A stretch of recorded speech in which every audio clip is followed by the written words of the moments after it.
Chapter 1 of Pride and Prejudice, by Jane Austen. It is a truth universally acknowledged that a single man in possession of a good fortune must be in want of a wife. However little known the feelings or views of such a man may be on his first entering a neighbourhood, this truth is so well fixed in the minds of the surrounding families that he is considered the rightful property of some one or other of their daughters.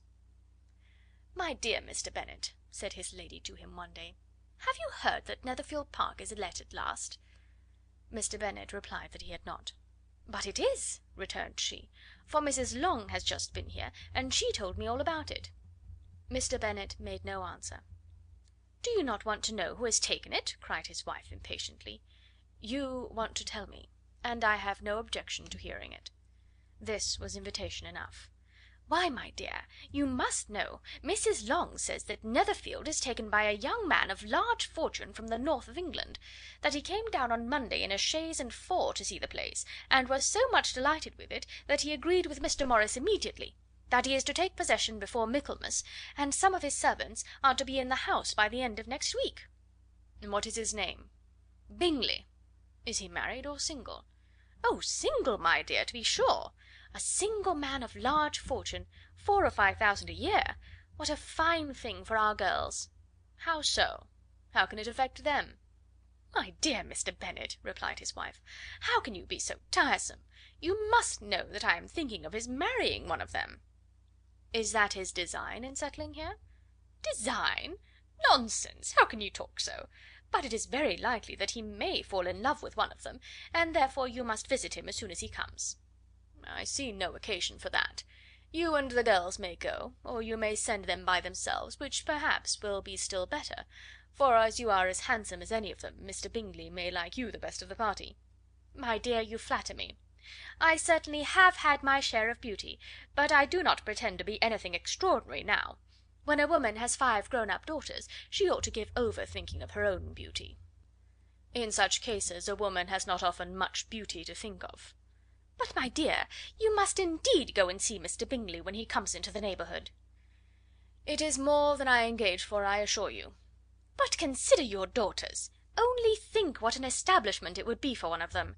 Sir William and Lady Lucas are determined to go, merely on that account, for in general, you know, they visit no newcomers. Indeed you must go, for it will be impossible for us to visit him if you do not." "You are over scrupulous, surely. I dare say Mr. Bingley will be very glad to see you, and I will send a few lines by you to assure him of my hearty consent to his marrying whichever he chooses of the girls, though I must throw in a good word for my little Lizzy." "I desire you will do no such thing.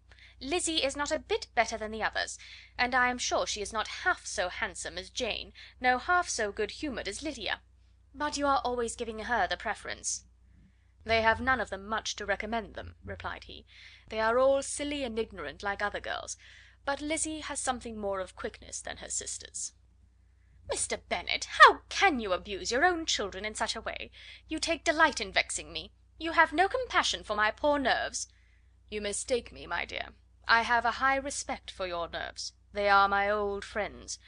I have heard you mention them with consideration these last 20 years at least." "Ah, you do not know what I suffer."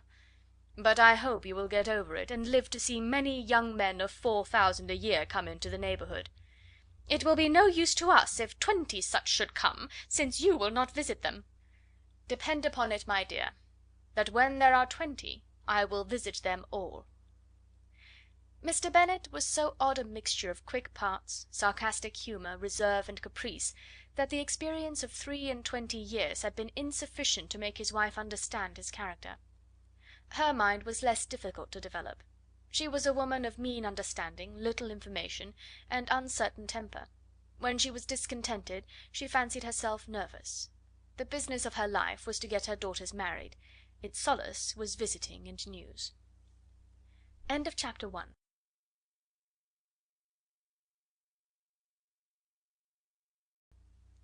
Chapter 2. Mr. Bennet was among the earliest of those who waited on Mr. Bingley. He had always intended to visit him, though to the last always assuring his wife that he should not go. And till the evening after the visit was paid, she had no knowledge of it. It was then disclosed in the following manner. Observing his second daughter employed in trimming a hat, he suddenly addressed her with: I hope Mr. Bingley will like it, Lizzie." "We are not in a way to know what Mr. Bingley likes," said her mother resentfully, "since we are not to visit." "But you forget, mamma," said Elizabeth, "that we shall meet him at the assemblies, and that Mrs. Long promised to introduce him." "I do not believe Mrs. Long will do any such thing. She has 2 nieces of her own. She is a selfish, hypocritical woman, and I have no opinion of her." "No more have I," said Mr. Bennet, "and I am glad to find that you do not depend on her serving you." Mrs. Bennet deigned not to make any reply, but, unable to contain herself, began scolding one of her daughters. "Don't keep coughing so, Kitty, for heaven's sake! Have a little compassion on my nerves, you tear them to pieces." "Kitty has no discretion in her coughs," said her father; "she times them ill." "I do not cough for my own amusement," replied Kitty fretfully. "When is your next ball to be, Lizzie?" "To-morrow fortnight." "Ay, so it is," cried her mother, "and Mrs. Long does not come back till the day before, so it will be impossible for her to introduce him, for she will not know him herself." "Then, my dear, you may have the advantage of your friend, and introduce Mr. Bingley to her." "Impossible, Mr. Bennet, impossible, when I am not acquainted with him myself. How can you be so teasing?" "I honour your circumspection. A fortnight's acquaintance is certainly very little. One cannot know what a man really is by the end of a fortnight. But if we do not venture, somebody else will, and after all Mrs. Long and her daughters must stand their chance; and therefore, as she will think it an act of kindness if you decline the office, I will take it on myself." The girls stared at their father. Mrs. Bennet said only, "Nonsense, nonsense!" "What can be the meaning of that emphatic exclamation?" cried he. "Do you consider the forms of introduction, and the stress that is laid on them, as nonsense? I cannot quite agree with you there. What say you, Mary? For you are a young lady of deep reflection, I know, and read great books and make extracts." Mary wished to say something sensible, but knew not how. "While Mary is adjusting her ideas," he continued, "let us return to Mr. Bingley." "I am sick of Mr. Bingley!" cried his wife. "I am sorry to hear that. But why did you not tell me that before? If I had known as much this morning, I certainly would not have called on him. It is very unlucky, but as I have actually paid the visit, we cannot escape the acquaintance now." The astonishment of the ladies was just what he wished; that of Mrs. Bennet perhaps surpassing the rest, though, when the first tumult of joy was over, she began to declare that it was what she had expected all the while. "How good it was in you, my dear Mr. Bennet! But I knew I should persuade you at last. I was sure you loved your girls too well to neglect such an acquaintance. Well, how pleased I am! And it is such a good joke, too, that you should have gone this morning, and never said a word about it till now." "Now, Kitty, you may cough as much as you choose," said Mr. Bennet, and as he spoke he left the room, fatigued with the raptures of his wife. "What an excellent father you have, girls!" said she, when the door was shut. "I do not know how you will ever make him amends for his kindness, or me either, for that matter. At our time of life it is not so pleasant, I can tell you, to be making new acquaintances every day, but for your sakes we would do anything. Lydia, my love, though you are the youngest, I dare say Mr. Bingley will dance with you at the next ball." "Oh!" said Lydia stoutly, "I'm not afraid, for though I am the youngest, I'm the tallest." The rest of the evening was spent in conjecturing how soon he would return Mr. Bennet's visit, and determining when they should ask him to dinner.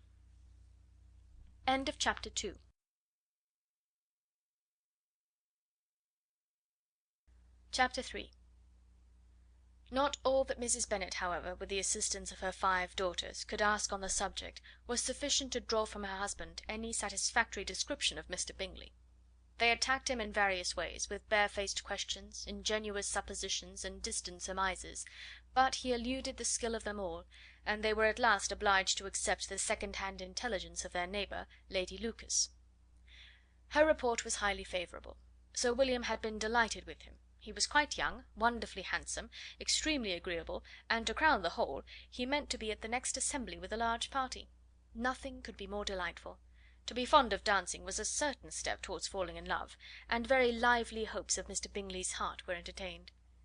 "If I can but see one of my daughters happily settled at Netherfield," said Mrs. Bennet to her husband, "and all the others equally well married, I shall have nothing to wish for."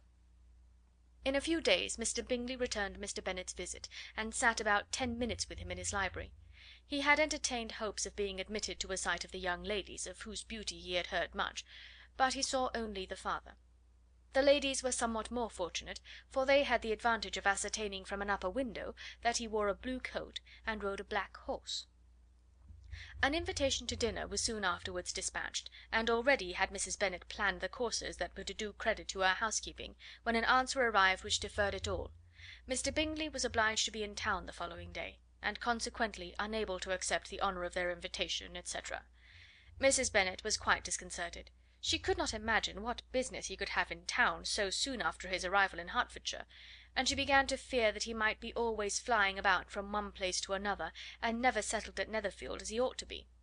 Lady Lucas quieted her fears a little by stating the idea of his being gone to London only to get a large party for the ball, and a report soon followed that Mr. Bingley was to bring 12 ladies and 7 gentlemen with him to the assembly. The girls grieved over such a number of ladies, but were comforted the day before the ball by hearing that, instead of 12, he brought only 6 with him from London, his 5 sisters and a cousin; and when the party entered the assembly room it consisted only of 5 altogether: Mr. Bingley, his 2 sisters, the husband of the eldest, and another young man. Mr. Bingley was good looking and gentlemanlike. He had a pleasant countenance and easy unaffected manners. His sisters were fine women, with an air of decided fashion. His brother-in-law, Mr. Hurst, merely looked the gentleman, but his friend Mr. Darcy soon drew the attention of the room by his fine, tall person, handsome features, noble mien, and the report, which was in general circulation within 5 minutes after his entrance, of his having 10,000 a year. The gentlemen pronounced him to be a fine figure of a man, the ladies declared he was much handsomer than Mr. Bingley, and he was looked at with great admiration for about half the evening, till his manners gave a disgust which turned the tide of his popularity, for he was discovered to be proud, to be above his company, and above being pleased, and not all his large estate in Derbyshire could then save him from having a most forbidding, disagreeable countenance, and being unworthy to be compared with his friend. Mr. Bingley had soon made himself acquainted with all the principal people in the room. He was lively and unreserved, danced every dance, was angry that the ball closed so early, and talked of giving one himself at Netherfield. Such amiable qualities must speak for themselves. What a contrast between him and his friend! Mr. Darcy danced only once with Mrs. Hurst, and once with Miss Bingley, declined being introduced to any other lady, and spent the rest of the evening in walking about the room, speaking occasionally to one of his own party. His character was decided. He was the proudest, most disagreeable man in the world, and everybody hoped that he would never come there again. Amongst the most violent against him was Mrs. Bennet, whose dislike of his general behaviour was sharpened into particular resentment by his having slighted one of her daughters. Elizabeth Bennet had been obliged, by the scarcity of gentlemen, to sit down for 2 dances, and during part of that time Mr. Darcy had been standing near enough for her to hear a conversation between him and Mr. Bingley, who came from the dance for a few minutes to press his friend to join it. "Come, Darcy," said he, "I must have you dance. I hate to see you standing about by yourself in this stupid manner. You had much better dance." "I certainly shall not. You know how I detest it, unless I am particularly acquainted with my partner. At such an assembly as this it would be insupportable. Your sisters are engaged, and there is not another woman in the room whom it would not be a punishment to me to stand up with." "I would not be so fastidious as you are," cried Mr. Bingley, "for a kingdom. Upon my honour, I never met with so many pleasant girls in my life as I have this evening, and there are several of them, you see, uncommonly pretty." "You are dancing with the only handsome girl in the room," said Mr. Darcy, looking at the eldest Miss Bennet. "Oh, she is the most beautiful creature I ever beheld. But there is one of her sisters sitting down just behind you, who is very pretty, and I dare say very agreeable. Do let me ask my partner to introduce you." "Which do you mean?" And turning round, he looked for a moment at Elizabeth, till catching her eye, he withdrew his own and coldly said, "She is tolerable, but not handsome enough to tempt me. I am in no humour at present to give consequence to young ladies who are slighted by other men. You had better return to your partner and enjoy her smiles, for you are wasting your time with me." Mr. Bingley followed his advice. Mr. Darcy walked off, and Elizabeth remained with no very cordial feelings toward him. She told the story, however, with great spirit among her friends, for she had a lively, playful disposition, which delighted in anything ridiculous. The evening altogether passed off pleasantly to the whole family. Mrs. Bennet had seen her eldest daughter much admired by the Netherfield party. Mr. Bingley had danced with her twice, and she had been distinguished by his sisters. Jane was as much gratified by this as her mother could be, though in a quieter way. Elizabeth felt Jane's pleasure. Mary had heard herself mentioned to Miss Bingley as the most accomplished girl in the neighbourhood, and Catherine and Lydia had been fortunate enough never to be without partners, which was all that they had yet learnt to care for at a ball. They returned, therefore, in good spirits to Longbourn, the village where they lived, and of which they were the principal inhabitants. They found Mr. Bennet still up. With a book he was regardless of time, and on the present occasion he had a good deal of curiosity as to the events of an evening which had raised such splendid expectations. He had rather hoped that his wife's views on the stranger would be disappointed, but he soon found out that he had a different story to hear. "Oh, my dear Mr. Bennet," as she entered the room, "we have had a most delightful evening, a most excellent ball. I wish you had been there. Jane was so admired, nothing could be like it. Everybody said how well she looked, and Mr. Bingley thought her quite beautiful, and danced with her twice. Only think of that, my dear! He actually danced with her twice, and she was the only creature in the room that he asked a second time. First of all he asked Miss Lucas. I was so vexed to see him stand up with her. But, however, he did not admire her at all. Indeed, nobody can, you know, and he seemed quite struck with Jane as she was going down the dance. So he inquired who she was, and got introduced, and asked her for the two next. Then the 2/3 he danced with Miss King, and the 2/4 with Maria Lucas, and the 2/5 with Jane again, and the 2/6 with Lizzie, and the Boulanger. If he had had any compassion for me," cried her husband impatiently, "he would not have danced half so much. For God's sake, say no more of his partners. Oh, that he had sprained his ankle in the first place!" "Oh, my dear, I am quite delighted with him. He is so excessively handsome, and his sisters are charming women. I never in my life saw anything more elegant than their dresses. I dare say the lace upon Mrs. Hurst's gown—" Here she was interrupted again. Mr. Bennet protested against any description of finery. She was therefore obliged to seek another branch of the subject, and related, with much bitterness of spirit and some exaggeration, the shocking rudeness of Mr. Darcy. "But I can assure you," she added, "that Lizzie does not lose much by not suiting his fancy, for he is a most disagreeable, horrid man, not at all worth pleasing. So high and so conceited that there was no enduring him. He walked here and he walked there, fancying himself so very great. Not handsome enough to dance with. I wish you had been there, my dear, to have given him one of your set downs. I quite detest the man." End of chapter 3.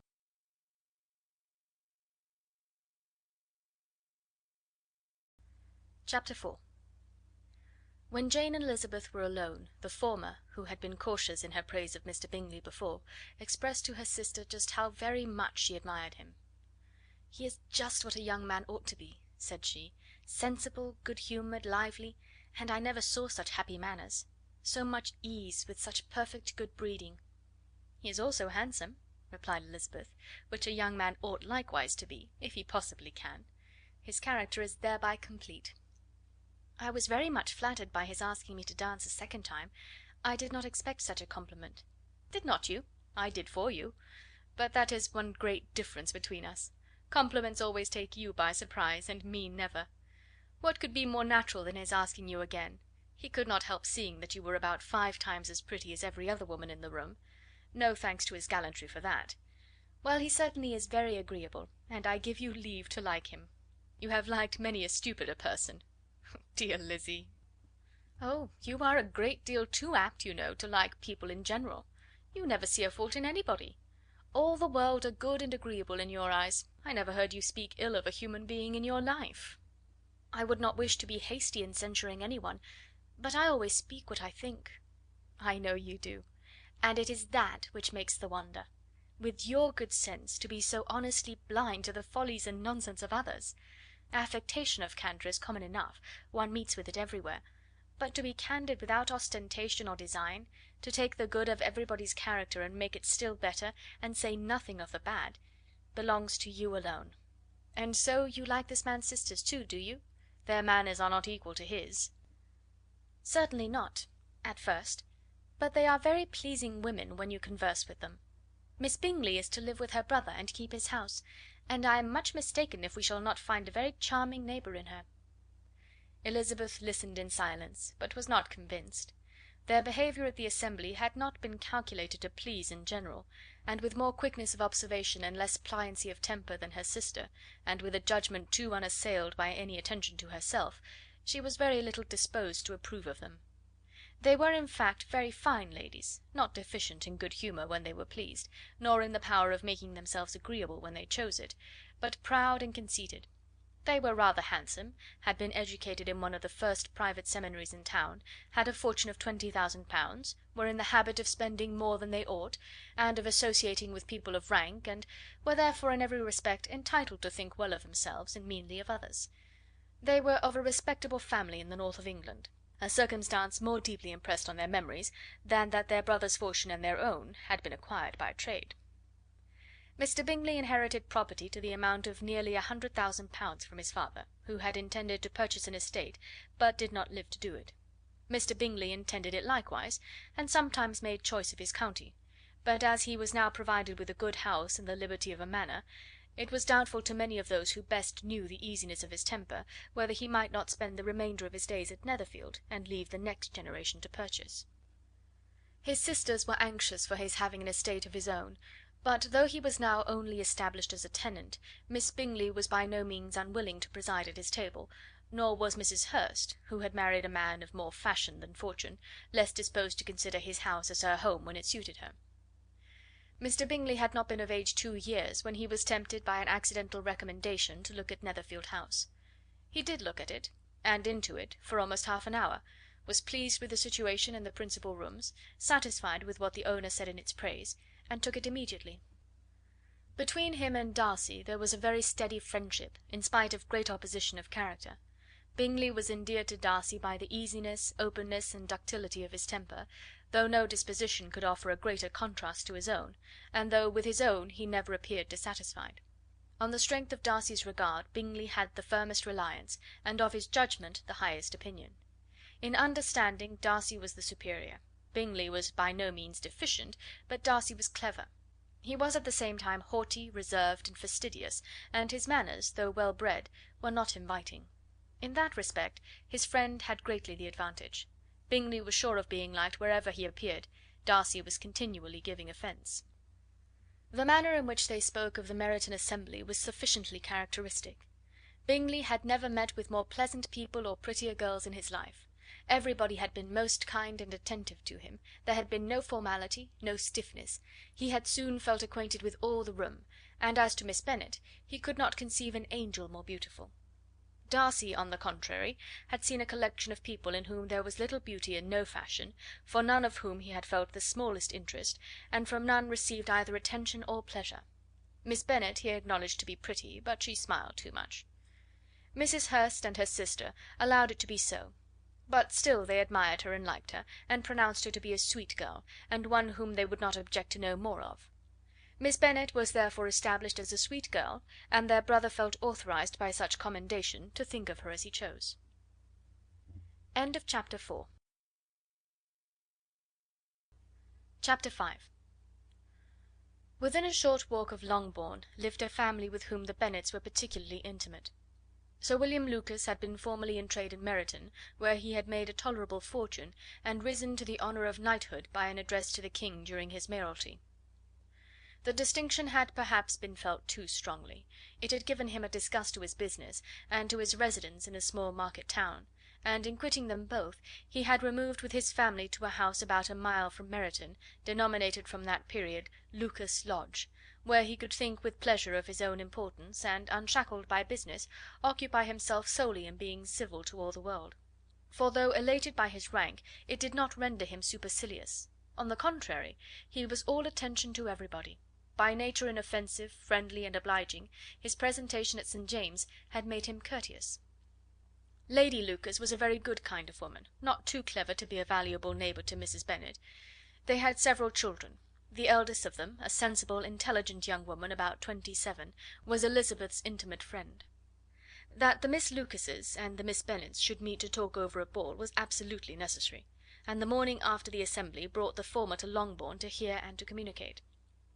"You began the evening well, Charlotte," said Mrs. Bennet, with civil self-command, to Miss Lucas. "You were Mr. Bingley's first choice."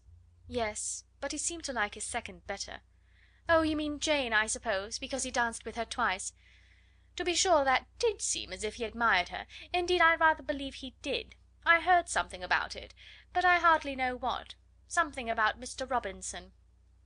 Perhaps you mean what I overheard between him and Mr. Robinson. Did not I mention it to you? Mr. Robinson's asking him how he liked our Meryton assemblies, and whether he did not think there were a great many pretty women in the room, and which he thought the prettiest, and his answering immediately to the last question, 'Oh, the eldest Miss Bennet, beyond a doubt. There cannot be two opinions on that point.' Upon my word! Well, that is very decided indeed. That does seem as if... But, however, it may all come to nothing, you know." "My overhearings were more to the purpose than yours, Eliza," said Charlotte. "Mr. Darcy is not so well worth listening to as his friend, is he? Poor Eliza! To be only just tolerable! I beg you would not put it into Lizzie's head to be vexed by his ill treatment, for he is such a disagreeable man, that it would be quite a misfortune to be liked by him. Mrs. Long told me last night that he sat close to her for half an hour without once opening his lips." "Are you quite sure, ma'am? Is there not a little mistake?" said Jane. "I certainly saw Mr. Darcy speaking to her." "Ay, because she asked him at last how he liked Netherfield, and he could not help answering her. But she said he seemed quite angry at being spoke to." "Miss Bingley told me," said Jane, "that he never speaks much, unless among his intimate acquaintances. With them he is remarkably agreeable." "I do not believe a word of that, my dear. If he had been so very agreeable, he would have talked to Mrs. Long. But I can guess how it was. Everybody says that he is eat up with pride, and I dare say he had heard somehow that Mrs. Long does not keep a carriage, and had come to the ball in a hack chaise." "I do not mind his not talking to Mrs. Long," said Miss Lucas, "but I wish he had danced with Eliza." "Another time, Lizzie," said her mother, "I would not dance with him, if I were you." "I believe, ma'am, I may safely promise you never to dance with him." "His pride," said Miss Lucas, "does not offend me so much as pride often does, because there is an excuse for it. One cannot wonder that so very fine a young man, with family, fortune, everything in his favour, should think highly of himself. If I may so express it, he has a right to be proud." "That is very true," replied Elizabeth, "that I could easily forgive his pride if he had not mortified mine."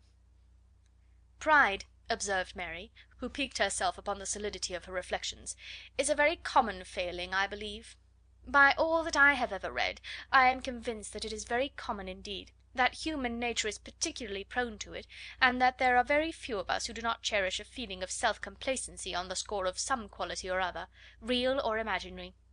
Vanity and pride are different things, though the words are often used synonymously. A person may be proud without being vain. Pride relates more to our opinion of ourselves, vanity to what we would have others think of us." "If I were as rich as Mr. Darcy," cried a young Lucas, who came with his sisters, "I should not care how proud I was. I would keep a pack of foxhounds and drink a bottle of wine a day."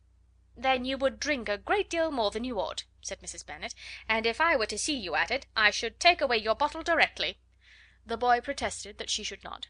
She continued to declare that she would, and the argument ended only with the visit.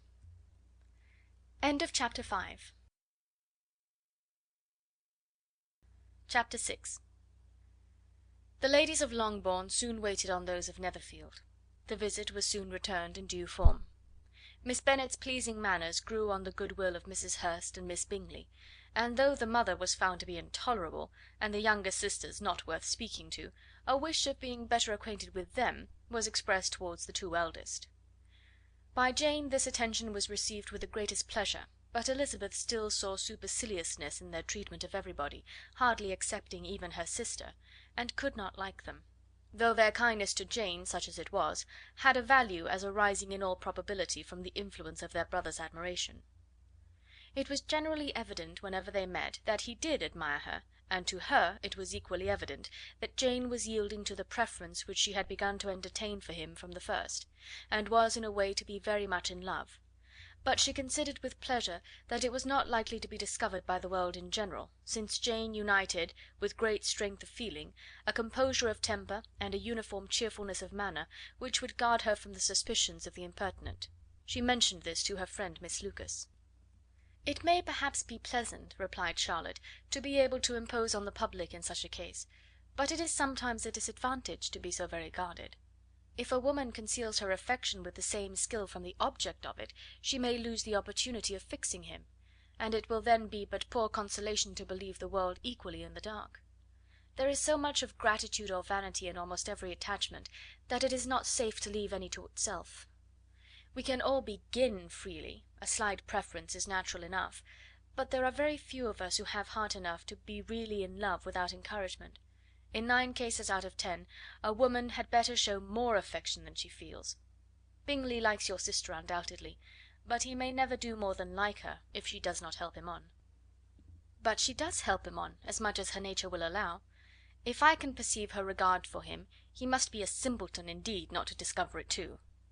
Remember, Eliza, that he does not know Jane's disposition as you do." "But if a woman is partial to a man, and does not endeavour to conceal it, he must find it out." "Perhaps he must, if he sees enough of her; but though Bingley and Jane meet tolerably often, it is never for many hours together, and as they always see each other in large mixed parties, it is impossible that every moment should be employed in conversing together.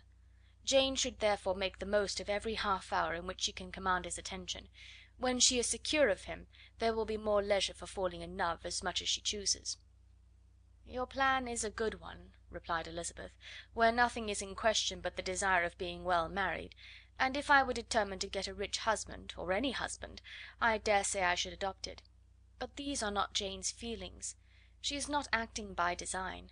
As yet she cannot even be certain of the degree of her own regard, nor of its reasonableness. She has known him only a fortnight. She danced 4 dances with him at Meryton, she saw him one morning at his own house, and has since dined with him in company 4 times. This is not quite enough to make her understand his character." "Not as you represent it. Had she merely dined with him, she might only have discovered whether he had a good appetite; but you must remember that 4 evenings have also been spent together, and 4 evenings may do a great deal." "Yes, these 4 evenings have enabled them to ascertain that they both like Vingt better than commerce, but with respect to any other leading characteristic, I do not imagine that much has been unfolded." "Well," said Charlotte, "I wish Jane success with all my heart, and if she were married to him to morrow, I should think she had as good a chance of happiness as if she were to be studying his character for a 12-month. Happiness in marriage is entirely a matter of chance. If the dispositions of the parties are ever so well known to each other, or ever so similar beforehand, it does not advance their felicity in the least.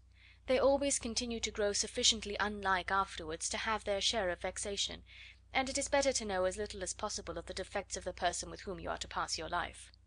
"You make me laugh, Charlotte, but it is not sound. You know it is not sound, and that you would never act in this way yourself."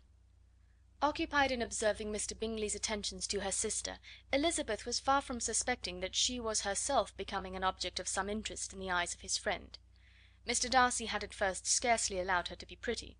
He had looked at her without admiration at the ball, and when they next met he looked at her only to criticise. But no sooner had he made it clear to himself and his friends that she hardly had a good feature in her face, than he began to find it was rendered uncommonly intelligent by the beautiful expression of her dark eyes. To this discovery succeeded some others equally mortifying. Though he had detected with a critical eye more than one failure of perfect symmetry in her form, he was forced to acknowledge her figure to be light and pleasing, and in spite of his asserting that her manners were not those of the fashionable world, he was caught by their easy playfulness. Of this she was perfectly unaware. To her he was only the man who made himself agreeable nowhere, and who had not thought her handsome enough to dance with. He began to wish to know more of her, and as a step towards conversing with her himself, attended to her conversation with others. His doing so drew her notice. It was at Sir William Lucas's, where a large party were assembled. "What does Mr. Darcy mean," said she to Charlotte, "by listening to my conversation with Colonel Forster?" "That is a question which Mr. Darcy only can answer. But if he does it any more, I shall certainly let him know that I see what he is about. He has a very satirical eye, and if I do not begin by being impertinent myself, I shall soon grow afraid of him." On his approaching them soon afterwards, though without seeming to have any intention of speaking, Miss Lucas defied her friend to mention such a subject to him, which immediately provoking Elizabeth to do it, she turned to him and said: "Did you not think, Mr. Darcy, that I expressed myself uncommonly well just now, when I was teasing Colonel Forster to give us a ball at Meryton?" "With great energy; but it is always a subject which makes a lady energetic." "You are severe on us." "It will be her turn soon to be teased," said Miss Lucas. "I am going to open the instrument, Eliza, and you know what follows." "You are a very strange creature by way of a friend, always wanting me to play and sing before anybody and everybody. If my vanity had taken a musical turn, you would have been invaluable; but as it is, I would really rather not sit down before those who must be in the habit of hearing the very best performers." On Miss Lucas's persevering, however, she added: "Very well, if it must be so, it must." And gravely glancing at Mr. Darcy: "There is a fine old saying, which everybody here is of course familiar with: 'Keep your breath to cool your porridge,' and I shall keep mine to swell my song." Her performance was pleasing, though by no means capital. After a song or two, and before she could reply to the entreaties of several that she should sing again, she was eagerly succeeded at the instrument by her sister Mary, who, having in consequence of being the only plain one in the family worked hard for knowledge and accomplishments, was always impatient for display. Mary had neither genius nor taste, and though vanity had given her application, it had given her likewise a pedantic air and conceited manner, which would have injured a higher degree of excellence than she had reached. Elizabeth, easy and unaffected, had been listened to with much more pleasure, though not playing half so well, and Mary, at the end of a long concerto, was glad to purchase praise and gratitude by Scotch and Irish airs, at the request of her younger sisters, who, with some of the Lucases and 2 or 3 officers, joined eagerly in dancing at one end of the room. Mr. Darcy stood near them in silent indignation at such a mode of passing the evening, to the exclusion of all conversation, and was too much engrossed by his thoughts to perceive that Sir William Lucas was his neighbour, till Sir William thus began: "What a charming amusement for young people this is, Mr. Darcy! There is nothing like dancing after all. I consider it as one of the first refinements of polished society." "Certainly, sir, and it has the advantage also of being in vogue amongst the less polished societies of the world. Every savage can dance." Sir William only smiled. "Your friend performs delightfully," he continued, after a pause, on seeing Bingley join the group, "and I doubt not that you are an adept in the science yourself, Mr. Darcy." "You saw me dance at Meryton, I believe, sir?" "Yes, indeed, and received no inconsiderable pleasure from the sight. Do you often dance at St. James's?" "Never, sir." "Do you not think it would be a proper compliment to the place?" "It is a compliment which I never pay to any place, if I can avoid it." "You have a house in town, I conclude?" Mr. Darcy bowed. "I had once had some thought of fixing in town myself, for I am fond of superior society, but I did not feel quite certain that the air of London would agree with Lady Lucas." He paused in hopes of an answer, but his companion was not disposed to make any, and Elizabeth at that instant moving towards them, he was struck with the action of doing a very gallant thing, and called out to her: "My dear Miss Eliza, why are you not dancing? Mr. Darcy, you must allow me to present this young lady to you as a very desirable partner. You cannot refuse to dance, I am sure, when so much beauty is before you." And taking her hand, he would have given it to Mr. Darcy, who, though extremely surprised, was not unwilling to receive it, when she instantly drew back, and said with some discomposure to Sir William: "Indeed, sir, I have not the least intention of dancing. I entreat you not to suppose that I moved this way in order to beg for a partner." Mr. Darcy, with grave propriety, requested to be allowed the honour of her hand, but in vain. Elizabeth was determined, nor did Sir William at all shake her purpose by his attempt at persuasion. "You excel so much in the dance, Miss Eliza, that it is cruel to deny me the happiness of seeing you; and though this gentleman dislikes the amusement in general, he can have no objection, I am sure, to oblige us for 1/2 hour." "Mr. Darcy is all politeness," said Elizabeth, smiling. "He is indeed, but considering the inducement, my dear Miss Eliza, we cannot wonder at his complaisance, for who would object to such a partner?" Elizabeth looked archly, and turned away. Her resistance had not injured her with the gentleman, and he was thinking of her with some complacency, when thus accosted by Miss Bingley. "I can guess the subject of your reverie." "I should imagine not." "You are considering how insupportable it would be to pass many evenings in this matter, in such society; and indeed I am quite sure of your opinion. I was never more annoyed. The insipidity, and yet the noise; the nothingness, and yet the self importance of all these people. What would I give to hear your strictures on them?" "Your conjecture is totally wrong, I assure you. My mind was more agreeably engaged. I have been meditating on the very great pleasure which a pair of fine eyes in the face of a pretty woman can bestow." Miss Bingley immediately fixed her eyes on his face, and desired he would tell her what lady had the credit of inspiring such reflections. Mr. Darcy replied with great intrepidity: "Miss Elizabeth Bennet." "Miss Elizabeth Bennet!" repeated Miss Bingley. "I am all astonishment. How long has she been such a favourite? And pray, when am I to wish you joy?" "That is exactly the question which I expected you to ask. A lady's imagination is very rapid. It jumps from admiration to love, from love to matrimony, in a moment. I knew you would be wishing me joy." "Nay, if you are serious about it, I shall consider the matter as absolutely settled. You will be having a charming mother in law indeed, and of course she will always be at Pemberley with you." He listened to her with perfect indifference while she chose to entertain herself in this matter, and as his composure convinced her that all was safe, her wit flowed long. Chapter 7. Mr. Bennet's property consisted almost entirely in an estate of 2,000 a year, which, unfortunately for his daughters, was entailed, in default of heirs male, on a distant relation; and their mother's fortune, though ample for her situation in life, could but ill supply the deficiency of his. Her father had been an attorney in Meryton, and had left her £4,000. She had a sister married to a Mr. Phillips, who had been a clerk to their father and succeeded him in the business, and a brother settled in London in a respectable line of trade.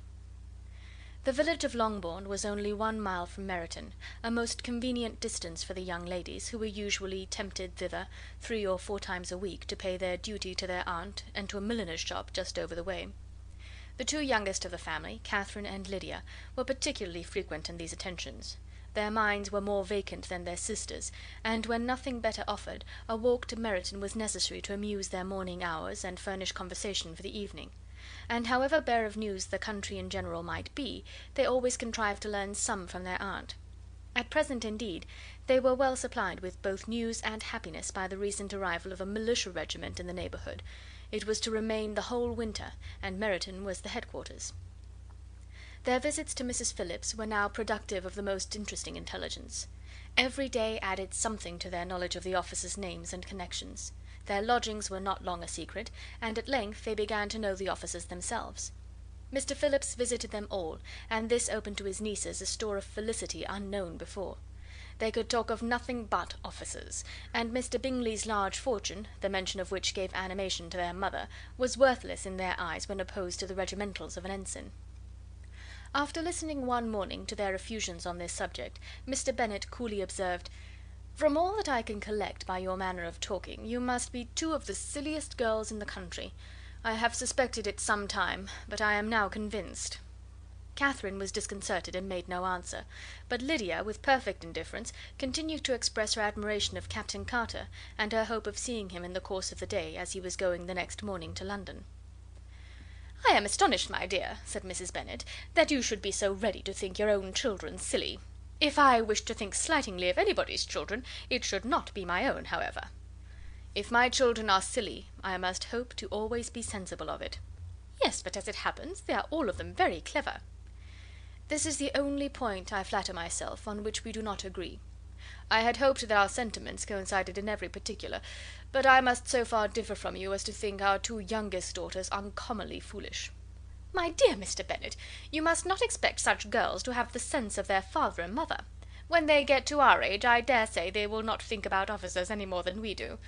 I remember the time when I liked a red coat myself very well, and indeed so I do still at my heart; and if a smart young colonel, with 5 or 6,000 a year, should want one of my girls, I shall not say nay to him. And I thought Colonel Forster looked very becoming the other night at Sir William's in his regimentals." "Mamma," cried Lydia, "my aunt says that Colonel Forster and Captain Carter do not go so often to Miss Watson's as they did when they first came. She sees them now very often standing in Clark's library." Mrs. Bennet was prevented replying by the entrance of the footman with a note for Miss Bennet. It came from Netherfield, and the servant waited for an answer. Mrs. Bennet's eyes sparkled with pleasure, and she was eagerly calling out, while her daughter read, "Well, Jane, who is it from? What is it about? What does he say? Well, Jane, make haste and tell us. Make haste, my love." "It is from Miss Bingley," said Jane, and then read it aloud. "My dear friend, if you are not so compassionate as to dine to-day with Louisa and me, we shall be in danger of hating each other for the rest of our lives, for a whole day's tete-a-tete between 2 women can never end without a quarrel. Come as soon as you can on receipt of this. My brother and the gentlemen are to dine with the officers. Yours ever, Caroline Bingley." "With the officers!" cried Lydia. "I wonder my aunt did not tell us of that." "Dining out," said Mrs. Bennet; "that is very unlucky." "Can I have the carriage?" said Jane. "No, my dear, you had better go on horseback, because it seems likely to rain, and then you must stay all night." "That would be a good scheme," said Elizabeth, "if you were sure that they would not offer to send her home." "Oh, but the gentlemen will have Mr. Bingley's chaise to go to Meryton, and the Hursts have no horses to theirs." "I had much rather go in the coach." "But, my dear, your father cannot spare the horses, I am sure. They are wanted in the farm, Mr. Bennet, are they not?"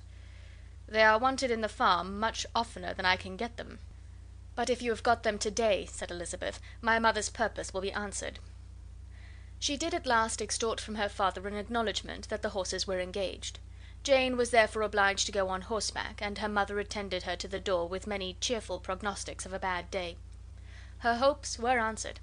Jane had not been gone long before it rained hard. Her sisters were uneasy for her, but her mother was delighted. The rain continued the whole evening without intermission. Jane certainly could not come back. "This was a lucky idea of mine, indeed," said Mrs. Bennet more than once, as if the credit of making it rain were all her own.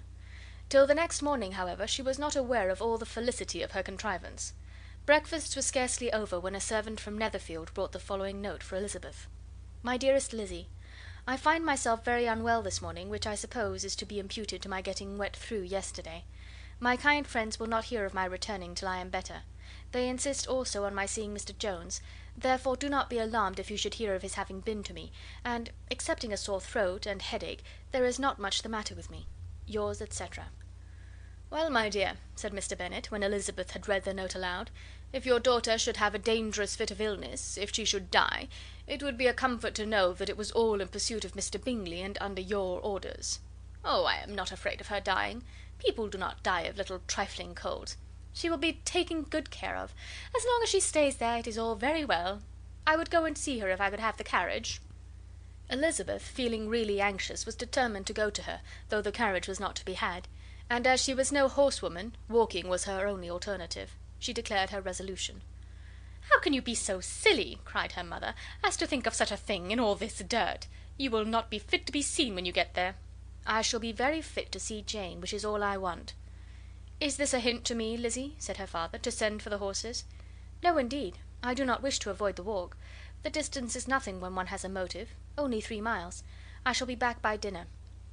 "I admire the activity of your benevolence," observed Mary, "but every impulse of feeling should be guided by reason, and, in my opinion, exertion should always be in proportion to what is required."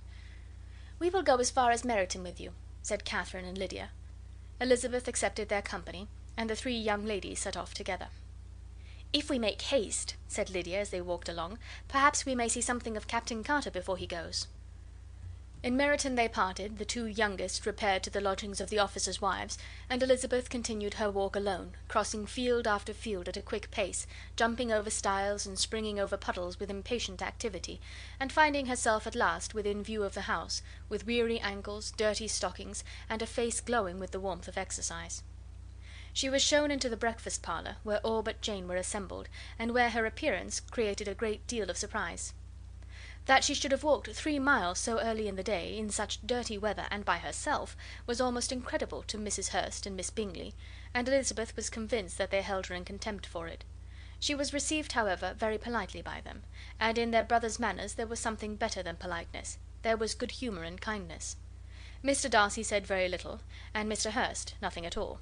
The former was divided between admiration of the brilliancy which exercise had given to her complexion, and doubt as to the occasion's justifying her coming so far alone. The latter was thinking only of his breakfast. Her inquiries after his sister were not very favourably answered. Miss Bennet had slept ill, and though up, was very feverish, and not well enough to leave her room. Elizabeth was glad to be taken to her immediately, and Jane, who had only been withheld by the fear of giving alarm or inconvenience from expressing in her note how much she longed for such a visit, was delighted at her entrance. She was not equal, however, to much conversation, and when Miss Bingley left them together, could attempt little beside expressions of gratitude for the extraordinary kindness she was treated with. Elizabeth silently attended her. When breakfast was over they were joined by the sisters, and Elizabeth began to like them herself, when she saw how much affection and solicitude they showed for Jane. The apothecary came, and having examined his patient, said, as might be supposed, that she had caught a violent cold, and that they must endeavour to get the better of it; advised her to return to bed, and promised her some draughts. The advice was followed readily, for the feverish symptoms increased, and her head ached acutely. Elizabeth did not quit her room for a moment, nor were the other ladies often absent. The gentlemen being out, they had, in fact, nothing to do elsewhere. When the clock struck 3, Elizabeth felt that she must go, and very unwillingly said so. Miss Bingley offered her the carriage, and she only wanted a little pressing to accept it, when Jane testified such concern in parting with her, that Miss Bingley was obliged to convert the offer of the chaise to an invitation to remain at Netherfield for the present. Elizabeth most thankfully consented, and a servant was dispatched to Longbourn to acquaint the family with her stay, and bring back a supply of clothes. Chapter 7. Chapter 8. At 5 o'clock the two ladies retired to dress, and at 6:30 Elizabeth was summoned to dinner. To the civil inquiries which then poured in, and amongst which she had the pleasure of distinguishing the much superior solicitude of Mr. Bingley's, she could not make a very favourable answer. Jane was by no means better. The sisters, on hearing this, repeated 3 or 4 times how much they were grieved, how shocking it was to have a bad cold, and how excessively they disliked being ill themselves; and then thought no more of the matter, and their indifference towards Jane, when not immediately before them, restored Elizabeth to the enjoyment of all her former dislike. Their brother, indeed, was the only one of the party whom she could regard with any complacency. His anxiety for Jane was evident, and his attentions to herself most pleasing, and they prevented her feeling herself so much an intruder as she believed she was considered by the others. She had very little notice from any but him. Miss Bingley was engrossed by Mr. Darcy, her sister scarcely less so, and as for Mr. Hurst, by whom Elizabeth sat, he was an indolent man, who lived only to eat, drink, and play at cards, who, when he found her to prefer a plain dish to a ragout, had nothing to say to her. When dinner was over, she returned directly to Jane, and Miss Bingley began abusing her as soon as she was out of the room. Her manners were pronounced to be very bad indeed, a mixture of pride and impertinence. She had no conversation, no style, no beauty. Mrs. Hurst thought the same, and added, "She has nothing, in short, to recommend her but being an excellent walker. I shall never forget her appearance this morning. She really looked almost wild." "She did indeed, Louisa. I could hardly keep my countenance. Very nonsensical to come at all. Why must she be scampering about the country because her sister had a cold? Her hair, so untidy, so blousy! Yes, and her petticoat, I hope you saw her petticoat, 6 inches deep in mud, I am absolutely certain, and the gown which had been let down to hide it not doing its office." "Your picture may be very exact, Louisa," said Bingley, "but this was all lost upon me. I thought Miss Elizabeth Bennet looked remarkably well when she came into the room this morning. Her dirty petticoat quite escaped my notice." "You observed it, Mr. Darcy, I am sure," said Miss Bingley, "and I am inclined to think that you would not wish to see your sister make such an exhibition." "Certainly not." "To walk 3 miles, or 4 miles, or 5 miles, or whatever it is, above her ankles in dirt, and alone, quite alone! What could she mean by it? It seems to me to show an abominable sort of conceited independence, a most country town indifference to decorum." "It shows an affection for her sister that is very pleasing," said Bingley. "I am afraid, Mr. Darcy," observed Miss Bingley in a half whisper, "that this adventure has rather affected your admiration of her fine eyes." "Not at all," he replied; "they were brightened by the exercise." A short pause followed this speech, and Mrs. Hurst began again. "I have an excessive regard for Miss Jane Bennet. She is really a very sweet girl, and I wish with all my heart she were well settled; but with such a father and mother, and such low connections, I am afraid there is no chance of it." "I think I have heard you say that their uncle is an attorney on Meryton." "Yes, and they have another who lives somewhere near Cheapside." "That is capital," added her sister, and they both laughed heartily. "If they had uncles enough to fill all Cheapside," cried Bingley, "it would not make them one jot less agreeable." "But it must very materially lessen their chance of marrying men of any consideration in the world," replied Darcy. To this speech Bingley made no answer, but his sisters gave it their hearty assent, and indulged their mirth for some time at the expense of their dear friend's vulgar relations. With a renewal of tenderness, however, they returned to her room on leaving the dining parlour, and sat with her till summoned to coffee. She was still very poorly, and Elizabeth would not quit her at all till late in the evening, when she had the comfort of seeing her sleep, and when it seemed to her rather right than pleasant that she should go downstairs herself. On entering the drawing room she found the whole party at loo, and was immediately invited to join them, but suspecting them to be playing high she declined it, and making her sister the excuse, said she would amuse herself for the short time she could stay below with a book. Mr. Hurst looked at her with astonishment. "Do you prefer reading to cards?" said he. "That is rather singular." "Miss Eliza Bennet," said Miss Bingley, "despises cards. She is a great reader, and has no pleasure in anything else." "I deserve neither such praise nor such censure," cried Elizabeth. "I am not a great reader, and I have pleasure in many things."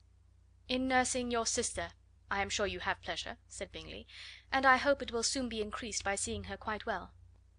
Elizabeth thanked him from her heart, and then walked towards the table where a few books were lying.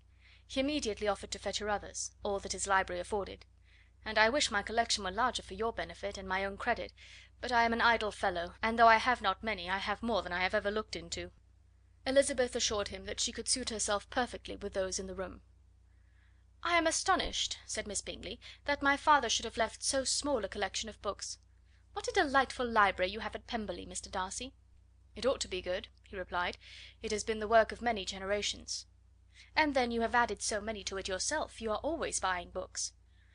"I cannot comprehend the neglect of a family library in such days as these." "Neglect? I am sure you neglect nothing that can add to the beauties of that noble place. Charles, when you build your house, I wish it may be half as delightful as Pemberley." "I wish it may." "But I would really advise you to make your purchase in that neighbourhood, and take Pemberley for a kind of model. There is not a finer county in England than Derbyshire." "With all my heart. I will buy Pemberley itself if Darcy will sell it." "I am talking of possibilities, Charles." "Upon my word, Caroline, I should think it more possible to get Pemberley by purchase than by imitation." Elizabeth was so much caught with what passed as to leave her very little attention for her book, and soon laying it wholly aside, she drew near the card table, and stationed herself between Mr. Bingley and his eldest sister to observe the game. "Is Miss Darcy much grown since this spring?" said Miss Bingley. "Will she be as tall as I am?" "I think she will. She is now about Miss Elizabeth Bennet's height, or rather taller. How I long to see her again!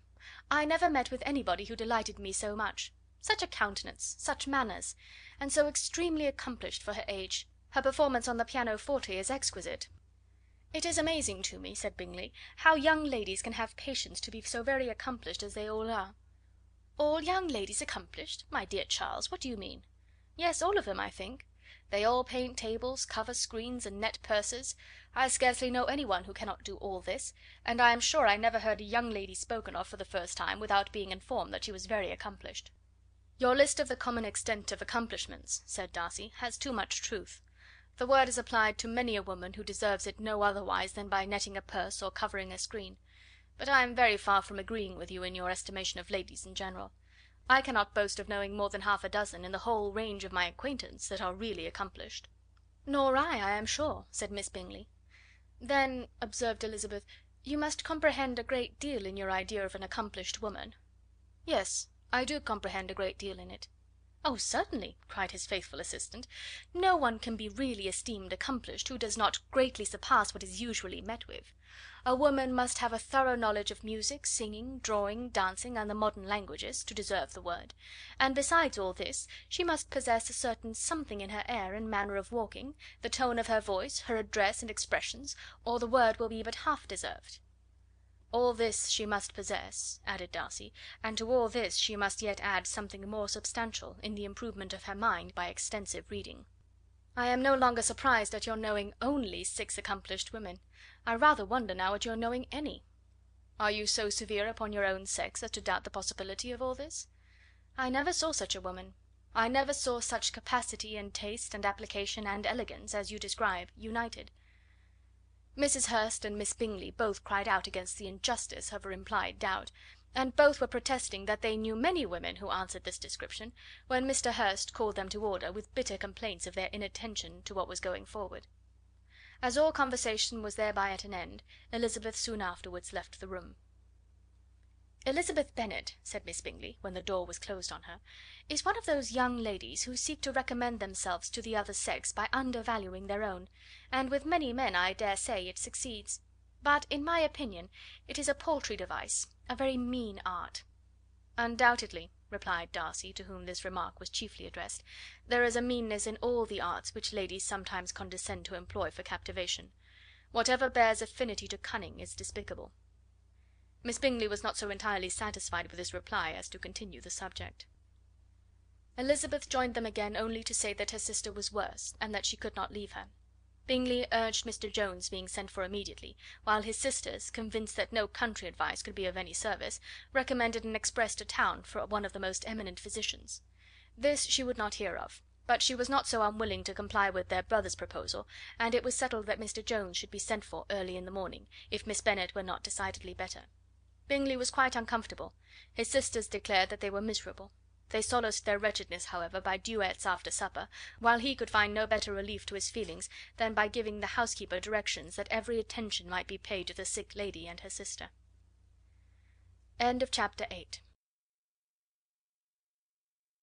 Chapter 9. Elizabeth passed the chief of the night in her sister's room, and in the morning had the pleasure of being able to send a tolerable answer to the inquiries which she very early received from Mr. Bingley by a housemaid, and some time afterwards from the two elegant ladies who waited on his sisters. In spite of this amendment, however, she requested to have a note sent to Longbourn, desiring her mother to visit Jane, and form her own judgment of her situation. The note was immediately dispatched, and its contents as quickly complied with. Mrs. Bennet, accompanied by her two youngest girls, reached Netherfield soon after the family breakfast. Had she found Jane in any apparent danger, Mrs. Bennet would have been very miserable; but being satisfied on seeing her that her illness was not alarming, she had no wish of her recovering immediately, as her restoration to health would probably remove her from Netherfield. She would not listen, therefore, to her daughter's proposal of being carried home, neither did the apothecary, who arrived about the same time, think it at all advisable. After sitting a little while with Jane, on Miss Bingley's appearance and invitation, the mother and three daughters all attended her into the breakfast parlour. Bingley met them with hopes that Mrs. Bennet had not found Miss Bennet worse than she expected. "Indeed I have, sir," was her answer. "She is a great deal too ill to be moved. Mr. Jones says we must not think of moving her. We must trespass a little longer on your kindness." "Removed!" cried Bingley. "It must not be thought of. My sister, I am sure, will not hear of her removal." "You may depend upon it, madam," said Miss Bingley with cold civility, "that Miss Bennet will receive every possible attention while she remains with us." Mrs. Bennet was profuse in her acknowledgments. "I am sure," she added, "if it was not for such good friends, I do not know what would become of her, for she is very ill indeed, and suffers a vast deal, though with the greatest patience in the world, which is always the way with her, for she has, without exception, the sweetest temper I have ever met with. I often tell my other girls that they are nothing to her. You have a sweet room here, Mr. Bingley, and a charming prospect over the gravel walk. I do not know a place in the country that is equal to Netherfield. You will not think of quitting it in a hurry, I hope, though you have but a short lease." "Whatever I do is done in a hurry," replied he, "and therefore, if I should resolve to quit Netherfield, I should probably be off in 5 minutes. At present, however, I consider myself as quite fixed here." "That is exactly what I should have supposed of you," said Elizabeth. "You begin to comprehend me, do you?" cried he, turning towards her. "Oh, yes, I understand you perfectly." "I wish I might take this for a compliment, but to be so easily seen through I am afraid is pitiful." "That is as it happens. It does not follow that a deep, intricate character is more or less estimable than such a one as yours." "Lizzy!" cried her mother, "remember where you are, and do not run on in the wild manner that you are suffered to do at home." "I did not know before," continued Bingley immediately, "that you were a studier of character. It must be an amusing study." "Yes, but the intricate characters are the most amusing. They have at least that advantage." "The country," said Darcy, "can in general supply but a few subjects for such a study. In a country neighbourhood you move in a very confined and unvarying society." "But people themselves alter so much that there is something new to be observed in them for ever." "Yes, indeed!" cried Mrs. Bennet, offended by his manner of mentioning a country neighbourhood. "I assure you there is quite as much of that going on in the country as in town." Everybody was surprised, and Darcy, after looking at her for a moment, turned silently away. Mrs. Bennet, who fancied she had gained a complete victory over him, continued her triumph. "I cannot see that London has any great advantage over the country, for my part, except the shops and public places. The country is a vast deal pleasanter, is it not, Mr. Bingley?" "When I am in the country," he replied, "I never wish to leave it; and when I am in town it is pretty much the same. They have each their advantages, and I can be equally happy in either. "Ay, that is because you have the right disposition, but that gentleman," looking at Darcy, "seemed to think the country was nothing at all." "Indeed, mamma, you are mistaken," said Elizabeth, blushing for her mother. "You quite mistook Mr. Darcy. He only meant that there was not such a variety of people to be met with in the country as in the town, which you must acknowledge to be true." "Certainly, my dear, nobody said there were; but as to not meeting with many people in this neighbourhood, I believe there are few neighbourhoods larger. I know we dine with 24 families." Nothing but concern for Elizabeth could enable Bingley to keep his countenance.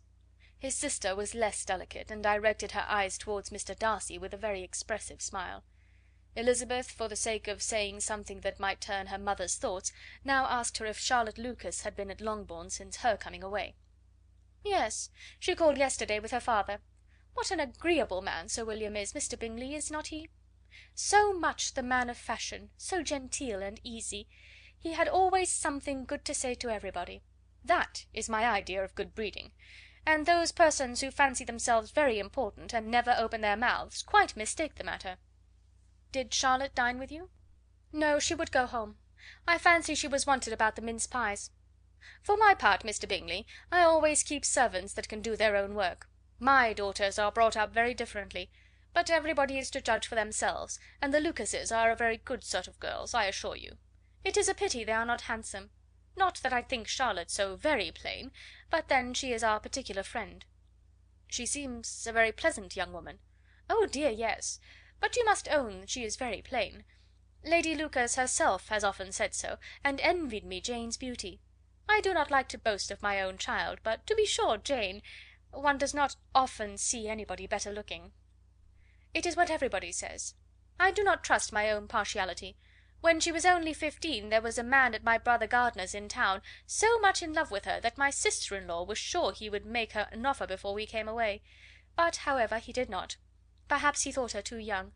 However, he wrote some verses on her, and very pretty they were." "And so ended his affection," said Elizabeth impatiently. "There has been many a one, I fancy, overcome in the same way. I wonder who first discovered the efficacy of poetry in driving away love." "I have been used to consider poetry as the food of love," said Darcy. "Of a fine, stout, healthy love it may. Everything nourishes what is strong already; but if it be only a slight, thin sort of inclination, I am convinced that one good sonnet will starve it entirely away." Darcy only smiled, and the general pause which ensued made Elizabeth tremble lest her mother should be exposing herself again. She longed to speak, but could think of nothing to say, and after a short silence Mrs. Bennet began repeating her thanks to Mr. Bingley for his kindness to Jane, with an apology for troubling him also with Lizzie. Mr. Bingley was unaffectedly civil in his answer, and forced his younger sister to be civil also, and say what the occasion required. She performed her part indeed without much graciousness, but Mrs. Bennet was satisfied, and soon afterwards ordered her carriage. Upon this signal the youngest of her daughters put herself forward. The two girls had been whispering to each other during the whole visit, and the result of it was, that the youngest should tax Mr. Bingley with having promised on his first coming into the country to give a ball at Netherfield. Lydia was a stout, well-grown girl of 15, with a fine complexion and good-humoured countenance, a favourite with her mother, whose affection had brought her into public at an early age. She had high animal spirits, and a sort of natural self-consequence, which the attention of the officers, to whom her uncle's good dinners, and her own easy manners recommended her, had increased into assurance. She was very equal, therefore, to address Mr. Bingley on the subject of the ball, and abruptly reminded him of his promise, adding that it would be the most shameful thing in the world if he did not keep it. His answer to this sudden attack was delightful to their mother's ear. "I am perfectly ready, I assure you, to keep my engagement, and when your sister is recovered you shall, if you please, name the very day of the ball. But you would not wish to be dancing when she is ill?" Lydia declared herself satisfied. "Oh, yes! It would be much better to wait till Jane was well, and by that time most likely Captain Carter would be at Meryton again. And when you have given your ball," she added, "I shall insist on their giving one also. I shall tell Colonel Forster that it will be quite a shame if he does not." Mrs. Bennet and her daughters then departed, and Elizabeth returned instantly to Jane, leaving her own and her relations' behaviour to the remarks of the two ladies and Mr. Darcy; the latter of whom, however, could not be prevailed on to join in their censure of her, in spite of all Miss Bingley's witticisms on fine eyes. Chapter 9. Chapter 10. The day passed much as the day before had done. Mrs. Hurst and Miss Bingley had spent some hours of the morning with the invalid, who continued, though slowly, to mend, and in the evening Elizabeth joined their party in the drawing room. The loo table, however, did not appear. Mr. Darcy was writing, and Miss Bingley, seated near him, was watching the progress of his letter, and repeatedly calling off his attention by messages to his sister. Mr. Hurst and Mr. Bingley were at piquet, and Mrs. Hurst was observing their game. Elizabeth took up some needlework, and was sufficiently amused in attending to what passed between Darcy and his companion. The perpetual commendations of the lady, either on his handwriting, or on the evenness of his lines, or on the length of his letter, with the perfect unconcern with which her praises were received, formed a curious dialogue, and was exactly in union with her opinion of each.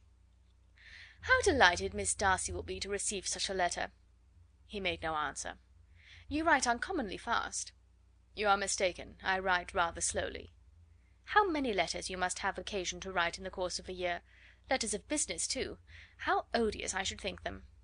"It is fortunate, then, that they fall to my lot instead of yours." "Pray tell your sister that I long to see her." "I have already told her so once, by your desire."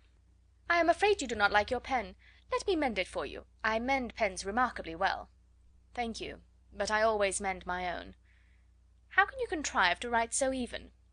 He was silent.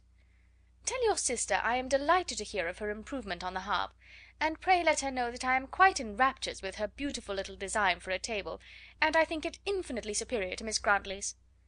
"Will you give me leave to defer your raptures till I write again? At present I have not room to do them justice." "Oh, it is of no consequence. I shall see her in January. But do you always write such charming long letters to her, Mr. Darcy?" "They are generally long, but whether always charming it is not for me to determine." "It is a rule with me, that a person who can write a long letter with ease cannot write ill."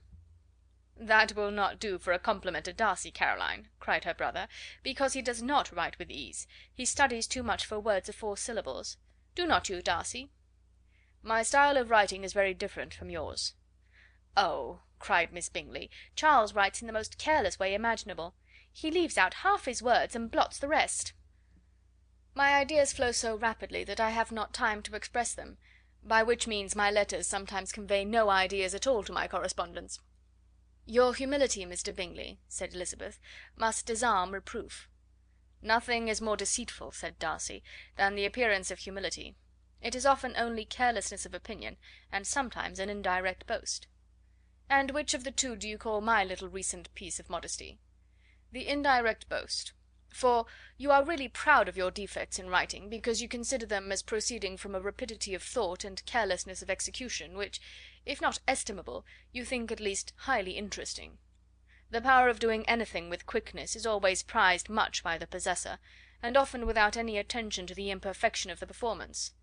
When you told Mrs. Bennet this morning that if you ever resolved upon quitting Netherfield you should be gone in 5 minutes, you meant it to be a sort of panegyric, of compliment to yourself. And yet what is there so very laudable in the precipitance which must leave very necessary business undone, and can be of no real advantage to yourself or any one else?" "Nay," cried Bingley, "this is too much, to remember at night all the foolish things that were said in the morning. And yet, upon my honour, I believe what I said of myself to be true, and I believe it at this moment. At least, therefore, I did not assume the character of needless precipitance merely to show off before the ladies." "I dare say you believed it, but I am by no means convinced that you would have gone with such celerity. Your conduct would be quite as dependent on chance as that of any man I know, and if, as you were mounting your horse, a friend were to say, 'Bingley, you had better stay till next week,' you would probably do it. You would probably not go, and, at another word, might stay a month." "You have only proved by this," cried Elizabeth, "that Mr. Bingley did not do justice to his own disposition. You have shown him off now much more than he did himself." "I am exceedingly gratified," said Bingley, "by your converting what my friend says into a compliment on the sweetness of my temper; but I am afraid you are giving it a turn which that gentleman did by no means intend; for he would certainly think better of me if, under such a circumstance, I were to give a flat denial, and ride off as fast as I could." "Would Mr. Darcy, then, consider the rashness of your original intentions as atoned for by your obstinacy in adhering to it?" "Upon my word, I cannot exactly explain the matter. Darcy must speak for himself." You expect me to account for opinions which you choose to call mine, but which I have never acknowledged. Allowing the case, however, to stand according to your representation, you must remember, Miss Bennet, that the friend who is supposed to desire his return to the house, and the delay of his plan, has merely desired it, asked it without offering one argument in favour of its propriety. To yield readily, easily, to the persuasion of a friend is no merit with you. To yield without conviction is no compliment to the understanding of either. You appear to me, Mr. Darcy, to allow nothing for the influence of friendship and affection. A regard for the requester would often make one yield readily to a request without waiting for arguments to reason one into it. I am not particularly speaking of such a case as you have supposed about Mr. Bingley. We may as well wait, perhaps, till the circumstance occurs before we discuss the discretion of his behaviour thereupon. But in general and ordinary cases between friend and friend, where one of them is desired by the other to change a resolution of no very great moment, should you think ill of that person for complying with the desire without waiting to be argued into it? Will it not be advisable, before we proceed on this subject, to arrange with rather more precision the degree of importance which is to appertain to this request, as well as the degree of intimacy subsisting between the parties? By all means, cried Bingley. Let us hear all the particulars, not forgetting their comparative height and size, for that will have more weight in the argument, Miss Bennet, than you may be aware of. I assure you that if Darcy were not such a great tall fellow in comparison with myself, I should not pay him half so much deference. I declare I do not know a more awful object than Darcy on particular occasions, and in particular places; at his own house especially, and of a Sunday evening, when he has nothing to do." Mr. Darcy smiled, but Elizabeth thought she could perceive that he was rather offended, and therefore checked her laugh. Miss Bingley warmly resented the indignity he had received, in an expostulation with her brother for talking such nonsense. "I see your design, Bingley," said his friend. "You dislike an argument, and want to silence this. Perhaps I do. Arguments are too much like disputes. If you and Miss Bennet will defer yours till I am out of the room, I shall be very thankful, and then you may say whatever you like of me." "What you ask," said Elizabeth, "is no sacrifice on my side, and Mr. Darcy had much better finish his letter." Mr. Darcy took her advice, and did finish his letter. When that business was over, he applied to Miss Bingley and Elizabeth for an indulgence of some music. Miss Bingley moved with some alacrity to the pianoforte, and, after a polite request that Elizabeth would lead the way, which the other as politely and more earnestly negatived, she seated herself. Mrs. Hurst sang with her sister, and while they were thus employed, Elizabeth could not help observing, as she turned over some music books that lay on the instrument, how frequently Mr. Darcy's eyes were fixed on her. She hardly knew how to suppose that she could be an object of admiration to so great a man, and yet that he should look at her because he disliked her was still more strange. She could only imagine, however, at last, that she drew his notice because there was something more wrong and reprehensible, according to his ideas of right, than in any other person present. The supposition did not pain her. She liked him too little to care for his approbation. After playing some Italian songs, Miss Bingley varied the charm by a lively Scotch air, and soon afterwards Mr. Darcy, drawing near Elizabeth, said to her, "Do not you feel a great inclination, Miss Bennet, to seize such an opportunity of dancing a reel?" She smiled, but made no answer. He repeated the question with some surprise at her silence. "Oh," said she, "I heard you before, but I could not immediately determine what to say in reply. You wanted me, I know, to say yes, that you might have the pleasure of despising my taste, but I always delight in overthrowing those kind of schemes, and cheating a person of their premeditated contempt. I have therefore made up my mind to tell you that I do not want to dance a reel at all. And now despise me if you dare." "Indeed I do not dare." Elizabeth, having rather expected to affront him, was amazed at his gallantry, but there was a mixture of sweetness and archness in her manner which made it difficult for her to affront anybody, and Darcy had never been so bewitched by any woman as he was by her. He really believed that, were it not for the inferiority of her connections, he should be in some danger. Miss Bingley saw or suspected enough to be jealous, and her great anxiety for the recovery of her dear friend Jane received some assistance from her desire of getting rid of Elizabeth. She often tried to provoke Darcy into disliking her guest by talking of their supposed marriage, and planning his happiness in such an alliance. "I hope," said she, as they were walking together in the shrubbery the next day, "you will give your mother-in-law a few hints, when this desirable event takes place, as to the advantage of holding her tongue, and if you can compass it, do cure the younger girls of running after officers. And if I may mention so delicate a subject, endeavour to check that little something bordering on conceit and impertinence which your lady possesses." "Have you anything else to propose for my domestic felicity?" "Oh, yes. Do let the portraits of your uncle and aunt Phillips be placed in the gallery at Pemberley. Put them next to your great uncle the judge. They are in the same profession, you know, only in different lines. As for your Elizabeth's picture, you must not have it taken, for what painter could do justice to those beautiful eyes?" "It would not be easy, indeed, to catch their expression, but their colour and shape, and the eyelashes, so remarkably fine, might be copied." At that moment they were met from another walk by Mrs. Hurst and Elizabeth herself. "I did not know that you intended to walk," said Miss Bingley, in some confusion, lest they had been overheard. "You used us abominably ill," answered Mrs. Hurst, "running away without telling us that you were coming out." Then, taking the disengaged arm of Mr. Darcy, she left Elizabeth to walk by herself. The path just admitted three. Mr. Darcy felt their rudeness, and immediately said: "This walk is not wide enough for our party. We had better go into the avenue." But Elizabeth, who had not the least inclination to remain with them, laughingly answered: "No, no, stay where you are. You are charmingly grouped, and appear to uncommon advantage. The picturesque would be spoiled by admitting a fourth. Good bye." She then ran gaily off, rejoicing, as she rambled about, in the hope of being at home again in a day or two. Jane was already so much recovered as to intend leaving her room for a couple of hours that evening.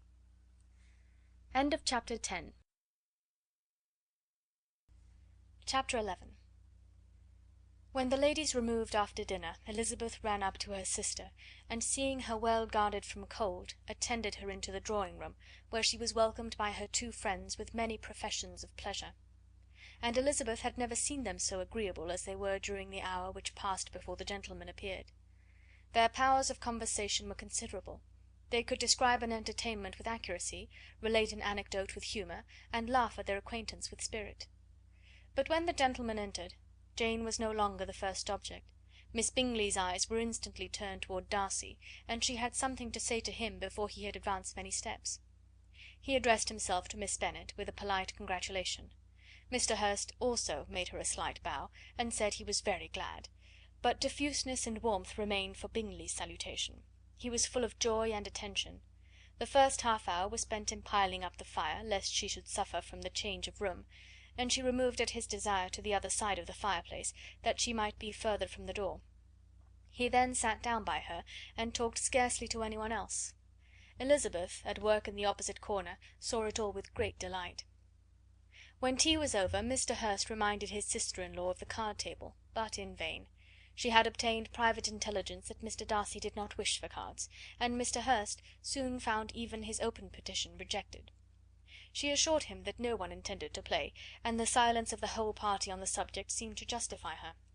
Mr. Hurst had therefore nothing to do but to stretch himself on one of the sofas and go to sleep.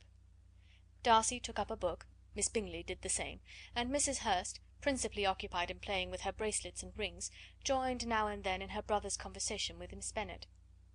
Miss Bingley's attention was quite as much engaged in watching Mr. Darcy's progress through his book as in reading her own, and she was perpetually either making some inquiry or looking at his page. She could not win him, however, to any conversation. He merely answered her question and read on. At length, quite exhausted by the attempt to be amused with her own book, which she had only chosen because it was the second volume of his, she gave a great yawn and said, "How pleasant it is to spend an evening in this way! I declare, after all, there is no enjoyment like reading. How much sooner one tires of anything than of a book! When I have a house of my own, I shall be miserable if I have not an excellent library." No one made any reply.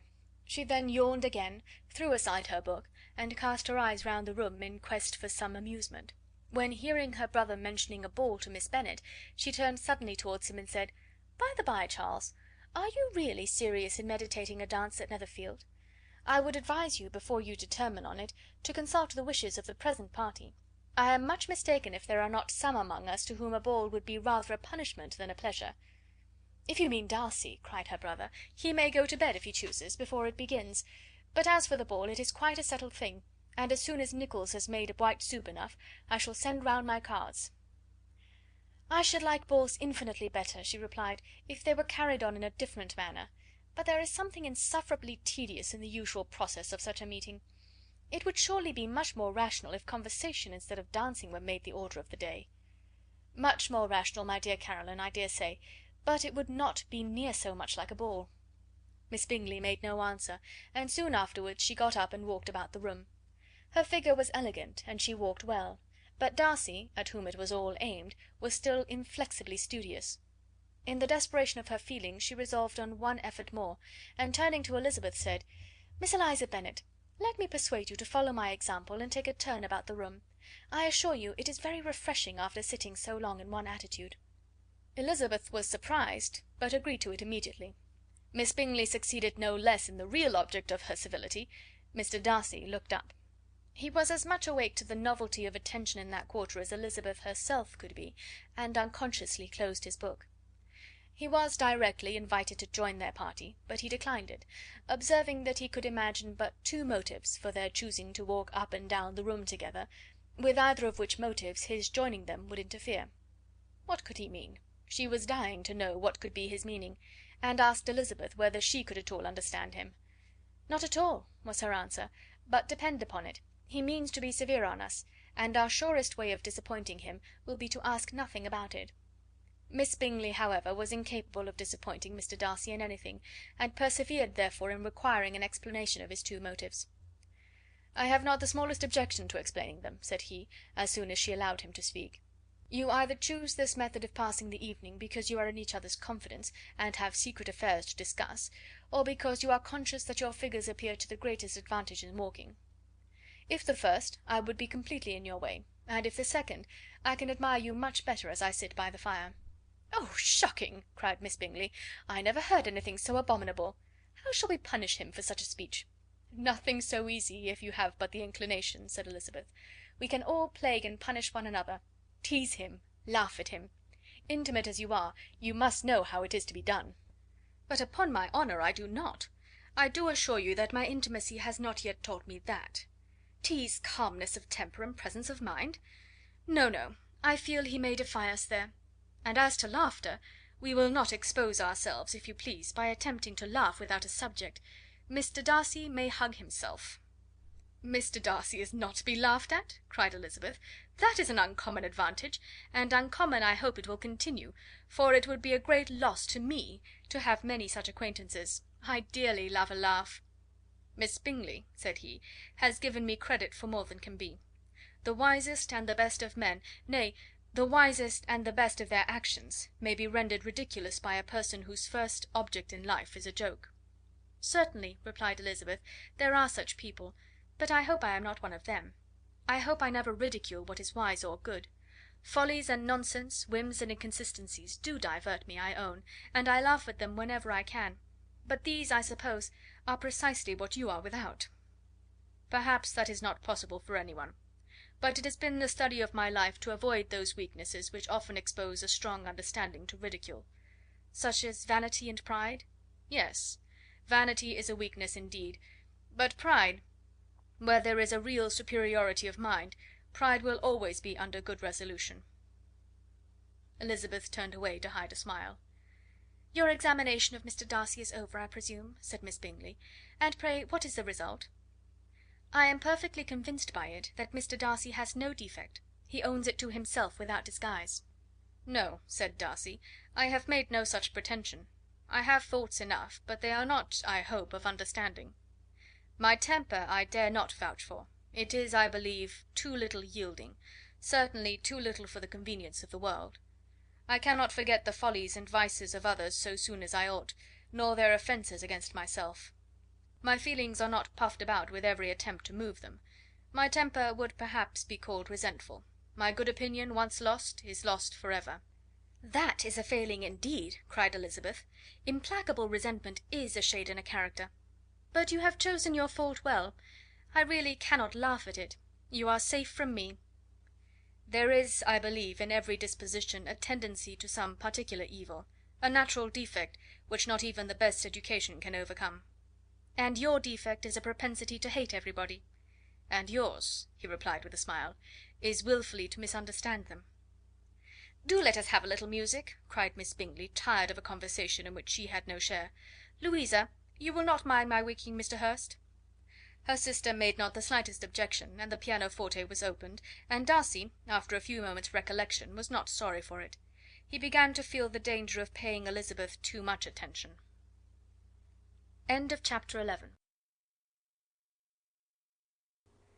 Chapter 12.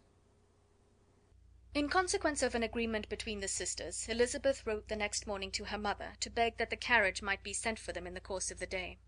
But Mrs. Bennet, who had calculated on her daughters remaining at Netherfield till the following Tuesday, which would exactly finish Jane's week, could not bring herself to receive them with pleasure before. Her answer, therefore, was not propitious, at least not to Elizabeth's wishes, for she was impatient to get home. Mrs. Bennet sent them word that they could not possibly have the carriage before Tuesday, and in her postscript it was added that if Mr. Bingley and his sister pressed them to stay longer, she could spare them very well. Against staying longer, however, Elizabeth was positively resolved; nor did she much expect it would be asked, and fearful, on the contrary, as being considered as intruding themselves needlessly long, she urged Jane to borrow Mr. Bingley's carriage immediately, and at length it was settled that their original design of leaving Netherfield that morning should be mentioned, and the request made. The communication excited many professions of concern, and enough was said of wishing them to stay at least until the following day, to work on Jane. Until the morrow their going was deferred. Miss Bingley was then sorry that she had proposed the delay, for her jealousy and dislike of one sister much exceeded her affection for the other. The master of the house heard with real sorrow that they were to go so soon, and repeatedly tried to persuade Miss Bennet that it would not be safe for her, that she was not enough recovered, but Jane was firm where she felt herself to be right. To Mr. Darcy it was welcome intelligence. Elizabeth had been at Netherfield long enough. She attracted him more than he liked, and Miss Bingley was uncivil to her, and more teasing than usual to himself. He wisely resolved to be particularly careful that no sign of admiration should now escape him, nothing that could elevate her with the hope of influencing his felicity, sensible that, if such an idea had been suggested, his behaviour during the last day must have material weight in confirming or crushing it. Steady to his purpose, he scarcely spoke 10 words to her through the whole of Saturday, and though they were at one time left by themselves for half an hour, he adhered most conscientiously to his book, and would not even look at her. On Sunday, after morning service, the separation, so agreeable to almost all, took place. Miss Bingley's civility to Elizabeth increased at last very rapidly, as well as her affection for Jane, and when they parted, after assuring the latter of the pleasure it would give her to see her either at Longbourn or Netherfield, and embracing her most tenderly, she even shook hands with the former. Elizabeth took leave of the whole party in the liveliest spirits. They were not welcomed home very cordially by their mother. Mrs. Bennet wondered at their coming, and thought them very wrong to give so much trouble, and was sure Jane would have caught cold again. But their father, though very laconic in his expressions of pleasure, was really glad to see them. He had felt their importance in the family circle. The evening conversation, when they were all assembled, had lost much of its animation, and almost all its sense, by the absence of Jane and Elizabeth. They found Mary, as usual, deep in the study of thorough base and human nature, and had some new extracts to admire, and some new observations of threadbare morality to listen to. Catherine and Lydia had information for them of a different sort. Much had been done, and much had been said in the regiment since the preceding Wednesday. Several of the officers had dined lately with their uncle, a private had been flogged, and it had actually been hinted that Colonel Forster was going to be married. Chapter 12. Chapter 13. "I hope, my dear," said Mr. Bennet to his wife, as they were at breakfast the next morning, "that you have ordered a good dinner to-day, because I have reason to expect an addition to our family party." "Who do you mean, my dear? I know of nobody that is coming, I am sure, unless Charlotte Lucas should happen to call in, and I am sure my dinners are good enough for her. I do not believe she often sees such at home." "The person of whom I speak is a gentleman and a stranger." Mrs. Bennet's eyes sparkled. "A gentleman and a stranger! It is Mr. Bingley, I am sure. Well, I am sure I shall be extremely glad to see Mr. Bingley. But, good Lord, how unlucky! There is not a bit of fish to be got to-day. Lydia, my love, ring the bell. I must speak to Hill this moment." "It is not Mr. Bingley," said her husband. "It is a person whom I never saw in the whole course of my life." This roused a general astonishment, and he had the pleasure of being eagerly questioned by his wife and his 5 daughters at once. After amusing himself some time with their curiosity, he thus explained. About a month ago I received this letter, and about a fortnight ago I answered it, for I thought it a cause of some delicacy, and requiring early attention. It is from my cousin Mr. Collins, who, when I am dead, may turn you all out of this house as soon as he pleases." "Oh, my dear," cried his wife, "I cannot bear to hear that mentioned. Pray do not talk of that odious man. I do think it is the hardest thing in the world that your estate should be entailed away from your own children. I am sure, if I had been you, I should have tried long ago to do something or other about it." Jane and Elizabeth tried to explain to her the nature of an entail. They had often attempted to do it before, but it was a subject on which Mrs. Bennet was beyond the reach of reason, and she continued to rail bitterly against the cruelty of settling an estate away from a family of 5 daughters, in favour of a man whom nobody cared anything about. "It certainly is a most iniquitous affair," said Mr. Bennet, "and nothing can clear Mr. Collins from the guilt of inheriting Longbourn. But if you will listen to his letter, you may perhaps be a little softened by his manner of expressing himself." "No, that I am sure I shall not. And I think it is very impertinent of him to write to you at all, and very hypocritical. I hate such false friends. Why could he not keep on quarrelling with you, as his father did before him?" "Why, indeed? He does seem to have had some filial scruples on that head, as you will hear. Hunsford, near Westerham, Kent, 15th October. Dear Sir, the disagreement subsisting between yourself and my late honoured father always gave me much uneasiness, and since I have had the misfortune to lose him, I have frequently wished to heal the breach, but for some time I was kept back by my own doubts, fearing lest it might seem disrespectful to his memory for me to be on good terms with any one with whom it had always pleased him to be at variance. There, Mrs. Bennet. My mind, however, is now made up on the subject, for having received ordination at Easter, I have been so fortunate as to be distinguished by the patronage of the Right Honourable Lady Catherine de Bourgh, widow of Sir Lewis de Bourgh, whose bounty and beneficence has preferred me to the valuable rectory of this parish, where it shall be my earnest endeavour to demean myself with grateful respect towards her ladyship, and be ever ready to perform those rites and ceremonies which are instituted by the Church of England. As a clergyman, moreover, I feel it my duty to promote and establish the blessing of peace in all families within the reach of my influence, and on these grounds I flatter myself that my present overtures are highly recommendable, and that the circumstance of my being next in the entail of Longbourn estate will be kindly overlooked on your side, and not lead you to reject the offered olive branch. I cannot be otherwise than concerned at being the means of injuring your amiable daughters, and beg leave to apologize for it, as well as to assure you of my readiness to make them every possible amends, but of this hereafter. If you should have no objection to receive me into your house, I propose myself the satisfaction of waiting on you and your family, Monday, November 18th, by 4 o'clock, and shall probably trespass on your hospitality till the Saturday sennight following, which I can do without any inconvenience, as Lady Catherine is far from objecting to my occasional absence on a Sunday, provided that some other clergyman is engaged to do the duty of the day. I remain, dear sir, with respectful compliments to your lady and daughters, your well-wisher and friend, William Collins. "At 4 o'clock, therefore, we may expect this peace-making gentleman," said Mr. Bennet, as he folded up the letter. "He seems to be a most conscientious and polite young man, upon my word, and I doubt not will prove a valuable acquaintance, especially if Lady Catherine should be so indulgent as to let him come to us again. There is some sense in what he says about the girls, however, and if he is disposed to make them any amends, I shall not be the person to discourage him." "Though it is difficult," said Jane, "to guess in what way he can mean to make us the atonement he thinks our due, the wish is certainly to his credit." Elizabeth was chiefly struck by his extraordinary deference for Lady Catherine, and his kind intention of christening, marrying, and burying his parishioners whenever it were required. "He must be an oddity, I think," said she. "I cannot make him out. There is something very pompous in his style.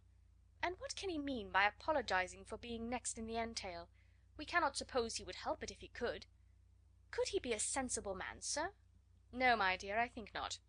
I have great hopes of finding him quite the reverse. There is a mixture of servility and self-importance in his letter, which promises well. I am impatient to see him." "In point of composition," said Mary, "the letter does not seem defective. The idea of the olive branch perhaps is not wholly new, yet I think it is well expressed." To Catherine and Lydia neither the letter nor its writer were in any degree interesting. It was next to impossible that their cousin should come in a scarlet coat, and it was now some weeks since they had received pleasure from the society of a man in any other colour. As for their mother, Mr. Collins's letter had done away with much of her ill will, and she was preparing to see him with a degree of composure which astonished her husband and daughters. Mr. Collins was punctual to his time, and was received with great politeness by the whole family. Mr. Bennet, indeed, said little, but the ladies were ready enough to talk, and Mr. Collins seemed neither in need of encouragement nor inclined to be silent himself. He was a tall, heavy looking young man of 25. His air was grave and stately, and his manners were very formal. He had not been long seated before he complimented Mrs. Bennet on having so fine a family of daughters; said he had heard much of their beauty, but that in this instance fame had fallen short of the truth; and added that he did not doubt her seeing them all in due time disposed of in marriage. This gallantry was not much to the taste of some of his hearers, but Mrs. Bennet, who quarrelled with no compliments, answered most readily, "You are very kind, I am sure, and I wish with all my heart it may prove so, for else they will be destitute enough. Things are settled so oddly." "You allude, perhaps, to the entail of this estate?" "Ah, sir, I do indeed. It is a grievous affair to my poor girls, you must confess. Not that I mean to find fault with you, for such things I know are all chance in this world. There is no knowing how estates will go once they come to be entailed." "I am very sensible, madam, to the hardship of my fair cousins, and could say much on the subject, but that I am cautious of appearing forward and precipitate. But I can assure the young ladies that I come prepared to admire them. At present I will not say more, but perhaps when we are better acquainted—" He was interrupted by a summons to dinner, and the girls smiled on each other. They were not the only objects of Mr. Collins's admiration. The hall, the dining room, and all its furniture were examined and praised, and his commendation of everything would have touched Mrs. Bennet's heart, but for the mortifying supposition of his viewing it all as his own future property. The dinner, too, in its turn, was highly admired, and he begged to know to which of his fair cousins the excellency of its cooking was owing; but he was set right there by Mrs. Bennet, who assured him with some asperity that they were very well able to keep a cook, and that her daughters had nothing to do in the kitchen. He begged pardon for having displeased her. In a softened tone she declared herself not at all offended, but he continued to apologise for about a quarter of an hour. Chapter 14. During dinner Mr. Bennet scarcely spoke at all, but when the servants were withdrawn he thought it time to have some conversation with his guest, and therefore started a subject in which he expected him to shine, by observing that he seemed very fortunate in his patroness. Lady Catherine de Bourgh's attention to his wishes, and consideration for his comfort, appeared very remarkable.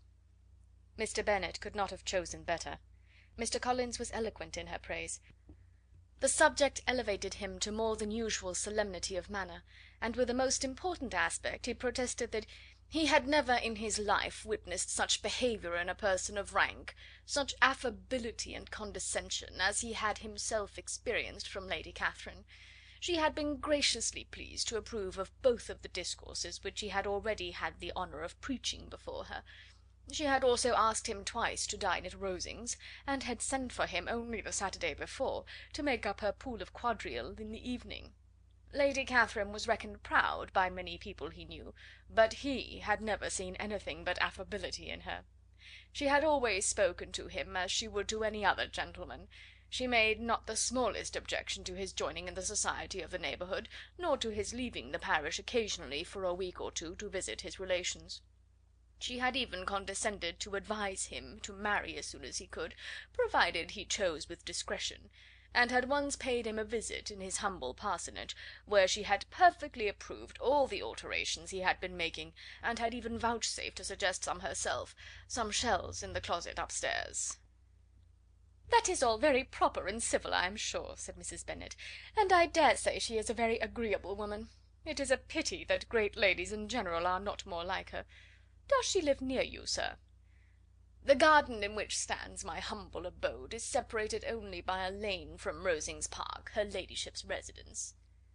"I think you said she was a widow, sir. Has she any family?" "She has only one daughter, the heiress of Rosings, and a very extensive property." "Ah," said Mrs. Bennet, shaking her head, "then she is better off than many girls. And what sort of young lady is she? Is she handsome?" "She is a most charming young lady indeed.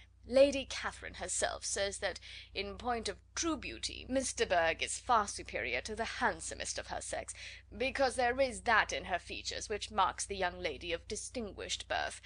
She is unfortunately of a sickly constitution, which has prevented her from making that progress in many accomplishments which she could not have otherwise failed of, as I am informed by the lady who superintended her education, and who still resides with them. But she is perfectly amiable, and often condescends to drive by my humble abode in her little phaeton and ponies." "Has she been presented? I do not remember her name among the ladies at court." "Her indifferent state of health unhappily prevents her being in town, and by that means, as I told Lady Catherine one day, has deprived the British court of its brightest ornaments. Her ladyship seemed pleased with the idea, and you may imagine that I am happy on every occasion to offer those little delicate compliments which are always acceptable to ladies. I have more than once observed to Lady Catherine that her charming daughter seemed born to be a duchess, and that the most elevated rank, instead of giving her consequence, would be adorned by her. These are the kind of little things which please her ladyship, and it is a sort of attention which I conceive myself peculiarly bound to pay." "You judge very properly," said Mr. Bennet, "and it is happy for you that you possess the talent of flattering with delicacy. May I ask whether these pleasing attentions proceed from the impulse of the moment, or are the result of previous study?" "They arise chiefly from what is passing at the time, and though I sometimes amuse myself with suggesting and arranging such little elegant compliments as may be adapted to ordinary occasions, I always wish to give them as unstudied an air as possible." Mr. Bennet's expectations were fully answered. His cousin was as absurd as he had hoped, and he listened to him with the keenest enjoyment, maintaining at the same time the most resolute composure of countenance, and, except in an occasional glance at Elizabeth, requiring no partner in his pleasure. By tea time, however, the dose had been enough, and Mr. Bennet was glad to take his guest into the drawing room again, and, when tea was over, glad to invite him to read aloud to the ladies. Mr. Collins readily assented, and a book was produced, but on beholding it, for everything announced it to be from a circulating library, he started back, and, begging pardon, protested that he never read novels. Kitty stared at him, and Lydia exclaimed. Other books were produced, and after some deliberation he chose Fordyce's Sermons. Lydia gaped as he opened the volume, and before he had, with very monotonous solemnity, read 3 pages, she interrupted him with, "Do you know, mamma, that my uncle Phillips talks of turning away Richard, and if he does, Colonel Forster will hire him. My aunt told me so herself on Saturday. I shall walk to Meryton to morrow to hear more about it, and to ask when Mr. Denny comes back from town." Lydia was bid by her 2 eldest sisters to hold her tongue, but Mr. Collins, much offended, laid aside his book and said, "I have often observed how little young ladies are interested by books of a serious stamp, though written solely for their benefit. It amazes me, I confess, for certainly there can be nothing so advantageous to them as instruction. But I will no longer importune my young cousin." Then, turning to Mr. Bennet, he offered himself as his antagonist at backgammon. Mr. Bennet accepted the challenge, observing that he acted very wisely in leaving the girls to their own trifling amusements. Mrs. Bennet and her daughters apologized most civilly for Lydia's interruption, and promised that it should not occur again, if he would resume his book; but Mr. Collins, after assuring them that he bore his young cousin no ill will, and should never resent her behaviour as any affront, seated himself at another table with Mr. Bennet, and prepared for backgammon. Chapter 15. Mr. Collins was not a sensible man, and the deficiency of nature had been but little assisted by education or society, the greatest part of his life having been spent under the guidance of an illiterate and miserly father, and though he belonged to one of the universities, he had merely kept the necessary terms, without forming at it any useful acquaintance. The subjection in which his father had brought him up had given him originally great humility of manner, but it was now a good deal counteracted by the self-conceit of a weak head, living in retirement, and the consequential feelings of early and unexpected prosperity. A fortunate chance had recommended him to Lady Catherine de Bourgh when the living of Hunsford was vacant, and the respect which he felt for her high rank, and his veneration for her as his patroness, mingling with a very good opinion of himself, of his authority as a clergyman, and his right as a rector, made him altogether a mixture of pride and obsequiousness, self-importance and humility. Having now a good house and a very sufficient income, he intended to marry, and in seeking a reconciliation with the Longbourn family, he had a wife in view, as he meant to choose one of the daughters, if he found them as handsome and amiable as they were represented by common report. This was his plan of amends, of atonement, for inheriting their father's estate, and he thought it an excellent one, full of eligibility and suitableness, and excessively generous and disinterested on his own part. His plan did not vary on seeing them. Miss Bennet's lovely face confirmed his views, and established all his strictest notions of what was due to seniority, and for the first evening she was his settled choice.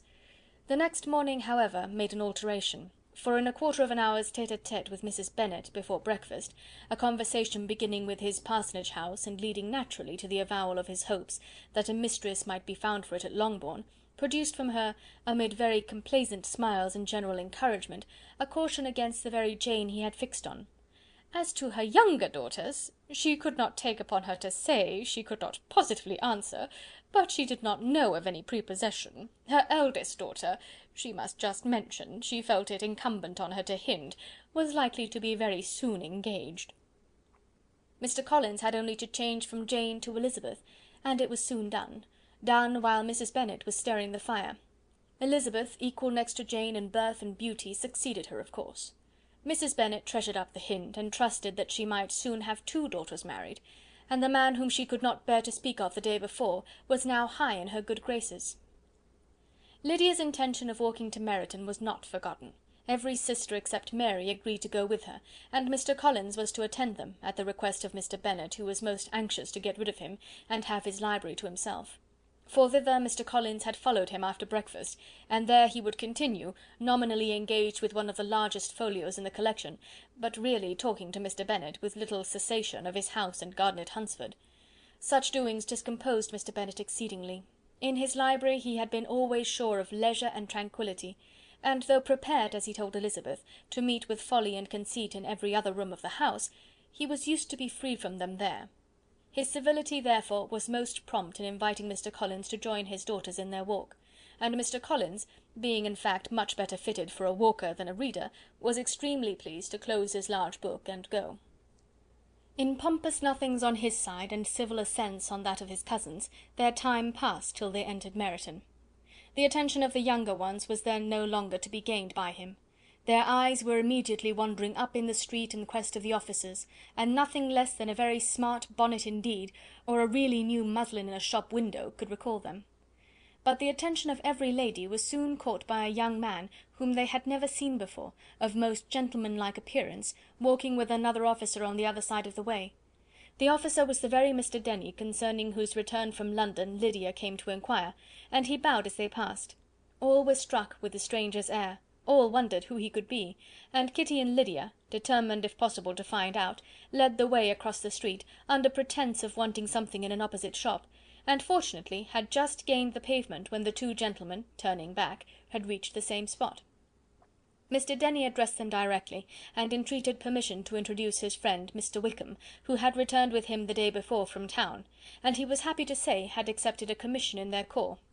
This was exactly as it should be, for the young man wanted only regimentals to make him completely charming. His appearance was greatly in his favour. He had all the best part of beauty, a fine countenance, a good figure, and very pleasing address.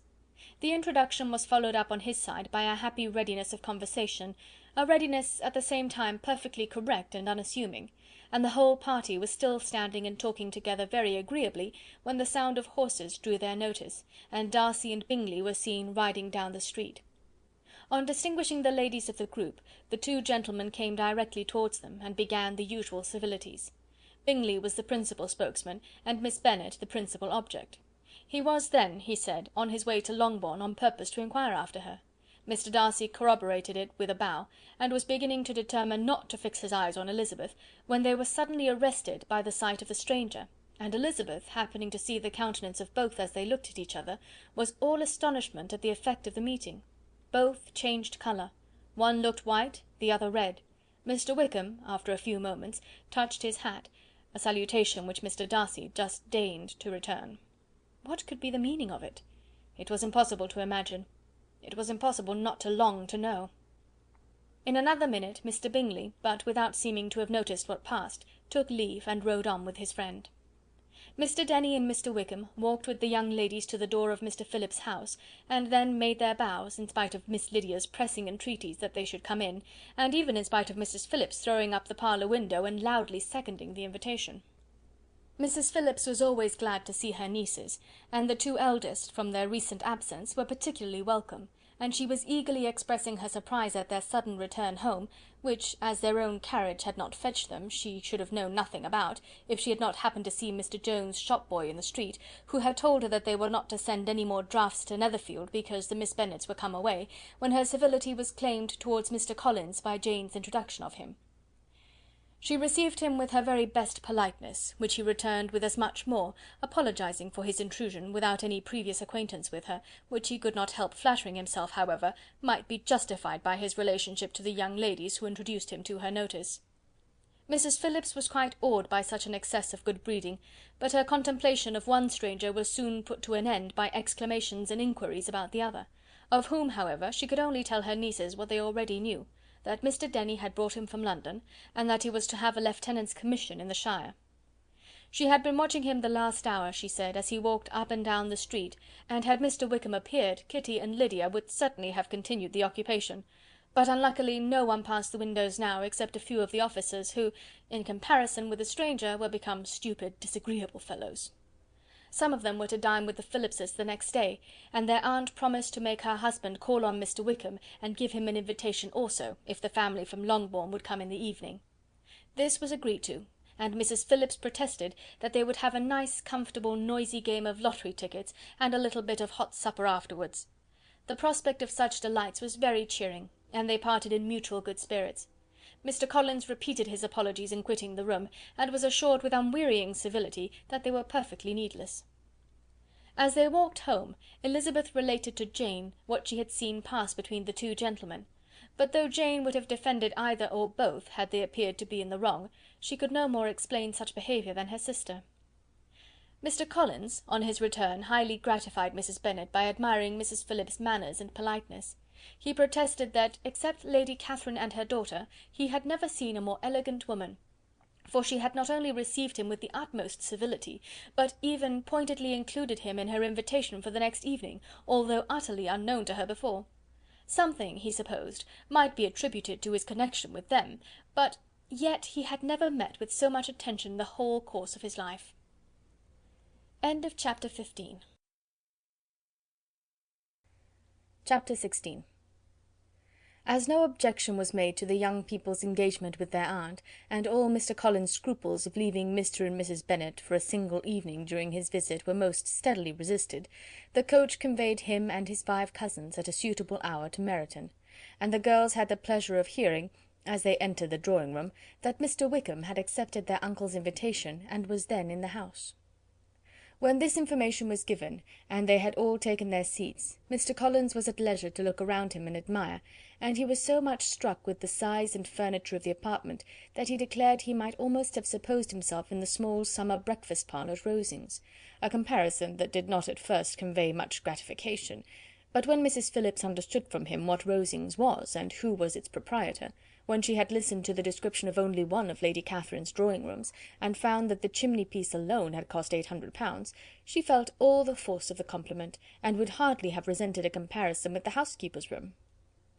In describing to her all the grandeur of Lady Catherine and her mansion, with occasional digressions in praise of his own humble abode, and the improvements it was receiving, he was happily employed until the gentlemen joined them, and he found in Mrs. Phillips a very attentive listener, whose opinion of his consequence increased with what she heard, and who was resolving to retail it all among her neighbours as soon as she could.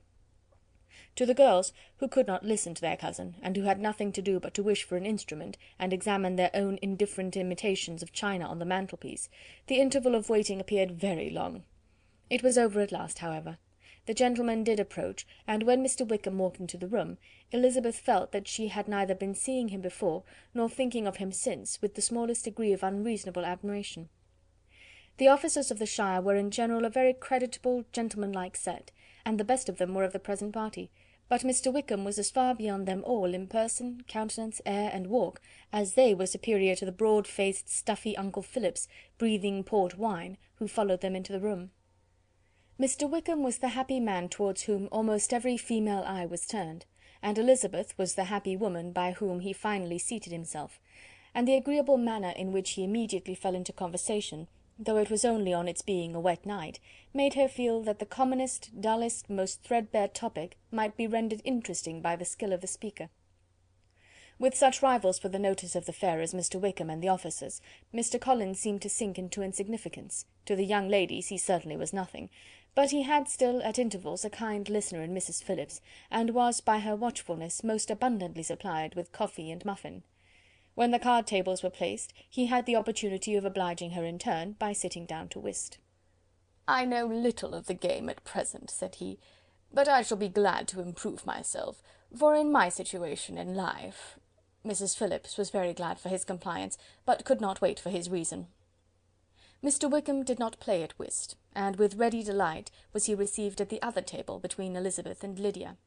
At first there seemed danger of Lydia's engrossing him entirely, for she was a most determined talker, but being likewise extremely fond of lottery tickets, she soon grew too much interested in the game, too eager in making bets and exclaiming after prizes, to have attention for anyone in particular.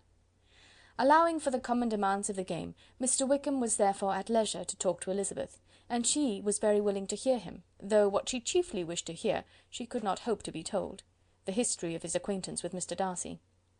She dared not even mention that gentleman. Her curiosity, however, was unexpectedly relieved. Mr. Wickham began the subject himself. He inquired how far Netherfield was from Meryton, and after receiving her answer, asked in a hesitating manner how long Mr. Darcy had been staying there. "About a month," said Elizabeth, and then, unwilling to let the subject drop, added, "He is a man of very large property in Derbyshire, I understand." "Yes," replied Mr. Wickham, "his estate there is a noble one. A clear 10,000 per annum. You could not have met with a person more capable of giving you certain information on that head than myself, for I have been connected with his family in a particular manner from my infancy." Elizabeth could not but look surprised. "You may well be surprised, Miss Bennet, at such an assertion, after seeing, as you probably might, the very cold manner of our meeting yesterday. Are you much acquainted with Mr. Darcy?"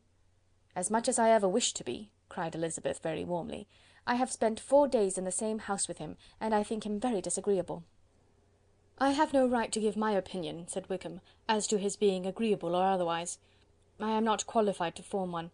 I have known him too long and too well to be a fair judge. It is impossible for me to be impartial, but I believe your opinion of him would in general astonish, and perhaps you would not express it quite so strongly anywhere else. Here you are in your own family." "Upon my word, I say no more here than I might say in any house in the neighbourhood, except Netherfield. He is not at all liked in Hertfordshire. Everybody is disgusted with his pride. You will not find him more favourably spoken of by anyone." "I cannot pretend to be sorry," said Wickham, after a short interruption, "that he or that any man should not be estimated beyond their deserts, but with him, I believe, it does not often happen. The world is blinded by his fortune and consequence, or frightened by his high and imposing manners, and sees him only as he chooses to be seen. I should take him, even on my slight acquaintance, to be an ill-tempered man." Wickham only shook his head. "I wonder," said he, at the next opportunity of speaking, "whether he is likely to be in this country much longer. I do not at all know, but I heard nothing of his going away when I was at Netherfield. I hope your plans in favour of the shire will not be affected by his being in the neighbourhood?" "Oh, no, it is not for me to be driven away by Mr. Darcy. If he wishes to avoid seeing me, he must go. We are not on friendly terms, and it always gives me pain to meet him, but I have no reason for avoiding him, but what I might proclaim before all the world, a sense of a very great ill-usage, and most painful regrets at his being what he is. His father, Miss Bennet, the late Mr. Darcy, was one of the best men that ever breathed, and the truest friend I ever had, and I can never be in company with this Mr. Darcy without being grieved to the soul by 1,000 tender recollections. His behaviour to myself has been scandalous, but I verily believe I could forgive him anything and everything, rather than his disappointing the hopes and disgracing the memory of his father. Elizabeth found the interest of the subject increase, and listened with all her heart, but the delicacy of it prevented further inquiry. Mr. Wickham began to speak on more general topics, Meryton, the neighbourhood, the society, appearing highly pleased with all that he had yet seen, and speaking of the latter with gentle but very intelligible gallantry. It was the prospect of constant society, and good society, he added, which was my chief inducement to enter the shire. I knew it to be a most respectable, agreeable corps, and my friend Denny tempted me further by his account of their present quarters, and the very great attentions and excellent acquaintances Meryton had procured them. Society, I own, is necessary to me. I have been a disappointed man, and my spirits will not bear solitude. I must have employment and society. A military life is not what I was intended for, but circumstances have now made it eligible. The Church ought to have been my profession. I was brought up for the Church, and I should at this time have been in possession of a most valuable living, had it pleased the gentleman we were speaking of just now. Indeed? Yes. The late Mr. Darcy bequeathed me the next presentation of the best living in his gift. He was my godfather, and excessively attached to me. I cannot do justice to his kindness. He meant to provide for me amply, and thought he had done it, but when the living fell, it was given elsewhere. Good heavens! cried Elizabeth. But how could that be? How could his will be disregarded? Why did you not seek legal redress? There was just such an informality in the terms of the bequest as to give me no hope from law. A man of honour could not have doubted the intention, but Mr. Darcy chose to doubt it, or to treat it as a merely conditional recommendation, and to assert that I had forfeited all claim to it by extravagance, imprudence, in short, anything or nothing. Certain it is that the living became vacant 2 years ago, exactly as I was of an age to hold it, and that it was given to another man.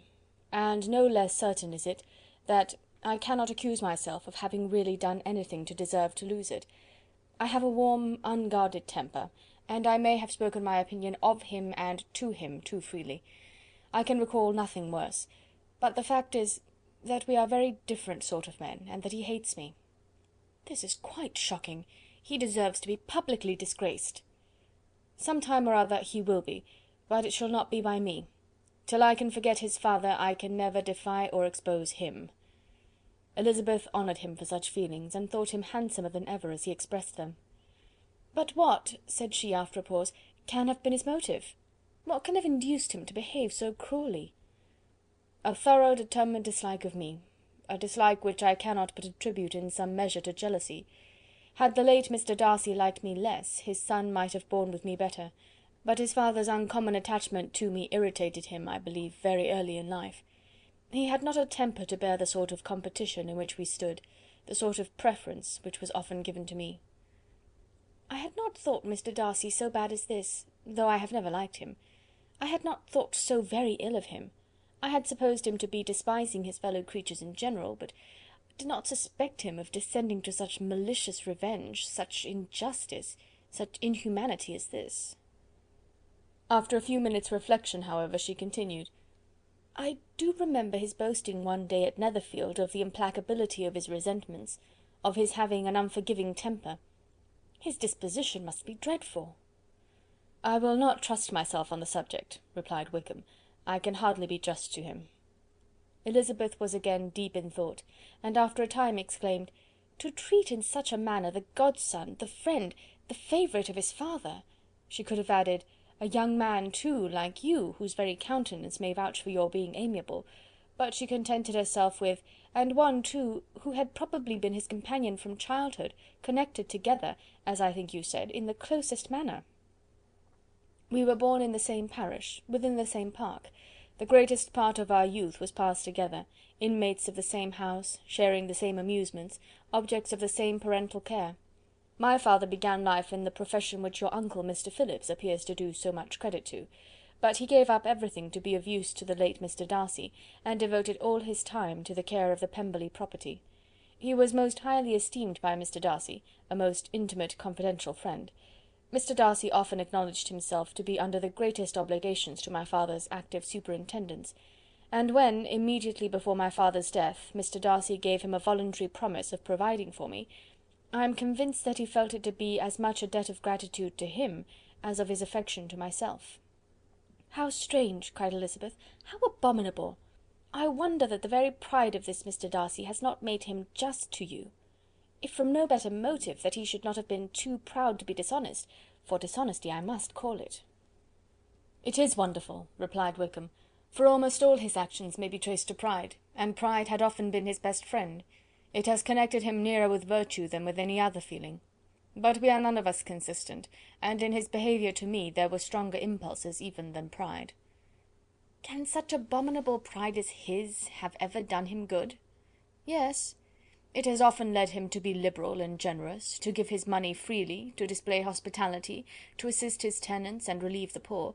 Family pride and filial pride, for he is very proud of what his father was, have done this. Not to appear to disgrace his family, to degenerate from the popular qualities, or lose the influence of the Pemberley house, is a powerful motive.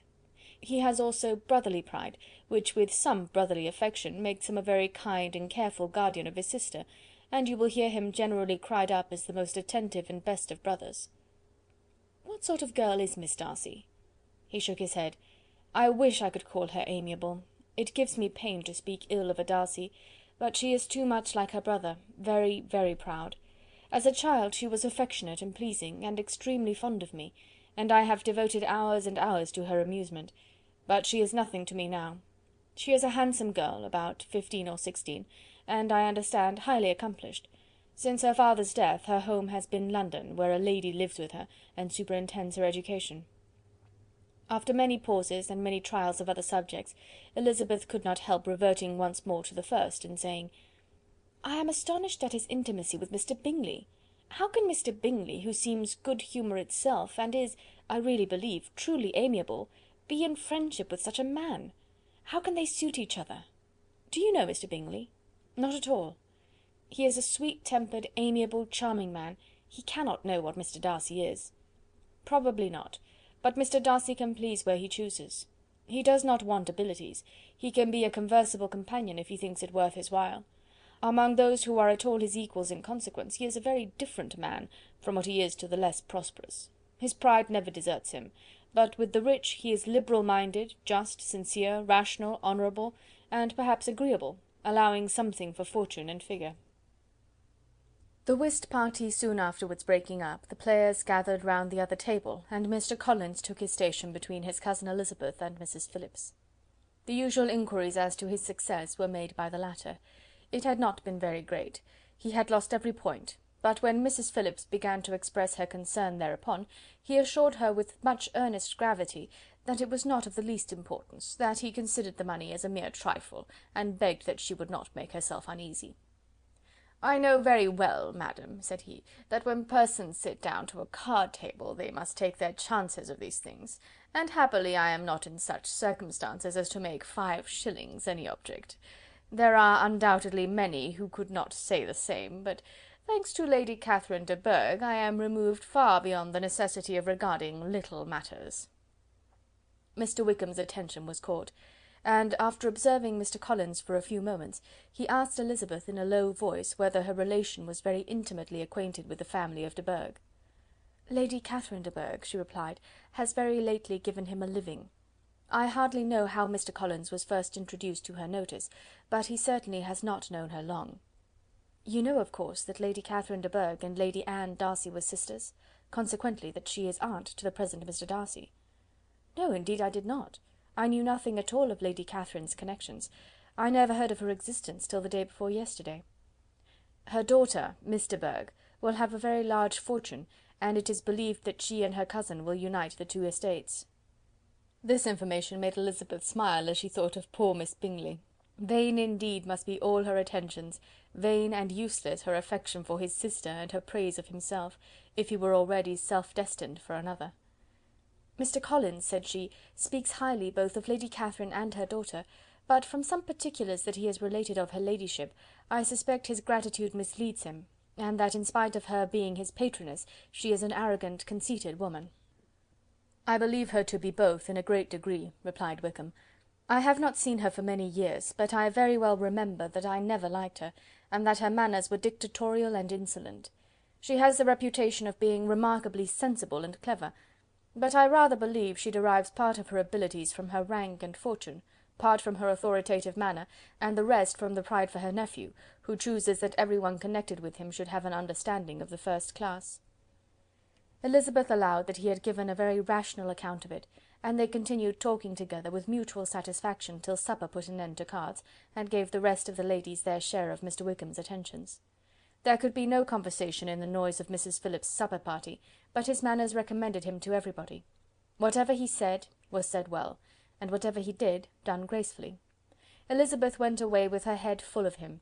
She could think of nothing but of Mr. Wickham, and of what he had told her, all the way home, but there was not time for her even to mention his name as they went, for neither Lydia nor Mr. Collins were once silent.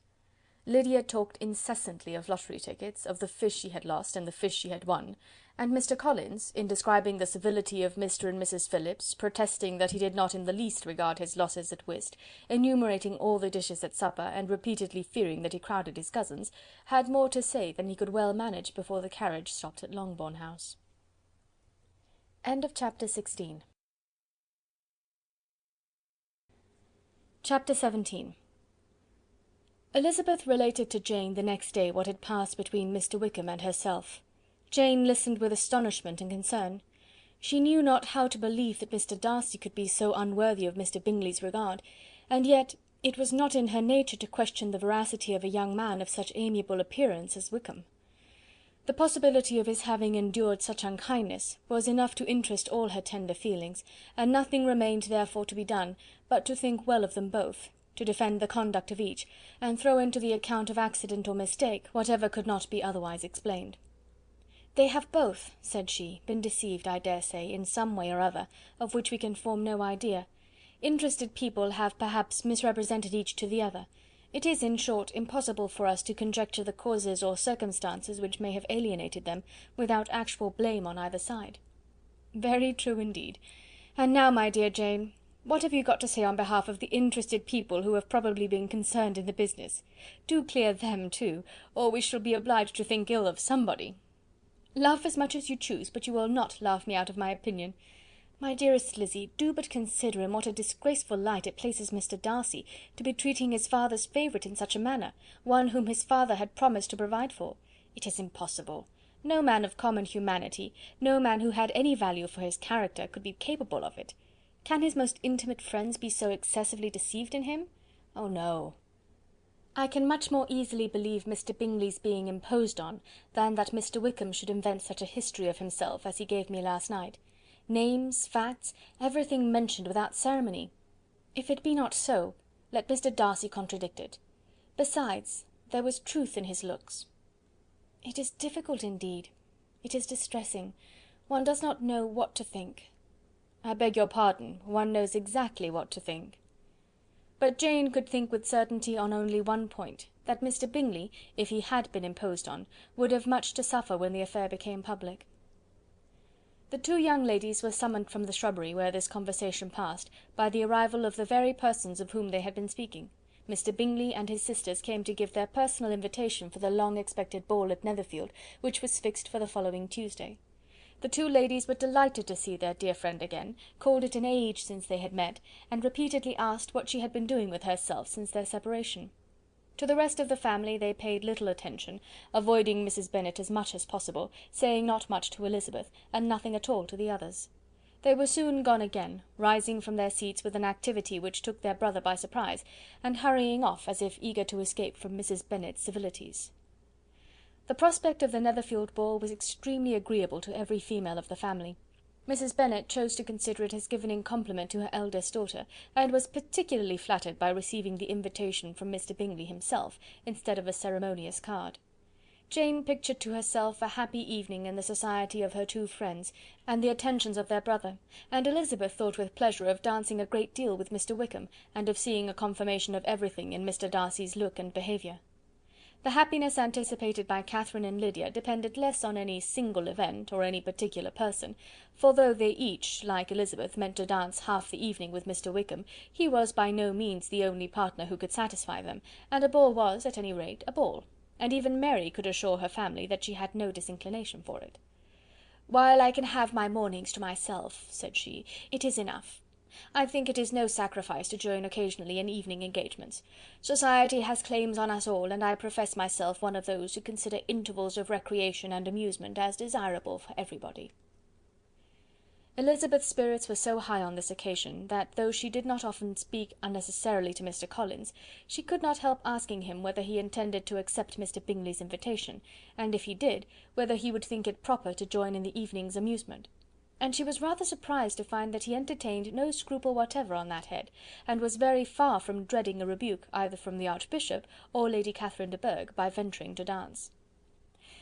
"I am by no means of the opinion, I assure you," said he, "that a ball of this kind, given by a young man of character to respectable people, can have any evil tendency, and I am so far from objecting to dancing myself, that I shall hope to be honoured with the hands of all my fair cousins in the course of the evening, and I take this opportunity of soliciting yours, Miss Elizabeth, for the first 2 dances especially.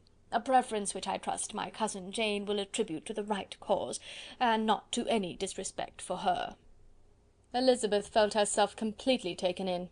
She had fully proposed being engaged by Mr. Wickham for those very dances, and to have Mr. Collins instead! Her liveliness had never been worse timed. There was no help for it, however. Mr. Wickham's happiness and her own were perforce delayed a little longer, and Mr. Collins' proposal accepted with as good a grace as she could. She was not the better pleased with his gallantry from the idea it suggested of something more.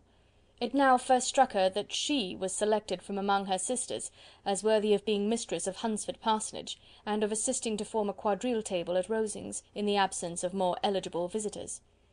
The idea soon reached to conviction, as she observed his increasing civilities towards herself, and heard his frequent attempt at a compliment on her wit and vivacity; and though more astonished than gratified herself by this effect of her charms, it was not long before her mother gave her to understand that the probability of their marriage was extremely agreeable to her. Elizabeth, however, did not choose to take the hint, being well aware that a serious dispute must be the consequence of any reply. Mr. Collins might never make the offer, and till he did, it was useless to quarrel about him.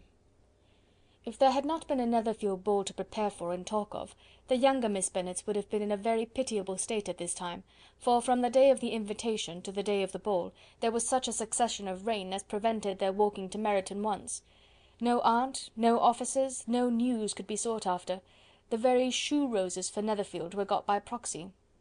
Even Elizabeth might have found some trial of her patience in weather which totally suspended the improvement of her acquaintance with Mr. Wickham, and nothing less than a dance on Tuesday could have made such a Friday, Saturday, Sunday, and Monday endurable to Kitty and Lydia. Chapter 17. Chapter 18. Till Elizabeth entered the drawing-room at Netherfield, and looked in vain for Mr. Wickham among the cluster of red coats there assembled, a doubt of his being present had never occurred to her. The certainty of meeting him had not been checked by any of those recollections that might not unreasonably have alarmed her. She had dressed with more than usual care, and prepared in the highest spirits for the conquest of all that remained unsubdued of his heart, trusting that it was not more than might be won in the course of the evening. But in an instant arose the dreadful suspicion of his being purposely omitted for Mr. Darcy's pleasure in the Bingleys' invitation to the officers; and though this was not exactly the case, the absolute fact of his absence was pronounced by his friend Denny, to whom Lydia eagerly applied, and who told them that Wickham had been obliged to go to town on business the day before, and was not yet returned; adding with a significant smile, "I do not imagine his business would have called him away just now, if he had not wanted to avoid a certain gentleman here." This part of his intelligence, though unheard by Lydia, was caught by Elizabeth, and as it assured her that Darcy was not less answerable for Wickham's absence than if her first surmise had been just, every feeling of displeasure against the former was so sharpened by immediate disappointment, that she could hardly reply with tolerable civility to the polite inquiries which he directly afterwards approached to make. Attendance, forbearance, patience with Darcy, was injury to Wickham. She was resolved against any sort of conversation with him, and turned away with a degree of ill humour which she could not wholly surmount even in speaking to Mr. Bingley, whose blind partiality provoked her. But Elizabeth was not formed for ill humour, and though every prospect of her own was destroyed for the evening, it could not dwell long on her spirits, and having told all her griefs to Charlotte Lucas, whom she had not seen for a week, she was soon able to make a voluntary transition to the oddities of her cousin, and to point him out to her particular notice. The first two dances, however, brought a return of distress. They were dances of mortification. Mr. Collins, awkward and solemn, apologising instead of attending, and often moving wrong without being aware of it, gave her all the shame and misery which a disagreeable partner for a couple of dances can give. The moment of her release from him was ecstasy. She danced next with an officer, and had the refreshment of talking of Wickham, and of hearing that he was universally liked. When those dances were over, she returned to Charlotte Lucas, and was in conversation with her when she found herself suddenly addressed by Mr. Darcy, who took her so much by surprise in his application for her hand, that, without knowing what she did, she accepted him. He walked away again immediately, and she was left to fret over her own want of presence of mind. Charlotte tried to console her. "I dare say you will find him very agreeable." "Heaven forbid! That would be the greatest misfortune of all. To find a man agreeable whom one is determined to hate! Do not wish me such an evil." When the dancing recommenced, however, and Darcy approached to claim her hand, Charlotte could not help cautioning her in a whisper not to be a simpleton, and allow her fancy for Wickham to make her appear unpleasant in the eyes of a man 10 times his consequence. Elizabeth made no answer, and took her place in the set, amazed at the dignity to which she was arrived in being allowed to stand opposite Mr. Darcy, and reading in her neighbour's looks their equal amazement in beholding it. They stood for some time without speaking a word, and she began to imagine that their silence was to last through the 2 dances, and at first was resolved not to break it, till suddenly, fancying that it would make the greater punishment to her partner to oblige him to talk, she made some slight observation on the dance. He replied, and was again silent. After a pause of some minutes, she addressed him a second time with— "It is your turn to say something now, Mr. Darcy. I talked about the dance, and you ought to make some sort of remark on the size of the room, or the number of couples." He smiled, and assured her that whatever she wished him to say should be said. "Very well, that reply will do for the present. Perhaps by and by I may observe that private balls are much pleasanter than public ones. But now we may be silent." "Do you talk by rule, then, while you are dancing?" "Sometimes. One must speak a little, you know. It would look odd to be entirely silent for half an hour together, and yet, for the advantage of some, conversation ought to be so arranged as that they might have the trouble of saying as little as possible." "Are you consulting your own feelings in the present case, or do you imagine that you are gratifying mine?" "Both," replied Elizabeth archly, "for I have always seen a great similarity in the turn of our minds. We are each of an unsocial, taciturn disposition, unwilling to speak unless we expect to say something that will amaze the whole room, and be handed down to posterity with all the eclat of a proverb." "This is no very striking resemblance of your own character, I am sure," said he. "How near it may be to mine, I cannot pretend to say. You think it a faithful portrait, undoubtedly." "I must not decide on my own performance." He made no answer, and they were again silent till they had gone down the dance, when he asked her if she and her sisters did not very often walk to Meryton. She answered in the affirmative, and, unable to resist the temptation, added, "When you met us there the other day, we had just been forming a new acquaintance." The effect was immediate. A deeper shade of hauteur overspread his features, but he said not a word, and Elizabeth, though blaming herself for her own weakness, could not go on. At length Darcy spoke, and in a constrained manner said— "Mr. Wickham is blessed with such happy manners as may ensure his making friends. Whether he may be equally capable of retaining them is less certain." "He has been so unlucky as to lose your friendship," replied Elizabeth with emphasis, "and in a manner which he is likely to suffer from all his life." Darcy made no answer, and seemed desirous of changing the subject. At that moment Sir William Lucas appeared close to them, meaning to pass through the set to the other side of the room, but on perceiving Mr. Darcy, he stopped with a bow of superior courtesy to compliment him on his dancing and his partner. "I have been most highly gratified indeed, my dear sir. Such very superior dancing is not often seen. It is evident that you belong to the first circles. Allow me to say, however, that your fair partner does not disgrace you, and that I must hope to have this pleasure often repeated, especially when a certain desirable event, my dear Eliza," glancing at her sister in Bingley, "shall take place. What congratulations will then flow in! I appeal to Mr. Darcy— But let me not interrupt you, sir. You will not thank me for detaining you from the bewitching converse of that young lady, whose bright eyes are also upbraiding me." The latter part of this address was scarcely heard by Darcy, but Sir William's allusion to his friend seemed to strike him forcibly, and his eyes were directed with a very serious expression towards Bingley and Jane, who were dancing together. Recovering himself, however, shortly, he turned to his partner and said, "Sir William's interruption has made me forget what we were talking of." "I do not think we were speaking at all. Sir William could not have interrupted two people in the room who had less to say for themselves. We have tried 2 or 3 subjects already without success, and what we are to talk of next I cannot imagine." "What think you of books?" said he, smiling. "Books? Oh no! I am sure we never read the same, or not with the same feelings." "I am sorry you think so, but if that be the case, there can at least be no want of subject. We may compare our different opinions." "No, I cannot talk of books in a ballroom. My head is always full of something else." "The present always occupies you in such scenes, does it?" said he, with a look of doubt. "Yes, always," she replied, without knowing what she said, for her thoughts had wandered far from the subject, as soon afterwards appeared by her suddenly exclaiming, "I remember hearing you once say, Mr. Darcy, that you hardly ever forgave, that your resentment once created was unappeasable. You are very cautious, I suppose, as to its being created?" "I am," said he, with a firm voice. "And never allow yourself to be blinded by prejudice?" "I hope not." "It is particularly incumbent on those who never change their opinion to be secure of judging properly at first." "May I ask to what these questions tend?" "Merely to the illustration of your character," said she, endeavouring to shake off her gravity. "I am trying to make it out." "And what is your success?" She shook her head.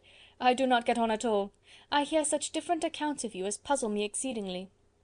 "I can readily believe," answered he, gravely, "that reports may vary greatly with respect to me, and I could wish, Miss Bennet, that you were not to sketch my character at the present moment, as there is reason to fear that the performance would reflect no credit on either." "But if I do not take your likeness now, I may never have another opportunity." "I would by no means suspend any pleasure of yours," he coldly replied.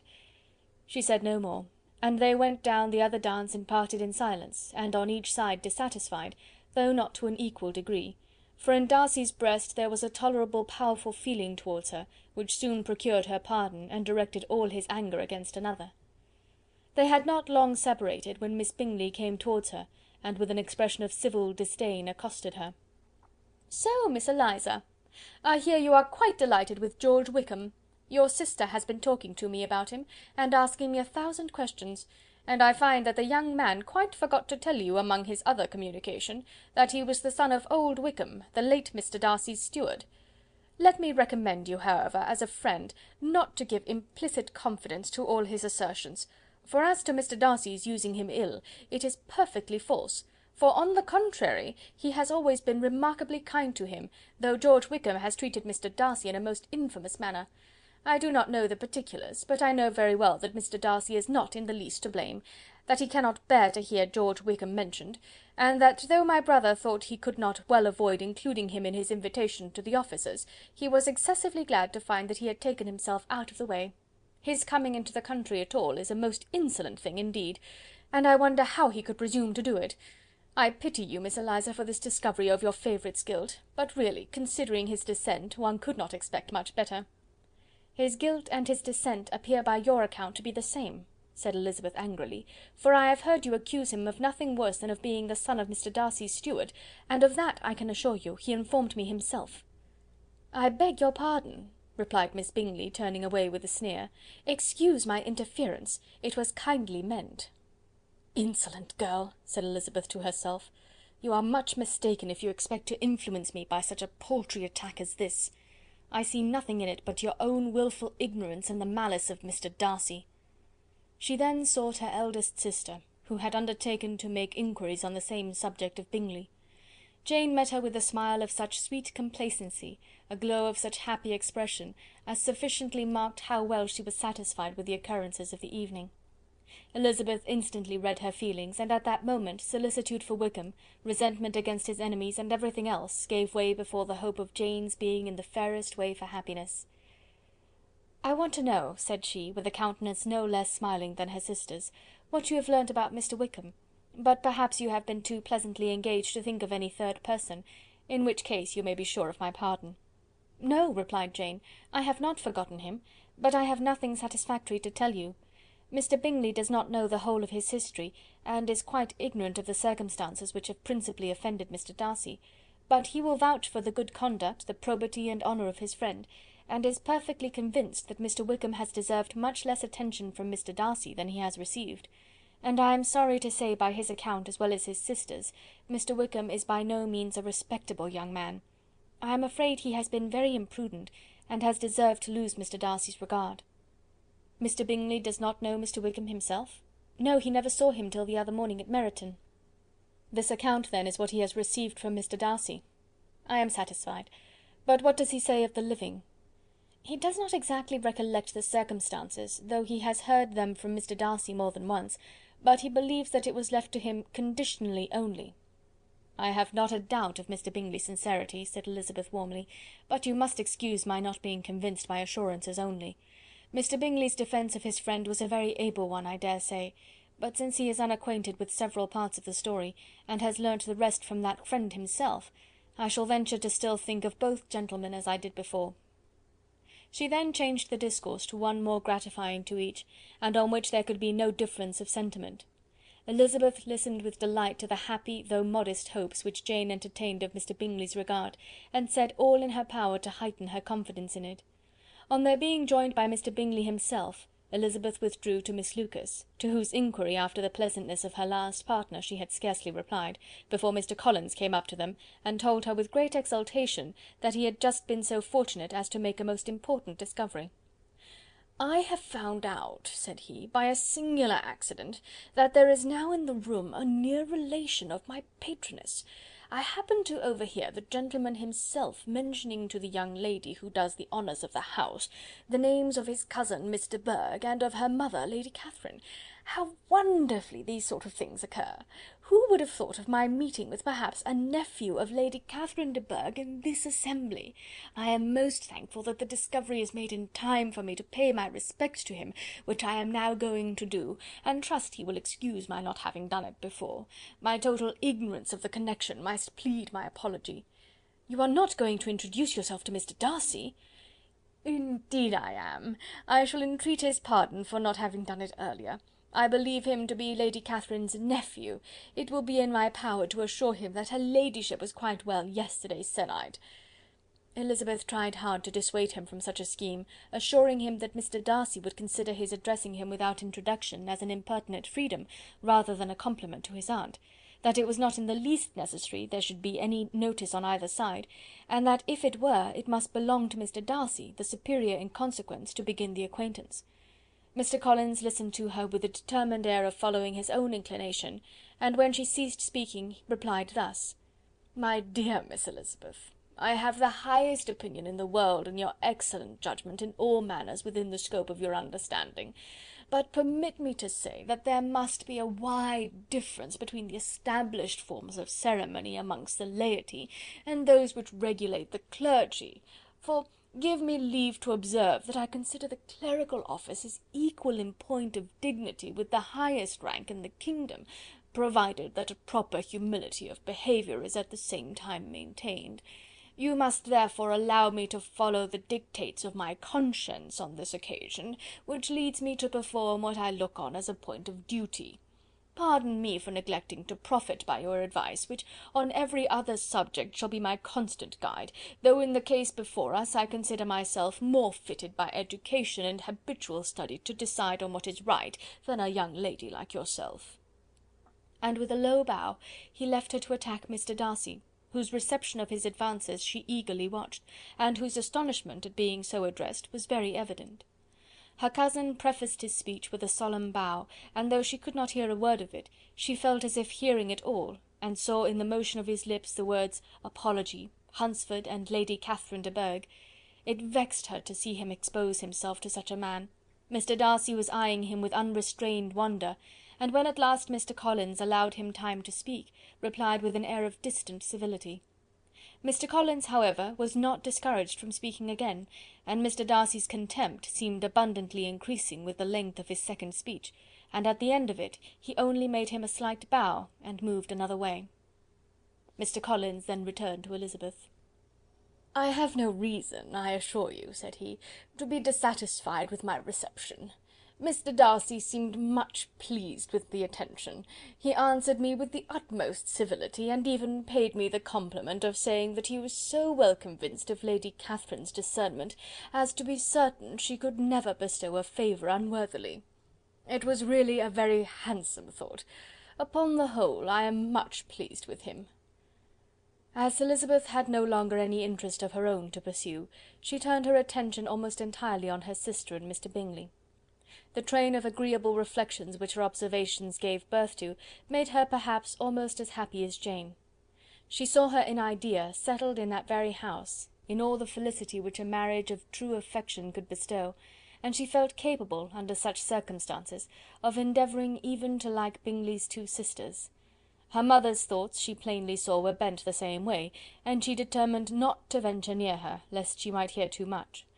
When they sat down to supper, therefore, she considered it a most unlucky perverseness which placed them within one of each other, and deeply was she vexed to find that her mother was talking to that one person, Lady Lucas, freely, openly, and of nothing else but her expectation that Jane would soon be married to Mr. Bingley. It was an animating subject, and Mrs. Bennet seemed incapable of fatigue while enumerating the advantages of the match. His being such a charming young man, and so rich, and living but 3 miles from them, were the first points of self-gratulation. And then it was such a comfort to think how fond the two sisters were of Jane, and to be certain that they must desire the connection as much as she could do. It was, moreover, such a promising thing for her younger daughters, as Jane's marrying so greatly must throw them in the way of other rich men. And lastly, it was so pleasant at her time of life to be able to consign her single daughters to the care of their sister, that she might not be obliged to go into company more than she liked. It was necessary to make this circumstance a matter of pleasure, because on such occasions it is the etiquette, but no one was less likely than Mrs. Bennet to find comfort in staying home at any period of her life. She concluded with many good wishes that Lady Lucas might soon be equally fortunate, though evidently and triumphantly believing there was no chance of it. In vain did Elizabeth endeavour to check the rapidity of her mother's words, or persuade her to describe her felicity in a less audible whisper, for to her inexpressible vexation she could perceive that the chief of it was overheard by Mr. Darcy, who sat opposite to them. Her mother only scolded her for being nonsensical. "What is Mr. Darcy to me, pray, that I should be afraid of him? I am sure we owe him no such particular civility as to be obliged to say nothing he may not like to hear."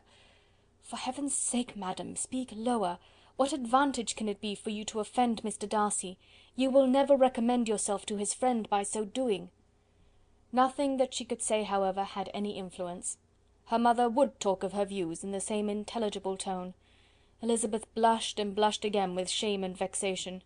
She could not help frequently glancing her eye at Mr. Darcy, though every glance convinced her of what she dreaded; for though he was not always looking at her mother, she was convinced that his attention was invariably fixed by her. The expression of his face changed gradually from indignant contempt to a composed and steady gravity. At length, however, Mrs. Bennet had no more to say, and Lady Lucas, who had long been yawning at the repetition of delights which she saw no likelihood of sharing, was left to the comforts of cold ham and chicken. Elizabeth now began to revive. But not long was the interval of tranquillity, for when supper was over, singing was talked of, and she had the mortification of seeing Mary, after very little entreaty, preparing to oblige the company. By many significant looks and silent entreaties did she endeavour to prevent such a proof of complaisance, but in vain. Mary would not understand them. Such an opportunity of exhibiting was delightful to her, and she began her song. Elizabeth's eyes were fixed on her with most painful sensations, and she watched her progress through the several stanzas with an impatience which was very ill rewarded at their close, for Mary, on receiving amongst the thanks of the table the hint of a hope that she might be prevailed on to favour them again, after the pause of half a minute began another. Mary's powers were by no means fitted for such a display. Her voice was weak, and her manner affected. Elizabeth was in agonies. She looked at Jane to see how she bore it, but Jane was very composedly talking to Bingley. She looked at his two sisters, and saw them making signs of derision at each other, and at Darcy, who continued, however, imperturbably grave. She looked at her father to entreat his interference, lest Mary should be singing all night. He took the hint, and when Mary had finished her second song, said aloud, "That will do extremely well, child. You have delighted us long enough. Let the other young ladies have time to exhibit." Mary, though pretending not to hear, was somewhat disconcerted, and Elizabeth, sorry for her, and sorry for her father's speech, was afraid her anxiety had done no good. Others of the party were now applied to. "If I," said Mr. Collins, "were so fortunate as to be able to sing, I should have great pleasure, I am sure, in obliging the company with an air, for I consider music as a very innocent diversion, and perfectly compatible with the profession of a clergyman. I do not mean, however, to assert that we can be justified in devoting too much of our time to music, for there are certainly other things to be attended to. The rector of a parish has much to do. In the first place, he must make such an agreement for tithes as may be beneficial to himself, and not offensive to his patron. He must write his own sermons, and the time that remains will not be too much for his parish duties, and the care and improvement of his dwelling, which he cannot be excused from making as comfortable as possible. And I do not think it of light importance that he should have attentive and conciliatory manner towards everybody, especially towards those to whom he owes his preferment. I cannot acquit him of that duty, nor could I think well of the man who should omit an occasion of testifying his respect towards anybody connected with the family." And with a bow to Mr. Darcy he concluded his speech, which had been spoken so loud as to be heard by half the room. Many stared, many smiled, but no one looked more amused than Mr. Bennet himself, while his wife seriously commended Mr. Collins for having spoken so sensibly, and observed in a half whisper to Lady Lucas that he was a remarkably clever, good kind of young man. To Elizabeth it appeared that, had her family made an agreement to expose themselves as much as they could during the evening, it would have been impossible for them to play their parts with more spirit or finer success, and happy did she think it for Bingley and her sister that some of the exhibition had escaped his notice, and that his feelings were not of a sort to be much distressed by the folly which he must have witnessed. That his two sisters and Mr. Darcy, however, should have such an opportunity of ridiculing her relations was bad enough, and she could not determine whether the silent contempt of the gentlemen or the insolent smiles of the ladies were more intolerable. The rest of the evening brought her little amusement. She was teased by Mr. Collins, who continued most perseveringly by her side, and though he could not prevail on her to dance with him again, put it out of her power to dance with others. In vain did she entreat him to stand up with somebody else, and offered to introduce him to any young lady in the room. He assured her that as to dancing he was perfectly indifferent to it, that his chief object was by delicate attentions to recommend himself to her, and that he should therefore make a point of remaining close to her the whole evening. There was no arguing upon such a project. She owed her greatest relief to her friend Miss Lucas, who often joined them, and good-naturedly engaged Mr. Collins' conversation to herself. She was at least free from the offence of Mr. Darcy's further notice. Though often standing within a very short distance of her, quite disengaged, he never came near enough to speak. She felt it to be the probable consequence of her allusions to Mr. Wickham, and rejoiced in it. The Longbourn party were the last of all the company to depart, and by a manoeuvre of Mrs. Bennet had to wait for their carriage a quarter of an hour after everybody else was gone, which gave them time to see how heartily they were wished away by some of the family. Mrs. Hurst and her sister scarcely opened their mouths, except to complain of fatigue, and were evidently impatient to have the house to themselves. They repulsed every attempt of Mrs. Bennet at conversation, and by so doing threw a languor over the whole party, which was very little relieved by the long speeches of Mr. Collins, who was complimenting Mr. Bingley and his sisters on the elegance of their entertainment, and the hospitality and politeness which had marked their behaviour to their guests. Darcy said nothing at all. Mr. Bennet, in equal silence, was enjoying the scene. Mr. Bingley and Jane were standing together, a little detached from the rest, and talked only to each other. Elizabeth preserved as steady a silence as either Mrs. Hurst or Miss Bingley, and even Lydia was too much fatigued to utter more than the occasional exclamation of "Lord, how tired I am!" accompanied by a violent yawn. When at length they arose to take leave, Mrs. Bennet was most pressingly civil in her hope of seeing the whole family soon at Longbourn, and addressed herself especially to Mr. Bingley, to assure him how happy he would make them by eating a family dinner with them at any time, without the ceremony of a formal invitation. Bingley was all grateful pleasure, and he readily engaged for taking the earliest opportunity of waiting on her, after his return from London, whither he was obliged to go the next day for a short time.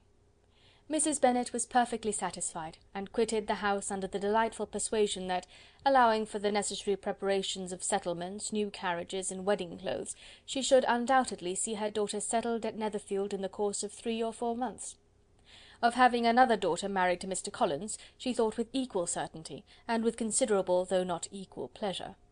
Elizabeth was the least dear to her of all her children, and though the man and the match were quite good enough for her, the worth of each was eclipsed by Mr. Bingley and Netherfield. Chapter 18. Chapter 19. The next day opened a new scene at Longbourn. Mr. Collins made his declaration in form. Having resolved to do it without loss of time, as his leave of absence extended only to the following Saturday, and having no feelings of diffidence to make it distressing to himself even at the moment, he set about it in a very orderly manner, with all the observances, which he supposed a regular part of the business. On finding Mrs. Bennet, Elizabeth, and one of the younger girls together, soon after breakfast, he addressed the mother in these words: "May I hope, madam, that for your interest with your fair daughter Elizabeth, when I solicit for the honour of a private audience with her in the course of this morning?" Before Elizabeth had time for anything but a blush of surprise, Mrs. Bennet answered instantly: "Oh dear, yes, certainly. I am sure Lizzy will be very happy. I am sure she can have no objection. Come, Kitty, I want you upstairs." And gathering her work together, she was hastening away, when Elizabeth called out: "Dear madam, do not go. I beg you will not go. Mr. Collins must excuse me. He can have nothing to say to me that anybody need not hear. I am going away myself." "No, no, nonsense, Lizzy. I desire you to stay where you are." And upon Elizabeth seeming really, with vexed and embarrassed looks, about to escape, she added: "Lizzy, I insist upon your staying and hearing Mr. Collins." Elizabeth would not oppose such an injunction, and a moment's consideration making her also sensible that it would be wisest to get it over as soon and as quietly as possible, she sat down again and tried to conceal by incessant employment the feelings which were divided between distress and diversion. Mrs. Bennet and Kitty walked off, and as soon as they were gone, Mr. Collins began: "Believe me, my dear Miss Elizabeth, that your modesty, so far from doing you any disservice, rather adds to your other perfections. You would have been less amiable in my eyes had there not been this little unwillingness, but allow me to assure you that I have your respected mother's permission for this address. You can hardly doubt the purport of my discourse, however your natural delicacy may lead you to dissemble. My attentions have been too marked to be mistaken. Almost as soon as I entered the house, I singled you out as the companion of my future life. But before I am run away with by my feelings on this subject, perhaps it would be advisable for me to state my reasons for marrying, and moreover for coming into Hertfordshire with the design of selecting a wife, as I certainly did." The idea of Mr. Collins, with all his solemn composure, being run away with by his feelings, made Elizabeth so near laughing that she could not use the short pause he allowed in any attempt to stop him further, and he continued: "My reasons for marrying are, first, that I think it a right thing for every clergyman in easy circumstances, like myself, to set the example of matrimony in his parish. Secondly, that I am convinced that it will add very greatly to my happiness, and thirdly, which perhaps I ought to have mentioned earlier, that it is the particular advice and recommendation of the very noble lady whom I have the honour of calling patroness. Twice has she condescended to give me her opinion, unasked too, on this subject, and it was but the very Saturday night before I left Hunsford, between our pools at quadrille, while Mrs. Jenkinson was arranging Mr. Berg's footstool, that she said, 'Mr. Collins, you must marry. A clergyman like you must marry. Choose properly. Choose a gentlewoman for my sake, and for your own, let her be an active, useful sort of person, not brought up high, but able to make a small income go a good way. This is my advice. Find such a woman as soon as you can, bring her to Hunsford, and I will visit her. Allow me, by the way, to observe, my fair cousin, that I do not reckon the notice and kindness of Lady Catherine de Bourgh as among the least of the advantages in my power to offer. You will find her manners beyond anything I can describe. and your wit and vivacity, I think, must be acceptable to her, especially when tempered with the silence and respect which her rank will inevitably excite. Thus much for my general intention in favour of matrimony. It remains to be told why my views were directed towards Longbourn instead of my own neighbourhood, where I can assure you there are many amiable young women. But the fact is that, being as I am to inherit this estate after the death of your honoured father, who, however, may live many years longer, I could not satisfy myself without resolving to choose a wife from among his daughters, that the loss to them might be as little as possible when the melancholy event takes place, which, however, as I have already said, may not be for several years. This has been my motive, fair cousin, and I flatter myself it will not sink me in your esteem.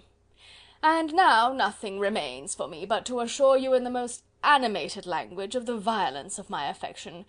To fortune I am perfectly indifferent, and shall make no demand of that nature on your father, since I am well aware that it could not be complied with, and that £1000 in the 4 per cents, which will not be yours till after your mother's decease, is all that you may ever be entitled to. On that head, therefore, I shall be uniformly silent, and you may assure yourself that no ungenerous reproach shall ever pass my lips when we are married." It was absolutely necessary to interrupt him now. "You are too hasty, sir," she cried. "You forget that I have made no answer. Let me do it without further loss of time. Accept my thanks for the compliment you are paying me. I am very sensible of the honour of your proposals, but it is impossible for me to do otherwise than to decline them." "I am not now to learn," replied Mr. Collins, with a formal wave of the hand, "that it is usual with young ladies to reject the addresses of the man whom they secretly mean to accept, when he first applies for their favour, and that sometimes the refusal is repeated a second or even a third time. I am therefore by no means discouraged by what you have just said, and shall hope to lead you to the altar ere long." "Upon my word, sir," cried Elizabeth, "your hope is a rather extraordinary one after my declaration. I do assure you that I am not one of those young ladies, if such young ladies there are, who are so daring as to risk their happiness on the chance of being asked a second time. I am perfectly serious in my refusal. You could not make me happy, and I am convinced that I am the last woman in the world who could make you so. Nay, were your friend Lady Catherine to know me, I am persuaded she would find me in every respect ill qualified for the situation." "Were it certain that Lady Catherine would think so," said Mr. Collins very gravely, "but I cannot imagine that her ladyship would at all disapprove of you, and you may be certain when I have the honour of seeing her again, I shall speak in the very highest terms of your modesty, economy, and other amiable qualification." "Indeed, Mr. Collins, all praise of me will be unnecessary. You must give me leave to judge for myself, and pay me the compliment of believing what I say. I wish you very happy and very rich, and by refusing your hand, do all in my power to prevent your being otherwise. In making me the offer, you must have satisfied the delicacy of your feelings with regard to my family, and may take possession of Longbourn estate whenever it falls, without any self-reproach. This matter may be considered, therefore, as finally settled." And rising as she thus spoke, she would have quitted the room, had Mr. Collins not thus addressed her. "When I do myself the honour of speaking to you next on the subject, I shall hope to receive a more favourable answer than you have now given me, though I am far from accusing you of cruelty at present, because I know it to be the established custom of your sex to reject a man on the first application, and perhaps you have even now said as much to encourage my suit as would be consistent with the true delicacy of the female character." "Really, Mr. Collins," cried Elizabeth with some warmth, "you puzzle me exceedingly. If what I have hitherto said can appear to you in the form of encouragement, I know not how to express my refusal in such a way as to convince you of its being one." "You must give me leave to flatter myself, my dear cousin, that your refusal of my addresses is merely words of course. My reasons for believing it are briefly these: it does not appear to me that my hand is unworthy of your acceptance, or that the establishment I can offer would be any other than highly desirable, My situation in life, my connections with the family of de Bourgh, and my relationship to your own, are circumstances highly in my favour, and you should take it into further consideration that in spite of your manifold attractions, it is by no means certain that another offer of marriage may ever be made you. Your portion is unhappily so small that it will in all likelihood undo the effects of your loveliness and amiable qualifications. As I must therefore conclude that you are not serious in your rejection of me, I shall choose to attribute it to your wish of increasing my love by suspense, according to the usual practice of elegant females." "I do assure you, sir, that I have no pretensions whatever to that kind of elegance which consists in tormenting a respectable man. I would rather be paid the compliment of being believed sincere. I thank you again and again for the honour you have done me in your proposals, but to accept them is absolutely impossible. My feelings in every respect forbid it. Can I speak plainer? Do not consider me now as an elegant female intending to plague you, but as a rational creature speaking the truth from her heart." "You are uniformly charming," cried he, with an air of awkward gallantry, "and I am persuaded that when sanctioned by the express authority of both your excellent parents, my proposals will not fail of being acceptable." To such perseverance in wilful self-deception Elizabeth would make no reply, and immediately and in silence withdrew, determined, if he persisted in considering her repeated refusals as flattering encouragement, to apply to her father, whose negative might be uttered in such a manner as to be decisive, and whose behaviour at least could not be mistaken for the affectation and coquetry of an elegant female. End of chapter 19. Chapter 20. Mr. Collins was not left long to the silent contemplation of his successful love, for Mrs. Bennet, having dawdled about in the vestibule to watch for the end of the conference, no sooner saw Elizabeth open the door and with quick step pass her towards the staircase, than she entered the breakfast-room, and congratulated both him and herself in warm terms on the happy prospect of their nearer connection. Mr. Collins received and returned these felicitations with equal pleasure, and then proceeded to relate the particulars of their interview, with the result of which he trusted he had every reason to be satisfied, since the refusal which his cousin had steadfastly given him would naturally flow from her bashful modesty and the genuine delicacy of her character. This information, however, startled Mrs. Bennet. She would have been glad to be equally satisfied that her daughter had meant to encourage him by protesting against his proposals, but she dared not believe it, and could not help saying so. "But depend upon it, Mr. Collins," she added, "that Lizzy shall be brought to reason. I will speak to her about it directly. She is a very headstrong, foolish girl, and does not know her own interest, but I will make her know it." "Pardon me for interrupting you, madam," cried Mr. Collins, "but if she is really headstrong and foolish, I know not whether she would altogether be a desirable wife to a man in my situation, who naturally looks for happiness in the marriage state. If therefore she actually persists in rejecting my suit, perhaps it were better not to force her into accepting me, because if liable to such defects of temper, she could not contribute much to my felicity." "Sir, you quite misunderstand me," said Mrs. Bennet, alarmed. "Lizzy is only headstrong in such matters as these. In everything else she is as good-natured a girl as ever lived. I will go directly to Mr. Bennet, and we shall very soon settle it with her, I am sure." She would not give him time to reply, but hurrying instantly to her husband, called out as she entered the library, "Oh, Mr. Bennet, you are wanted immediately. We are all in an uproar. You must come and make Lizzy marry Mr. Collins, for she vows she will not have him, and if you do not make haste, he will change his mind and not have her." Mr. Bennet raised his eyes from his book as she entered, and fixed them on her face with a calm unconcern which was not in the least altered by her communication. "I have not the pleasure of understanding you," said he, when she had finished her speech. "Of what are you talking?" "Of Mr. Collins and Lizzy. Lizzy declares she will not have Mr. Collins, and Mr. Collins begins to say that he will not have Lizzy." "And what am I to do on the occasion? It seems a hopeless business." "Speak to Lizzy about it yourself. Tell her that you insist upon her marrying him." "Let her be called down. She shall hear my opinion." Mrs. Bennet rang the bell, and Miss Elizabeth was summoned to the library. "Come here, child," cried her father as she appeared. "I have sent for you on an affair of importance. I understand that Mr. Collins has made you an offer of marriage. Is it true?" Elizabeth replied that it was. "Very well. And this offer of marriage you have refused?" "I have, sir." "Very well. We now come to the point. Your mother insists upon your accepting it. Is it not so, Mrs. Bennet?" "Yes, or I will never see her again." "An unhappy alternative is before you, Elizabeth. From this day you must be a stranger to one of your parents. Your mother will never see you again if you do not marry Mr. Collins, and I will never see you again if you do." Elizabeth could not but smile at such a conclusion of such a beginning, but Mrs. Bennet, who had persuaded herself that her husband regarded the affair as she wished, was excessively disappointed. "What do you mean, Mr. Bennet, in talking this way? You promised me to insist upon her marrying him." "My dear," replied her husband, "I have two small favours to request.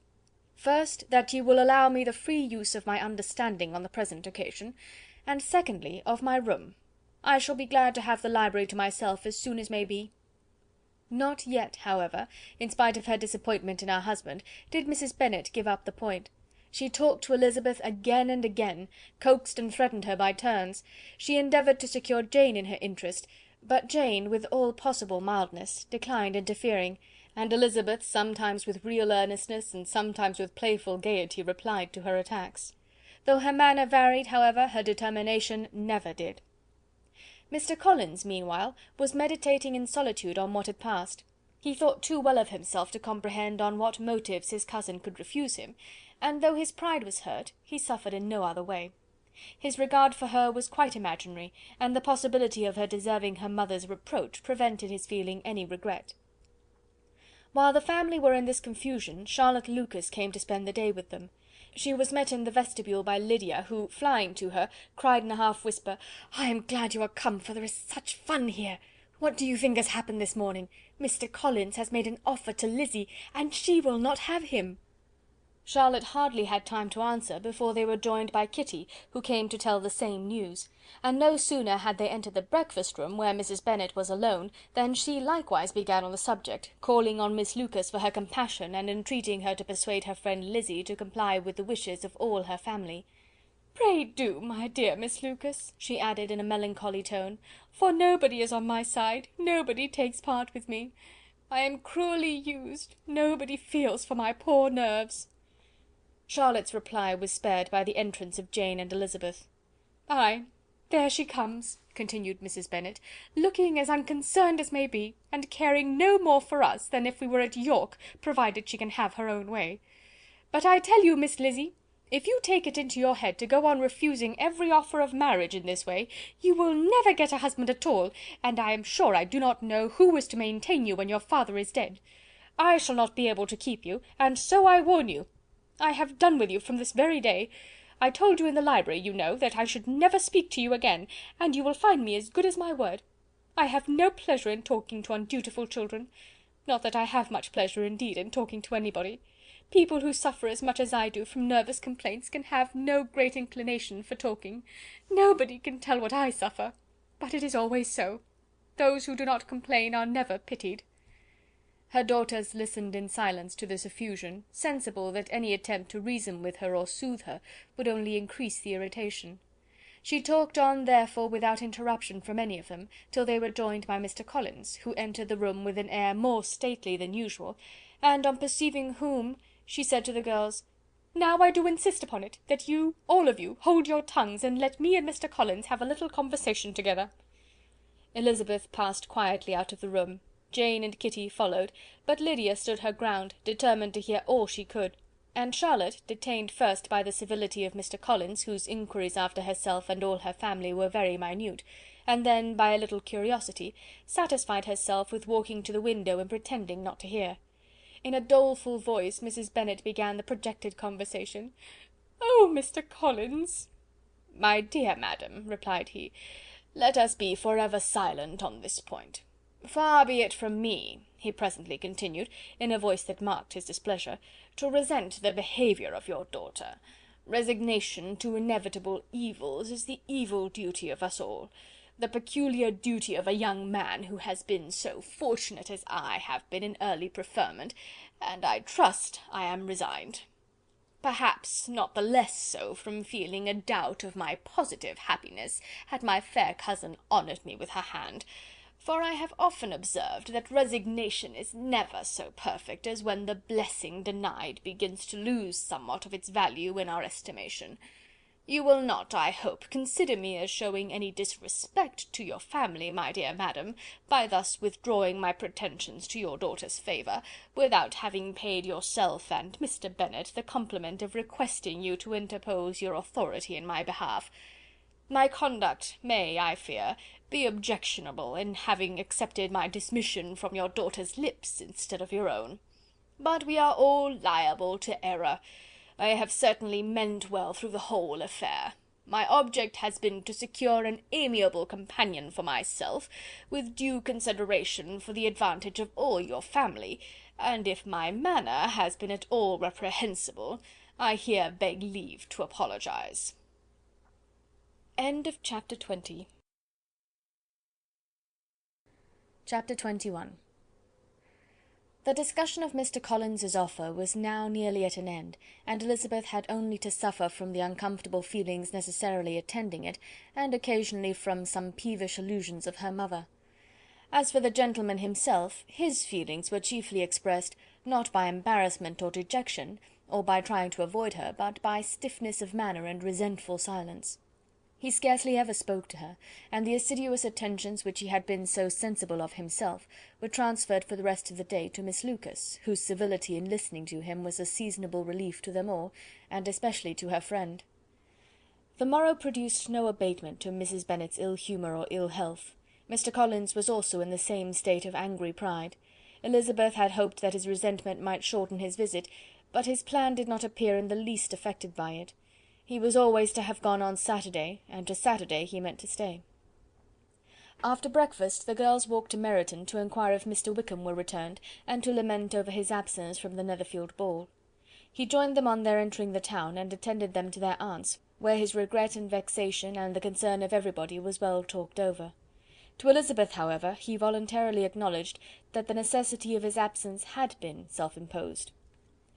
"I found," said he, "as the time drew near, that I had better not meet Mr. Darcy, that to be in the same room, the same party with him for so many hours together, might be more than I could bear, and that scenes might arise unpleasant to more than myself."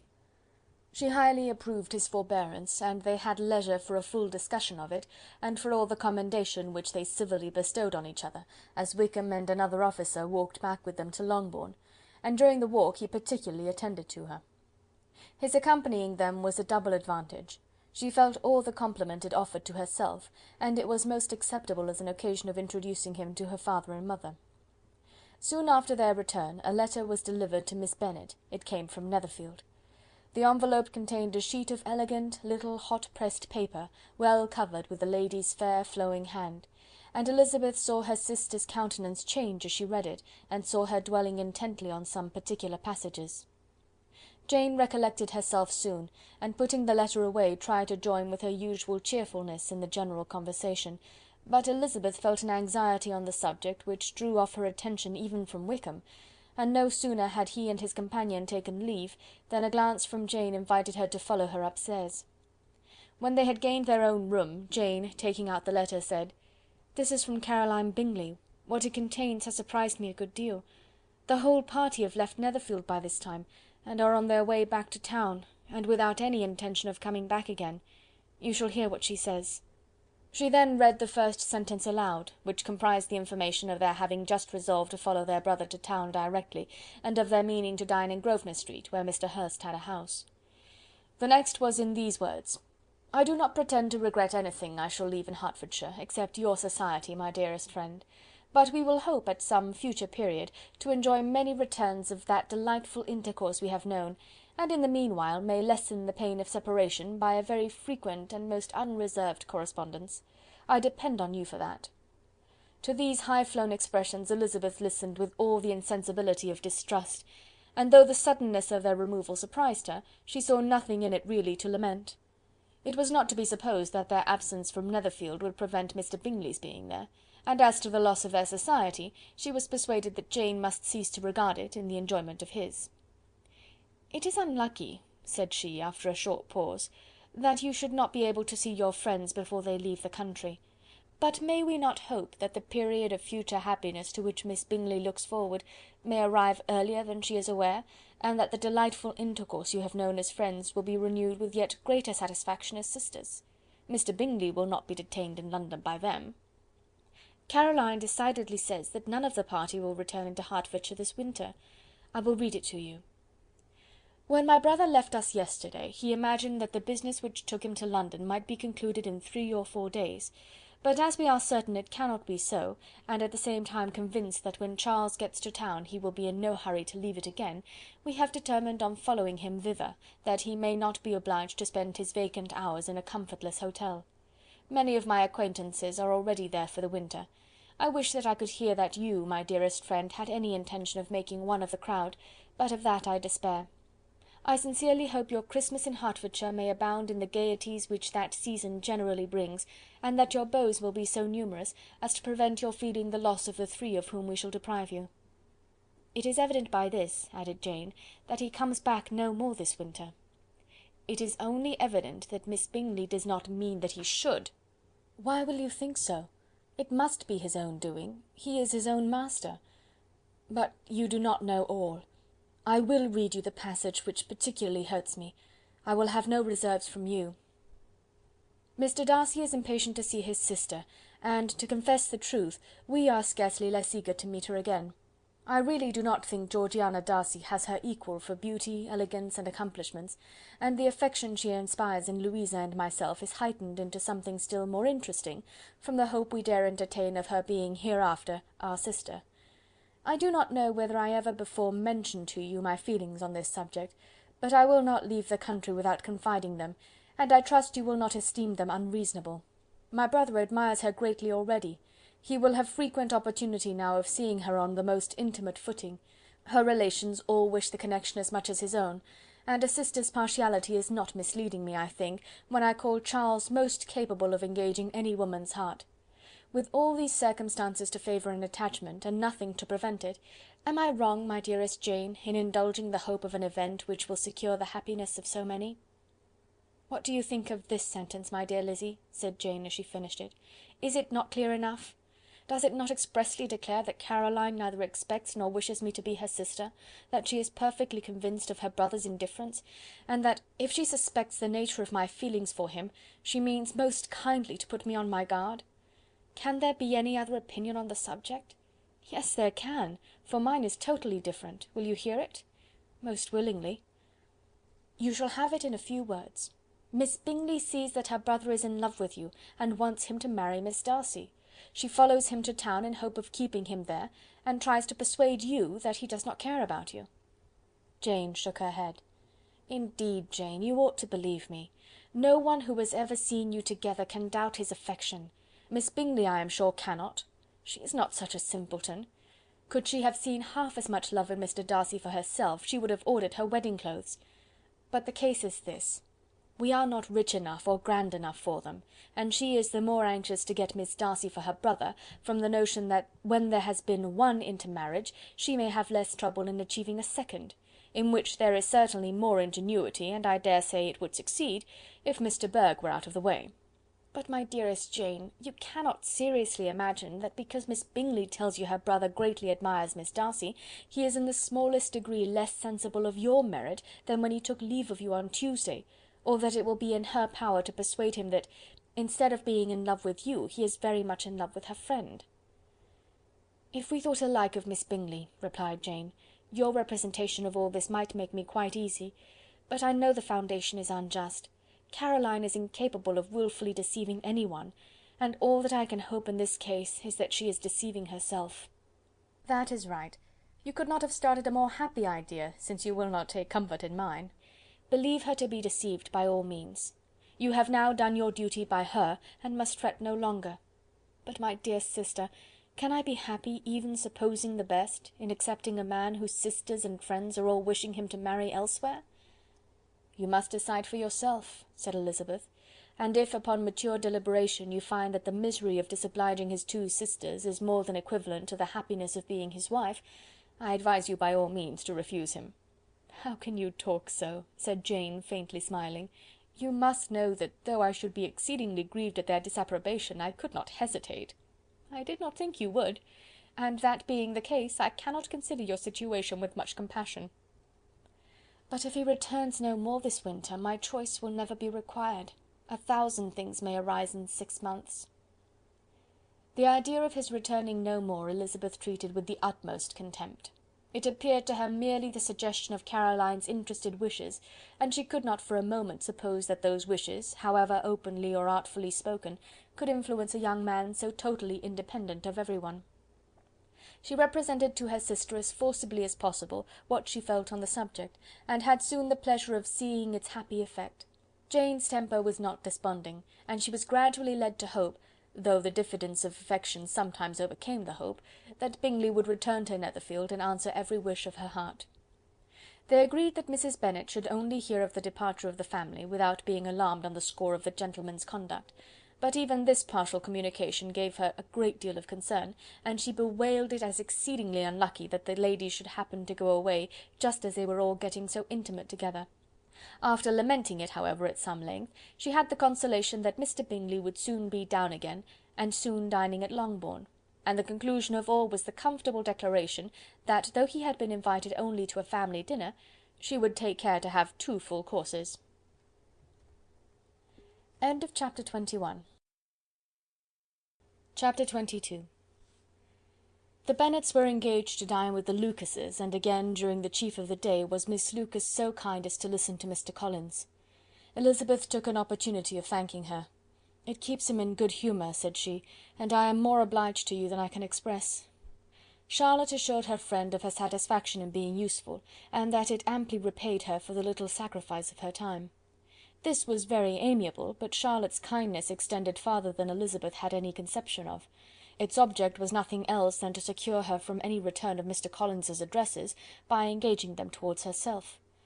Such was Miss Lucas's scheme, and appearances were so favourable that when they parted at night she would have felt almost secure of success if he had not been to leave Hertfordshire so very soon. But here she did injustice to the fire and independence of his character, for it led him to escape out of Longbourn House the next morning with admirable slyness, and to hasten to Lucas Lodge to throw himself at her feet. He was anxious to avoid the notice of his cousins, from a conviction that if they saw him depart, they could not fail to conjecture his design, and he was not willing to have the attempt known till its success might be known likewise; for though feeling almost secure, and with reason, for Charlotte had been tolerably encouraging, he was Miss Lucas perceived him from an upper window as he walked towards the house,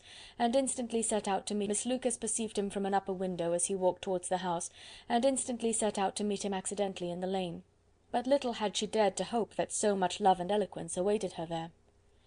In as short a time as Mr. Collins's long speeches would allow, everything was settled between them to the satisfaction of both, and as they entered the house he earnestly entreated her to name the day that was to make him the happiest of men, and though such a solicitation must be waived for the present, the lady felt no inclination to trifle with his happiness. The stupidity with which he was favoured by nature must guard his courtship from any charm that would make a woman wish for its continuance, and Miss Lucas, who accepted him solely from the pure and disinterested desire of an establishment, cared not how soon that establishment were gained. Sir William and Lady Lucas were speedily applied to for their consent, and it was bestowed with a most joyful alacrity. Mr. Collins's present circumstances made it a most eligible match for their daughter, to whom they could give little fortune, and his prospects of future wealth were exceedingly fair. Lady Lucas began directly to calculate, with more interest than the matter had ever excited before, how many years longer Mr. Bennet was likely to live, and Sir William gave it as his decided opinion that whenever Mr. Collins should be in possession of the Longbourn estate, it would be highly expedient that both he and his wife should make their appearance at St. James's. The whole family, in short, were properly overjoyed on the occasion. The younger girls formed hopes of coming out a year or 2 sooner than they might otherwise have done, and the boys were relieved from their apprehension of Charlotte's dying an old maid. Charlotte herself was tolerably composed; she had gained her point, and had time to consider of it. Her reflections were in general satisfactory. Mr. Collins, to be sure, was neither sensible nor agreeable, his society was irksome, and his attachment to her must be imaginary, but still he would be her husband. Without thinking highly either of men or matrimony, marriage had always been her object. It was the only provision for well-educated young women of small fortune, and however uncertain of giving happiness, must be their pleasantest preservative from want. This preservative she had now obtained, and at the age of 27, without having ever been handsome, she felt all the good luck of it. The least agreeable circumstance in the business was the surprise it must occasion to Elizabeth Bennet, whose friendship she valued beyond that of any other person. Elizabeth would wonder and probably would blame her, and though her resolution was not to be shaken, her feelings must be hurt by such a disapprobation.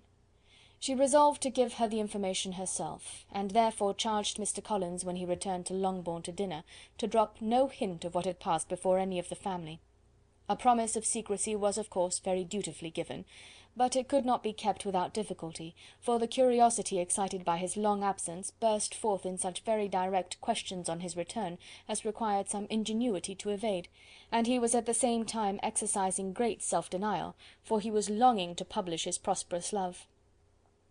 As he was to begin his journey too early on the morrow to see any of the family, the ceremony of leave-taking was performed when the ladies moved for the night, and Mrs. Bennet, with great politeness and cordiality, said how happy they should be to see him at Longbourn again, whenever his engagements might allow him to visit them.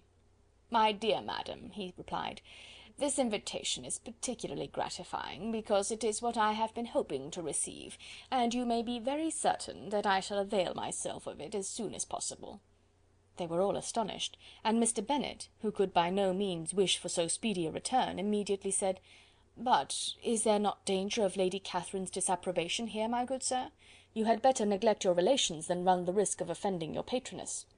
"My dear sir," replied Mr. Collins, "I am particularly obliged to you for this friendly caution, and you may depend upon my not taking so material a step without her ladyship's concurrence."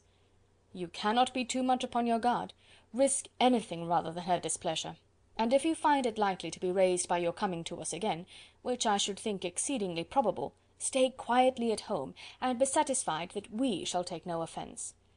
"Believe me, my dear sir, my gratitude is warmly excited by such affectionate attention, and depend upon it, you will speedily receive from me a letter of thanks for this, and for every other mark of your regard during my stay in Hertfordshire. As for my fair cousins, though my absence may not be long enough to render it necessary, I shall now take the liberty of wishing them health and happiness, not excepting my cousin Elizabeth." With proper civilities the ladies then withdrew, all of them equally surprised that he meditated a quick return.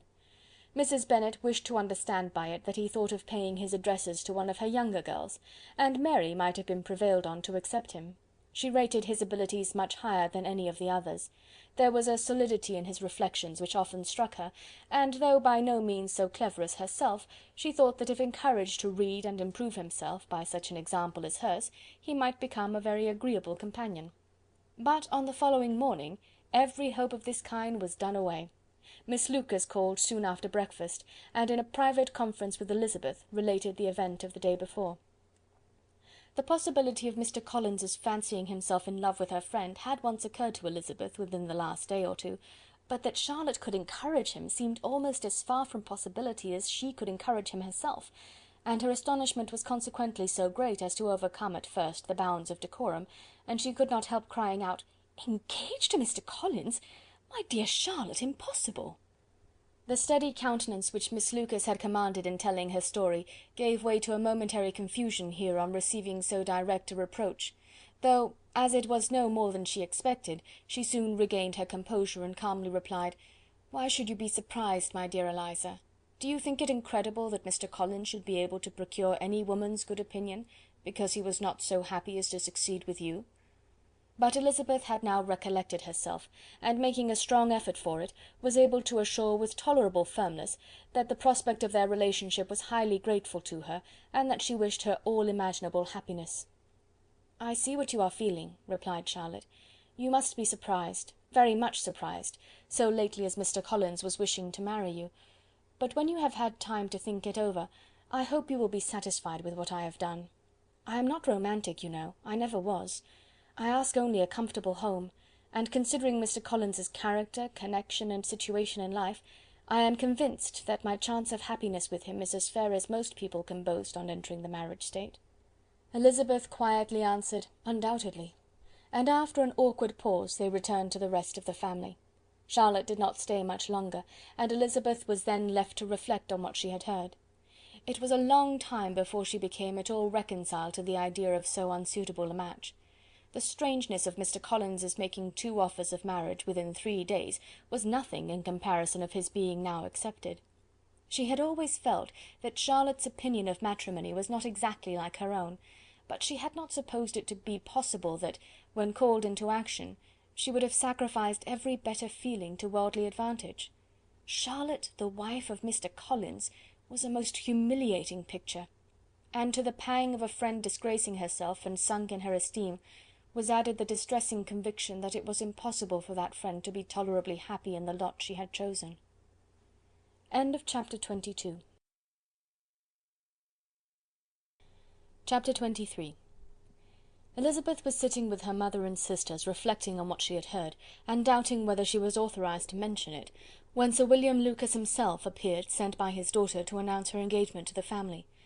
With many compliments to them, and much self-gratulation on the prospect of a connection between the 2 houses, he unfolded the matter to an audience not merely wondering but incredulous, for Mrs. Bennet, with more perseverance than politeness, protested he must be entirely mistaken, and Lydia, always unguarded and often uncivil, boisterously exclaimed, "Good Lord, Sir William, how can you tell such a story? Do not you know that Mr. Collins wants to marry Lizzie?" Nothing less than the complaisance of a courtier could have borne without anger such treatment, but Sir William's good breeding carried him through it all, and though he begged leave to be positive as to the truth of his information, he listened to all their impertinence with the most forbearing courtesy. Elizabeth, feeling it incumbent on her to relieve him from so unpleasant a situation, now put herself forward to confirm his account, by mentioning her prior knowledge of it from Charlotte herself, and endeavoured to put a stop to the exclamations of her mother and sisters by the earnestness of her congratulations to Sir William, in which she was readily joined by Jane, and by making a variety of remarks on the happiness that might be expected from the match, the excellent character of Mr. Collins, and the convenient distance of Hunsford from London. Mrs. Bennet was in fact too much overpowered to say a great deal while Sir William remained, but no sooner had he left them than her feelings found a rapid vent. In the first place, she persisted in disbelieving the whole of the matter. Secondly, she was very sure that Mr. Collins had been taken in.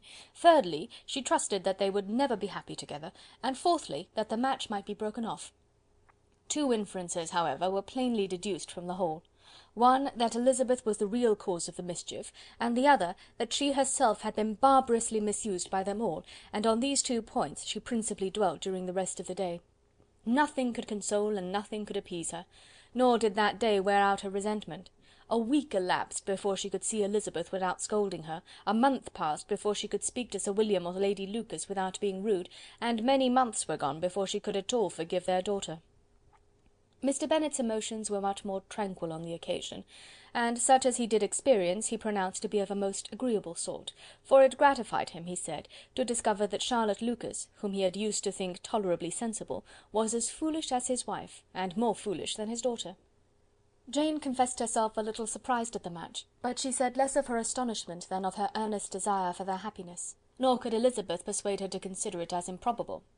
Kitty and Lydia were far from envying Miss Lucas, for Mr. Collins was only a clergyman, and it affected them in no other way than as a piece of news to spread at Meryton. Lady Lucas could not be insensible of triumph on being able to retort on Mrs. Bennet the comfort of having a daughter well married, and she called at Longbourn rather oftener than usual to say how happy she was, though Mrs. Bennet's sour looks and ill-natured remarks might have been enough to drive happiness away. Between Elizabeth and Charlotte there was a restraint which kept them mutually silent on the subject, and Elizabeth felt persuaded that no real confidence could ever subsist between them again.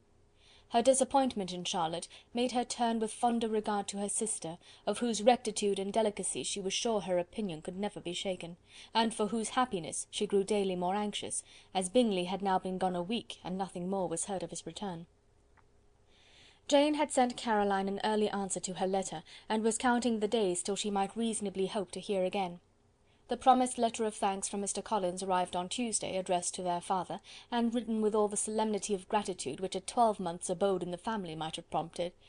After discharging his conscience on that head, he proceeded to inform them, with many rapturous expressions, of his happiness in having obtained the affection of their amiable neighbour, Miss Lucas, and then explained that it was merely with the view of enjoying her society that he had been so ready to close with their kind wish of seeing him again at Longbourn, whither he hoped to be able to return on Monday fortnight, for Lady Catherine, he added, so heartily approved his marriage, that she wished it to take place as soon as possible, which he trusted would be an unanswerable argument with his amiable Charlotte to name an early day for making him the happiest of men. Mr. Collins's return to Hertfordshire was no longer a matter of pleasure to Mrs. Bennet. On the contrary, she was as much disposed to complain of it as her husband. It was very strange that he should come to Longbourn instead of to Lucas Lodge. It was also very inconvenient and exceedingly troublesome. She hated having visitors in the house while her health was so indifferent, and lovers were of all people the most disagreeable. Such were the gentle murmurs of Mrs. Bennet, and they gave way only to the greater distress of Mr. Bingley's continued absence. Neither Jane nor Elizabeth were comfortable on this subject. Day after day passed away without bringing any other tidings of him than the report which shortly prevailed in Meryton of his coming no more to Netherfield the whole winter, a report which highly incensed Mrs. Bennet, and which she never failed to contradict as a most scandalous falsehood. Even Elizabeth began to fear, not that Bingley was indifferent, but that his sisters would be successful in keeping him away. Unwilling as she was to admit an idea so destructive of Jane's happiness, and so dishonourable to the stability of her lover, she could not prevent its frequent occurring. The united efforts of his two unfeeling sisters and of his overpowering friend, assisted by the attractions of Miss Darcy and the amusements of London, might be too much, she feared, for the strength of his attachment. As for Jane, her anxiety under this suspense was, of course, more painful than Elizabeth's. But whatever she felt, she was desirous of concealing, and between herself and Elizabeth, therefore, the subject was never alluded to. But as no such delicacy restrained her mother, an hour seldom passed in which she did not talk of Bingley, express her impatience for his arrival, or even require Jane to confess that if he did not come back she would think herself very ill-used. It needed all Jane's steady mildness to bear these attacks with tolerable tranquillity. Mr. Collins returned most punctually on Monday fortnight, but his reception at Longbourn was not quite so gracious as it had been on his first introduction. He was too happy, however, to need much attention, and luckily for the others, the business of love-making relieved them from a great deal of his company. The chief of every day was spent by him at Lucas Lodge, and he sometimes returned to Longbourn only in time to make an apology for his absence before the family went to bed. Mrs. Bennet was really in a most pitiable state. The very mention of anything concerning the match threw her into an agony of ill humour, and wherever she went she was sure of hearing it talked of. The sight of Miss Lucas was odious to her. As her successor in that house, she regarded her with jealous abhorrence. Whenever Charlotte came to see them, she concluded her to be anticipating the hour of possession, and whenever she spoke in a low voice to Mr. Collins, was convinced that they were talking of the Longbourn estate, and resolving to turn herself and her daughters out of the house as soon as Mr. Bennet were dead. She complained bitterly of all this to her husband. "Indeed, Mr. Bennet," said she, "it is very hard to think that Charlotte Lucas should ever be mistress of this house, that I should be forced to make way for her, and live to see her take her place in it." "My dear, do not give way to such gloomy thoughts. Let us hope for better things. Let us flatter ourselves that I may be the survivor." This was not very consoling to Mrs. Bennet, and therefore, instead of making any answer, she went on as before. "I cannot bear to think that they should have all this estate. If it was not for the entail, I should not mind it." "What should not you mind?" "I should not mind anything at all." "Let us be thankful that you are preserved from a state of such insensibility." "I never can be thankful, Mr. Bennet, for anything about the entail. How anyone could have the conscience to entail away an estate from one's own daughters, I cannot understand, and all for the sake of Mr. Collins, too. Why should he have it more than anybody else?" "I leave it to yourself to determine," said Mr. Bennet. End of chapter 23. Chapter 24. Miss Bingley's letter arrived and put an end to doubt. The very first sentence conveyed the assurance of their being all settled in London for the winter, and concluded with her brother's regret at not having had time to pay his respects to his friends in Hertfordshire before he left the country. Hope was over, entirely over, and when Jane could attend to the rest of the letter, she found little, except the professed affection of the writer, that could give her any comfort.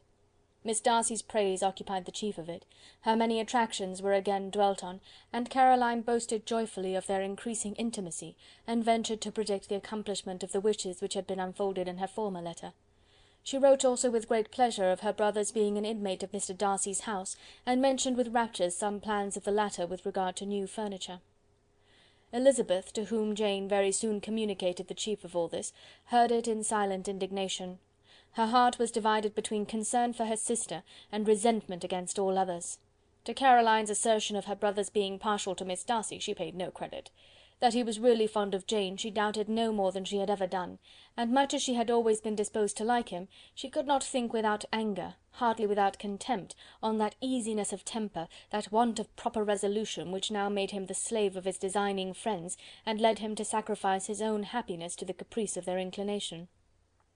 Had his own happiness, however, been the only sacrifice, he might have been allowed to sport with it in whatever manner he thought best, but her sister's was involved in it, as she thought he must be sensible himself. It was a subject, in short, on which reflection would be long indulged, and must be unavailing. She could think of nothing else, and yet, whether Bingley's regard had really died away, or were suppressed by his friend's interference, whether he had been aware of Jane's attachment, or whether it had escaped his observation, whatever were the case, though her opinion of him must be materially affected by the difference, her sister's situation remained the same, her peace equally wounded. A day or two passed before Jane had the courage to speak of her feelings to Elizabeth, but at last, on Mrs. Bennet's leaving them together, after a longer irritation than usual about Netherfield and its master, she could not help saying, "Oh, that my dear mother had more command over herself! She can have no idea of the pain she gives me by her continual reflections on him. But I will not repine, it cannot last long. He will be forgot, and we shall all be as we were before." Elizabeth looked at her sister with incredulous solicitude, but said nothing. "You doubt me," cried Jane, slightly colouring. "Indeed, you have no reason. He may live in my memory as the most amiable man of my acquaintance, but that is all. I have nothing either to hope or fear, and nothing to reproach him with. Thank God, I have not that pain. A little time, therefore, I shall certainly try to get the better." With a stronger voice she soon added, "I have this comfort immediately, that it has not been more than an error of fancy on my side, and that it has done no harm to anyone but myself." "My dear Jane," exclaimed Elizabeth, "you are too good. Your sweetness and disinterestedness are really angelic. I do not know what to say to you. I feel as if I had never done you justice, or loved you as you deserve." Miss Bennet eagerly disclaimed all extraordinary merit, and threw back the praise on her sister's warm affection. "Nay," said Elizabeth, "this is not fair. You wish to think all the world respectable, and are hurt if I speak ill of anybody. I only want to think you perfect, and you set yourself against it. Do not be afraid of my running into any excess, of my encroaching on your privilege of universal goodwill. You need not. There are few people whom I really love, and still fewer of whom I think well. The more I see of the world, the more I am dissatisfied with it, and every day confirms my belief of the inconsistency of all human characters, and of the little dependence that can be placed on the appearance of merit or sense. I have met with 2 instances lately, one I will not mention, the other is Charlotte's marriage. It is unaccountable, in every view it is unaccountable. My dear Lizzy, do not give way to such feelings as these, they will ruin your happiness. You do not make allowance enough for difference of situation and temper. Consider Mr. Collins's respectability, and Charlotte's steady, prudent character. Remember that she is one of a large family, that as to fortune it is a most eligible match, and be ready to believe, for everybody's sake, that she may feel something like regard and esteem for our cousin. To oblige you, I would try to believe almost anything, but no one else could be benefited by such a belief as this, for were I persuaded that Charlotte had any regard for him, I should only think worse of her understanding than I do now of her heart. My dear Jane, Mr. Collins is a conceited, pompous, narrow-minded, silly man. You know he is, as well as I do, and you must feel as well as I do, that the woman who married him cannot have a proper way of thinking. You shall not defend her, though it is Charlotte Lucas. You shall not, for the sake of one individual, change the meaning of principle and integrity, nor endeavour to persuade yourself or me that selfishness is prudence, and insensibility of danger security for happiness." "I must think your language too strong in speaking of both," replied Jane, "and I hope you will be convinced of it by seeing them happy together. But enough of this. You alluded to something else. You mentioned 2 instances. I cannot misunderstand you, but I entreat you, dear Lizzy, not to pain me by thinking that person to blame, and saying your opinion of him is sunk. We must not be so ready to fancy ourselves intentionally injured. We must not expect a lively young man to be always so guarded and circumspect. It is very often nothing but our own vanity that deceives us. Women fancy admiration means more than it does. And men take care that they should.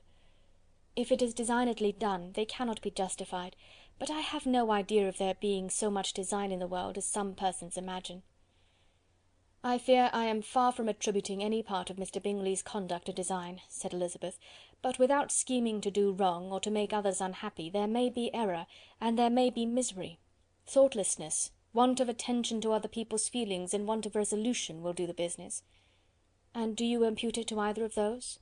"Yes, to the last. But if I go on, I shall displease you by saying what I think of persons you esteem. Stop me whilst you can." "You persist, then, in supposing his sisters influence him?"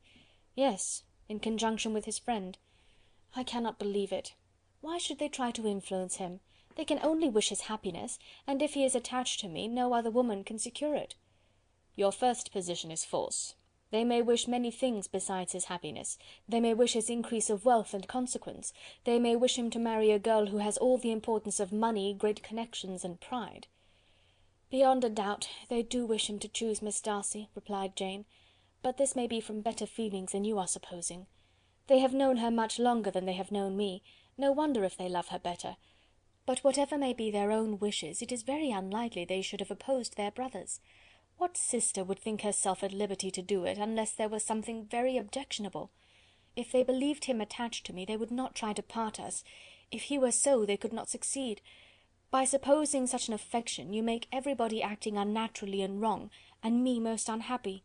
Do not distress me by the idea. I am not ashamed of having been mistaken, or at least it is light. It is nothing in comparison of what I should feel in thinking ill of him or his sisters. Let me take it in the best light, in the light in which it may be understood." Elizabeth could not oppose such a wish, and from this time Mr. Bingley's name was scarcely ever mentioned between them. Mrs. Bennet still continued to wonder and repine at his returning no more, and though a day seldom passed in which Elizabeth did not account for it clearly, there was little chance of her ever considering it with less perplexity. Her daughter endeavoured to convince her of what she did not believe herself, that his attentions to Jane had been merely the effect of a common and transient liking, which ceased when he saw her no more; but though the probability of the statement was admitted at the time, she had the same story to repeat every day. Mrs. Bennet's best comfort was that Mr. Bingley must be down again in the summer. Mr. Bennet treated the matter differently. "So, Lizzy," said he one day, "your sister is crossed in love, I find. I congratulate her. Next to being married, a girl likes to be crossed a little in love now and then. It is something to think of, and it gives her a sort of distinction among her companions. When is your turn to come? You will hardly bear to be long outdone by Jane. Now is your time. Here are officers enough in Meryton to disappoint all the young ladies in the country. Let Wickham be your man. He is a pleasant fellow, and would jilt you creditably." "Thank you, sir, but a less agreeable man would satisfy me. We must not all expect Jane's good fortune." "True," said Mr. Bennet, "but it is a comfort to think that whatever of that kind may befall you, you have an affectionate mother who will make the most of it." Mr. Wickham's society was of material service in dispelling the gloom which the late perverse occurrences had thrown on many of the Longbourn family. They saw him often, and to his other recommendations was now added that of general unreserve. The whole of what Elizabeth had already heard, his claims on Mr. Darcy, and all that he had suffered from him, was now openly acknowledged and publicly canvassed, and everybody was pleased to know how much they had always disliked Mr. Darcy before they had known anything of the matter. Miss Bennet was the only creature who could suppose there might be any extenuating circumstances in the case, unknown to the society of Hertfordshire. Her mild and steady candour always pleaded for allowances, and urged the possibility of mistakes; but by everybody else Mr. Darcy was condemned as the worst of men. Chapter 24. Chapter 25. After a week spent in professions of love and schemes of felicity, Mr. Collins was called from his amiable Charlotte by the arrival of Saturday. The pain of separation, however, might be alleviated on his side by preparations for the reception of his bride, as he had reason to hope that shortly after his return into Hertfordshire the day would be fixed that was to make him the happiest of men. He took leave of his relations at Longbourn with as much solemnity as before, wished his fair cousins health and happiness again, and promised their father another letter of thanks. On the following Monday, Mrs. Bennet had the pleasure of receiving her brother and his wife, who came as usual to spend the Christmas at Longbourn. Mr. Gardiner was a sensible, gentlemanlike man, greatly superior to his sister, as well by nature as education. The Netherfield ladies would have had difficulty in believing that a man who lived by trade and within view of his own warehouses could have been so well bred and agreeable. Mrs. Gardiner, who was several years younger than Mrs. Bennet and Mrs. Phillips, was an amiable, intelligent, elegant woman, and a great favourite with all her Longbourn nieces. Between the two eldest and herself especially there subsisted a particular regard. They had frequently been staying with her in town. The first part of Mrs. Gardiner's business on her arrival was to distribute her presents and describe the newest fashions. When this was done, she had a less active part to play. It became her turn to listen. Mrs. Bennet had many grievances to relate, and much to complain of. They had all been very ill used since she last saw her sister. 2 of her girls had been upon the point of marriage, and after all there was nothing in it. "I do not blame Jane," she continued, "for Jane would have got Mr. Bingley if she could. But Lizzy! Oh, sister, it is very hard to think that she might have been Mr. Collins's wife by this time, had it not been for her own perverseness. He made her an offer in this very room, and she refused him. The consequence of it is, that Lady Lucas will have a daughter married before I have, and that the Longbourn estate is just as much entailed as ever. The Lucases are very artful people indeed, sister. They are all for what they can get. I am very sorry to say it of them, but so it is. It makes me very nervous and poorly to be thwarted so in my own family, and to have neighbours who think of themselves before anybody else. However, your coming just at this time is the greatest of comforts, and I am very glad to hear what you tell us of long sleeves." Mrs. Gardiner, to whom the chief of this news had been given before, in the course of Jane and Elizabeth's correspondence with her, made her sister a slight answer, and in compassion to her nieces, turned the conversation. When alone with Elizabeth afterwards, she spoke more on the subject. "It seems likely to have been a desirable match for Jane," said she. "I am sorry it went off. But these things happen so often. A young man, such as you describe Mr. Bingley, so easily falls in love with a pretty girl for a few weeks, and when accident separates them, so easily forgets her, that these sorts of inconsistencies are very frequent." "An excellent consolation in its way," said Elizabeth, "but it will not do for us. We do not suffer by accident. It does not often happen that the interference of friends will persuade a young man of independent fortune to think no more of a girl whom he was violently in love with only a few days before." "But that expression of violently in love is so hackneyed, so doubtful, so indefinite, that it gives me very little idea. It is as often applied to feelings which arise from a half-hour's acquaintance as to a real strong attachment. Pray, how violent was Mr. Bingley's love?" "I never saw a more promising inclination. He was growing quite inattentive to other people, and wholly engrossed by her. Every time they met, it was more decided and remarkable.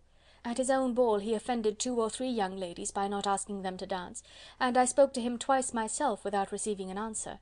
Could there be finer symptoms? Is not general incivility the very essence of love?" "Oh yes, of that kind of love which I suppose him to have felt. Poor Jane! I am sorry for her, because, with her disposition, she may not get over it immediately.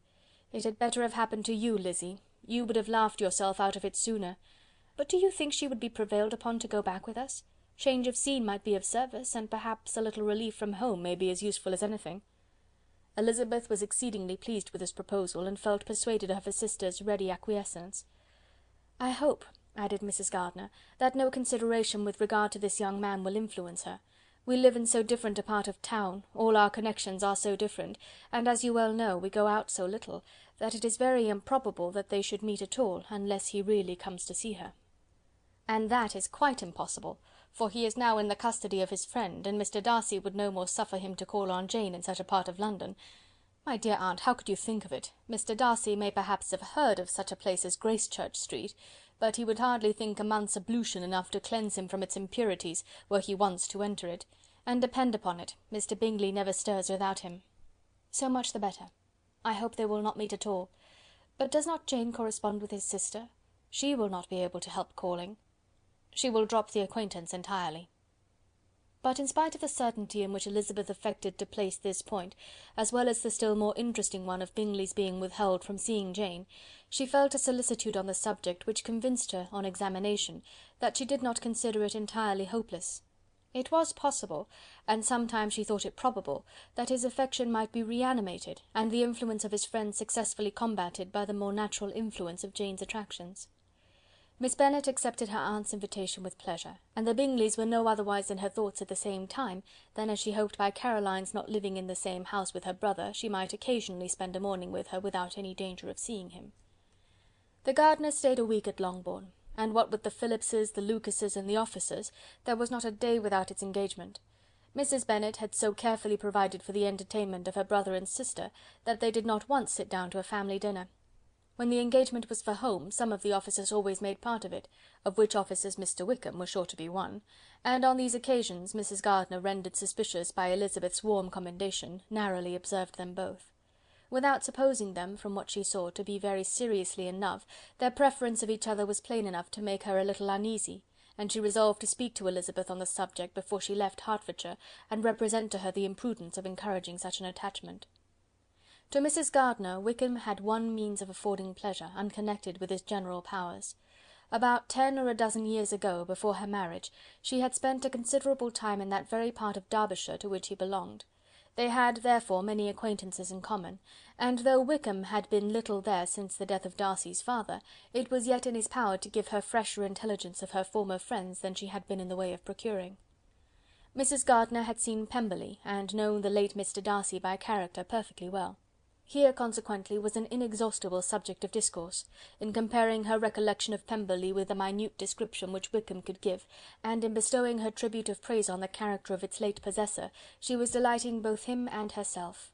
On being made acquainted with the present Mr. Darcy's treatment of him, she tried to remember some of that gentleman's reputed disposition when quite a lad, which might agree with it, and was confident at last that she recollected having heard Mr. Fitzwilliam Darcy formerly spoken of as a very proud, ill-natured boy. End of chapter 25. Chapter 26. Mrs. Gardiner's caution to Elizabeth was punctually and kindly given on the first favourable opportunity of speaking to her alone. After honestly telling her what she thought, she thus went on. "You are too sensible a girl, Lizzy, to fall in love merely because you are warned against it, and therefore I am not afraid of speaking openly. Seriously, I would have you be on your guard. Do not involve yourself, or endeavour to involve him, in an affection which the want of fortune would make so very imprudent. I have nothing to say against him. He is a most interesting young man, and if he had the fortune he ought to have, I should think you could not do better. But as it is, you must not let your fancy run away with you. You have sense, and we all expect you to use it. Your father would depend on your resolution and good conduct, I am sure. You must not disappoint your father." "My dear aunt, this is being serious indeed." "Yes, and I hope to engage you to be serious likewise." "Well, then, you need not be under any alarm. I will take care of myself, and of Mr. Wickham too. He shall not be in love with me if I can prevent it." "Elizabeth, you are not serious now." "I beg your pardon, I will try again. At present I am not in love with Mr. Wickham. No, I certainly am not. But he is, beyond all comparison, the most agreeable man I ever saw, and if he becomes really attached to me, I believe it will be better that he should not. I see the imprudence of it. Oh, that abominable Mr. Darcy! My father's opinion of me does me the greatest honour, and I should be miserable to forfeit it. My father, however, is partial to Mr. Wickham. In short, my dear aunt, I should be very sorry to be the means of making any of you unhappy, but since we see every day that where there is affection young people are seldom withheld by immediate want of fortune from entering into engagements with each other, how can I promise to be wiser than so many of my fellow creatures if I am tempted, or how am I even to know that it would be wisdom to resist? All that I can promise you, therefore, is not to be in a hurry. I will not be in a hurry to believe myself his first object.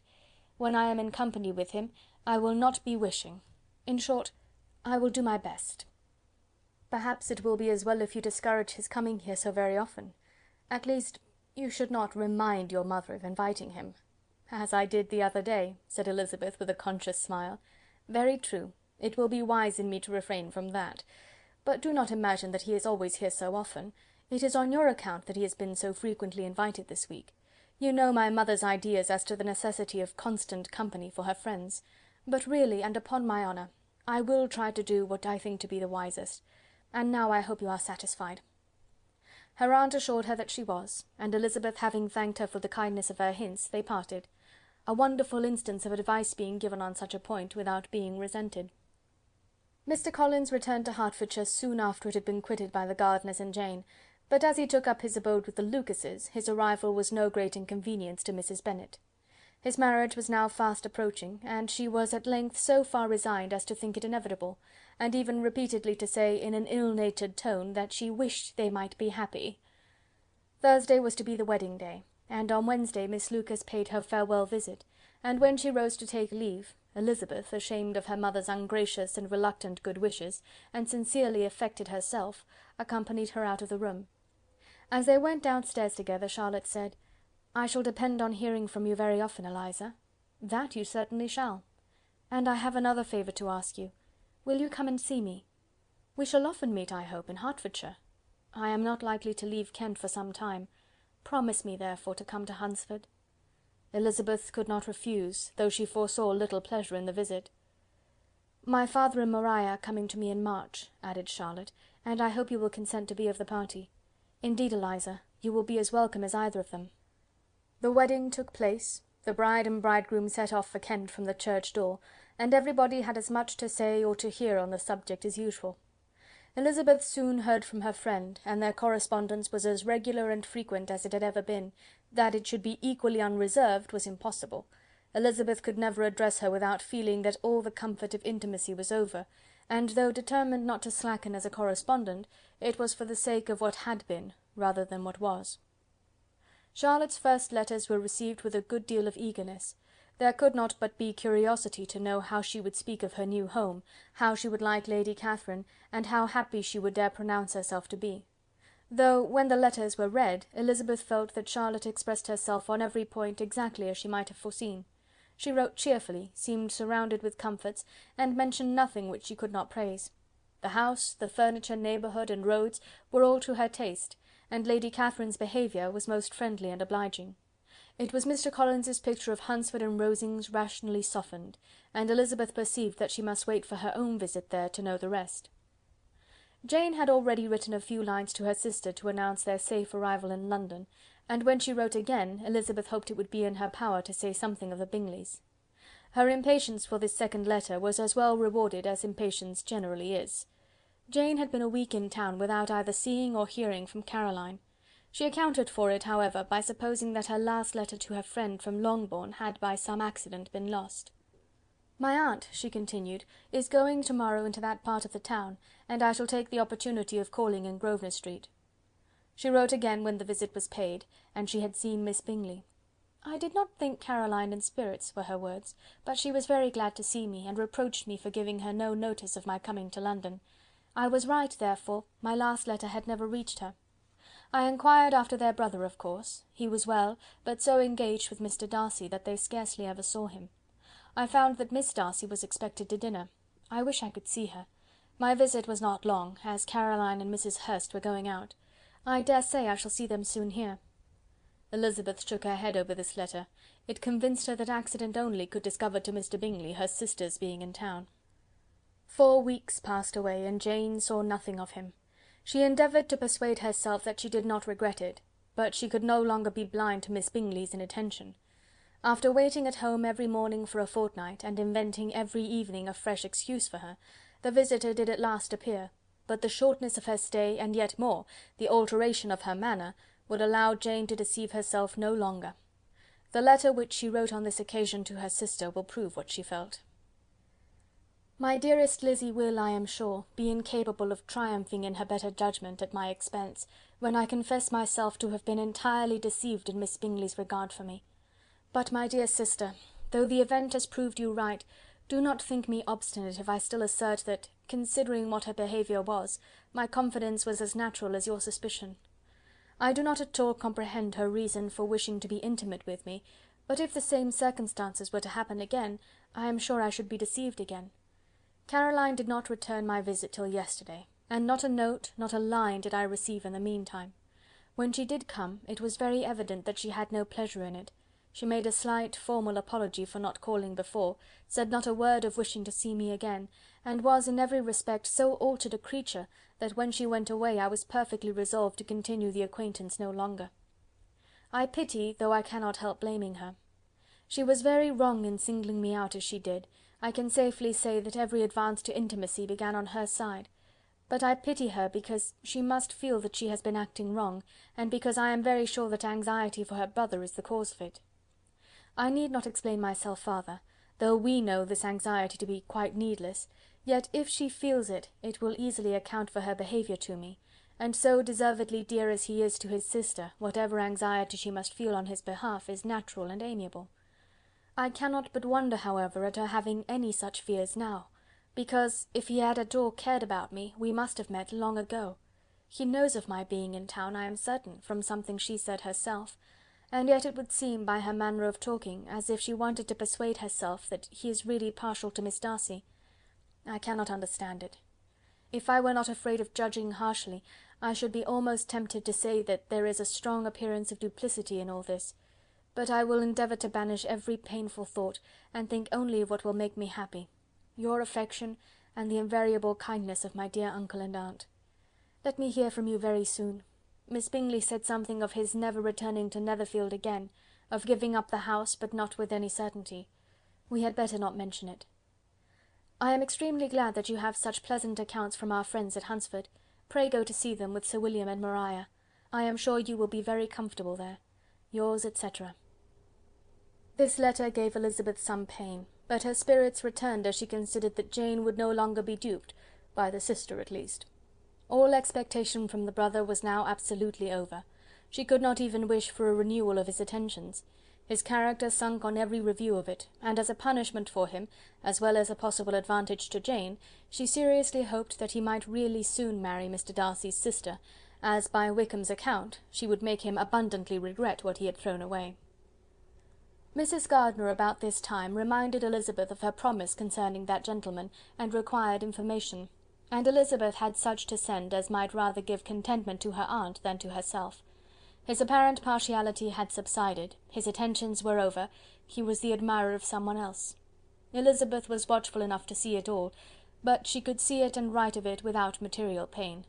Her heart had been but slightly touched, and her vanity was satisfied with believing that she would have been his only choice, had fortune permitted it. The sudden acquisition of £10,000 was the most remarkable charm of the young lady to whom he was now rendering himself agreeable, but Elizabeth, less clear-sighted perhaps in this case than in Charlotte's, did not quarrel with him for his wish of independence. Nothing, on the contrary, could be more natural, and while able to suppose that it cost him a few struggles to relinquish her, she was ready to allow it a wise and desirable measure for both, and could very sincerely wish him happy. All this was acknowledged to Mrs. Gardiner, and after relating the circumstances, she thus went on. "I am now convinced, my dear aunt, that I have never been much in love, for had I really experienced that pure and elevating passion, I should at present detest his very name, and wish him all manner of evil. But my feelings are not only cordial towards him, they are even impartial towards Miss King. I cannot find out that I hate her at all, or that I am in the least unwilling to think her a very good sort of girl. There can be no love in all this. My watchfulness has been effectual, and though I certainly should be a more interesting object to all my acquaintances were I distractedly in love with him, I cannot say that I regret my comparative insignificance. Importance may sometimes be purchased too dearly. Kitty and Lydia take its defection much more to heart than I do. They are young in the ways of the world, and not yet open to the mortifying conviction that handsome young men must have something to live on as well as the plain." End of chapter 26. Chapter 27. With no greater events than these in the Longbourn family, and otherwise diversified by little beyond the walks to Meryton, sometimes dirty and sometimes cold, did January and February pass away.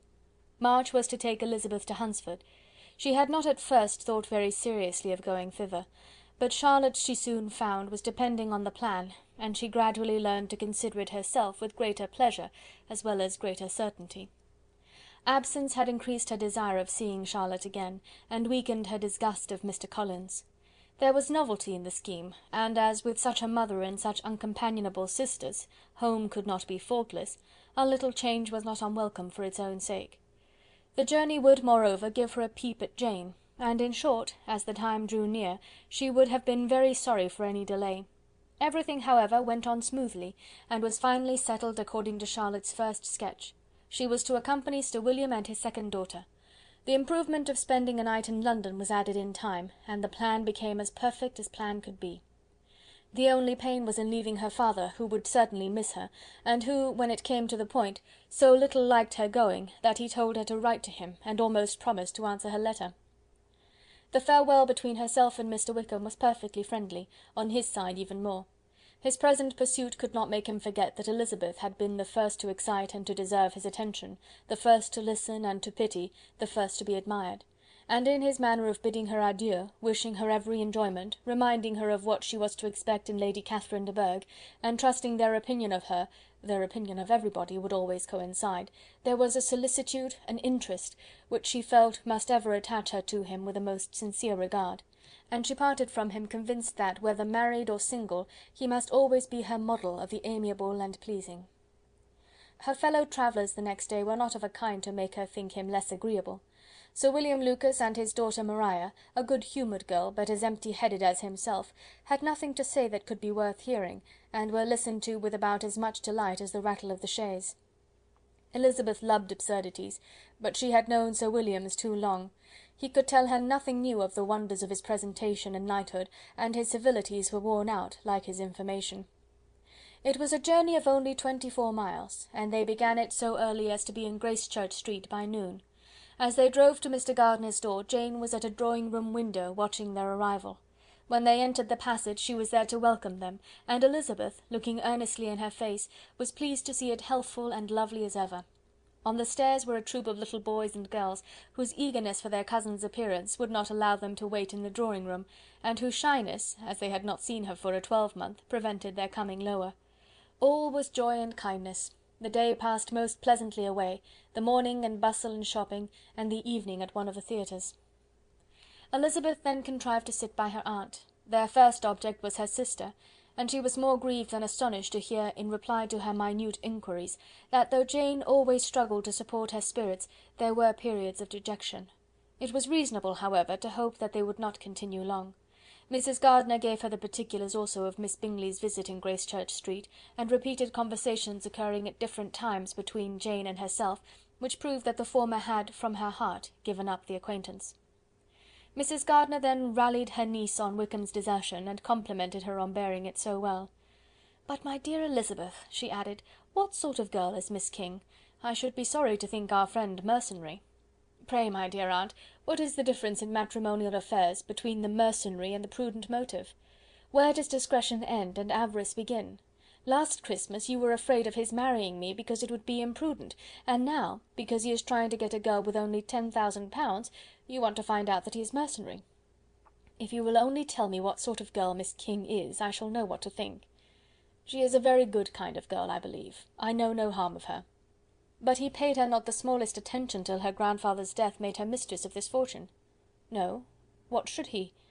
If it were not allowable for him to gain my affections because I had no money, what occasion could there be for making love to a girl whom he did not care about, and who was equally poor?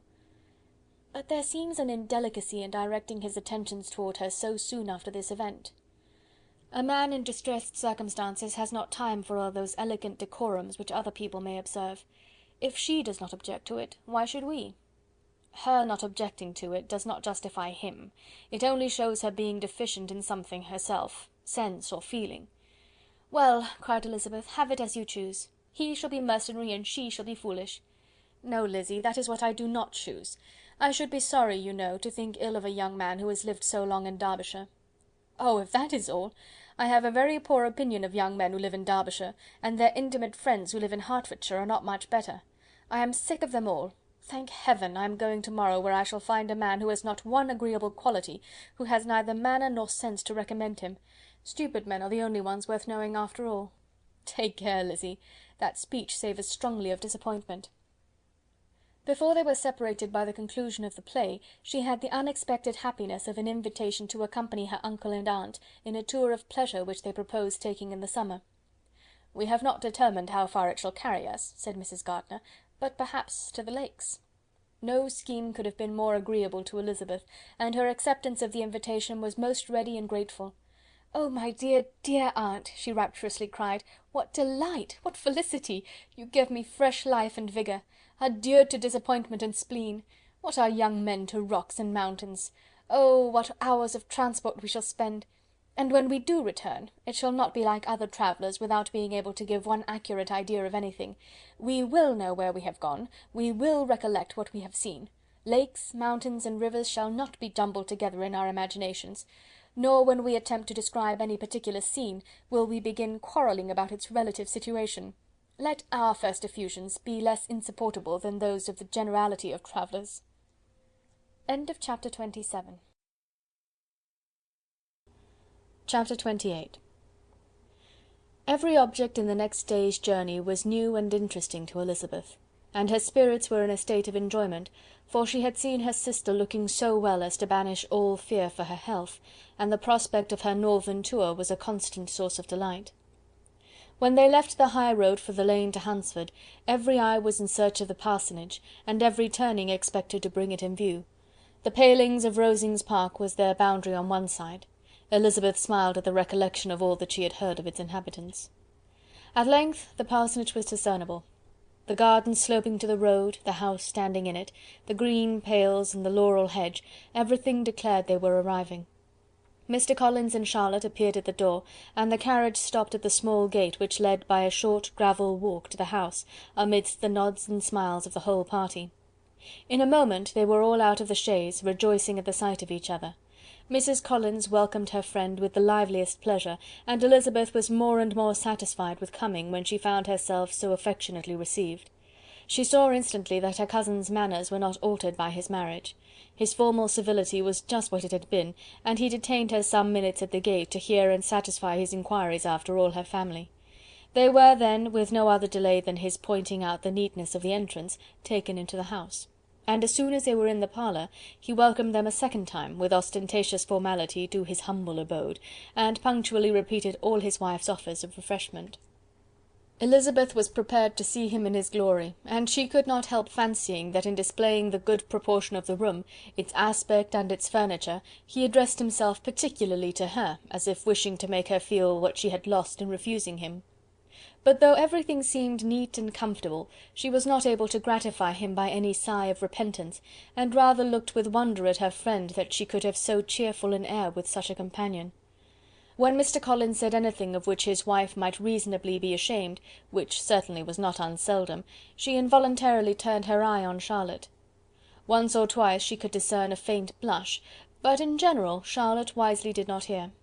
After sitting long enough to admire every article of furniture in the room, from the sideboard to the fender, to give an account of their journey and of all that had happened in London, Mr. Collins invited them to take a stroll in the garden, which was large and well laid out, and to the cultivation of which he attended himself.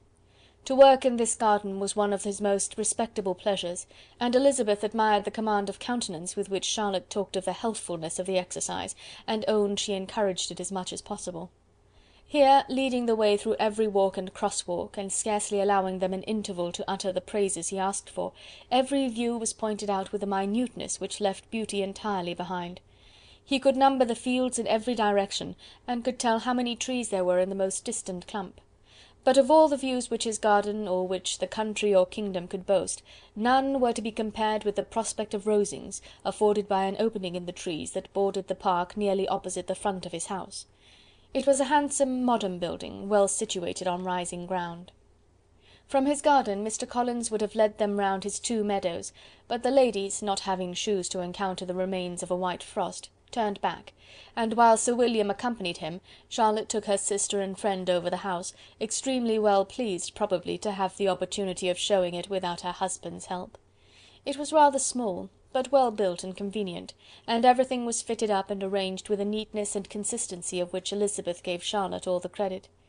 When Mr. Collins could be forgotten, there was really an air of great comfort throughout, and by Charlotte's evident enjoyment of it, Elizabeth supposed he must be often forgotten. She had already learnt that Lady Catherine was still in the country. It was spoken of again while they were at dinner, when Mr. Collins, joining in, observed: "Yes, Miss Elizabeth, you will have the honour of seeing Lady Catherine de Bourgh on the ensuing Sunday at church, and I need not say you will be delighted with her. She is all affability and condescension, and I doubt not but you will be honoured with some portion of her notice when service is over. I have scarcely any hesitation in saying she will include you and my sister Maria in every invitation with which she honours us during your stay here. Her behaviour to my dear Charlotte is charming. We dine at Rosings twice every week, and are never allowed to walk home. Her ladyship's carriage is regularly ordered for us. I should say one of her ladyship's carriages, for she has several." "Lady Catherine is a very respectable, sensible woman indeed," added Charlotte, "and a most attentive neighbour." "Very true, my dear, that is exactly what I say. She is the sort of woman whom one cannot regard with too much deference." The evening was spent chiefly in talking over Hertfordshire news, and telling again what had already been written, and when it closed, Elizabeth, in the solitude of her chamber, had to meditate upon Charlotte's degree of contentment, to understand her address in guiding, and composure in bearing with, her husband, and to acknowledge that it was all done very well. She also had to anticipate how her visit would pass: the quiet tenor of their usual employments, the vexatious interruptions of Mr. Collins, and the gaieties of their intercourse with Rosings. A lively imagination soon settled it all. About the middle of the next day, as she was in her room getting ready for a walk, a sudden noise below seemed to speak the whole house in confusion, and after listening a moment, she heard somebody running upstairs in a violent hurry, and calling loudly after her. She opened the door and met Maria in the landing place, who, breathless with agitation, cried out: "Oh, my dear Eliza, pray make haste and come into the dining room, for there is such a sight to be seen! I will not tell you what it is. Make haste and come down this moment." Elizabeth asked questions in vain. Maria would tell her nothing more, and down they ran into the dining room, which fronted the lane, in quest of this wonder. It was two ladies stopping in a low phaeton in the garden gate. "And is this all?" cried Elizabeth. "I expected at least that the pigs were got into the garden, and here is nothing but Lady Catherine and her daughter." "La, my dear," said Maria, quite shocked at the mistake, "it is not Lady Catherine. The old lady is Mrs. Jenkinson, who lives with them. The other is Miss de Bourgh. Only look at her! She is quite a little creature. Who would have thought that she could be so thin and small? She is abominably rude to keep Charlotte out of doors in all this wind. Why does she not come in?" "Oh, Charlotte says she hardly ever does. It is the greatest of favours when Miss de Bourgh comes in." "I like her appearance," said Elizabeth, struck with other ideas. "She looks sickly and cross. Yes, she will do for him very well. She will make him a very proper wife."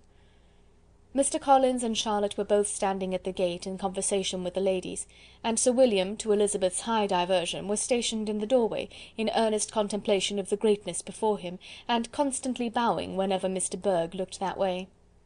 At length there was nothing more to be said. The ladies drove on, and the others returned into the house. Mr. Collins no sooner saw the two girls than he began to congratulate them on their good fortune, which Charlotte explained by letting them know that the whole party was asked to dine at Rosings the next day. Chapter 28. Chapter 29. Mr. Collins's triumph, in consequence of this invitation, was complete.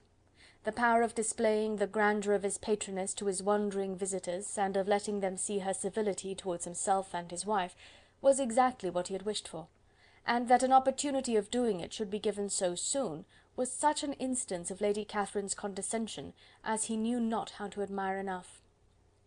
"I confess," said he, "that I should not have been at all surprised by her ladyship's asking us on Sunday to drink tea and spend the evening at Rosings. I rather expected, from my knowledge of her affability, that it would happen. But who could have foreseen such an attention as this? Who could have imagined that we should receive an invitation to dine there, an invitation, moreover, including the whole party, so immediately after your arrival?" "I am the less surprised at what has happened," replied Sir William, "from that knowledge of what the manners of the great really are, which my situation in life has allowed me to acquire. About the court such instances of elegant breeding are not uncommon." Scarcely anything was talked of the whole day or next morning but their visit to Rosings. Mr. Collins was carefully instructing them in what they were to expect, that the sight of such rooms, so many servants, and so splendid a dinner might not wholly overpower them. When the ladies were separating for the toilette, he said to Elizabeth, "Do not make yourself uneasy, my dear cousin, about your apparel. Lady Catherine is far from requiring that elegance of dress in us which becomes herself and her daughter. I would advise you merely to put on whatever of your clothes is superior to the rest. There is no occasion for anything more. Lady Catherine will not think the worse of you for being simply dressed. She likes to have the distinction of rank preserved." While they were dressing, he came 2 or 3 times to their different doors, to recommend their being quick, as Lady Catherine very much objected to be kept waiting for her dinner. Such formidable accounts of her ladyship, and her manner of living, quite frightened Maria Lucas, who had been little used to company, and she looked forward to her introduction at Rosings with as much apprehension as her father had done to his presentation at St. James'.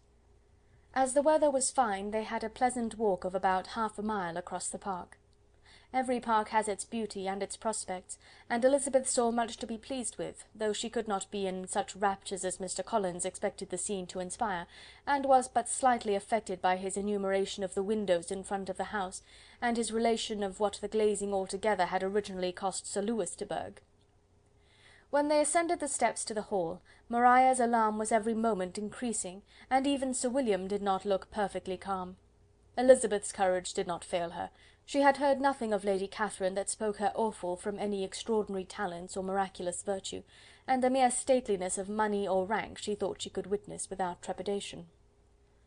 From the entrance hall, of which Mr. Collins pointed out with a rapturous air the fine proportion and the finished ornaments, they followed the servants through an antechamber to the room where Lady Catherine, her daughter, and Mrs. Jenkinson were sitting.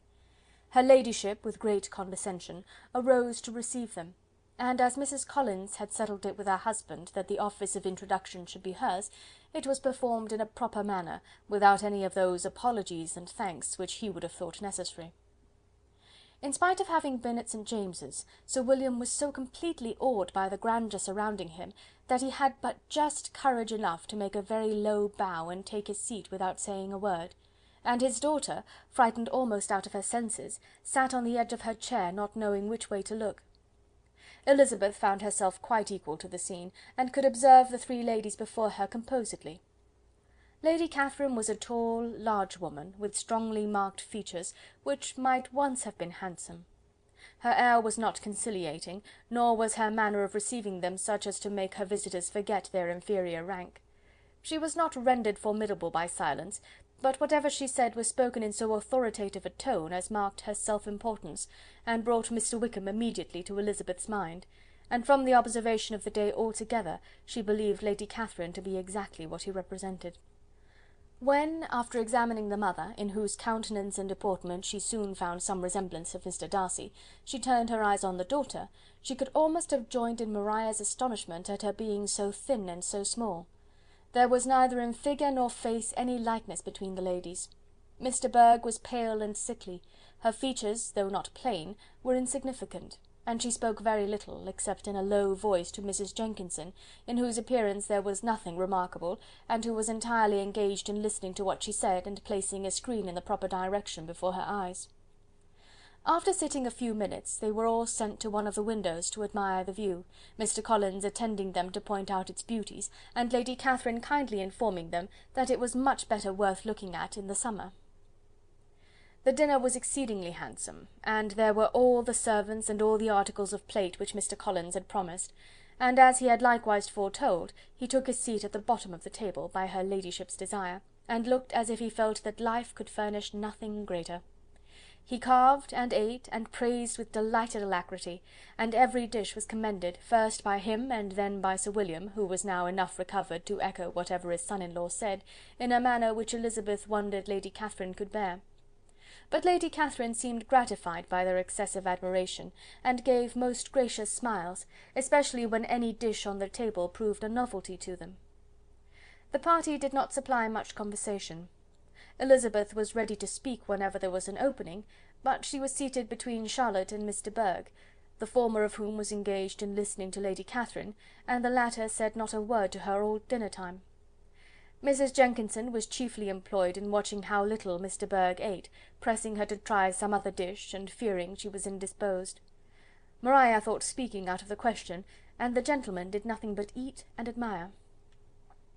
When the ladies returned to the drawing-room, there was little to be done but to hear Lady Catherine talk, which she did without any intermission till coffee came in, delivering her opinion on every subject in so decisive a manner as proved that she was not used to have her judgment controverted.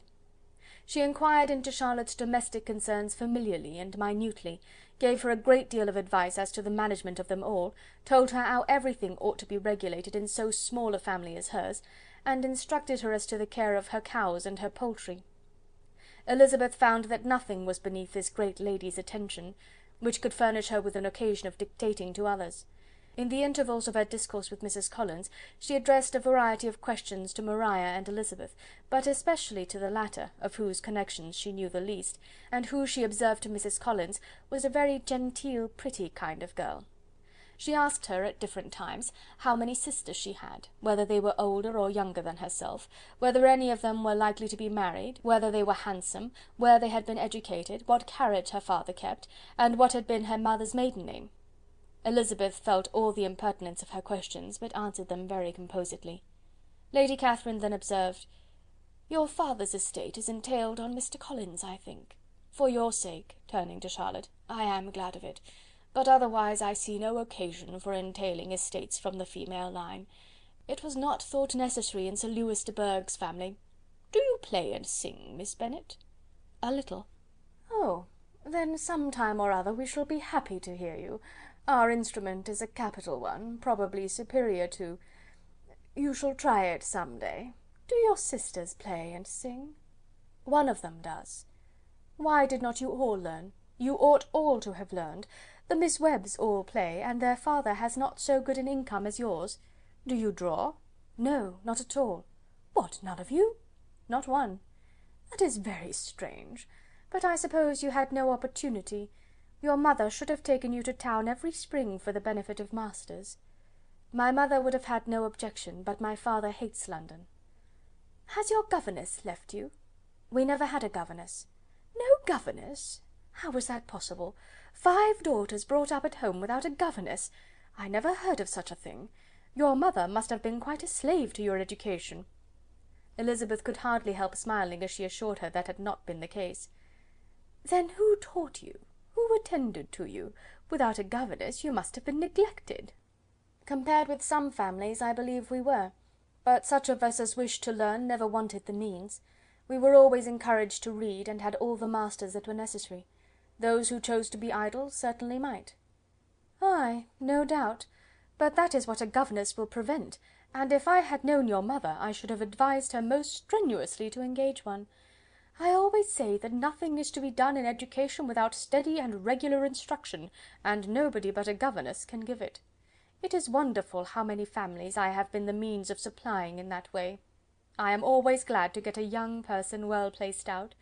4 nieces of Mrs. Jenkinson are most delightfully situated through my means, and it was but the other day that I recommended another young person, who was merely accidentally mentioned to me, and the family are quite delighted with her.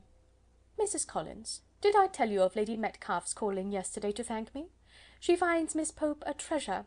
Lady Catherine, said she, you have given me a treasure. Are any of your younger sisters out, Miss Bennet?" "Yes, ma'am, all." "All? What, all 5 out at once? Very odd.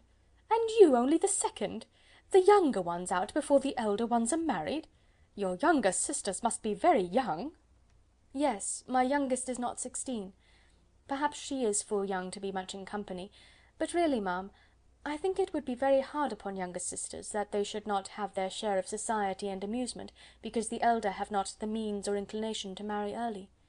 The last-born has as good a right to the pleasures of youth as the first, and to be kept back on such a motive!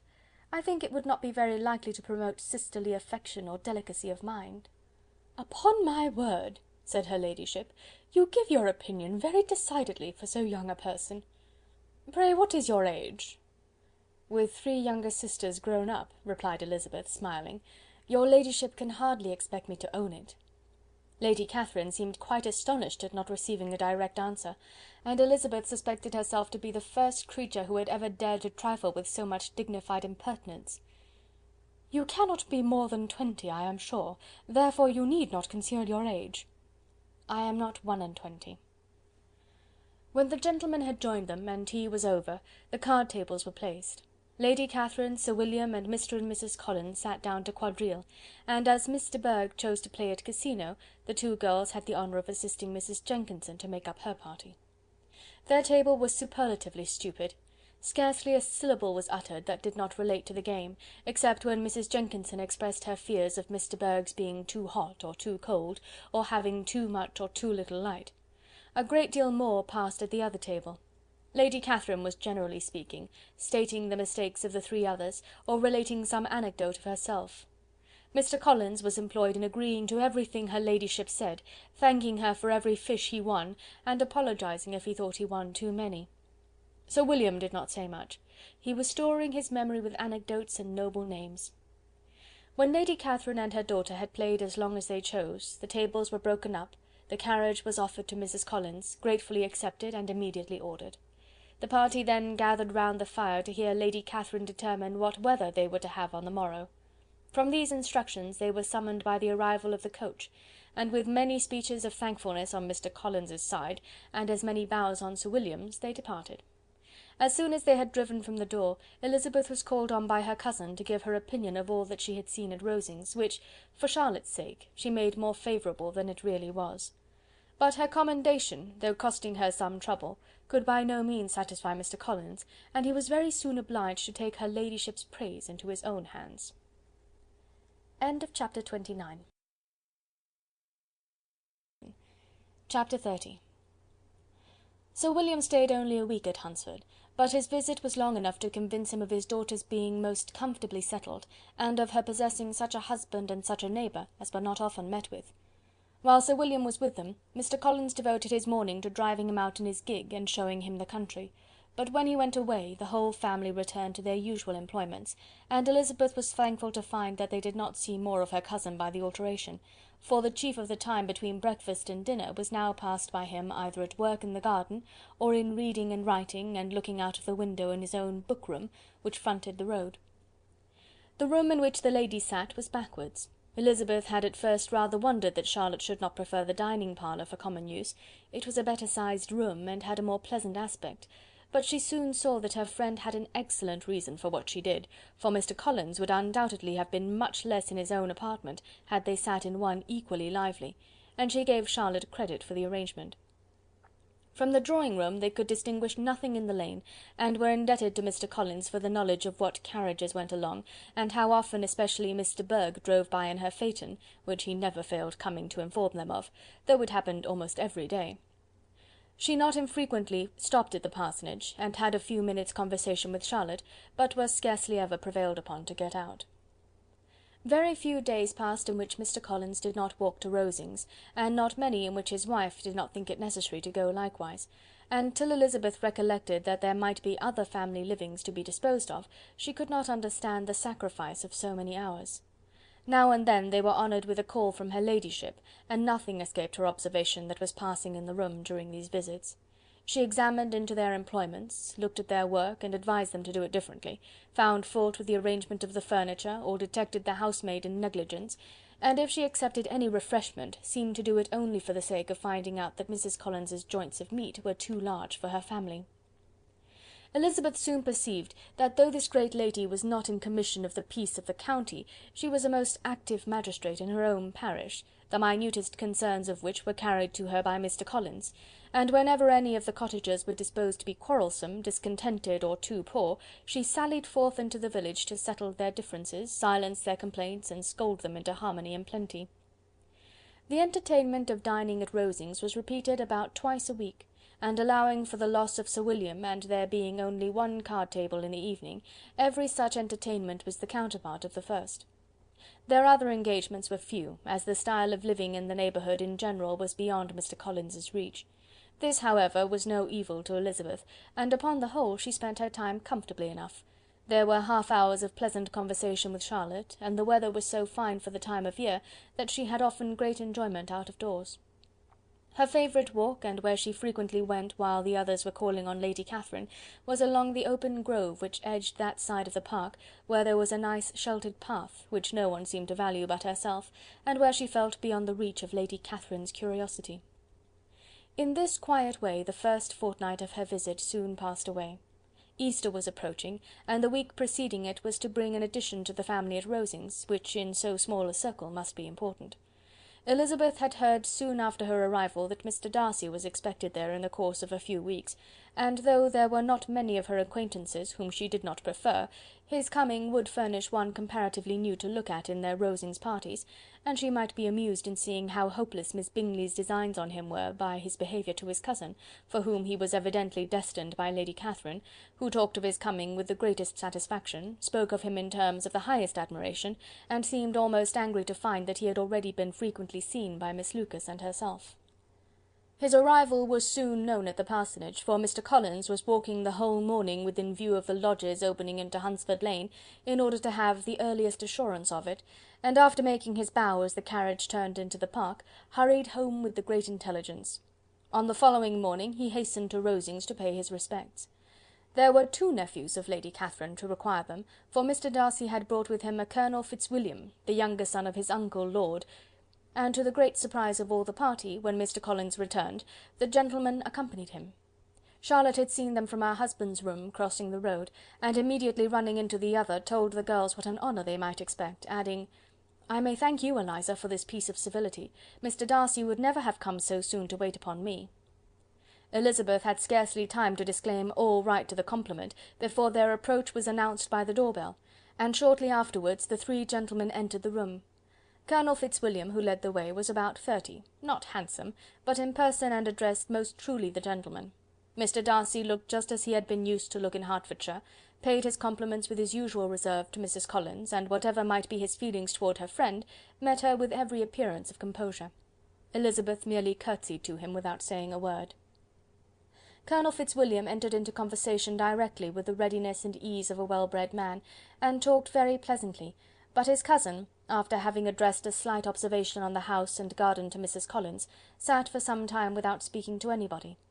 At length, however, his civility was so far awakened as to inquire of Elizabeth after the health of her family. She answered him in the usual way, and after a moment's pause added, "My eldest sister has been in town these 3 months. Have you never happened to see her there?" She was perfectly sensible that he never had, but she wished to see whether he would betray any consciousness of what had passed between the Bingleys and Jane, and she thought he looked a little confused as he answered that he had never been so fortunate as to meet Miss Bennet. The subject was pursued no farther, and the gentlemen soon afterwards went away. Chapter 30. Chapter 31. Colonel Fitzwilliam's manners were very much admired at the parsonage, and the ladies all felt that he must add considerably to the pleasures of their engagements at Rosings. It was some days, however, before they received any invitation thither, for while there were visitors in the house they could not be necessary, and it was not till Easter Day, almost a week after the gentlemen's arrival, that they were honoured by such an attention, and then they were merely asked on leaving church to come there in the evening. For the last week they had seen very little of Lady Catherine or her daughter. Colonel Fitzwilliam had called at the parsonage more than once during the time, but Mr. Darcy they had seen only at church. The invitation was accepted, of course, and at a proper hour they joined the party in Lady Catherine's drawing-room. Her ladyship received them civilly, but it was plain that their company was by no means so acceptable as when she could get nobody else, and she was, in fact, almost engrossed by her nephews, speaking to them, especially to Darcy, much more than any other person in the room.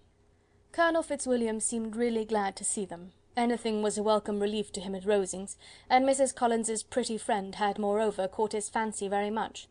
He now seated himself by her, and talked so agreeably of Kent and Hertfordshire, of travelling and staying at home, of new books and music, that Elizabeth had never been half so well entertained in that room before.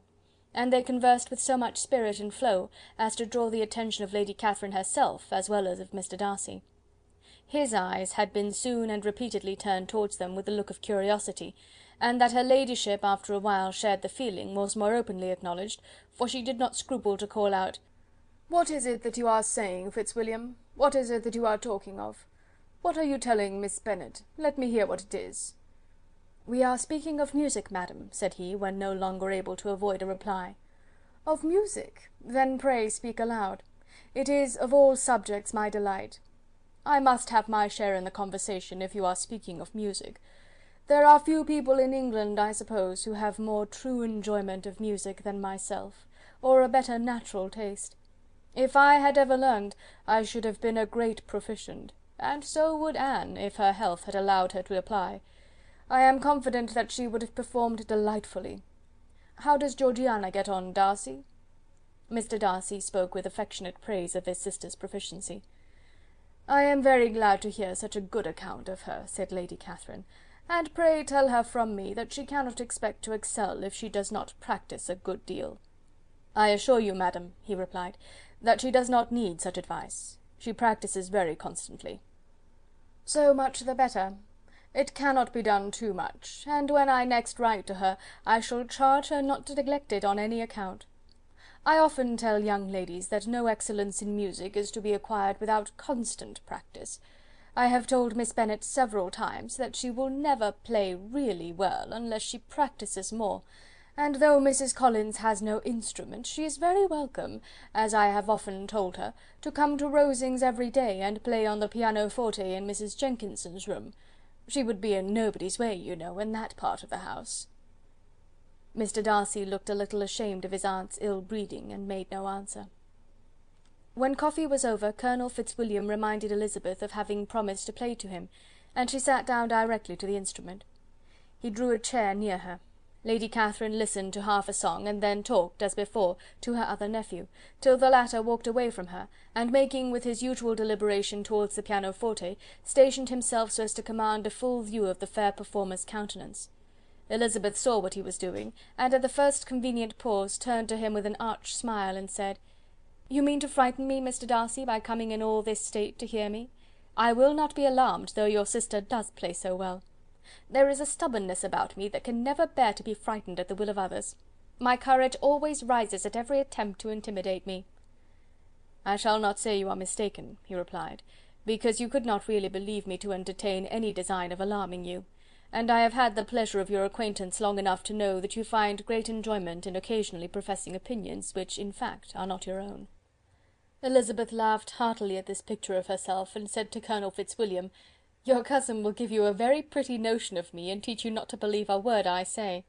I am particularly unlucky in meeting with a person so able to expose my real character in a part of the world where I had hoped to pass myself off with some degree of credit. Indeed, Mr. Darcy, it is very ungenerous in you to mention all that you knew to my disadvantage in Hertfordshire, and, give me leave to say, very impolitic too, for it is provoking me to retaliate, and such things may come out as will shock your relations to hear." "I am not afraid of you," said he, smilingly. "Pray let me hear what you have to accuse him of," cried Colonel Fitzwilliam. "I should like to know how he behaves among strangers." "You shall hear then, but prepare yourself for something very dreadful. The first time of my ever seeing him in Hertfordshire, you must know, was at a ball, and at this ball, what do you think he did? He danced only 4 dances, though gentlemen were scarce, and to my certain knowledge more than one young lady was sitting down in want of a partner. Mr. Darcy, you cannot deny the fact." "I had not at that time the honour of knowing any lady in the assembly beyond my own party." "True, and nobody can ever be introduced in a ball-room. Well, Colonel Fitzwilliam, what do I play next? My fingers wait your orders." "Perhaps," said Darcy, "I should have judged better, had I sought an introduction, but I am ill qualified to recommend myself to strangers." "Shall we ask your cousin the reason of this?" said Elizabeth, still addressing Colonel Fitzwilliam. "Shall we ask him why a man of sense and education, and who has lived in the world, is ill qualified to recommend himself to strangers?" "I can answer your question," said Fitzwilliam, without applying to him. "It is because he will not give himself the trouble." "I certainly have not the talent which some people possess," said Darcy, "of conversing easily with those I have never seen before. I cannot catch their tone of conversation, or appear interested in their concerns, as I often see done." "My fingers," said Elizabeth, "do not move over this instrument in the masterly manner which I see many women's do.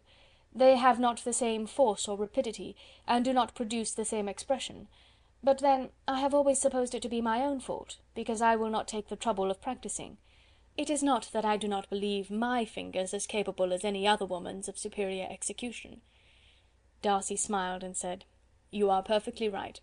You have employed your time much better. No one admitted to the privilege of hearing you can think anything wanting. We neither of us perform to strangers."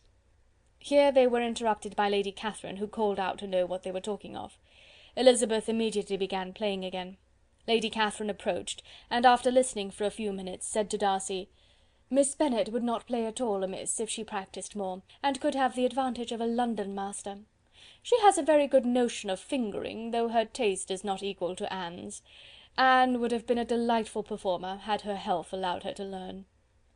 Elizabeth looked at Darcy to see how cordially he assented to his cousin's praise, but neither at that moment, nor at any other, could she discern any symptom of love, and from the whole of his behaviour to Mr. Burke she derived this comfort for Miss Bingley, that he might have been just as likely to marry her had she been his relation.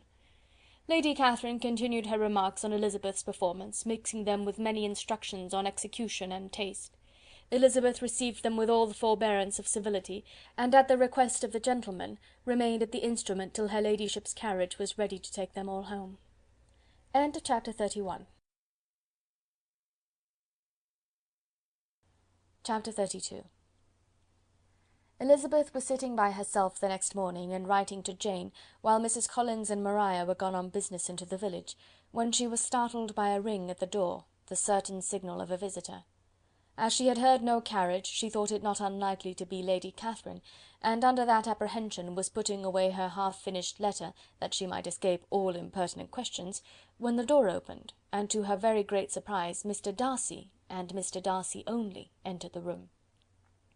He seemed astonished too on finding her alone, and apologized for his intrusion by letting her know that he had understood all the ladies were to be within. They then sat down, and when her inquiries after Rosings were made, seemed in danger of sinking into total silence. It was absolutely necessary, therefore, to think of something, and in this emergence recollecting when she had seen him last in Hertfordshire, and feeling curious to know what he would say on the subject of their hasty departure, she observed, "How very suddenly you all quitted Netherfield last November, Mr. Darcy. It must have been a most agreeable surprise to Mr. Bingley to see you all after him so soon, for if I recollect right, he went but the day before. He and his sisters were well, I hope, when you left London?" "Perfectly so, I thank you." She found that she was to receive no other answer, and after a short pause added, "I think I have understood that Mr. Bingley has not much idea of ever returning to Netherfield again." "I have heard him say so, but it is probable that he may spend very little of his time there in the future. He has many friends, and is at a time of life when friends and engagements are continually increasing."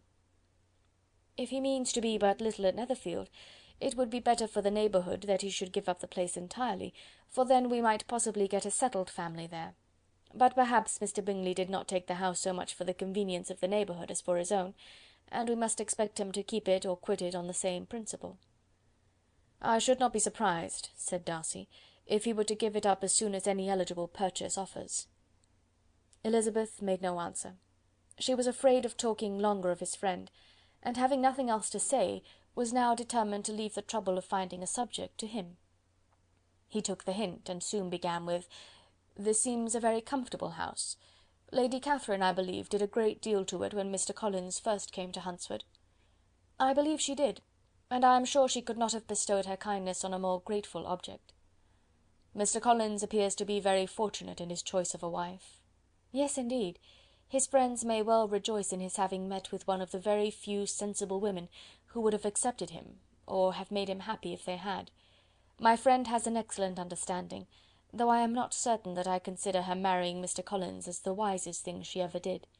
She seems perfectly happy, however, and in a prudential light it is certainly a very good match for her." "It must be very agreeable for her to be settled within so easy a distance of her own family and friends." "An easy distance, do you call it? It is nearly 50 miles." "And what is 50 miles of good road? little more than half a day's journey. Yes, I call it a very easy distance." "I should never have considered the distance as one of the advantages of the match," cried Elizabeth. "I should never have said Mrs. Collins was settled near her family." "It is a proof of your own attachment to Hertfordshire. Anything beyond the neighbourhood of Longbourn, I suppose, would appear far." As he spoke, there was a sort of smile which Elizabeth fancied she understood. He must be supposing her to be thinking of Jane and Netherfield, and she blushed as she answered, "I do not mean to say that a woman may not be settled too near her family. The far and the near must be relative, and depend on many varying circumstances. Where there is fortune to make the expenses of travelling unimportant, distance becomes no evil. But that is not the case here. Mr. and Mrs. Collins have a comfortable income, but not such a one as will allow of frequent journeys, and I am persuaded my friend would not call herself near her family under less than half the present distance." Mr. Darcy drew his chair a little towards her, and said, "You cannot have a right to such very strong local attachment. You cannot have been always at Longbourn." Elizabeth looked surprised. The gentleman experienced some change of feeling. He drew back his chair, took a newspaper from the table, and glancing over it, said in a colder voice, "Are you pleased with Kent?" A short dialogue on the subject of the country ensued, on either side calm and concise, and soon put an end to by the entrance of Charlotte and her sister, just returned from her walk. The tete-a-tete surprised them. Mr. Darcy related the mistake which had occasioned his intruding on Miss Bennet, and after sitting a few minutes longer without saying much to anybody, went away. "What can be the meaning of this?" said Charlotte, as soon as he was gone. "My dear Eliza, he must be in love with you, or he would never have called on us in this familiar way." But when Elizabeth told of his silence, it did not seem very likely, even to Charlotte's wishes, to be the case, and after various conjectures they could at last only suppose his visit to proceed from the difficulty of finding anything to do, which was the more probable from the time of year. All field sports were over. Within doors there was Lady Catherine, books, and a billiard table, but gentlemen cannot always be within doors, and in the nearness of the parsonage, or the pleasantness of the walk to it, or of the people who lived in it, the two cousins found a temptation from this period of walking thither almost every day. They called at various times of the morning, sometimes separately, sometimes together, and now and then accompanied by their aunt. It was plain to them all that Colonel Fitzwilliam came because he had pleasure in their society, a persuasion which of course recommended him still more, and Elizabeth was reminded by her own satisfaction in being with him, as well as by his evident admiration of her former favourite, George Wickham, and though, in comparing them, she saw there was less captivating softness in Colonel Fitzwilliam's manners, she believed he might have the best informed mind. But why Mr. Darcy came so often to the parsonage, it was more difficult to understand. It could not be for society, as he frequently sat there 10 minutes together without opening his lips, and when he did speak, it seemed the effect of necessity rather than of choice, a sacrifice to propriety, not a pleasure to himself. He seldom appeared really animated. Mrs. Collins knew not what to make of him. Colonel Fitzwilliam's occasionally laughing at his stupidity proved that he was generally different, which her own knowledge of him could not have told her, and as she would like to have believed this change the effect of love, and the object of that love her friend Eliza, she set herself seriously to work to find it out. She watched him whenever they were at Rosings, and whenever he came to Hunsford, but without much success. He certainly looked at her friend a great deal, but the expression of that look was disputable. It was an earnest, steadfast gaze, but she often doubted whether there were much admiration in it, and sometimes it seemed nothing but absence of mind. She had once or twice suggested to Elizabeth the possibility of his being partial to her, but Elizabeth always laughed at the idea, and Mrs. Collins did not think it right to press the subject, from the danger of raising expectations which might only end in disappointment, for in her opinion it admitted not of a doubt that all her friend's dislike would vanish if she could suppose him to be in her power. In her kind schemes for Elizabeth, she sometimes planned her marrying Colonel Fitzwilliam. He was beyond comparison the most pleasant man. He certainly admired her, and his situation in life was most eligible. But to counterbalance these advantages, Mr. Darcy had considerable patronage in the church, and his cousin could have none at all. End of chapter 32. Chapter 33. More than once did Elizabeth, in her rambles within the park, unexpectedly meet Mr. Darcy. She felt all the perverseness of the mischance that should bring him where no one else was brought, and, to prevent its ever happening again, took care to inform him at first that it was a favourite haunt of hers. How it could occur a second time, therefore, was very odd. Yet it did, and even a third. It seemed like wilful ill nature, or a voluntary penance, for on these occasions it was not merely a few formal inquiries and an awkward pause and then away, but he actually thought it necessary to turn back and walk with her. He never said a great deal, nor did she give herself the trouble of talking or of listening much, but it struck her in the course of their third rencontre that he was asking some odd, unconnected questions about her pleasure in being at Hunsford, her love of solitary walks, and her opinion of Mr. and Mrs. Collins's happiness, and that in speaking of Rosings and her not perfectly understanding the house, he seemed to expect that whenever she came into Kent again she would be staying there too. His words seemed to imply it. Could he have Colonel Fitzwilliam in his thoughts? She supposed, if he meant anything, he must mean an allusion to what might arise in that quarter. It distressed her a little, and she was quite glad to find herself at the gate in the pales opposite the parsonage. She was engaged one day as she walked, in perusing Jane's last letter, and dwelling on some passages which proved that Jane had not written in spirits, when, instead of being again surprised by Mr. Darcy, she saw on looking up that Colonel Fitzwilliam was meeting her. Putting away the letter immediately, and forcing a smile, she said, "I did not know before that you ever walked this way." "I have been making the tour of the park," he replied, "as I generally do every year, and intend to close it with a call at the parsonage. Are you going much farther?" "No, I should have turned in a moment." And accordingly she did turn, and they walked towards the parsonage together. "Do you certainly leave Kent on Saturday?" said she. "Yes, if Darcy does not put it off again, but I am at his disposal. He arranges the business just as he pleases." And if not able to please himself in the arrangement, he has at least pleasure in the great power of choice. I do not know anybody who seems more to enjoy the power of doing what he likes than Mr. Darcy. "He likes to have his own way very well," replied Colonel Fitzwilliam, "but so we all do. It is only that he has better means of having it than many others, because he is rich, and many others are poor. I speak feelingly. A younger son, you know, must be inured to self-denial and dependence." "In my opinion, the younger son of an earl can know very little of either. Now, seriously, what have you ever known of self-denial and dependence? When have you been prevented by want of money from going wherever you chose, or procuring anything you had a fancy for?" "These are home questions, and perhaps I cannot say that I have experienced many hardships of that nature. But in matters of greater weight I may suffer from want of money. Younger sons cannot marry where they like." "Unless they like women of fortune, which I think they very often do." "Our habits of expense make us too dependent, and there are not many in my rank of life who can afford to marry without some attention to money." "Is this," thought Elizabeth, "meant for me?" And she coloured at the idea, but recovering herself, said in a lively tone, "And pray, what is the usual price of an earl's younger son? Unless the elder brother is very sickly, I suppose you would not ask above £50,000? He answered her in the same style, and the subject dropped. To interrupt a silence which might make him fancy her affected with what had passed, she soon afterwards said, "I imagine your cousin brought you down with him chiefly for the sake of having some one at his disposal. I wonder he does not marry, to secure a lasting convenience of that kind, but perhaps his sister does as well for the present, and, as she is under his sole care, he may do what he likes with her." "No," said Colonel Fitzwilliam, "that is an advantage which he must divide with me. I am joined with him in the guardianship of Miss Darcy." "Are you indeed? And pray what sort of guardians do you make? Does your charge give you much trouble? Young ladies of her age are sometimes a little difficult to manage, and if she has the true Darcy spirit, she may like to have her own way."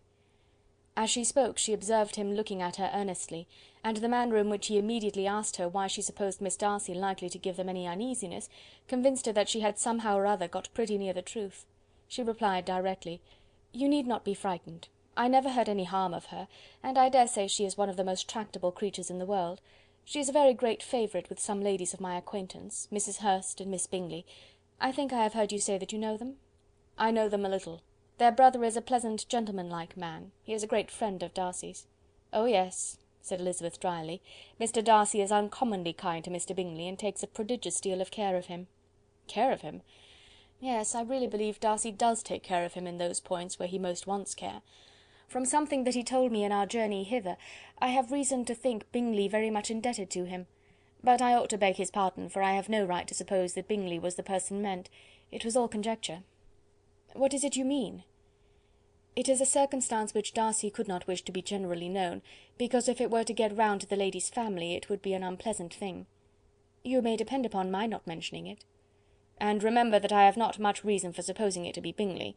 What he told me was merely this, that he congratulated himself on having lately saved a friend from the inconveniences of a most imprudent marriage, but without mentioning names or any other particulars, and I only suspected it to be Bingley from believing him the kind of young man to get into a scrape of that sort, and from knowing them to have been together the whole of last summer." "Did Mr. Darcy give you reasons for this interference?" "I understood that there were some very strong objections against the lady." "And what arts did he use to separate them?" "He did not talk to me of his own arts," said Fitzwilliam, smiling. "He only told me what I have now told you." Elizabeth made no answer, and walked on, her heart swelling with indignation. After watching her a little, Fitzwilliam asked her why she was so thoughtful. "I am thinking of what you have been telling me," said she. "Your cousin's conduct does not suit my feelings. Why was he to be the judge?" "You are rather disposed to call his interference officious?" "I do not see what right Mr. Darcy had to decide on the propriety of his friend's inclination, or why, upon his own judgment alone, he was to determine and direct in what manner his friend was to be happy. But," she continued, recollecting herself, "as we know none of the particulars, it is not fair to condemn him. It is not to be supposed that there was much affection in the case." "That is not an unnatural surmise," said Fitzwilliam, "but it is a lessening of the honour of my cousin's triumph very sadly." This was spoken jestingly, but it appeared to her so just a picture of Mr. Darcy, that she would not trust herself with an answer, and therefore, abruptly changing the conversation, talked on indifferent matters until they reached the parsonage. There, shut into her own room, as soon as their visitor left them, she could think without interruption of all that she had heard. It was not to be supposed that any other people could be meant than those with whom she was connected. There could not exist in the world two men over whom Mr. Darcy could have such boundless influence. That he had been concerned in the measures taken to separate Bingley and Jane she had never doubted, but she had always attributed to Miss Bingley the principal design and arrangement of them. If his own vanity, however, did not mislead him, he was the cause, his pride and caprice were the cause, of all that Jane had suffered, and still continued to suffer. He had ruined for a while every hope of happiness for the most affectionate, generous heart in the world, and no one could say how lasting an evil he might have inflicted. There were some very strong objections against the lady, were Colonel Fitzwilliam's words, and those strong objections probably were her having one uncle who was a country attorney, and another who was in business in London. To Jane herself, she exclaimed, there could be no possibility of objection. All loveliness and goodness as she is, her understanding excellent, her mind improved, and her manners captivating. Neither could anything be urged against my father, who, though with some peculiarities, has abilities Mr. Darcy himself need not disdain, and respectability which he will probably never reach. When she thought of her mother, her confidence gave way a little, but she would not allow that any objections there had material weight with Mr. Darcy, whose pride, she was convinced, would receive a deeper wound from the want of importance in his friend's connections, than from their want of sense, and she was quite decided at last that he had been partly governed by this worst kind of pride, and partly by the wish of retaining Mr. Bingley for his sister. The agitation and tears which the subject occasioned brought on a headache, and it grew so much worse towards the evening that, added to her unwillingness to see Mr. Darcy, it determined her not to attend her cousins to Rosings, where they were engaged to drink tea. Mrs. Collins, seeing that she was really unwell, did not press her to go, and as much as possible prevented her husband from pressing her, but Mr. Collins could not conceal his apprehension of Lady Catherine's being rather displeased by her staying at home. Chapter 33. Chapter 34. When they were gone, Elizabeth, as if intending to exasperate herself as much as possible against Mr. Darcy, chose for her employment the examination of all the letters which Jane had written to her since her being in Kent. They contained no actual complaint, nor was there any revival of past occurrences, or any communication of present suffering. But in all, and in almost every line of each, there was a want of that cheerfulness which had been used to characterize her style, and which, proceeding from the serenity of a mind at ease with itself, and kindly disposed towards everyone, had been scarcely ever clouded. Elizabeth noticed every sentence conveying the idea of uneasiness with an attention which it had hardly received on the first perusal. Mr. Darcy's shameful boast of what misery he had been able to inflict gave her a keener sense of her sister's sufferings. It was some consolation to think that his visit to Rosings was to end on the day after the next, and a still greater, that in less than a fortnight she should herself be with Jane again, and enabled to contribute to the recovery of her spirits by all that affection could do. She could not think of Darcy's leaving Kent without remembering that his cousin was to go with him, but Colonel Fitzwilliam had made it clear that he had no intentions at all, and agreeable as he was, she did not mean to be unhappy about him. While settling this point, she was suddenly roused by the sound of the door-bell, and her spirits were a little fluttered by the idea of its being Colonel Fitzwilliam himself, who had once before called late in the evening, and might now come to inquire particularly after her. But this idea was soon banished, and her spirits were very differently affected, when, to her utter amazement, she saw Mr. Darcy walk into the room. In a hurried manner he immediately began an inquiry after her health, imputing his visit to a wish of hearing that she were better. She answered him with cold civility.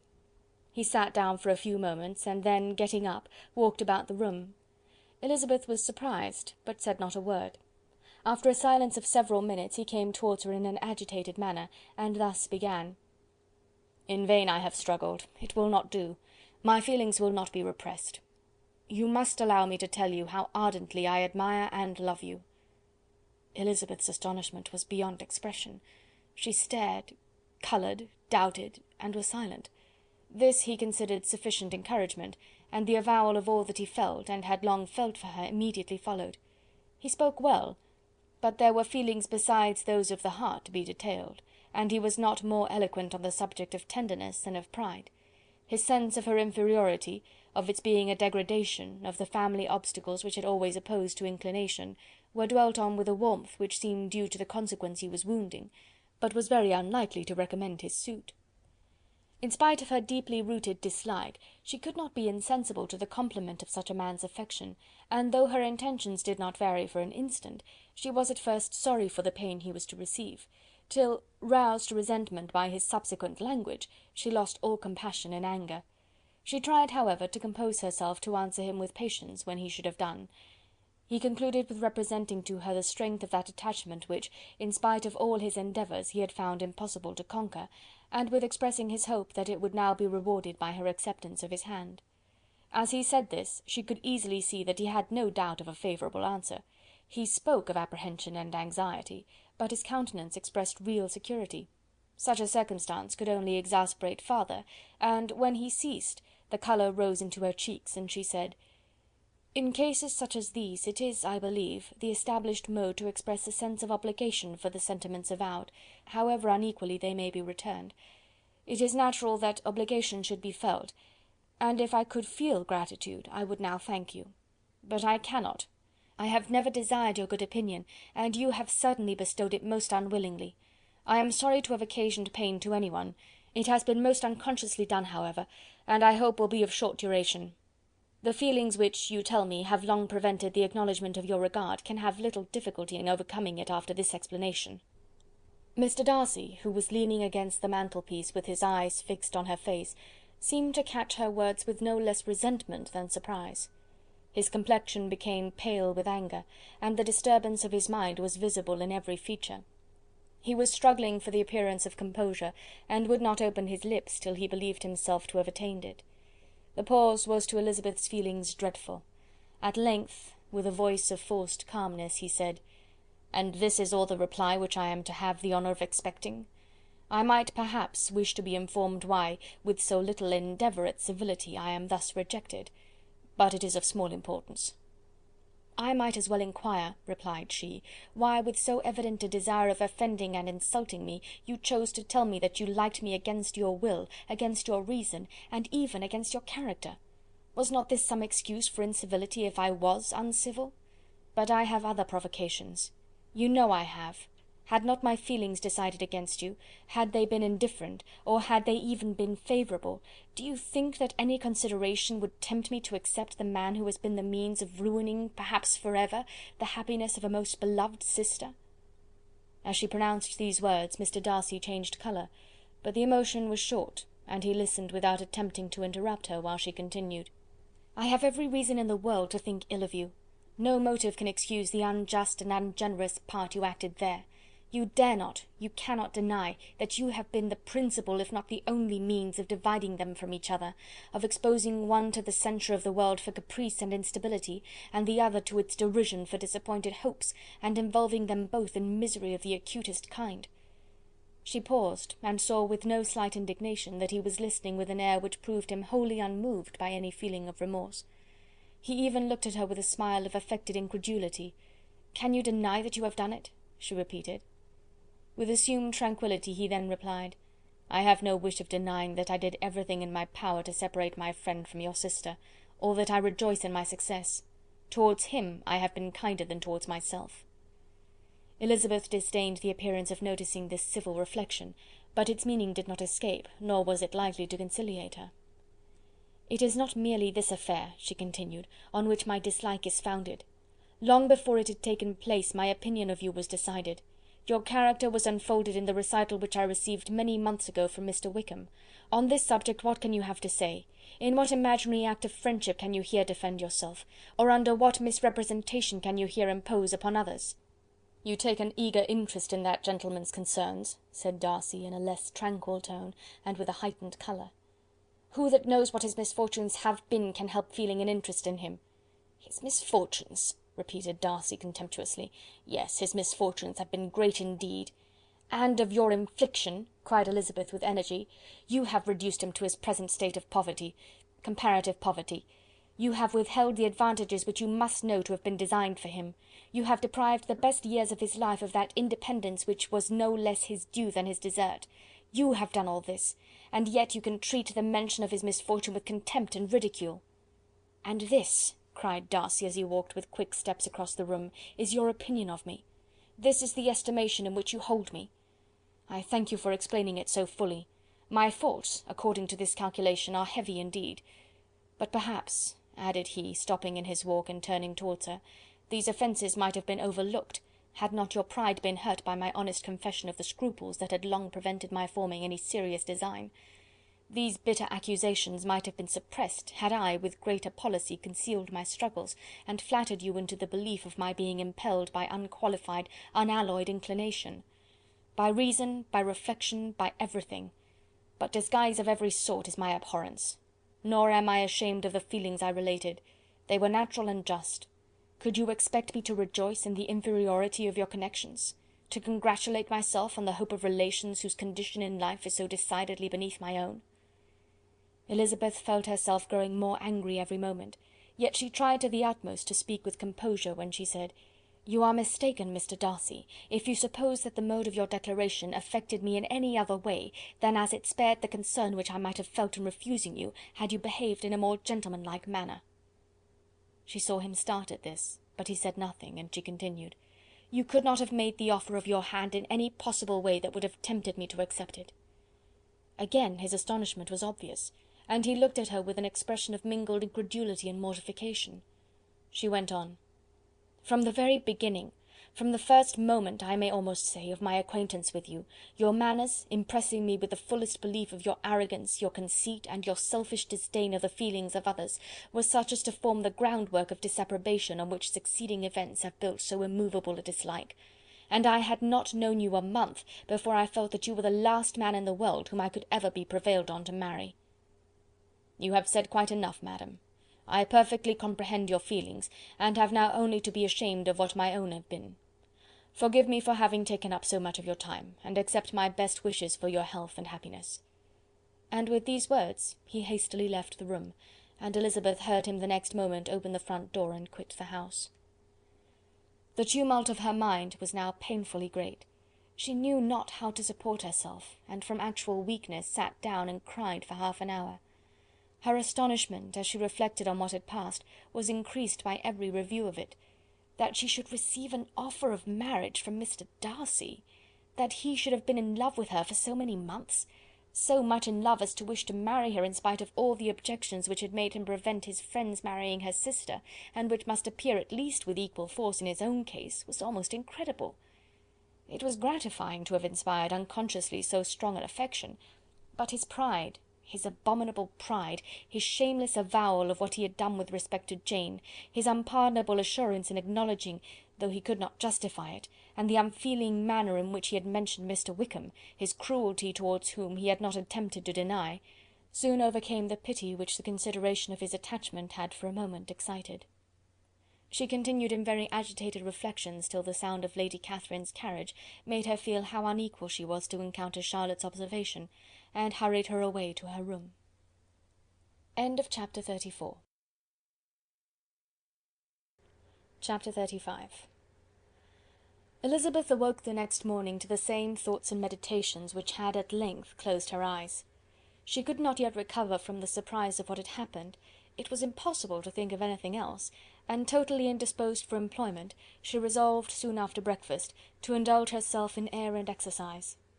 She was proceeding directly to her favourite walk, when the recollection of Mr. Darcy's sometimes coming there stopped her, and instead of entering the park, she turned up the lane which led farther from the turnpike road. The park paling was still the boundary on one side, and she soon passed one of the gates into the ground. After walking 2 or 3 times along that part of the lane, she was tempted by the pleasantness of the morning to stop at the gates and look into the park. The 5 weeks which she had now passed in Kent had made a great difference in the country, and every day was adding to the verdure of the early trees. She was on the point of continuing her walk, when she caught a glimpse of a gentleman within the sort of grove which edged the park. He was moving that way, and fearful of its being Mr. Darcy, she was directly retreating. But the person who advanced was now near enough to see her, and stepping forward with eagerness, pronounced her name. She had turned away, but on hearing herself called, though in a voice which proved it to be Mr. Darcy, she moved again towards the gate. He had by that time reached it also, and holding out a letter, which she instinctively took, said, with a look of haughty composure, "I have been walking in the grove some time in the hope of meeting you. Will you do me the honour of reading that letter?" And then, with a slight bow, turned again into the plantation, and was soon out of sight.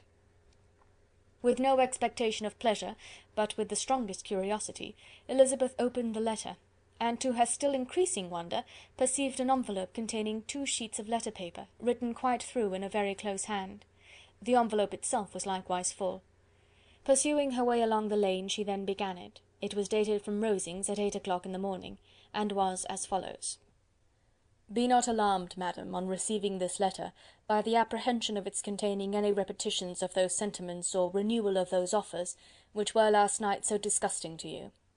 I write without any intention of paining you, or humbling myself, by dwelling on wishes which, for the happiness of both, cannot be too soon forgotten, and the effort which the formation and the perusal of this letter must occasion, should have been spared, had not my character required it to be written and read. You must, therefore, pardon the freedom with which I demand your attention. Your feelings, I know, will bestow it unwillingly, but I demand it of your justice. 2 offences of a very different nature, and by no means of equal magnitude, you laid last night to my charge. The first mentioned was that, regardless of the sentiments of either, I had detached Mr. Bingley from your sister, and the other, that I had, in defiance of various claims, in defiance of honour and humanity, ruined the immediate prosperity and blasted the prospects of Mr. Wickham.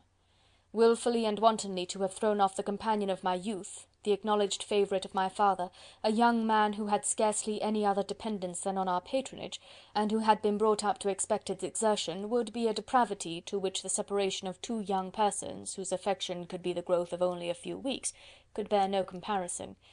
But from the severity of that blame which was last night so liberally bestowed, respecting each circumstance, I shall hope to be in the future secured, when the following account of my actions and their motives has been read. If, in the explanation of them, which is due to myself, I am under the necessity of relating feelings which may be offensive to yours, I can only say that I am sorry. The necessity must be obeyed, and further apology would be absurd. I had not been long in Hertfordshire before I saw, in common with others, that Bingley preferred your elder sister to any other young woman in the country. But it was not till the evening of the dance at Netherfield that I had any apprehension of his feeling a serious attachment. I had often seen him in love before. At that ball, while I had the honour of dancing with you, I was first made acquainted, by Sir William Lucas's accidental information, that Bingley's attentions to your sister had given rise to a general expectation of their marriage. He spoke of it as a certain event, of which the time alone could be undecided.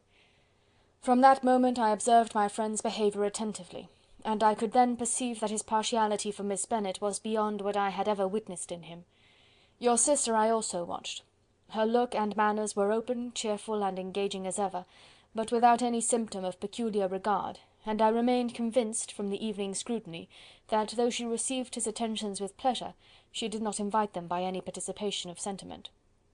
If you have not been mistaken here, I must have been in error. Your superior knowledge of your sister must make the latter probable. If it be so, if I have been misled by such error to inflict pain on her, your resentment has not been unreasonable. But I shall not scruple to assert that the serenity of your sister's countenance and air was such as might have given the most acute observer a conviction that, however amiable her temper, her heart was not likely to be easily touched. That I was desirous of believing her indifferent is certain, but I will venture to say that my investigation and decisions are not usually influenced by my hopes or fears. I did not believe her to be indifferent because I wished it. I believed it on impartial conviction, as truly as I wished it in reason. My objections to the marriage were not merely those which I last night acknowledged to have the utmost force of passion to put aside, in my own case. The want of connection could not be so great an evil to my friend as to me. But there were other causes of repugnance, causes which, though still existing, and existing to an equal degree in both instances, I had myself endeavoured to forget, because they were not immediately before me. These causes must be stated, though briefly. The situation of your mother's family, though objectionable, was nothing in comparison to that total want of propriety so frequently, so almost uniformly betrayed by herself, by your 3 younger sisters, and occasionally even by your father. Pardon me, it pains me to offend you, but amidst your concern for the defects of your nearest relations, and your displeasure at this representation of them, let it give you consolation to consider that to have conducted yourselves so as to avoid any share of the like censure, is praise no less generally bestowed on you and your elder sister, than it is honourable to the sense and disposition of both. I will only say farther, that from what passed that evening, my opinion of all parties was confirmed, and every inducement heightened which could have led me before to preserve my friend from what I esteemed a most unhappy connection. He left Netherfield for London on the day following, as you, I am certain, remember, with the design of soon returning. The part which I acted is now to be explained. His sister's uneasiness had been equally excited with my own. Our coincidence of feeling was soon discovered, and alike sensible that no time was to be lost in detaching their brother, we shortly resolved on joining him directly in London. We accordingly went, and there I readily engaged in the office of pointing out to my friend the certain evils of such a choice. I described and enforced them earnestly. But however this remonstrance might have staggered or delayed his determination, I do not suppose that it would ultimately have prevented the marriage, had it not been seconded by the assurance that I hesitated not in giving, of your sister's indifference. He had before believed her to return his affection with sincere, if not with equal regard. But Bingley has great natural modesty, with a stronger dependence on my judgment than on his own. To convince him, therefore, that he had deceived himself was no very difficult point. To persuade him against returning to Hertfordshire, when that conviction had been given, was scarcely the work of a moment. I cannot blame myself for having done thus much. There is but one part of my conduct in the whole affair on which I do not reflect with satisfaction. It is that I condescended to adopt the measures of art so far as to conceal from him your sister's being in town. I knew it myself, as it was known to Miss Bingley, but her brother is even yet ignorant of it. That they might have met without ill consequence is perhaps probable, but his regard did not appear to me enough extinguished for him to see her without some danger. Perhaps this concealment, this disguise, was beneath me. It is done, however, and it was done for the best. On this subject I have nothing more to say, no other apology to offer. If I have wounded your sister's feelings, it was unknowingly done, and though the motives which governed me may to you very naturally appear insufficient, I have not yet learned to condemn them. With respect to that other more weighty accusation, of having injured Mr. Wickham, I can only refute it by laying before you the whole of his connection with my family. Of what he has particularly accused me I am ignorant, but of the truth of what I shall relate I can summon more than one witness of undoubted veracity. Mr. Wickham is the son of a very respectable man, who had for many years the management of all the Pemberley estates, and whose good conduct in the discharge of his trust naturally inclined my father to be of service to him. and on George Wickham, who was his godson, his kindness was therefore liberally bestowed. My father supported him at school, and afterwards at Cambridge, most important assistance, as his own father, always poor from the extravagance of his wife, would have been unable to give him a gentleman's education. My father was not only fond of this young man's society, whose manners were always engaging, he had also the highest opinion of him, and hoping the church would be his profession, intended to provide for him in it. As for myself, it is many, many years since I first began to think of him in a very different manner. The vicious propensities, the want of principle which he was careful to guard from the knowledge of his best friend, could not escape the observation of a young man of nearly the same age with himself, and who had opportunities of seeing him in unguarded moments, which Mr. Darcy could not have. Here again I shall give you pain, to what degree you only can tell. But whatever may be the sentiments which Mr. Wickham has created, a suspicion of their nature shall not prevent me from unfolding his real character. It adds even another motive. My excellent father died about 5 years ago, and his attachment to Mr. Wickham was to the last so steady, that in his will he particularly recommended it to me to promote his advancement in the best manner that his profession might allow, and if he took orders, desired that a valuable family living might be his as soon as it became vacant. There was also a legacy of £1000. His own father did not long survive mine, and within half a year from these events, Mr. Wickham wrote to inform me that, having finally resolved against taking orders, he hoped I should not think it unreasonable for him to expect some more immediate pecuniary advantage in lieu of the preferment by which he could not be benefited. He had some intention, he added, of studying law, and I must be aware that the interest of £1000 would be a very insufficient support therein. I rather wished than believed him to be sincere, but at any rate was perfectly ready to accede to his proposal. I knew that Mr. Wickham ought not to be a clergyman. The business was therefore soon settled. He resigned all claim to assistance in the church, were it possible that he could ever be in a situation to receive it, and accepted in return £3000. All connection between us seemed now dissolved. I thought too ill of him to invite him to Pemberley or admit his society in town. In town I believe he chiefly lived, but his studying the law was a mere pretence, and being now free from all restraint, his life was a life of idleness and dissipation. For about 3 years I heard little of him, but on the decease of the incumbent of the living which had been designed for him, he applied to me again by letter for the presentation. His circumstances, he assured me, and I had no difficulty in believing it, were exceedingly bad. He had found the law a most unprofitable study, and was now absolutely resolved on being ordained, if I would present him to the living in question, of which he trusted there could be little doubt, as he was well assured that I had no other person to provide for, and I could not have forgotten my revered father's intentions. You will hardly blame me for refusing to comply with this entreaty, or for resisting every repetition of it. His resentment was in proportion to the distress of his circumstances, and he was doubtless as violent in his abuse of me to others as in his reproaches to myself. After this period every appearance of acquaintance was dropped. How he lived I know not. But last summer he was again most painfully obtruded on my notice. I must now mention a circumstance which I would wish to forget myself, and which no obligation less than the present should induce me to unfold to any human being.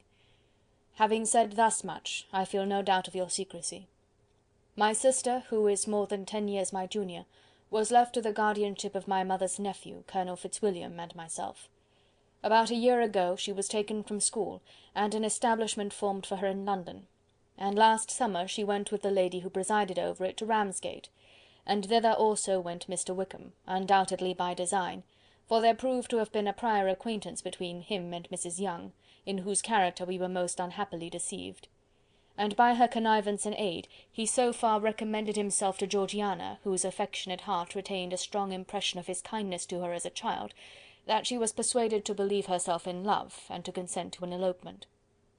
She was then but 15, which must be her excuse, and after stating her imprudence, I am happy to add, that I owed the knowledge of it to herself.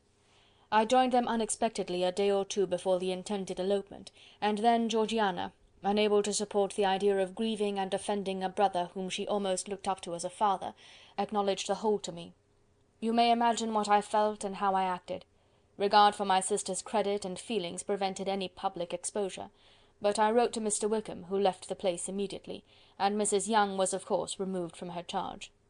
Mr. Wickham's chief object was unquestionably my sister's fortune, which is 30,000 pounds, but I cannot help supposing that the hope of revenging himself on me was a strong inducement. His revenge would have been complete indeed. This, madam, is a faithful narrative of every event in which we have been concerned together, and if you do not absolutely reject it as false, you will, I hope, acquit me henceforth of cruelty towards Mr. Wickham. I know not in what manner, under what form of falsehood he had imposed on you, but his success is not perhaps to be wondered at. Ignorant as you previously were of everything concerning either, detection could not be in your power, and suspicion certainly not in your inclination. You may possibly wonder why all this was not told you last night, but I was not then master enough of myself to know what could or ought to be revealed. For the truth of everything here related, I can appeal more particularly to the testimony of Colonel Fitzwilliam, who, from our near relationship and constant intimacy, and still more, as one of the executors of my father's will, has been unavoidably acquainted with every particular of these transactions. If your abhorrence of me should make my assertions valueless, you cannot be prevented by the same course from confiding in my cousin, and that there may be the possibility of consulting him, I shall endeavour to find some opportunity of putting this letter in your hands in the course of the morning. I will only add, God bless you. Fitzwilliam Darcy. End of chapter 35. Chapter 36. If Elizabeth, when Mr. Darcy gave her the letter, did not expect it to contain a renewal of his offers, she had formed no expectation at all of its contents. But such as they were, it may well be supposed how eagerly she went through them, and what a contrariety of emotion they excited. Her feelings as she read were scarcely to be defined. With amazement did she first understand that he believed any apology to be in his power, and steadfastly was she persuaded that he could have no explanation to give, which a just sense of shame would not conceal. With a strong prejudice against everything he might say, she began his account of what had happened at Netherfield. She read with an eagerness which hardly left her power of comprehension, and from impatience of knowing what the next sentence might bring, was incapable of attending to the sense of the one before her eyes. His belief of her sister's insensibility she instantly resolved to be false, and his account of the real, the worst objections to the match, made her too angry to have any wish of doing him justice. He expressed no regret for what he had done, which satisfied her. His style was not penitent, but haughty. It was all pride and insolence. But when this subject was succeeded by his account of Mr. Wickham, when she read with somewhat clearer attention a relation of events which, if true, must overthrow every cherished opinion of his worth, and which bore so alarming an affinity to his own history of himself, her feelings were yet more acutely painful and more difficult of definition. Astonishment, apprehension, and even horror oppressed her. She wished to discredit it entirely, repeatedly exclaiming, "This must be false, this cannot be, this must be the grossest falsehood," and when she had gone through the whole letter, though scarcely knowing anything of the last page or two, put it hastily away, protesting that she would not regard it, that she would never look in it again. In this perturbed state of mind, with thoughts that could rest on nothing, she walked on, but it would not do. In half a minute the letter was unfolded again, and collecting herself as well as she could, she again began the mortifying perusal of all that related to Wickham, and commanded herself so far as to examine the meaning of every sentence. The account of his connection with the Pemberley family was exactly what he had related himself, and the kindness of the late Mr. Darcy, though she had not before known its extent, agreed equally well with his own words. So far each recital confirmed the other, but when she came to the will the difference was great. What Wickham had said of the living was fresh in her memory, and as she recalled his very words, it was impossible not to feel that there was gross duplicity on one side or the other, and for a few moments she flattered herself that her wishes did not err. But when she read and re-read with the closest attention the particulars immediately following, of Wickham's resigning all pretensions to the living, of his receiving in lieu so considerable a sum as 3000 pounds, again she was forced to hesitate. She put down the letter, weighed every circumstance with what she meant to be impartiality, deliberated on the probability of each statement, but with little success. On both sides it was only assertion. Again she read on, but every line proved more clearly that the affair, which she had believed it impossible that any contrivance could so represent as to render Mr. Darcy's conduct in it less than infamous, was capable of a turn which must make him entirely blameless throughout the whole. The extravagance and general profligacy which he scrupled not to lay at Mr. Wickham's charge exceedingly shocked her, the more so as she could bring no proof of its injustice. She had never heard of him before his entrance into the shire militia, in which he had engaged at the persuasion of the young man who, on meeting him accidentally in town, had there renewed a slight acquaintance. Of his former way of life nothing had been known in Hertfordshire but what he told himself. As to his real character, had information been in her power, she had never felt a wish of inquiring. His countenance, voice, and manner had established him at once in the possession of every virtue. She tried to recollect some instance of goodness, some distinguished trait of integrity or benevolence that might rescue him from the attacks of Mr. Darcy, or at least by the predominance of virtue atone for those charitable errors under which she would endeavour to class what Mr. Darcy had described as the idleness and vice of many years' continuance. But no such recollection befriended her. She could see him instantly before her, in every charm of air and address, but she could remember no more substantial good than the general approbation of the neighbourhood, and the regard which his social powers had gained him in the mess. After pausing on this point a considerable while, she once more continued to read. But alas! the story which followed of his designs on Miss Darcy received some confirmation from what had passed between Colonel Fitzwilliam and herself only the morning before, and at last she was referred for the truth of every particular to Colonel Fitzwilliam himself, from whom she had previously received the information of his near concern in all his cousin's affairs, and whose character she had no reason to question. At one time she had almost resolved on applying to him, but the idea was checked by the awkwardness of the application, and at length wholly banished by the conviction that Mr. Darcy would never have hazarded such a proposal if he had not been well assured of his cousin's corroboration. She perfectly remembered everything that had passed in conversation between Wickham and herself in their first evening at Mr. Phillips's. Many of his expressions were still fresh in her memory. She was now struck with the impropriety of such communications to a stranger, and wondered it had escaped her before. She saw the indelicacy of putting himself forward as he had done, and the inconsistency of his professions with his conduct. She remembered that he had boasted of having no fear of seeing Mr. Darcy, that Mr. Darcy might leave the country, but that he should stand his ground, yet he had avoided the Netherfield ball the very next week. She remembered also that, till the Netherfield family had quitted the country, he had told his story to no one but herself, but that after their removal it had been everywhere discussed, that he had then no reserves, no scruples in sinking Mr. Darcy's character, though he had assured her that respect for the father would always prevent his exposing the son. How differently did everything now appear in which he was concerned! His attentions to Miss King were now the consequence of views solely and hatefully mercenary, and the mediocrity of her fortune proved no longer the moderation of his wishes, but his eagerness to grasp at anything. His behaviour to herself could now have had no tolerable motive. He had either been deceived with regard to her fortune, or had been gratifying his vanity by encouraging the preference which she believed she had most incautiously shown. Every lingering struggle in his favour grew fainter and fainter, and in farther justification of Mr. Darcy, she could not but allow Mr. Bingley, when questioned by Jane, had long ago asserted his blamelessness in the affair. That proud and repulsive as were his manners, she had never, in the whole course of their acquaintance, an acquaintance which had latterly brought them much together, and given her a sort of intimacy with his ways, seen anything that betrayed him to be unprincipled or unjust, anything that spoke him of irreligious or immoral habits, that among his own connections he was esteemed and valued, that even Wickham had allowed him merit as a brother, and that she had often heard him speak so affectionately of his sister as to prove him capable of some amiable feeling. That had his actions been what Mr. Wickham represented them, so gross a violation of everything right could hardly have been concealed from the world, and that friendship between a person capable of it and such an amiable man as Mr. Bingley was incomprehensible. She grew absolutely ashamed of herself. Of neither Darcy nor Wickham could she think without feeling she had been blind, partial, prejudiced, absurd. "How despicably I have acted!" she cried.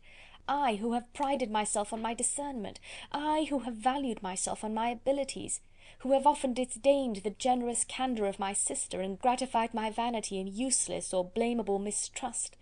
How humiliating is this discovery! Yet how just a humiliation! Had I been in love, I could not have been more wretchedly blind. But vanity, not love, has been my folly. Pleased with the preference of one, and offended by the neglect of the other on the very beginning of our acquaintance, I have courted prepossession and ignorance, and driven reason away where either were concerned. Till this moment I never knew myself." From herself to Jane, from Jane to Bingley, her thoughts were in a line which soon brought to her recollection that Mr. Darcy's explanation there had appeared very insufficient, and she read it again. Widely different was the effect of a second perusal. How could she deny that credit to his assertions in one instance, which she had been obliged to give in the other? He declared himself to be totally unsuspicious of her sister's attachment, and she could not help remembering what Charlotte's own opinion had always been. Neither could she deny the justice of his description of Jane. She felt that Jane's feelings, though fervent, were little displayed, and that there was a constant complacency in her air and manner not often united with great sensibility. When she came to that part of the letter in which her family were mentioned in terms of such mortifying yet merited reproach, her sense of shame was severe. The justice of the charge struck her too forcibly for denial, and the circumstances to which he particularly alluded as having passed at the Netherfield ball, and as confirming all his first disapprobation, could not have made a stronger impression on his mind than on hers. The compliment to herself and her sister was not unfelt. It soothed, but it could not console her for the contempt which had thus been self-attracted by the rest of her family, and as she considered that Jane's disappointment had in fact been the work of her nearest relations, and reflected how materially the credit of both must be hurt by such impropriety of conduct, she felt depressed beyond anything she had ever known before. After wandering along the lane for 2 hours, giving way to every variety of thought, reconsidering events, determining probabilities, and reconciling herself as well as she could to a change so sudden and so important, fatigue and a recollection of her long absence made her at length return home, and she entered the house with the wish of appearing cheerful as usual, and the resolution of repressing such reflections as must make her unfit for conversation. She was immediately told that the 2 gentlemen from Rosings had each called during her absence, Mr. Darcy only for a few minutes to take leave, but that Colonel Fitzwilliam had been sitting with them at least an hour, hoping for her return, and almost resolving to walk after her till she could be found. Elizabeth could but just affect concern in missing him. She really rejoiced at it. Colonel Fitzwilliam was no longer an object. She could think only of her letter. End of chapter 36. Chapter 37. The 2 gentlemen left Rosings the next morning, and Mr. Collins, having been in waiting near the lodges to make them his parting obeisance, was able to bring home the pleasing intelligence of their appearing in very good health, and in as tolerable spirits as could be expected after the melancholy scene so lately gone through at Rosings. To Rosings he then hastened to console Lady Catherine and her daughter, and on his return brought back, with great satisfaction, a message from her ladyship, importing that she felt herself so dull as to make her very desirous of having them all to dine with her. Elizabeth could not see Lady Catherine without recollecting that, had she chosen it, she might by this time have been presented to her as her future niece, nor could she think without a smile of what her ladyship's indignation would have been. What would she have said, how would she have behaved, were questions with which she amused herself. Their first subject was the diminution of the Rosings party. "I assure you I feel it exceedingly," said Lady Catherine. "I believe no one feels the loss of friends so much as I do, but I am particularly attached to these young men, and know them to be so attached to me. They were excessively sorry to go, but so they always are. The dear Colonel rallied his spirits tolerably till just at last, but Darcy seemed to feel it most acutely, more, I think, than last year. His attachment to Rosings certainly increases." Mr. Collins had a compliment and an allusion to throw in here, which were kindly smiled on by the mother and daughter. Lady Catherine observed, after dinner, that Miss Bennet seemed out of spirits, and immediately accounting for it by herself, by supposing that she did not like to go home again so soon, she added, "But if that is the case, you must write to your mother and beg that you may stay a little longer. Mrs. Collins will be very glad of your company, I am sure." "I am very obliged to your ladyship for your kind invitation," replied Elizabeth, "but it is not in my power to accept it. I must be in town next Saturday." "Why, at that rate, you will have been here only 6 weeks. I expected you to stay 2 months. I told Mrs. Collins so before you came. There can be no occasion for your going so soon. Mrs. Bennet could certainly spare you for another fortnight." "But my father cannot. He wrote last week to hurry my return." "Oh, your father, of course, may spare you, if your mother can. Daughters are never of so much consequence to a father, and if you will stay another month complete, it will be in my power to take one of you as far as London, for I am going there early in June for a week, and as Dawson does not object to the barouche box, there will be very good room for one of you, and indeed, if the weather should happen to be cool, I should not object to taking you both, as you are neither of you large." "You are all kindness, madam, but I believe we must abide by our original plan." Lady Catherine seemed resigned. "Mrs. Collins, you must send a servant with them. You know I always speak my mind, and I cannot bear the idea of two young women travelling post by themselves. It is highly improper. You must contrive to send somebody. I have the greatest dislike in the world to that sort of thing. Young women should always be properly guarded and attended, according to their situation in life. When my niece Georgiana went to Ramsgate last summer, I made a point of her having 2 men-servants go with her. Miss Darcy, the daughter of Mr. Darcy of Pemberley, and Lady Anne, could not have appeared with propriety in a different manner. I am excessively attentive to all those things. You must send John with the young ladies, Mrs. Collins. I am glad it occurred to me to mention it, for it would really be discreditable to you to let them go alone." "My uncle is to send a servant for us." "Oh, your uncle! He keeps a manservant, does he? I am very glad you have somebody who thinks of these things. Where shall you change horses? Oh, Bromley, of course. If you mention my name at the bell, you will be attended to." Lady Catherine had many other questions to ask respecting their journey, and as she did not answer them all herself, attention was necessary, which Elizabeth believed to be lucky for her, or with a mind so occupied, she might have forgotten where she was. Reflection must be reserved for solitary hours. Whenever she was alone, she gave way to it as the greatest relief, and not a day went by without a solitary walk, in which she might indulge in all the delight of unpleasant recollections. Mr. Darcy's letter she was in a fair way of soon knowing by heart. She studied every sentence, and her feelings towards its writer were at times widely different.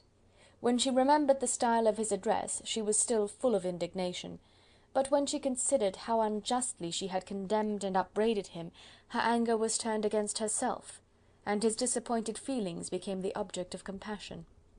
His attachment excited gratitude, his general character respect, but she could not approve him, nor could she for a moment repent her refusal, or feel the slightest inclination ever to see him again. In her own past behaviour there was a constant source of vexation and regret, and in the unhappy defects of her family a subject of yet heavier chagrin. They were hopeless of remedy. Her father, contented with laughing at them, would never exert himself to restrain the wild giddiness of his youngest daughters, and her mother, with manners so far from right herself, was entirely insensible of the evil. Elizabeth had frequently united with Jane in an endeavour to check the imprudence of Catherine and Lydia, but while they were supported by their mother's indulgence, what chance could there be of improvement? Catherine, weak-spirited, irritable, and completely under Lydia's guidance, had always been affronted by their advice, and Lydia, self-willed and careless, would scarcely give them a hearing. They were ignorant, idle, and vain. While there was an officer in Meryton, they would flirt with him, and while Meryton was within a walk of Longbourn, they would be going there for ever. Anxiety on Jane's behalf was another prevailing concern, and Mr. Darcy's explanation, by restoring Bingley to all her former good opinion, heightened the sense of what Jane had lost. His affection was proved to have been sincere, and his conduct cleared of all blame, unless any could attach to the implicitness of his confidence in his friend. How grievous, then, was the thought that, of a situation so desirable in every respect, so replete with advantage, so promising for happiness, Jane had been deprived by the folly and indecorum of her own family. When to these recollections was added the development of Wickham's character, it may be easily believed that the happy spirits which had seldom been depressed before were now so much affected as to make it almost impossible for her to appear tolerably cheerful. Their engagements at Rosings were as frequent during the last week of her stay as they had been at first. The very last evening was spent there, and her ladyship again inquired minutely into the particulars of their journey, gave them directions as to the best method of packing, and was so urgent on the necessity of placing gowns in the only right way, that Maria thought herself obliged, on her return, to undo all the work of the morning, and pack her trunk afresh. When they parted, Lady Catherine, with great condescension, wished them a good journey, and invited them to come to Hunsford again next year, and Miss de Bourgh exerted herself so far as to curtsy and hold out her hand to both. End of chapter 37. Chapter 38. On Saturday morning Elizabeth and Mr. Collins met for breakfast a few minutes before the others appeared, and he took the opportunity of paying the parting civilities which he deemed indispensably necessary. "I know not, Miss Elizabeth," said he, "whether Mrs. Collins has yet expressed her sense of your kindness in coming to us, but I am very certain you will not leave the house without receiving her thanks for it. The favour of your company has been much felt, I assure you. We know how little there is to tempt anyone to our humble abode.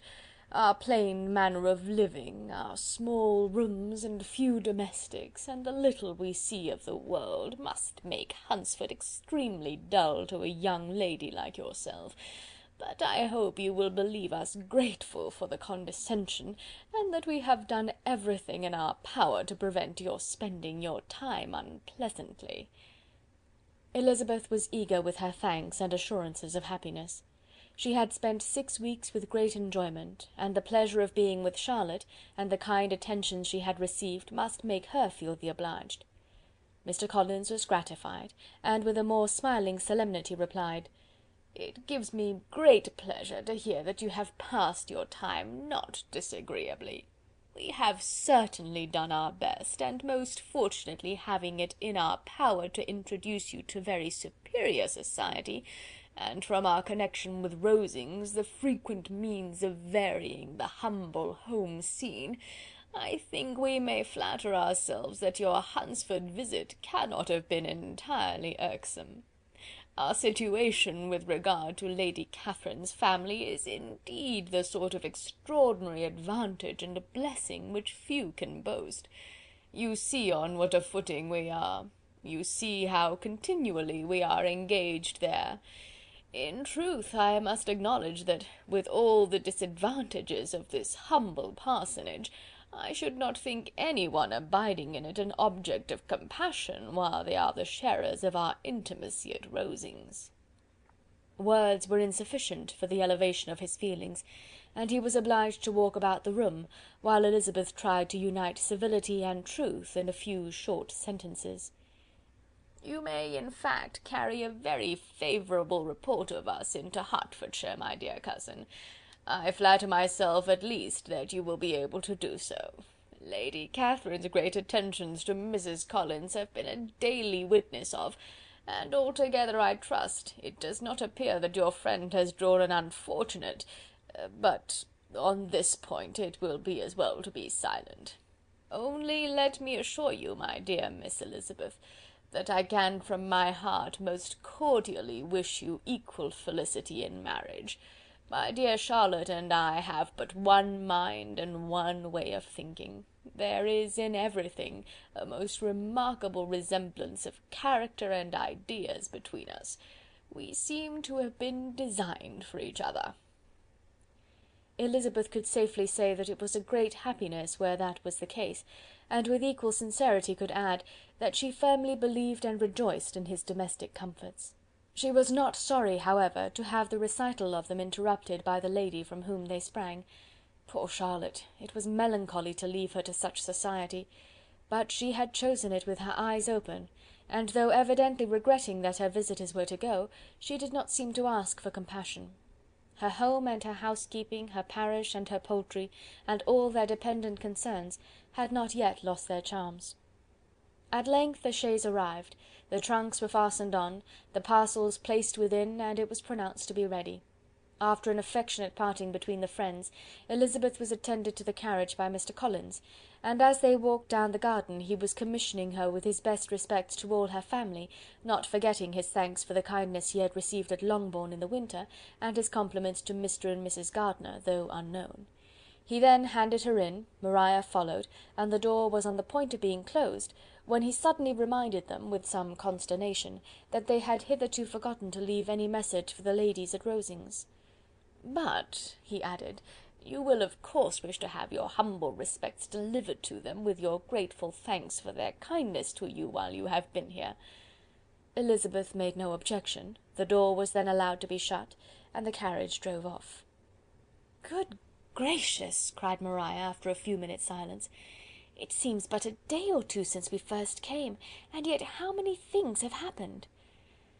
"A great many indeed," said her companion with a sigh. "We have dined 9 times at Rosings, besides drinking tea there twice. How much I shall have to tell!" Elizabeth added privately, "and how much I shall have to conceal." Their journey was performed without much conversation or any alarm, and within 4 hours of their leaving Hunsford they reached Mr. Gardiner's house, where they were to remain a few days. Jane looked well, and Elizabeth had little opportunity of studying her spirits amidst the various engagements which the kindness of her aunt had reserved for them. But Jane was to go home with her, and at Longbourn there would be leisure enough for observation. It was not without an effort, meanwhile, that she could wait even for Longbourn before she told her sister of Mr. Darcy's proposals.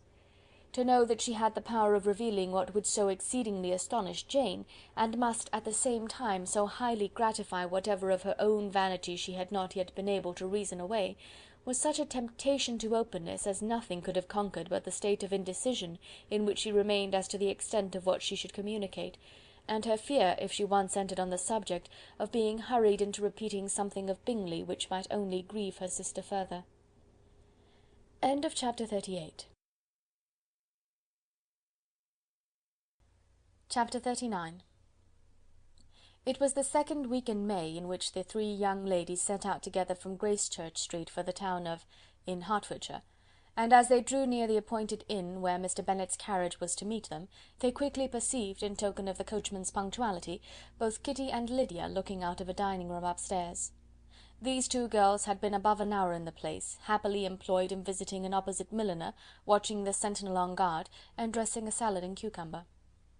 After welcoming their sisters, they triumphantly displayed a table set out with such cold meat as an inn larder usually affords, exclaiming, "Is not this nice? Is not this an agreeable surprise?" "And we mean to treat you all," added Lydia, "but you must lend us the money, for we have just spent ours at the shop out there." Then, showing her purchases, "Look here, I have bought this bonnet. I do not think it is very pretty, but I thought I might as well buy it as not. I shall pull it to pieces as soon as I get home, and see if I can make it up any better." And when her sisters abused it as ugly, she added, with perfect unconcern, "Oh, but there were 2 or 3 much uglier in the shop, and when I have bought some prettier coloured satin to trim it with fresh, I think it will be very tolerable. Besides, it will not much signify what one wears this summer, after the Shire have left Meryton, and they are going in a fortnight." "Are they indeed?" cried Elizabeth, with the greatest satisfaction. "They are going to be encamped near Brighton, and I do so want papa to take us all there for the summer. It would be such a delicious scheme, and I dare say would hardly cost anything at all. Mamma would like to go too, of all things. Only think what a miserable summer else we shall have." Yes, thought Elizabeth, that would be a delightful scheme indeed, and completely do for us at once. Good heaven! Brighton and a whole campful of soldiers to us, who have been overset already by one poor regiment of militia and the monthly balls of Meryton. "Now I have got some news for you," said Lydia, as they sat down at table. "What do you think? It is excellent news, capital news, and about a certain person we all like." Jane and Elizabeth looked at each other, and the waiter was told he need not stay. Lydia laughed and said, "Aye, that is just like your formality and discretion. You thought the waiter must not hear, as if he cared. I dare say he often hears worse things said than I am going to say, but he is an ugly fellow. I am glad he is gone. I never saw such a long chin in my life. Well, but now for my news. It is about dear Wickham, too good for the waiter, is it not? There is no danger of Wickham's marrying Mary King. That's for you. She is gone down to her uncle at Liverpool, gone to stay. Wickham is safe." "And Mary King is safe," added Elizabeth, "safe from a connection imprudent as to fortune." "She's a great fool for going away if she liked him." "But I hope there is no strong attachment on either side," said Jane. "I'm sure there is not on his. I will answer for it, he never cared 3 straws about her. Who could about such a nasty little freckled thing?" Elizabeth was shocked to think that, however incapable of such coarseness of expression herself, the coarseness of the sentiment was little other than her own breast had harboured and fancied liberal. As soon as all had ate and the elder ones paid, the carriage was ordered, and after some contrivance, the whole party, with all their boxes, work-bags and parcels, and the unwelcome addition of Kitty's and Lydia's purchases, were seated in it. "How nicely we are all crammed in!" cried Lydia. "I am glad I bought my bonnet, if it is only for the fun of having another bandbox. Well, now let us be quite comfortable and snug, and talk and laugh all the way home. And in the first place, let us hear what has happened to you all since you went away.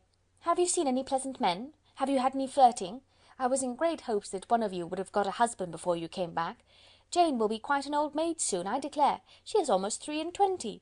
Lord, how ashamed I should be of not being married before 23. My Aunt Phillips wants you so to get husbands, you can't think. She says Lizzie had better have taken Mr. Collins, but I do not think there would have been any fun in it. Lord, how I should like to be married before any of you, and then I would chaperone you about to all the balls. Dear me, we had such a good piece of fun the other day at Colonel Forster's. Kitty and me were to spend the day there, and Mrs. Forster promised to have a little dance in the evening. By the by, Mrs. Forster and me are such friends, and so she asked the 2 Harringtons to come, but Harriet was ill, and so Pen was forced to come by herself. And then, what do you think we did? We dressed up Chamberlain in women's clothes, on purpose to pass for a lady. Only think what fun! Not a soul knew of it but Colonel and Mrs. Forster and Kitty and me, except my aunt, for we were forced to borrow one of her gowns, and you cannot imagine how well he looked. When Denny and Wickham and Pratt and 2 or 3 more of the men came in, they did not know him in the least. Lord, how I laughed, and so did Mrs. Forster. I thought I should have died, and that made the men suspect something, and they soon found out what was the matter." With such kinds of histories of their parties and good jokes did Lydia, assisted by Kitty's hints and additions, endeavour to amuse her companions all the way to Longbourn. Elizabeth listened as little as she could, but there was no escaping the frequent mention of Wickham's name. Their reception at home was most kind. Mrs. Bennet rejoiced to see Jane in undiminished beauty, and more than once during dinner did Mr. Bennet say voluntarily to Elizabeth, "I am glad you are come back, Lizzie." Their party in the dining-room was large, for almost all the Lucases came to meet Maria and hear the news, and various were the subjects that occupied them. Lady Lucas was inquiring of Maria after the welfare and poultry of her eldest daughter. Mrs. Bennet was doubly engaged, on one hand collecting an account of the present fashions from Jane, who sat some way below her, and on the other retailing them to all the younger Lucases, and Lydia, in a voice rather louder than any other person's, was enumerating the various pleasures of the morning to anybody who would hear her. "Oh, Mary," said she, "I wish you had gone with us, for we had such fun. As we went along, Kitty and I drew up the blinds and pretended there was nobody in the coach, and I should have gone so all the way if Kitty had not been sick. And when we got to the George, I do think we behaved very handsomely, for we treated the other 3 with the nicest cold luncheon in the world, and if you had gone we would have treated you too. And then when we came away it was such fun. I thought we should never have got into the coach, I was ready to die of laughter, and then we were so merry all the way home, we talked and laughed so loud that anybody might have heard us 10 miles off." To this Mary gravely replied, "Far be it from me, my dear sister, to depreciate such pleasures. They would doubtless be congenial with the generality of female minds, but I confess they would have no charms for me. I should infinitely prefer a book." But of this answer Lydia heard not a word. She seldom listened to anybody for more than half a minute, and never attended to Mary at all. In the afternoon Lydia was urgent with the rest of the girls to walk to Meryton, and to see how everybody went on, but Elizabeth steadily opposed the scheme. It should not be said that the Miss Bennets could not be at home half a day before they were in pursuit of the officers. There was another reason, too, for her opposition. She dreaded seeing Mr. Wickham again, and was resolved to avoid it as long as possible. The comfort to her of the regiment's approaching removal was indeed beyond expression. In a fortnight they were to go, and once gone, she hoped there could be nothing more to plague her on his account. She had not been many hours at home before she found that the Brighton scheme, of which Lydia had given them a hint at the inn, was under frequent discussion between her parents. Elizabeth saw directly that her father had not the smallest intention of yielding, but his answers were at the same time so vague and equivocal that her mother, though often disheartened, had never yet despaired of succeeding at last. Chapter 39. Chapter 40. Elizabeth's impatience to acquaint Jane with what had happened could no longer be overcome, and at length, resolving to suppress every particular in which her sister was concerned, and preparing her to be surprised, she related to her the next morning the chief of the scene between Mr. Darcy and herself. Miss Bennet's astonishment was soon lessened by the strong sisterly partiality which made any admiration of Elizabeth appear perfectly natural, and all surprise was shortly lost in other feelings. She was sorry that Mr. Darcy should have delivered his sentiments in a manner so little suited to recommend them, but still more was she grieved for the unhappiness which her sister's refusal must have given him. "His being so sure of succeeding was wrong," said she, "and certainly ought not to have appeared, but consider how much it must increase his disappointment." "Indeed," replied Elizabeth, "I am heartily sorry for him, but he has other feelings, which will probably soon drive away his regard for me. You do not blame me, however, for refusing him?" "Blame you? Oh, no." "But you blame me for having spoken so warmly of Wickham?" "No, I do not know that you are wrong in saying what you did." "But you will know it when I tell you what happened the very next day."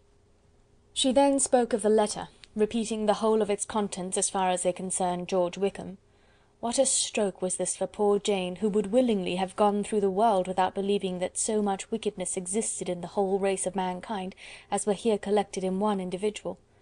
Nor was Darcy's vindication, though grateful to her feelings, capable of consoling her for such discovery. Most earnestly did she labour to prove the probability of error, and seek to clear the one without involving the other. "This will not do," said Elizabeth.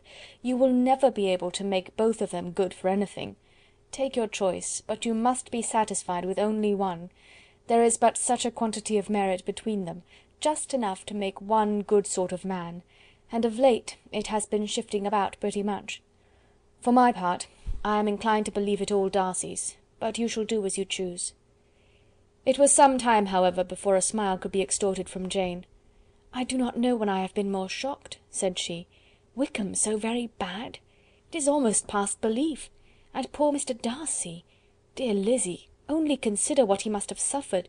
Such a disappointment, and with the knowledge of your ill opinion too, and having to relate such a thing of his sister. It is really too distressing. I am sure you must feel it so." "Oh, no, my regret and compassion are all done away by seeing you so full of both. I know you will do him such ample justice, that I am growing every moment more unconcerned and indifferent. Your profusion makes me saving, and if you lament over him much longer, my heart will be as light as a feather." "Poor Wickham! There is such an expression of goodness in his countenance, such an openness and gentleness in his manner." "There certainly was some great mismanagement in the education of those two young men. One has got all the goodness, and the other all the appearance of it." "I never thought Mr. Darcy so deficient in the appearance of it as you used to do." "And yet I meant to be uncommonly clever in taking so decided a dislike to him without any reason. It is such a spur to one's genius, such an opening for wit, to have a dislike of that kind. One may be continually abusive without saying anything just, but one cannot always be laughing at a man without now and then stumbling on something witty. Lizzy, when you first read that letter, I am sure you could not treat the matter as you do now." "Indeed I could not.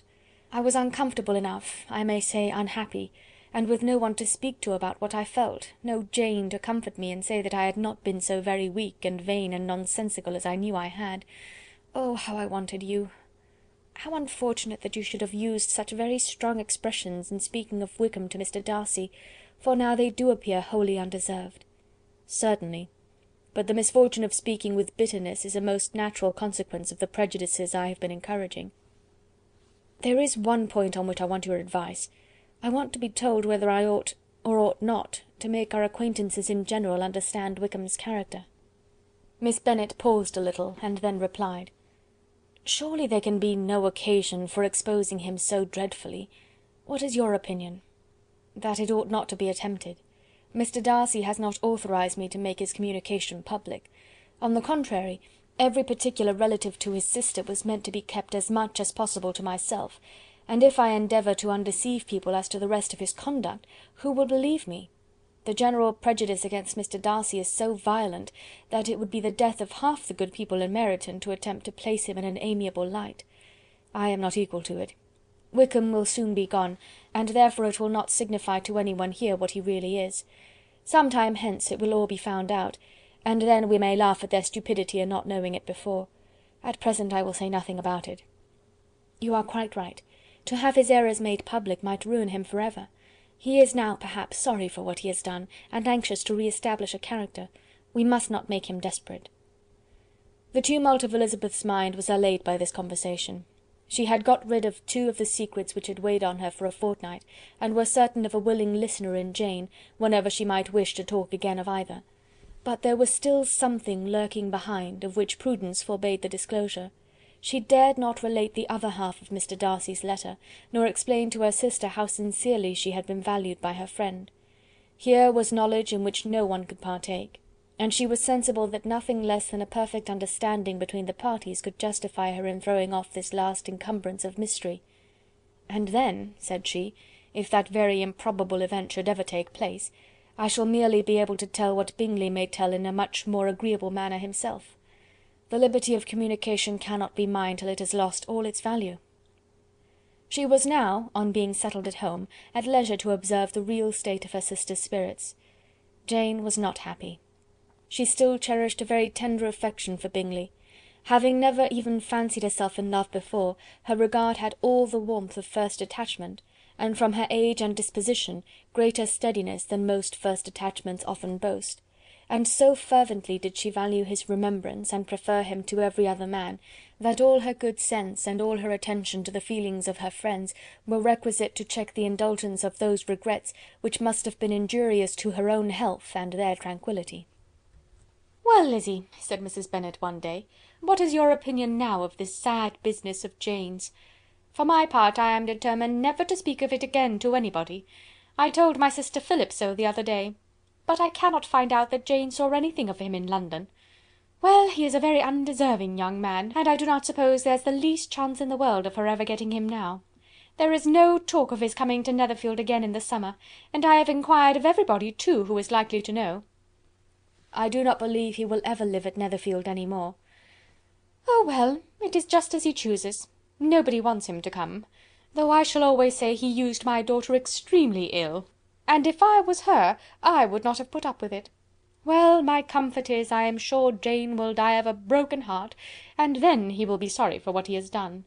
But as Elizabeth should not receive comfort from any such expectation, she made no answer. "Well, Lizzy," continued her mother soon afterwards, "and so the Collinses live very comfortable, do they? Well, well, I only hope it will last. And what sort of table do they keep? Charlotte is an excellent manager, I dare say. If she is half as sharp as her mother, she is saving enough. There is nothing extravagant in their housekeeping, I dare say." "No, nothing at all." "A great deal of good management, depend upon it. Yes, yes, they will take care not to outrun their income. They will never be distressed for money. Well, much good may it do them.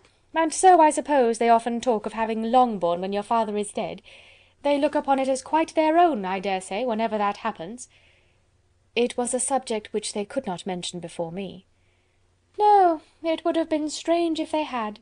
But I make no doubt they often talk of it between themselves. Well, if they can be easy with an estate that is not lawfully their own, so much the better. I should be ashamed of having one that was only entailed on me." End of chapter 40. Chapter 41. The first week of their return was soon gone. The second began.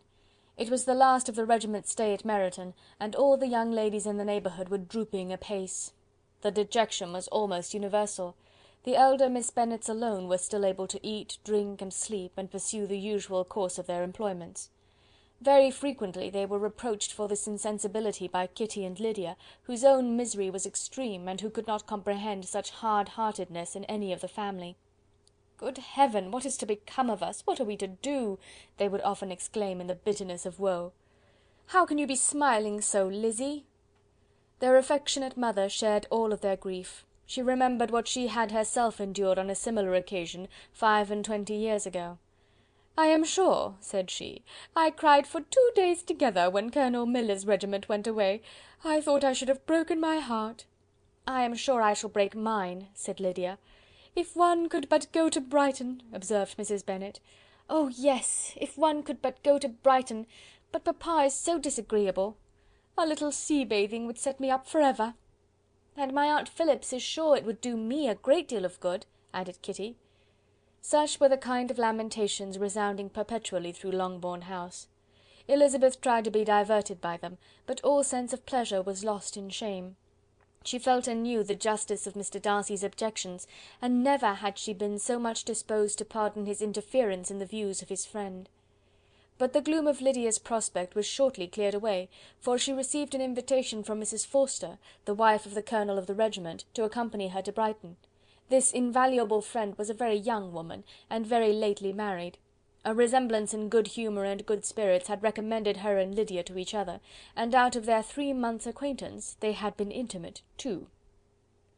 The rapture of Lydia on this occasion, her adoration of Mrs. Forster, the delight of Mrs. Bennet, and the mortification of Kitty, are scarcely to be described. Wholly inattentive to her sister's feelings, Lydia flew about the house in restless ecstasy, calling for everyone's congratulations, and laughing and talking with more violence than ever, whilst the luckless Kitty continued in the parlour, repined at her fate in terms as unreasonable as her accent was peevish. "I cannot see why Mrs. Forster should not ask me as well as Lydia," said she, "though I am not her particular friend. I have just as much right to be asked as she has, and more too, for I am 2 years older." In vain did Elizabeth attempt to make her reasonable, and Jane to make her resigned. As for Elizabeth herself, this invitation was so far from exciting in her the same feelings as in her mother and Lydia, that she considered it as the death warrant of all possibility of common sense for the latter; and detestable as such a step must make her if it were known, she could not help secretly advising her father not to let her go. She represented to him all the improprieties of Lydia's general behaviour, the little advantage she could derive from the friendship of such a woman as Mrs. Forster, and the probability of her being yet more imprudent with such a companion at Brighton, where the temptations must be greater than at home. He heard her attentively, and then said: "Lydia will never be easy until she has exposed herself in some public place or other, and we can never expect her to do it with so little expense or inconvenience to her family as under the present circumstances." "If you were aware," said Elizabeth, "of the very great disadvantage to us all which must arise from the public notice of Lydia's unguarded and imprudent manner, nay, which has already arisen from it, I am sure you would judge differently in the affair." "Already arisen?" repeated Mr. Bennet. "What, has she frightened away some of your lovers? Poor little Lizzy! But do not be cast down.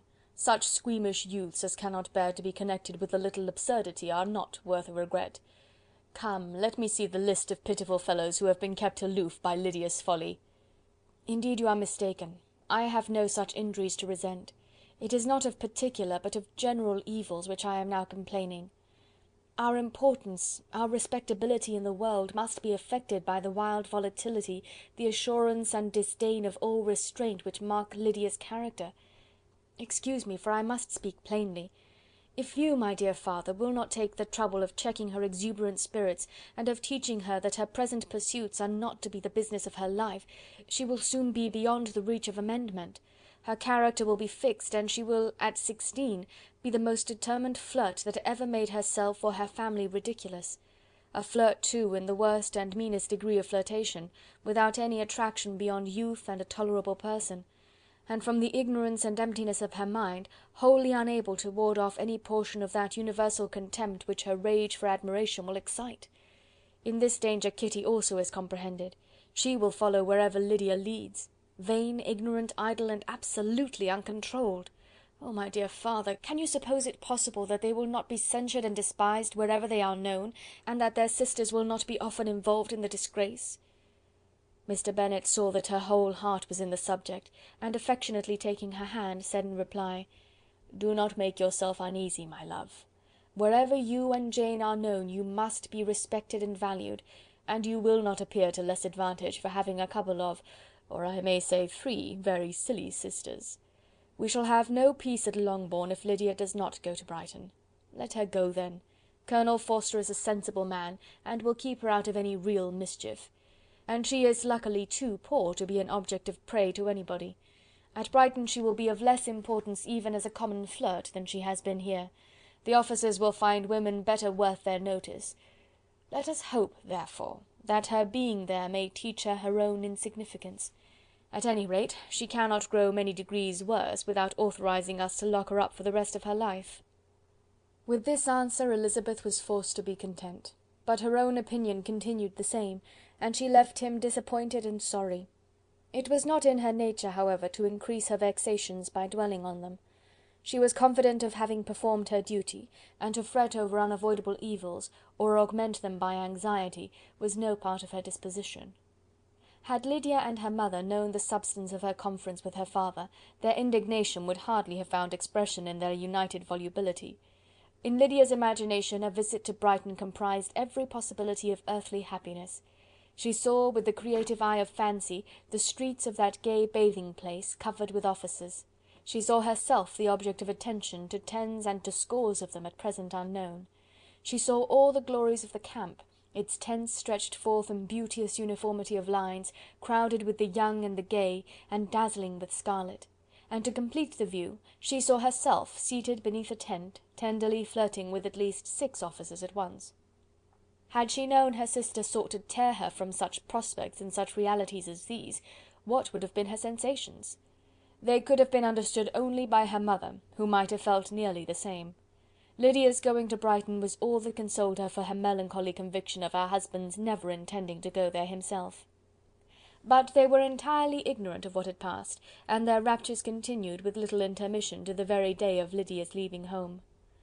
Elizabeth was now to see Mr. Wickham for the last time.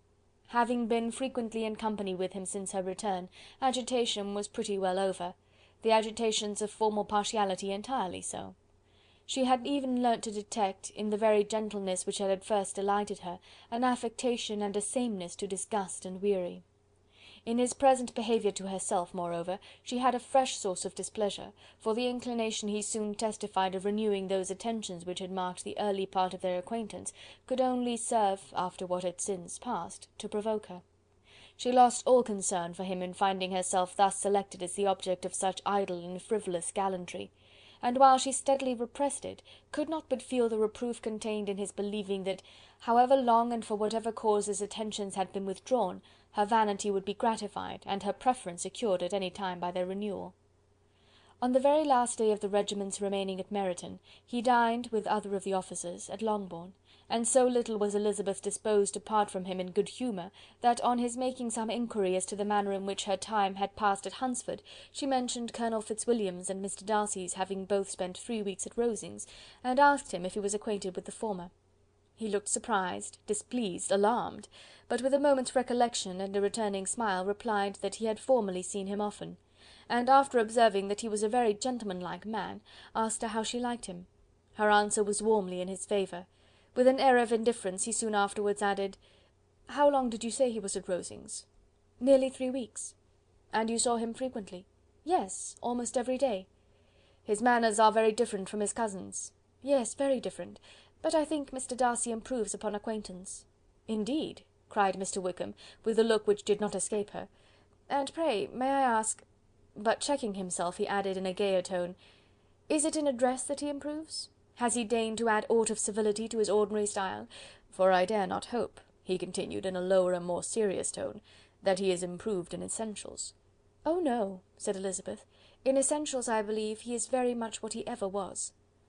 While she spoke, Wickham looked as if scarcely knowing whether to rejoice over her words, or to distrust their meaning. There was a something in her countenance which made him listen with an apprehensive and anxious attention, while she added, "When I said that he improved on acquaintance, I did not mean that his mind or his manners were in a state of improvement, but that, from knowing him better, his disposition was better understood." Wickham's alarm now appeared in a heightened complexion and agitated look. For a few minutes he was silent, till, shaking off his embarrassment, he turned to her again, and said in the gentlest of accents, "You, who so well know my feelings towards Mr. Darcy, will readily comprehend how sincerely I must rejoice that he is wise enough to assume even the appearance of what is right. His pride in that direction may be of service, if not to himself, to many others, for it must only deter him from such foul misconduct as I have suffered by. I only fear that the sort of cautiousness to which you, I imagine, have been alluding, is merely adopted on his visits to his aunt, of whose good opinion and judgment he stands much in awe. His fear of her has always operated, I know, when they were together, and a good deal is to be imputed to his wish of forwarding the match with Miss de Bourgh, which I am certain he has very much at heart." Elizabeth could not repress a smile at this, but she answered only by a slight inclination of the head. She saw that he wanted to engage her on the old subject of his grievances, and she was in no humour to indulge him. The rest of the evening passed with the appearance, on his side, of usual cheerfulness, but with no further attempt to distinguish Elizabeth, and they parted at last with mutual civility, and possibly a mutual desire of never meeting again. When the party broke up, Lydia returned with Mrs. Forster to Meryton, from whence they were to set out early the next morning. The separation between her and her family was rather noisy than pathetic. Kitty was the only one who shed tears, but she did weep from vexation and envy. Mrs. Bennet was diffuse in her good wishes for the felicity of her daughter, and impressive in her injunctions that she should not miss the opportunity of enjoying herself as much as possible, advice which there was every reason to believe would be well attended to. And in the clamorous happiness of Lydia herself in bidding farewell, the more gentle adieus of her sisters were uttered without being heard. End of chapter 41. Chapter 42. Had Elizabeth's opinion been all drawn from her own family, she could not have formed a very pleasing opinion of conjugal felicity or domestic comfort. Her father, captivated by youth and beauty, and that appearance of good humour which youth and beauty generally give, had married a woman whose weak understanding and a liberal mind had very early in their marriage put an end to all real affection for her. Respect, esteem, and confidence had vanished for ever, and all his views of domestic happiness were overthrown. But Mr. Bennet was not of a disposition to seek comfort for the disappointment which his own imprudence had brought on, in any of those pleasures which too often console the unfortunate for their folly or their vice. He was fond of the country and of books, and from these tastes had arisen his principal enjoyments. To his wife he was very little otherwise indebted than as her ignorance and folly had contributed to his amusement. This is not the sort of happiness which a man would in general wish to owe to his wife, but where other powers of entertainment are wanting, the true philosopher will derive benefit from such as are given. Elizabeth, however, had never been blind to the impropriety of her father's behaviour as a husband. She had always seen it with pain, but respecting his abilities, and grateful for his affectionate treatment of herself, she endeavoured to forget what she could not overlook, and to banish from her thoughts that continual breach of conjugal obligation and decorum which, in exposing his wife to the contempt of her own children, was so highly reprehensible. But she had never felt so strongly as now the disadvantages which must attend the children of so unsuitable a marriage, nor ever been so fully aware of the evils arising from so ill-judged a direction of talents, which, rightly used, might at least have preserved the respectability of his daughters, even if incapable of enlarging the mind of his wife. When Elizabeth had rejoiced over Wickham's departure, she found little other cause for satisfaction in the loss of the regiment. Their parties abroad were less varied than before, and at home she had a mother and sister whose constant repinings at the dullness of everything around them threw a real gloom over their domestic circle. And though Kitty might in time regain her natural degree of sense, since the disturbers of her brain were removed, her other sister, from whose disposition greater evil might be apprehended, was likely to be hardened in all her folly and assurance by a situation of such double danger as a watering-place and a camp. Upon the whole, therefore, she found what has been sometimes found before, that an event to which she had been looking with impatient desire did not, in taking place, bring all the satisfaction she had promised herself. It was consequently necessary to name some other period for the commencement of actual felicity, to have some other point on which her wishes and hopes might be fixed, and by again enjoying the pleasure of anticipation, console herself for the present, and prepare for another disappointment. Her tour to the Lakes was now the object of her happiest thoughts. It was her best consolation for all the uncomfortable hours which the discontentedness of her mother and Kitty made inevitable, and could she have included Jane in the scheme, every part of it would have been perfect. But it is fortunate, thought she, that I have something to wish for. Were the whole arrangement complete, my disappointment would be certain, but here, by carrying with me one ceaseless source of regret in my sister's absence, I may reasonably hope to have all my expectations of pleasure realised. A scheme of which every part promises delight can never be successful, and general disappointment is only warded off by the defence of some little peculiar vexation. When Lydia went away, she promised to write very often, and very minutely, to her mother and Kitty, but her letters were always long expected and always very short. Those to her mother contained little else than that they were just returned from the library, where such and such officers had attended them, and where she had seen such beautiful ornaments as made her quite wild, that she had a new gown, or a new parasol, which she would have described more fully, but was obliged to leave off in a violent hurry, as Mrs. Forster called her, and they were going off to the camp. And from her correspondence with her sister, there was still less to be learnt, for her letters to Kitty, though rather longer, were much too full of lines under the words to be made public. After the first fortnight or 3 weeks of her absence, health, good humour, and cheerfulness began to reappear at Longbourn. Everything wore a happier aspect. The families who had been in town for the winter came back again, and summer finery and summer engagements arose. Mrs. Bennet was restored to her usual querulous serenity, and by the middle of June Kitty was so much recovered as to be able to enter Meryton without tears, an event of such happy promise as to make Elizabeth hope that by the following Christmas she might be so tolerably reasonable as not to mention an officer above once a day, unless, by some cruel and malicious arrangement at the War Office, another regiment should be quartered in Meryton. The time fixed for the beginning of their northern tour was now fast approaching, and a fortnight only was wanting of it, when a letter arrived from Mrs. Gardiner which at once delayed its commencement and curtailed its extent. Mr. Gardiner would be prevented by business from setting out till a fortnight later in July, and must be in London again within a month, and as that left too short a period for them to go so far and see so much as they had proposed, or at least to see it with the leisure and comfort they had built on, they were obliged to give up the Lakes, and substitute a more contracted tour, and according to the present plan, were to go no farther northwards than Derbyshire. In that county there was enough to be seen to occupy the chief of their 3 weeks, and to Mrs. Gardiner it had a peculiarly strong attraction.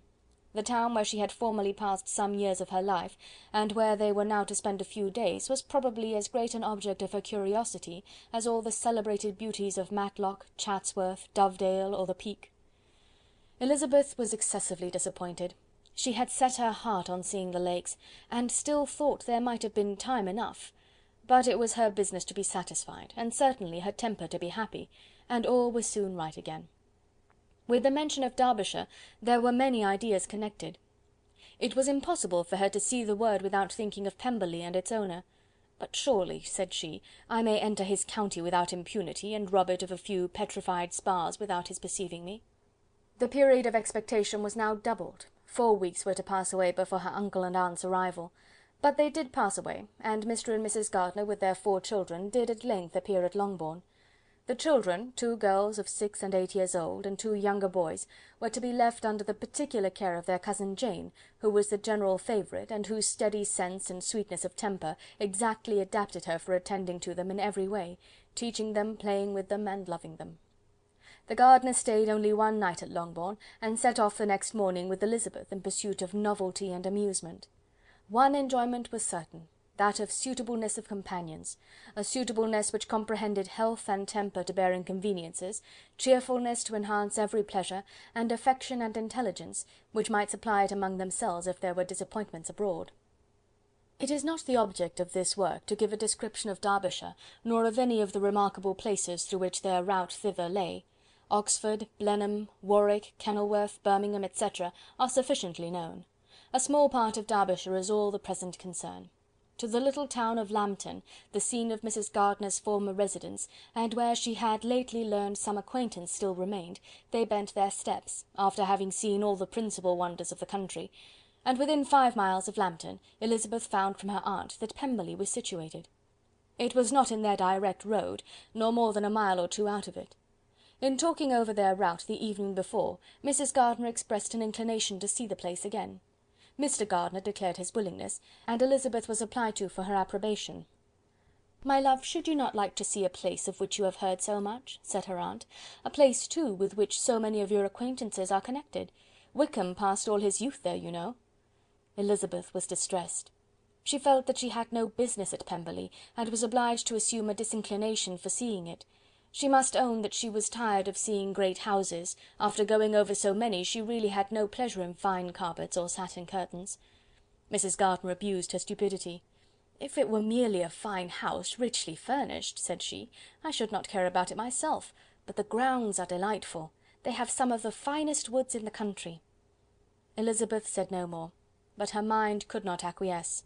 The possibility of meeting Mr. Darcy while viewing the place instantly occurred. It would be dreadful! She blushed at the very idea, and thought it would be better to speak openly to her aunt than to run such a risk.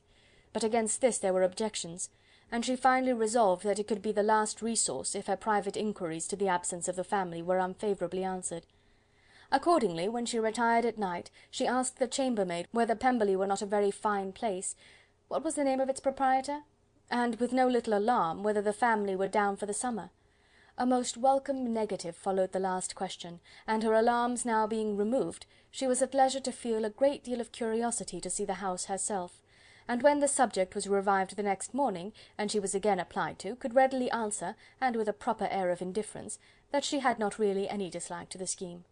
To Pemberley, therefore, they were to go. End of chapter 42. Chapter 43. Elizabeth, as they drove along, watched for the first appearance of Pemberley Woods with some perturbation, and when at length they turned in at the lodge, her spirits were in a high flutter. The park was very large, and contained great variety of ground.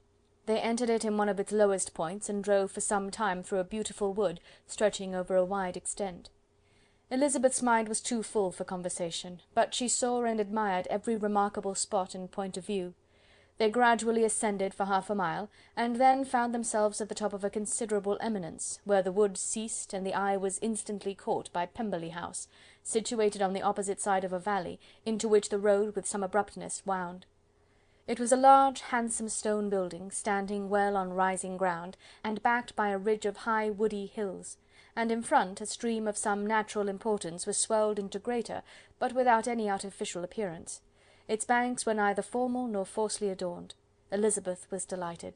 She had never seen a place for which nature had done more, or where natural beauty had been so little counteracted by an awkward taste. They were all of them warm in their admiration, and at that moment she felt that to be mistress of Pemberley might be something. They descended the hill, crossed the bridge, and drove to the door, and while examining the nearer aspect of the house, all her apprehension of meeting its owner returned. She dreaded lest the chambermaid had been mistaken. On applying to see the place, they were admitted into the hall, and Elizabeth, as they waited for the housekeeper, had leisure to wonder at her being where she was. The housekeeper came, a respectable-looking elderly woman, much less fine and more civil than she had any notion of finding her. They followed her into the dining parlour. It was a large, well-proportioned room, handsomely fitted up. Elizabeth, after slightly surveying it, went to a window to enjoy its prospect. The hill, crowned with wood, which they had descended, receiving increased abruptness from the distance, was a beautiful object. Every disposition of the ground was good, and she looked on the whole scene, the river, the trees scattered on its banks, and the winding of the valley, as far as she could trace it, with delight. As they passed into other rooms, these objects were taking different positions, but from every window there were beauties to be seen. The rooms were lofty and handsome, and their furniture suitable to the fortune of its proprietor, but Elizabeth saw, with admiration of his taste, that it was neither gaudy nor uselessly fine, with less splendour and more real elegance than the furniture of Rosings. "And of this place," thought she, "I might have been mistress. With these rooms I might now have been familiarly acquainted. Instead of viewing them as a stranger, I might have rejoiced in them as my own, and welcomed to them as visitors my uncle and aunt. But no," recollecting herself, "that could never be. My uncle and aunt would have been lost to me. I should not have been allowed to invite them."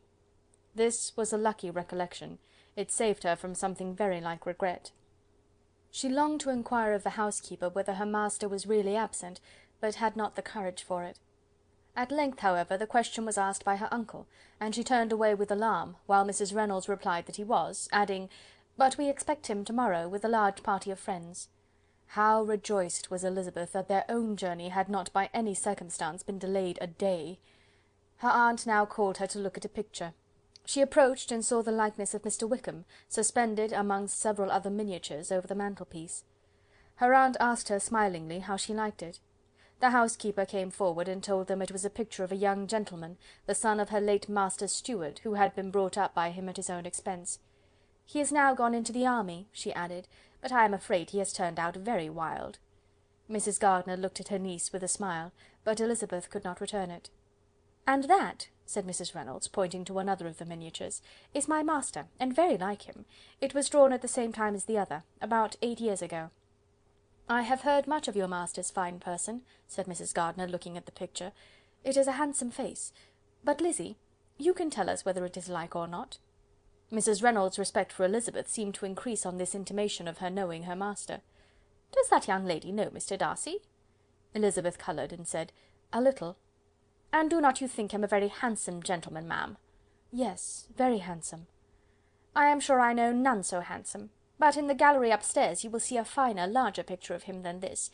This room was my late master's favourite room, and these miniatures are just as they used to be then. He was very fond of them." This accounted to Elizabeth for Mr. Wickham's being among them. Mrs. Reynolds then directed their attention to one of Miss Darcy, drawn when she was only 8 years old. "And is Miss Darcy as handsome as her brother?" said Mrs. Gardiner. "Oh, yes! The handsomest young lady that ever was seen, and so accomplished. She plays and sings all day long. In the next room is a new instrument just come down for her, a present from my master. She comes here to-morrow with him."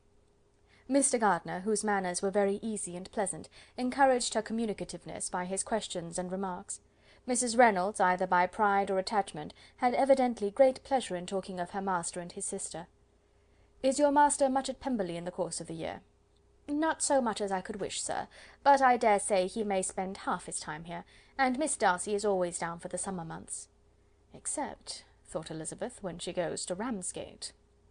"If your master would marry, you might see more of him." "Yes, sir, but I do not know when that will be. I do not know who is good enough for him." Mr. and Mrs. Gardiner smiled. Elizabeth could not help saying, "It is very much to his credit, I am sure, that you should think so." "I say no more than the truth, and everybody will say that knows him," replied the other.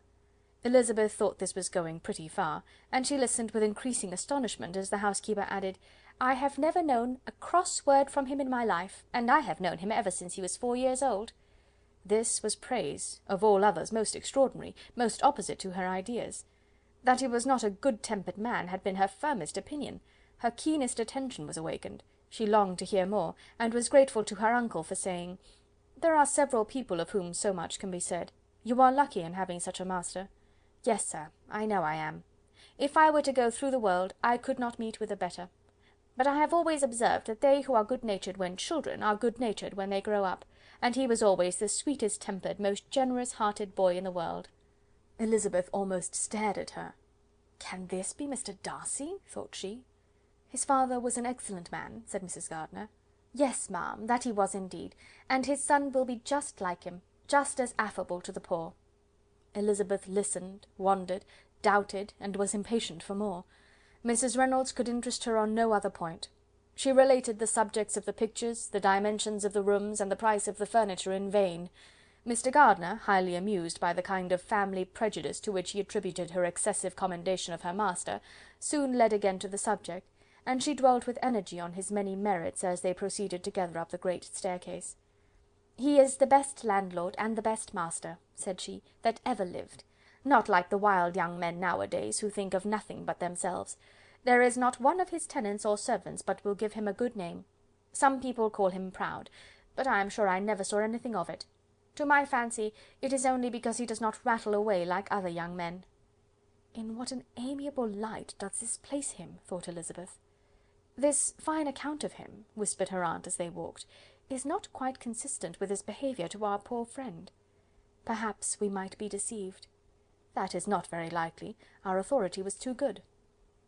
On reaching the spacious lobby above, they were shown into a very pretty sitting-room, lately fitted up with greater elegance and lightness than the apartments below, and were informed that it was but just done to give pleasure to Miss Darcy, who had taken a liking to the room when last at Pemberley. "He is certainly a good brother," said Elizabeth, as they walked towards one of the windows. Mrs. Reynolds anticipated Miss Darcy's delight when she should enter the room. "And this is always the way with him," she added. "Whatever can give his sister any pleasure is sure to be done in a moment. There is nothing he would not do for her." The picture gallery and 2 or 3 of the principal bedrooms were all that remained to be shown. In the former were many good paintings, but Elizabeth knew nothing of the art, and from such as had already been visible below, she had willingly turned to look at some drawings of Miss Darcy's, in crayons, whose subjects were usually more interesting and also more intelligible. In the gallery there were many family portraits, but they could have little to fix the attention of a stranger. Elizabeth walked in quest of the only face whose features would be known to her. At last it arrested her, and she beheld a striking resemblance to Mr. Darcy, with such a smile over the face that she remembered to have sometimes seen when he looked at her. She stood several minutes before the picture, in earnest contemplation, and returned to it again before they quitted the gallery. Mrs. Reynolds informed them that it had been taken in his father's lifetime. There was certainly at this moment, in Elizabeth's mind, a more gentle sensation towards the original than she had ever felt at the height of their acquaintance. The commendation bestowed on him by Mrs. Reynolds was of no trifling nature. What praise is more valuable than the praise of an intelligent servant?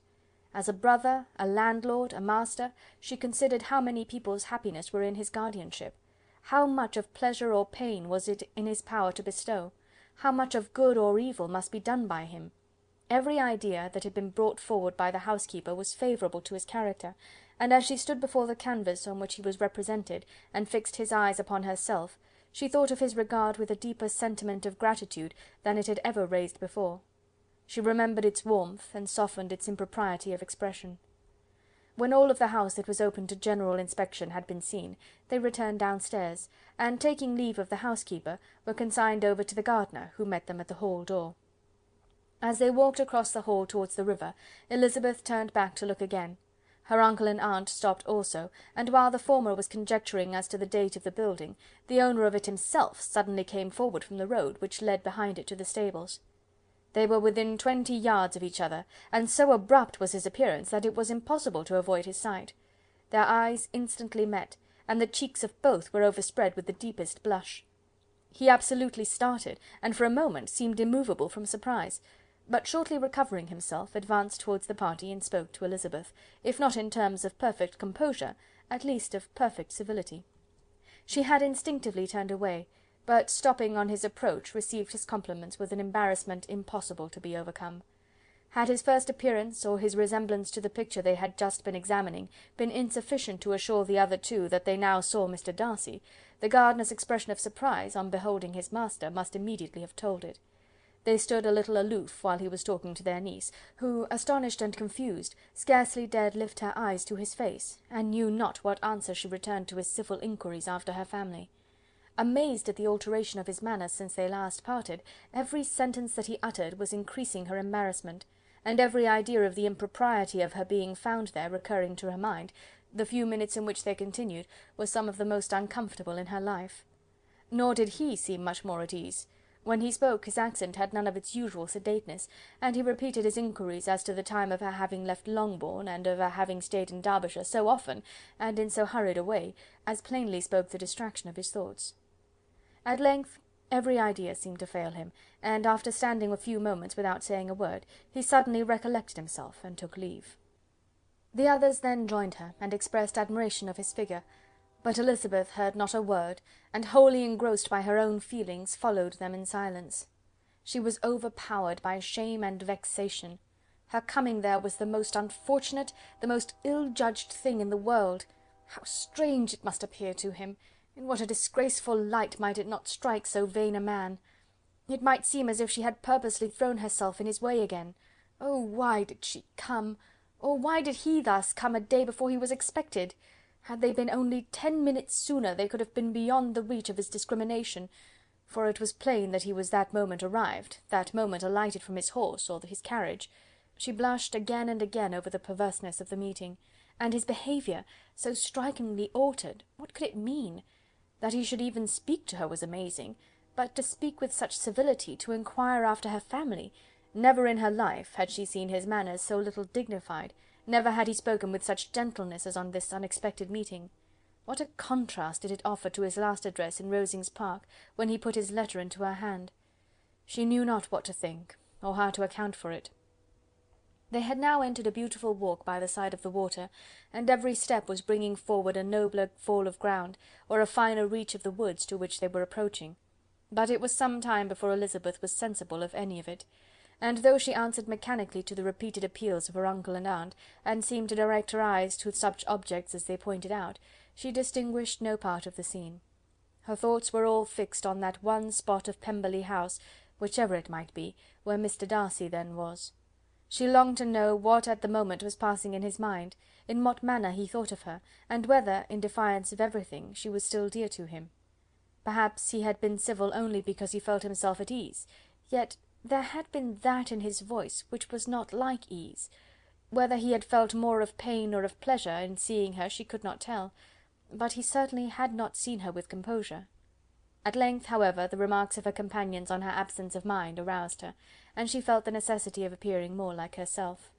They entered the woods, and bidding adieu to the river for a while, ascended some of the higher grounds. When in spots where the opening of the trees gave the eye power to wander, were many charming views of the valley, the opposite hills with the long range of woods overspreading many, and occasionally part of the stream. Mr. Gardiner expressed a wish of going round the whole park, but feared it might be beyond a walk. With a triumphant smile they were told that it was 10 miles round. It settled the matter, and they pursued the accustomed circuit, which brought them again, after some time, in a descent among hanging woods, to the edge of the water, and one of its narrowest parts. They crossed it by a simple bridge, in character with the general air of the scene. It was a spot less adorned than any they had yet visited, and the valley, here contracted into a glen, allowed room only for the stream, and a narrow walk amidst the rough coppice wood which bordered it. Elizabeth longed to explore its windings, but when they had crossed the bridge and perceived their distance from the house, Mrs. Gardiner, who was not a great walker, could go no farther, and thought only of returning to the carriage as quickly as possible. Her niece was, therefore, obliged to submit, and they took their way towards the house on the opposite side of the river, in the nearest direction. But their progress was slow, for Mr. Gardiner, though seldom able to indulge the taste, was very fond of fishing, and was so much engaged in watching the occasional appearance of some trout in the water, and talking to the man about them, that he advanced but little. Whilst wandering on in this slow manner, they were again surprised, and Elizabeth's astonishment was quite equal to what it had been at first, by the sight of Mr. Darcy approaching them, and at no great distance. The walk here being less sheltered than on the other side, allowed them to see him before they met. Elizabeth, however astonished, was at least more prepared for an interview than before, and resolved to appear and to speak with calmness, if he really intended to meet them. For a few moments, indeed, she felt that he would probably strike into some other path. The idea lasted while a turning in the walk concealed him from their view. The turning past, he was immediately before them. With a glance she saw that he had lost none of his recent civility, and to imitate his politeness she began, as they met, to admire the beauty of the place. But she had not got beyond the words delightful and charming, when some unlucky recollections obtruded, and she fancied that praise of Pemberley from her might be mischievously construed. Her colour changed, and she said no more. Mrs. Gardiner was standing a little behind, and on her pausing, he asked her if she would do him the honour of introducing him to her friends. This was a stroke of civility for which she was quite unprepared, and she could hardly suppress a smile at his being now seeking the acquaintance of some of those very people against whom his pride had revolted in his offer to herself. What will be his surprise, thought she, when he knows who they are? He takes them now for people of fashion. The introduction, however, was immediately made, and as she named their relationship to herself, she stole a sly look at him, to see how he bore it, and was not without the expectation of his decamping as fast as he could from such disgraceful companions. That he was surprised by the connection was evident. He sustained it, however, with fortitude, and so far from going away, turned his back with them, and entered into conversation with Mr. Gardiner.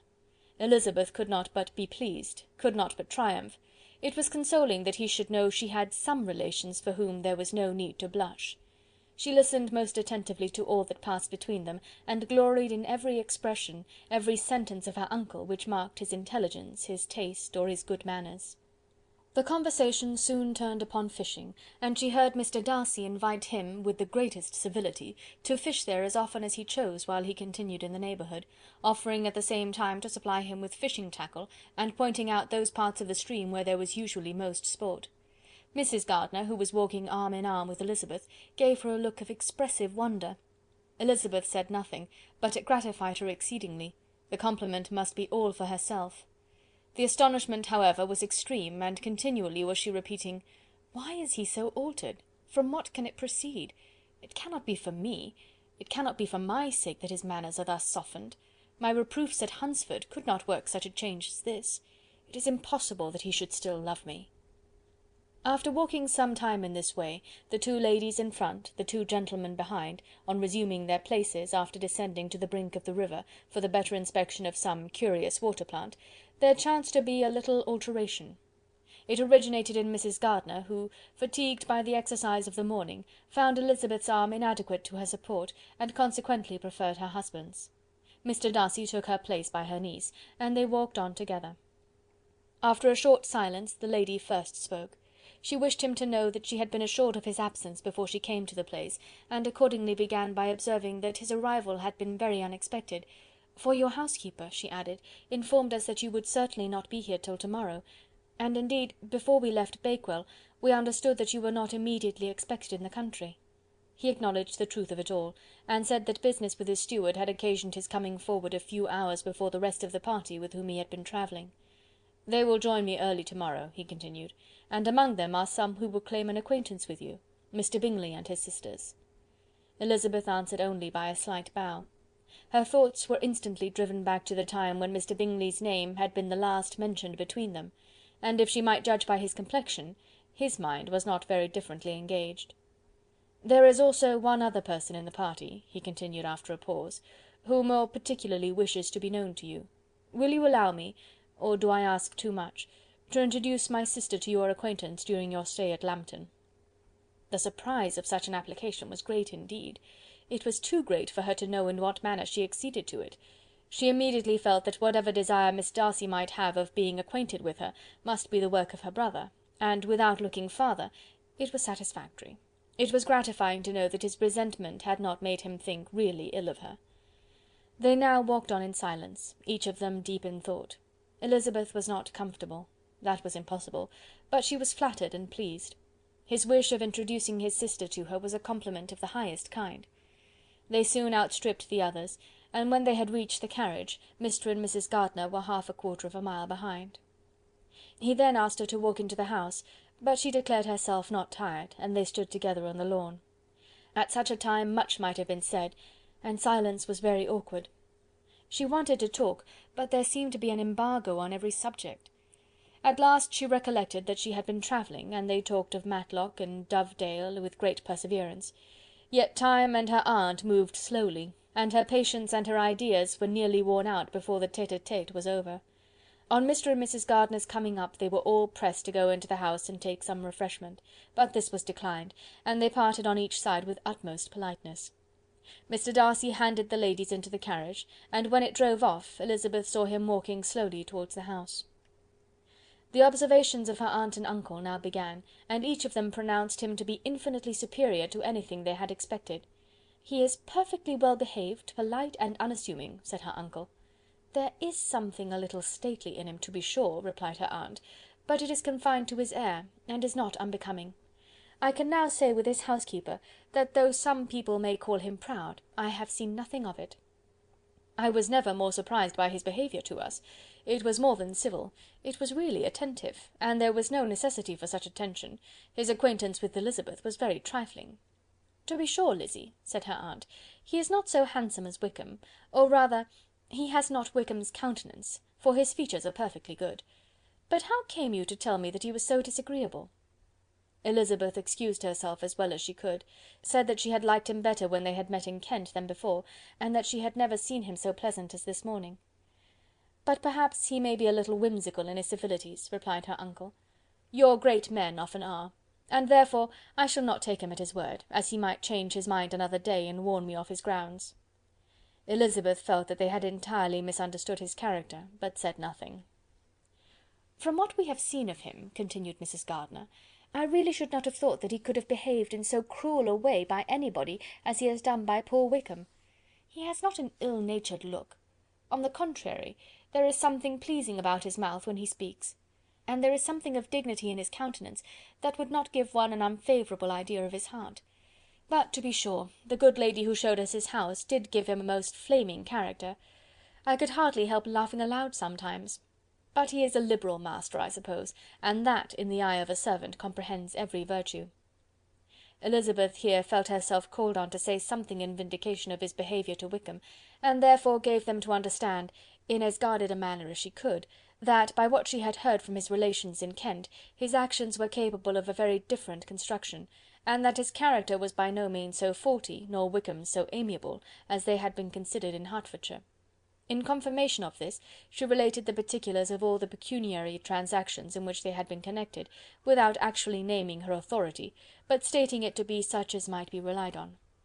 Mrs. Gardiner was surprised and concerned, but as they were now approaching the scene of her former pleasures, every idea gave way to the charm of recollection, and she was too much engaged in pointing out to her husband all the interesting spots in its environs to think of anything else.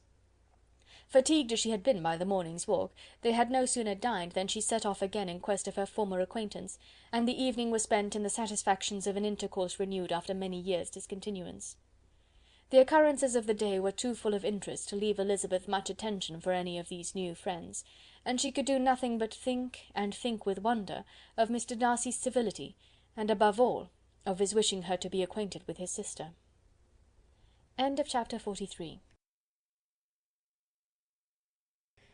Chapter 44. Elizabeth had settled it that Mr. Darcy would bring his sister to visit her the very day after her reaching Pemberley, and was consequently resolved not to be out of sight of the inn the whole of that morning. But her conclusion was false, for on the very morning after their arrival at Lambton these visitors came. They had been walking about the place with some of their new friends, and were just returning to the inn to dress themselves for dining with the same family, when the sound of a carriage drew them to a window, and they saw a gentleman and a lady in a curricle driving up the street. Elizabeth, immediately recognising the livery, guessed what it meant, and imparted no small degree of her surprise to her relations by acquainting them with the honour which she expected. Her uncle and aunt were all amazement, and the embarrassment of her manner as she spoke, joined to the circumstance itself and many of the circumstances of the preceding day, opened to them a new idea on the business. Nothing had ever suggested it before, but they felt that there was no other way of accounting for such attentions from such a quarter than by supposing a partiality for their niece. While these newly born notions were passing in their heads, the perturbation of Elizabeth's feelings was at every moment increasing. She was quite amazed at her own discomposure, but amongst other causes of disquiet, she dreaded lest the partiality of the brother should have said too much in her favour, and more than commonly anxious to please, she naturally suspected that every power of pleasing would fail her. She retreated from the window, fearful of being seen, and as she walked up and down the room, endeavouring to compose herself, saw such looks of inquiring surprise in her uncle and aunt as made everything worse. Miss Darcy and her brother appeared, and this formidable introduction took place. With astonishment did Elizabeth see that her new acquaintance was at least as much embarrassed as herself. Since her being at Lambton, she had heard that Miss Darcy was exceedingly proud, but the observation of a very few minutes convinced her that she was only exceedingly shy. She found it difficult to obtain even a word from her beyond a monosyllable. Miss Darcy was tall, and on a larger scale than Elizabeth, and, though little more than 16, her figure was formed, and her appearance womanly and graceful. She was less handsome than her brother, but there was sense and good humour in her face, and her manners were perfectly unassuming and gentle. Elizabeth, who had expected to find in her as acute and unembarrassed an observer as ever Mr. Darcy had been, was much relieved by discerning such different feelings. They had not been long together before Mr. Darcy told her that Bingley was also coming to wait on her, and she had barely time to express her satisfaction and prepare for such a visitor, when Bingley's quick step was heard on the stairs, and in a moment he entered the room. All Elizabeth's anger against him had been long done away, but had she still felt any, it could hardly have stood its ground against the unaffected cordiality with which he expressed himself on seeing her again. He inquired in a friendly though general way after her family, and looked and spoke with the same good-humoured ease that he had ever done. To Mr. and Mrs. Gardiner he was scarcely a less interesting personage than to herself. They had long wished to see him. The whole party before them, indeed, excited a lively attention. The suspicions which had just arisen of Mr. Darcy and their niece directed their observation towards each with an earnest though guarded inquiry, and they soon drew from those inquiries the full conviction that one of them at least knew what it was to love. Of the lady's sensations they remained a little in doubt, but that the gentleman was overflowing with admiration was evident enough. Elizabeth on her side had much to do. She wanted to ascertain the feelings of each of her visitors, She wanted to compose her own, and to make herself agreeable to all, and in the latter object, where she feared most to fail, she was most sure of success, for those to whom she endeavoured to give pleasure were prepossessed in her favour. Bingley was ready, Georgiana was eager, and Darcy determined to be pleased. In seeing Bingley, her thoughts naturally flew to her sister, and oh, how ardently did she long to know whether any of his were directed in a like manner. Sometimes she could fancy that he talked less than on former occasions, and once or twice pleased herself with the notion that, as he looked at her, he was trying to trace a resemblance. But though this might be imaginary, she could not be deceived as to his behaviour to Miss Darcy, who had been set up as a rival to Jane. No look appeared on either side that spoke particular regard. Nothing occurred between them that could justify the hopes of his sister.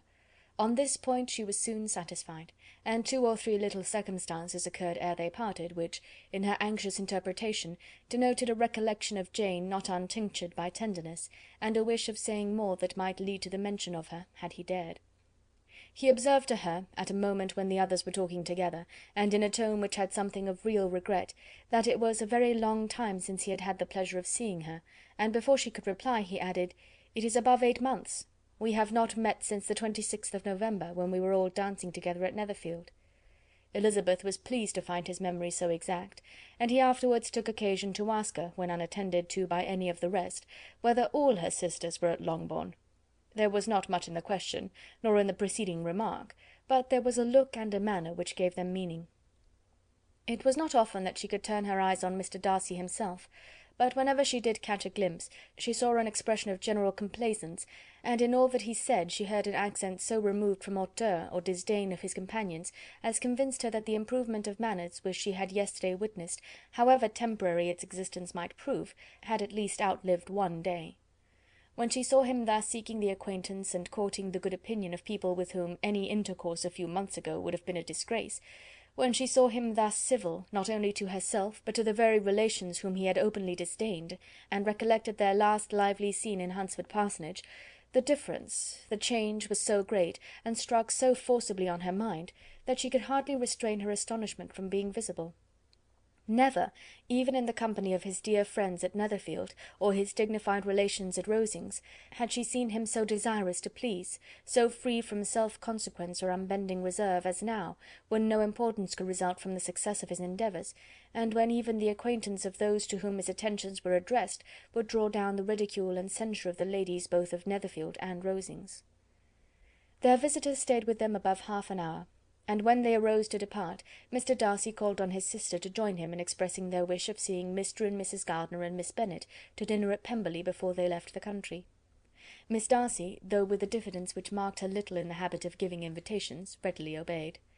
Mrs. Gardiner looked at her niece, desirous of knowing how she, whom the invitation most concerned, felt disposed as to its acceptance, but Elizabeth had turned away her head. Presuming, however, that this studied avoidance spoke rather a momentary embarrassment than any dislike of the proposal, and seeing in her husband, who was fond of society, a perfect willingness to accept it, she ventured to engage for her attendance, and the day after the next was fixed on. Bingley expressed great pleasure in the certainty of seeing Elizabeth again, having still a great deal to say to her, and many inquiries to make after all their Hertfordshire friends. Elizabeth, construing all this into a wish of hearing her speak of her sister, was pleased, and on this account, as well as some others, found herself, when their visitors left them, capable of considering the last half-hour with some satisfaction, though while it was passing, the enjoyment of it had been little. Eager to be alone, and fearful of inquiries or hints from her uncle and aunt, she stayed with them only long enough to hear their favourable opinion of Bingley, and then hurried away to dress. But she had no reason to fear Mr. and Mrs. Gardiner's curiosity. It was not their wish to force her communication. It was evident that she was much better acquainted with Mr. Darcy than they had before any idea of. It was evident that he was very much in love with her. They saw much to interest, but nothing to justify inquiry. Of Mr. Darcy it was now a matter of anxiety to think well, and as far as their acquaintance reached, there was no fault to find. They could not be untouched by his politeness, and had they drawn his character from their own feelings and his servant's report, without any reference to any other account, the circle in Hertfordshire, to which he was known, would not have recognised it for Mr. Darcy. There was now an interest, however, in believing the housekeeper, and they soon became sensible that the authority of a servant who had known him since he was 4 years old, and whose own manners indicated respectability, was not to be hastily rejected. Neither had anything occurred in the intelligence of their Lambton friends that could materially lessen its weight. They had nothing to accuse him of but pride. Pride he probably had, and if not, it would certainly be imputed by the inhabitants of a small market town where the family did not visit. It was acknowledged, however, that he was a liberal man, and did much good among the poor. With respect to Wickham, the travellers soon found that he was not held there in much estimation, for though the chief of his concerns with the son of his patron were imperfectly understood, it was yet a well-known fact that, on his quitting Derbyshire, he had left many debts behind him, which Mr. Darcy afterwards discharged. As for Elizabeth, her thoughts were at Pemberley this evening more than the last, and the evening, though as it passed it seemed long, was not long enough to determine her feelings towards one in that mansion, and she lay awake 2 whole hours endeavouring to make them out. She certainly did not hate him. No, hatred had vanished long ago, and she had almost as long been ashamed of ever feeling a dislike against him that could so be called. The respect created by the conviction of his valuable qualities, though at first unwillingly admitted, had for some time ceased to be repugnant to her feeling, and it was now heightened into somewhat of a friendlier nature by the testimony so highly in his favour, and bringing forward his disposition in so amiable a light, which yesterday had produced. But above all, above respect and esteem, there was a motive within her of goodwill which could not be overlooked. It was gratitude. Gratitude not merely for having once loved her, but for loving her still well enough to forgive all the petulance and acrimony of her manner in rejecting him, and all the unjust accusations accompanying her rejection.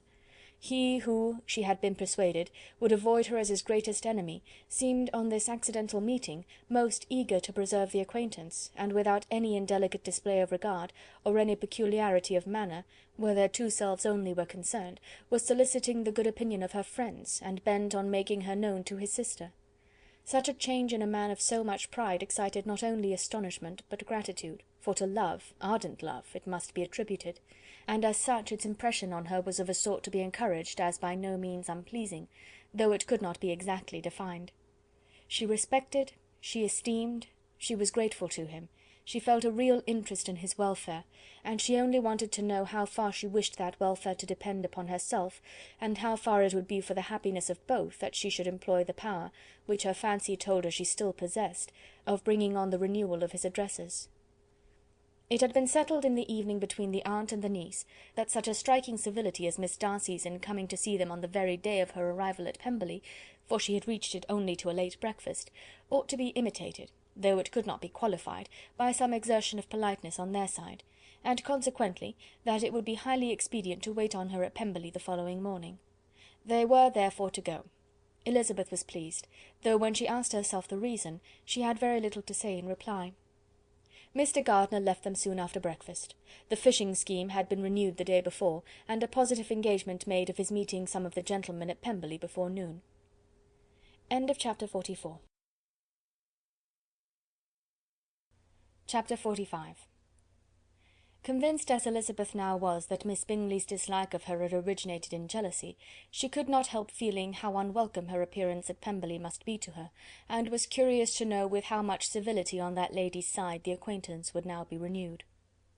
On reaching the house, they were shown through the hall into the saloon, whose northern aspect rendered it delightful for summer.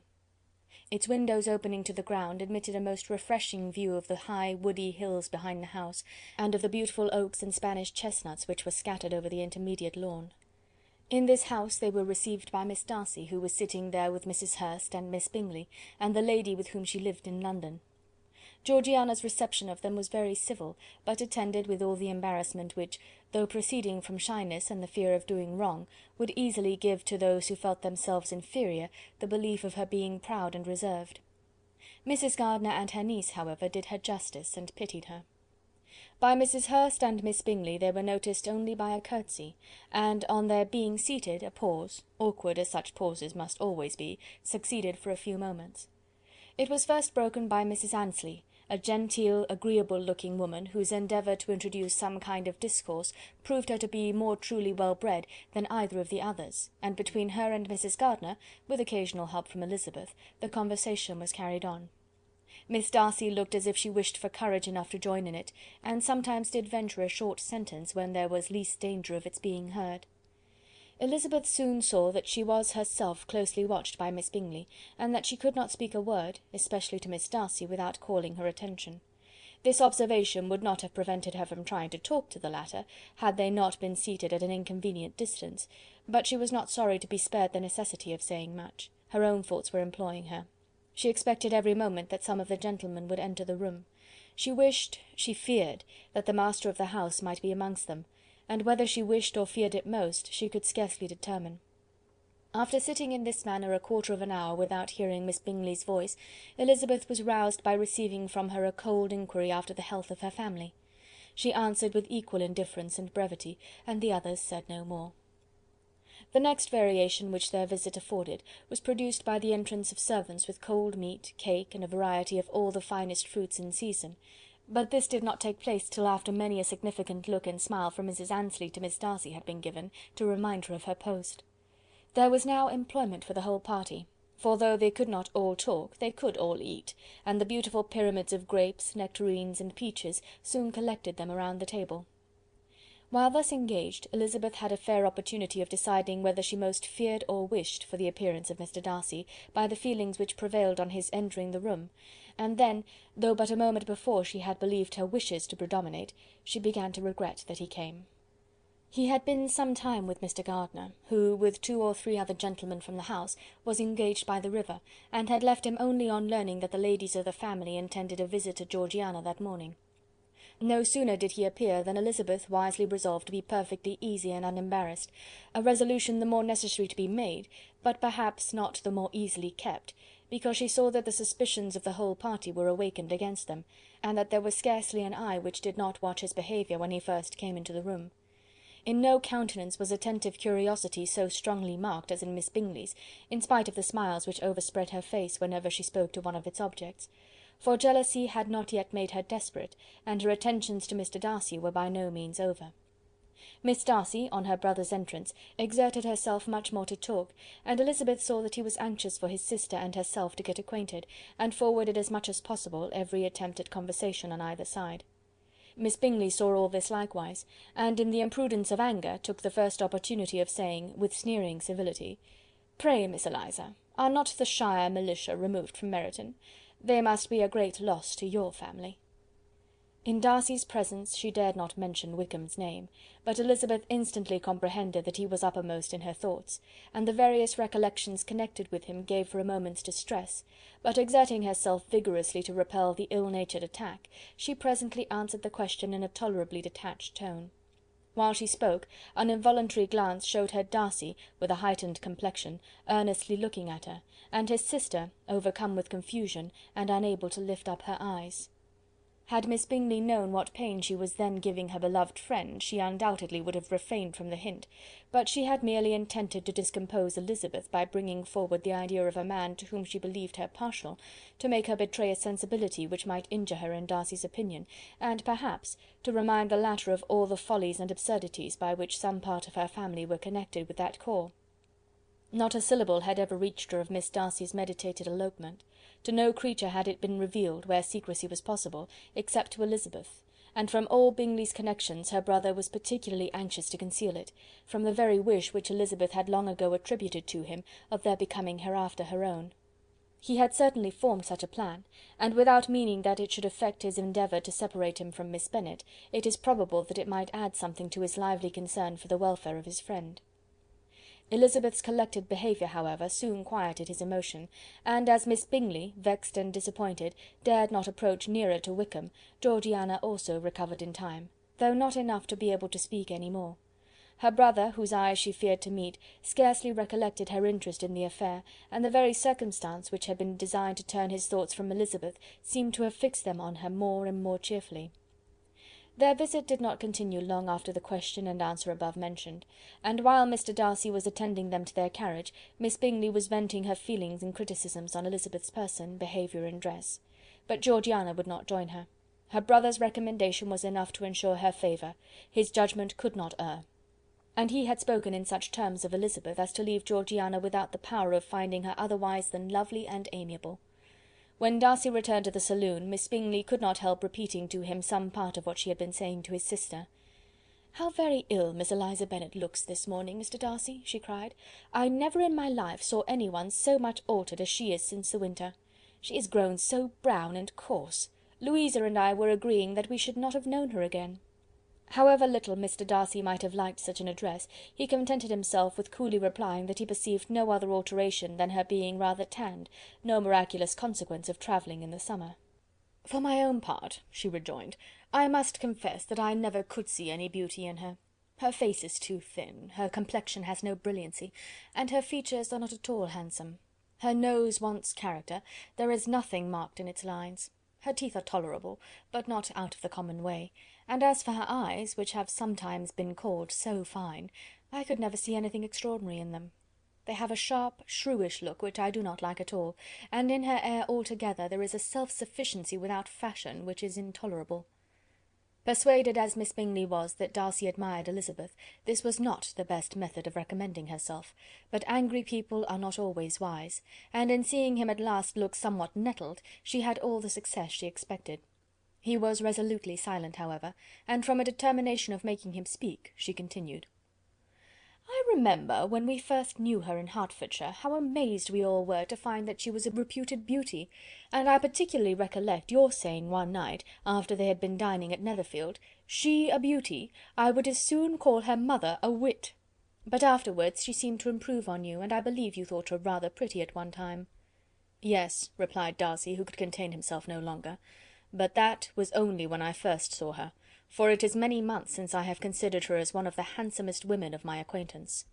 He then went away, and Miss Bingley was left to all the satisfaction of having forced him to say what gave no one any pain but herself. Mrs. Gardiner and Elizabeth talked of all that had occurred during their visit, as they returned, except what had particularly interested them both.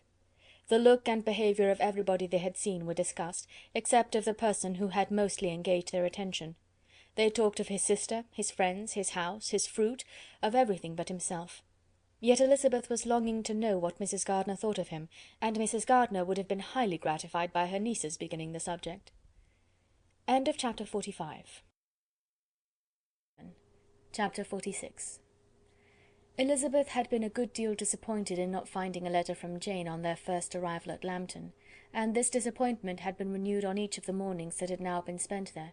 But on the third her repining was over, and her sister justified, by the receipt of 2 letters from her at once, on one of which was marked that it had been missent elsewhere. Elizabeth was not surprised at it, as Jane had written the direction remarkably ill. They had just been preparing to walk as the letters came in, and her uncle and aunt, leaving her to enjoy them in quiet, set off by themselves. The one missent must first be attended to. It had been written 5 days ago. The beginning contained an account of all their little parties and engagements, with such news as the country afforded, but the latter half, which was dated a day later, and written in evident agitation, gave more important intelligence. It was to this effect: "Since writing the above, dearest Lizzy, something has occurred of a most unexpected and serious nature, but I am afraid of alarming you. Be assured that we are all well. What I have to say relates to poor Lydia. An express came at 12 last night, just as we were all gone to bed, from Colonel Forster, to inform us that she was gone off to Scotland with one of his officers. To own the truth, with Wickham. Imagine our surprise. To Kitty, however, it does not seem so wholly unexpected. I am very, very sorry. So imprudent a match on both sides. But I am willing to hope the best, and that his character has been misunderstood. Thoughtless and indiscreet, I can easily believe him, but this step, and let us rejoice over it, marks nothing bad at heart. His choice is disinterested at least, for he must know my father can give her nothing. Our poor mother is sadly grieved. My father bears it better. How thankful am I that we never let them know what has been said against him. We must forget it ourselves. They were off Saturday night about 12, as is conjectured, but were not missed till yesterday morning at 8. The express was sent off directly. My dear Lizzy, they must have passed within 10 miles of us. Colonel Forster gives us reason to expect him here soon. Lydia left a few lines for his wife, informing her of their intention. I must conclude, for I cannot be long from my poor mother. I am afraid you will not be able to make it out, but I hardly know what I have written." Without allowing herself time for consideration, and scarcely knowing what she felt, Elizabeth, on finishing this letter, instantly seized the other, and opening it with the utmost impatience, read as follows. It had been written a day later than the conclusion of the first. By this time, my dearest sister, you have received my hurried letter. I wish this may be more intelligible, but, though not confined for time, my head is so bewildered that I cannot answer for being coherent. Dearest Lizzy, I hardly know what I would write, but I have bad news for you, and it cannot be delayed. Imprudent as the marriage between Mr. Wickham and our poor Lydia would be, we are now anxious to be assured it has taken place, for there is but too much reason to fear they are not gone to Scotland. Colonel Forster came yesterday, having left Brighton the day before, not many hours after the express. Though Lydia's short letter to Mrs. F. gave them to understand that they were going to Gretna Green, something was dropped by Denny expressing his belief that W. never intended to go there, or to marry Lydia at all, which was repeated to Colonel F., who, instantly taking the alarm, set off from B., intending to trace their route. He did trace them easily to Clapham, but no further, for on entering that place they removed into a hackney coach and dismissed the chaise that brought them from Epsom. All that is known after this is that they were seen to continue the London road. I know not what to think. After making every possible inquiry on that side London, Colonel F. came on into Hertfordshire, anxiously renewing them at all the turnpikes, and at the inns in Barnet and Hatfield, but without any success. No such people had been seen to pass through. With the kindest concern he came on to Longbourn, and broke his apprehensions to us in a manner most creditable to his heart. I am sincerely grieved for him and Mrs. F., but no one can throw any blame on them. Our distress, my dear Lizzy, is very great. My father and mother believe the worst, but I cannot think so ill of him. Many circumstances might make it more eligible for them to be married privately in town than to pursue their first plan, and even if he could form such a design against a young woman of Lydia's connections, which is not likely, can I suppose her so lost to everything? Impossible. I grieve to find, however, that Colonel F. is not disposed to depend upon their marriage. He shook his head when I expressed my hopes, and said he feared W. was not a man to be trusted. My poor mother is really ill, and keeps her room. Could she exert herself, it would be better, but this is not to be expected. And as to my father, I never in my life saw him so affected. Poor Kitty has anger for having concealed their attachment, but as it was a matter of confidence, one cannot wonder. I am truly glad, dearest Lizzy, that you have been spared something of these distressing scenes. But now, as the first shock is over, shall I own that I long for your return? I am not so selfish, however, as to press for it, if inconvenient. Adieu. I take up my pen again to do what I have just told you I would not, but circumstances are such that I cannot help earnestly begging you all to come here as soon as possible. I know my dear uncle and aunt so well that I am not afraid of requesting it, though I have still something more to ask of the former. My father is going to London with Colonel Forster instantly, to try to discover her. What he means to do I am sure I know not, but his excessive distress will not allow him to pursue any measure in the best and safest way, and Colonel Forster is obliged to be at Brighton again tomorrow evening. In such an exigence my uncle's advice and assistance would be everything in the world. He will immediately comprehend what I must feel, and I rely upon his goodness. "Oh, where is my uncle?" cried Elizabeth, darting from her seat as she finished the letter, in eagerness to follow him without losing a moment of the time so precious. But as she reached the door it was opened by a servant, and Mr. Darcy appeared. Her pale face and impetuous manner made him start, and before he could recover himself to speak, she, in whose mind every idea was superseded by Lydia's situation, hastily exclaimed, "I beg your pardon, but I must leave you. I must find Mr. Gardiner this moment, on business that cannot be delayed. I have not an instant to lose." "Good God, what is the matter?" cried he, with more feeling than politeness. Then, recollecting himself, "I will not detain you a minute, but let me, or let the servant, go after Mr. and Mrs. Gardiner. You are not well enough. You cannot go yourself." Elizabeth hesitated, but her knees trembled under her, and she felt how little would be gained by her attempting to pursue them. Calling back the servant, therefore, she commissioned him, though in so breathless an accent as made her almost unintelligible, to fetch his master and mistress home instantly. On his quitting the room she sat down, unable to support herself, and looking so miserably ill that it was impossible for Darcy to leave her, or to refrain from saying, in a tone of gentleness and commiseration, "Let me call your maid.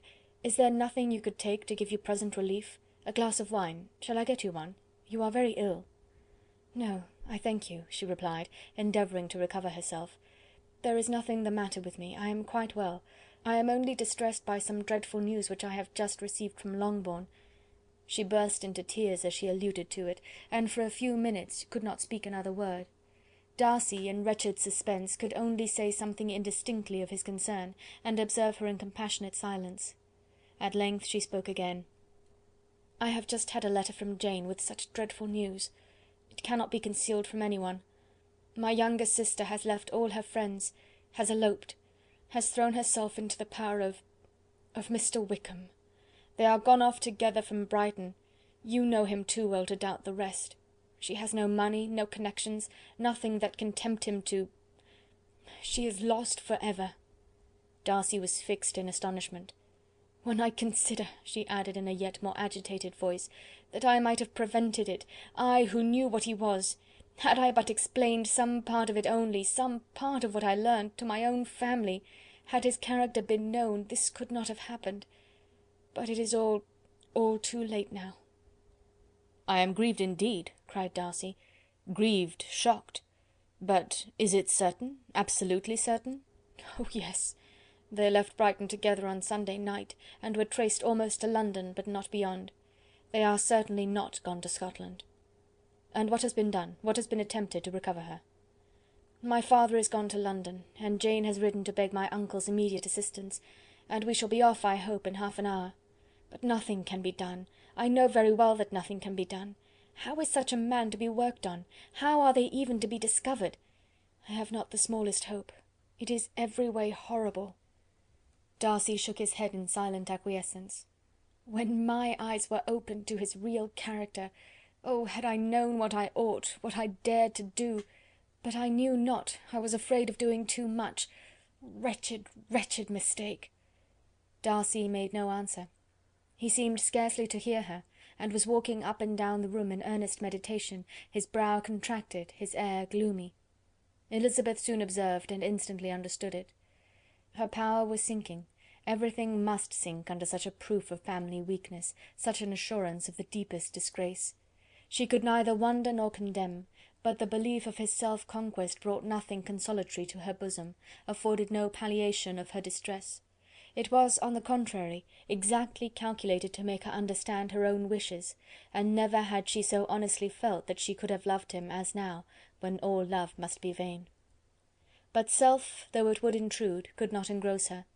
Lydia, the humiliation, the misery she was bringing on them all, soon swallowed up every private care, and covering her face with her handkerchief, Elizabeth was soon lost to everything else, and after a pause of several minutes was only recalled to a sense of her situation by the voice of her companion, who, in a manner which, though it spoke compassion, spoke likewise restraint, said, "I am afraid you have been long desiring my absence, nor have I anything to plead in excuse of my stay, but real though unavailing concern.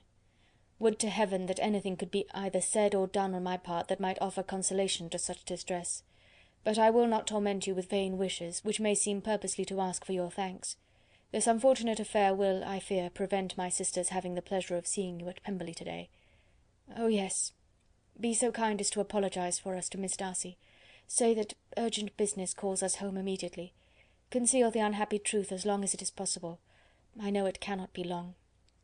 He readily assured her of his secrecy, again expressed his sorrow for her distress, wished it a happier conclusion than there was at present reason to hope, and leaving his compliments for her relations, with only one serious parting look, went away.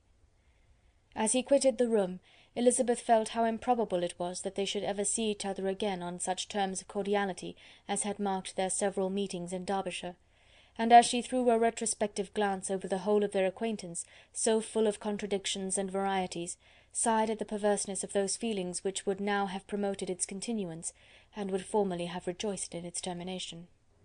If gratitude and esteem are good foundations of affection, Elizabeth's change of sentiment will be neither improbable nor faulty.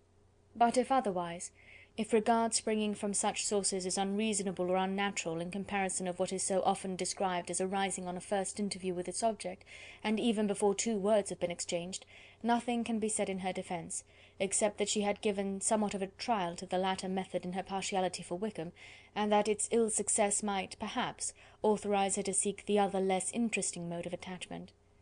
Be that as it may, she saw him go with regret, and in this early example of what Lydia's infamy must produce, found additional anguish as she reflected on that wretched business. Never, since reading Jane's second letter, had she entertained a hope of Wickham's meaning to marry her. No one but Jane, she thought, could flatter herself with such an expectation. Surprise was the least of her feelings on this development. While the contents of the first letter remained in her mind, she was all surprise, all astonishment that Wickham should marry a girl whom it was impossible he could marry for money, and how Lydia could ever have attached him had appeared incomprehensible. But now it was all too natural. For such an attachment as this she might have sufficient charms, and though she did not suppose Lydia to be deliberately engaging in an elopement without the intention of marriage, she had no difficulty in believing that neither her virtue nor her understanding would preserve her from falling an easy prey. She had never perceived, while the regiment was in Hertfordshire, that Lydia had any partiality for him, but she was convinced that Lydia wanted only encouragement to attach herself to anybody. Sometimes one officer, sometimes another, had been her favourite, as their attentions raised them in her opinion. Her affections had continually been fluctuating, but never without an object. The mischief of neglect and mistaken indulgence towards such a girl, oh, how acutely did she now feel it! She was wild to be at home, to hear, to see, to be upon the spot to share with Jane in the cares that must now fall wholly upon her in a family so deranged. A father absent, a mother incapable of exertion and requiring constant attendance, and though almost persuaded that nothing could be done for Lydia, her uncle's interference seemed of the utmost importance, and till he entered the room her impatience was severe. Mr. and Mrs. Gardiner had hurried back in alarm, supposing by the servant's account that their niece was suddenly taken ill, but satisfying them instantly on that head, she eagerly communicated the cause of their summons, reading the 2 letters aloud, and dwelling on the postscript of the last with trembling energy. Though Lydia had never been a favourite with them, Mr. and Mrs. Gardiner could not be but deeply afflicted. Not Lydia only, but all were concerned in it, and after the first exclamations of surprise and horror, Mr. Gardiner promised every assistance in his power. Elizabeth, though expecting no less, thanked him with tears of gratitude, and all 3 being actuated by one spirit, everything relating to their journey was speedily settled. They were to be off as soon as possible. "But what is to be done about Pemberley?" cried Mrs. Gardiner. "John told us Mr. Darcy was here when you sent for us. Was it so?" "Yes, and I told him we should not be able to keep our engagement. That is all settled." "What is all settled?" repeated the other as she ran into her room to prepare. "And are they upon such terms as for her to disclose the real truth? Oh, that I knew how it was!" But wishes were vain, or at least could only serve to amuse her in the hurry and confusion of the following hour. Had Elizabeth been at leisure to be idle, she would have remained certain that all employment was impossible to one so wretched as herself. But she had her share of busyness as well as her aunt, and amongst the rest there were notes to be written to all their friends at Lambton, with false excuses for their sudden departure. An hour, however, saw the whole completed, and Mr. Gardiner meanwhile having settled his account at the inn, nothing remained to be done but to go, and Elizabeth, after all the misery of the morning, found herself, in a shorter space of time than she could have supposed, seated in the carriage and on the road to Longbourn. Chapter 46. Chapter 47. "I have been thinking it over again, Elizabeth," said her uncle as they drove from the town, "and really, upon serious consideration, I am much more inclined than I was to judge as your eldest sister does on the matter. It appears to me so very unlikely that any young man should form such a design against a girl who is by no means unprotected or friendless, and who is actually staying in his colonel's family, that I am strongly inclined to hope the best. Could he expect that her friends would not step forward? Could he expect to be noticed again by the regiment, after such an affront to Colonel Forster? His temptation is not adequate to the risk." "Do you really think so?" cried Elizabeth, brightening up for a moment. "Upon my word," said Mrs. Gardiner, "I begin to be of your uncle's opinion. It is really too great a violation of decency, honour, and interest for him to be guilty of. I cannot think so very ill of Wickham. Can you yourself, Lizzy, so wholly give him up as to believe him capable of it?" "Not, perhaps, of neglecting his own interest, but of every other neglect I can believe him capable, if indeed it should be so. But I dare not hope it. Why should they not go on to Scotland, if that had been the case?" "In the first place," replied Mr. Gardiner, "there is no absolute proof that they are not gone to Scotland." "Oh, but their removing from the chaise into a hackney coach is such a presumption! And besides, no traces of them were to be found on the Barnet road." "Well then, supposing them to be in London. They may be there, though for the purpose of concealment, for no more exceptional purpose. It is not likely that money should be very abundant on either side, and it might strike them that they could be more economically, though less expeditiously married in London than in Scotland. But why all this secrecy? Why any fear of detection? Why must their marriage be private? Oh, no, no, this is not likely. His most particular friend, you see by Jane's account, was persuaded of his never intending to marry her. Wickham will never marry a woman without some money. He cannot afford it.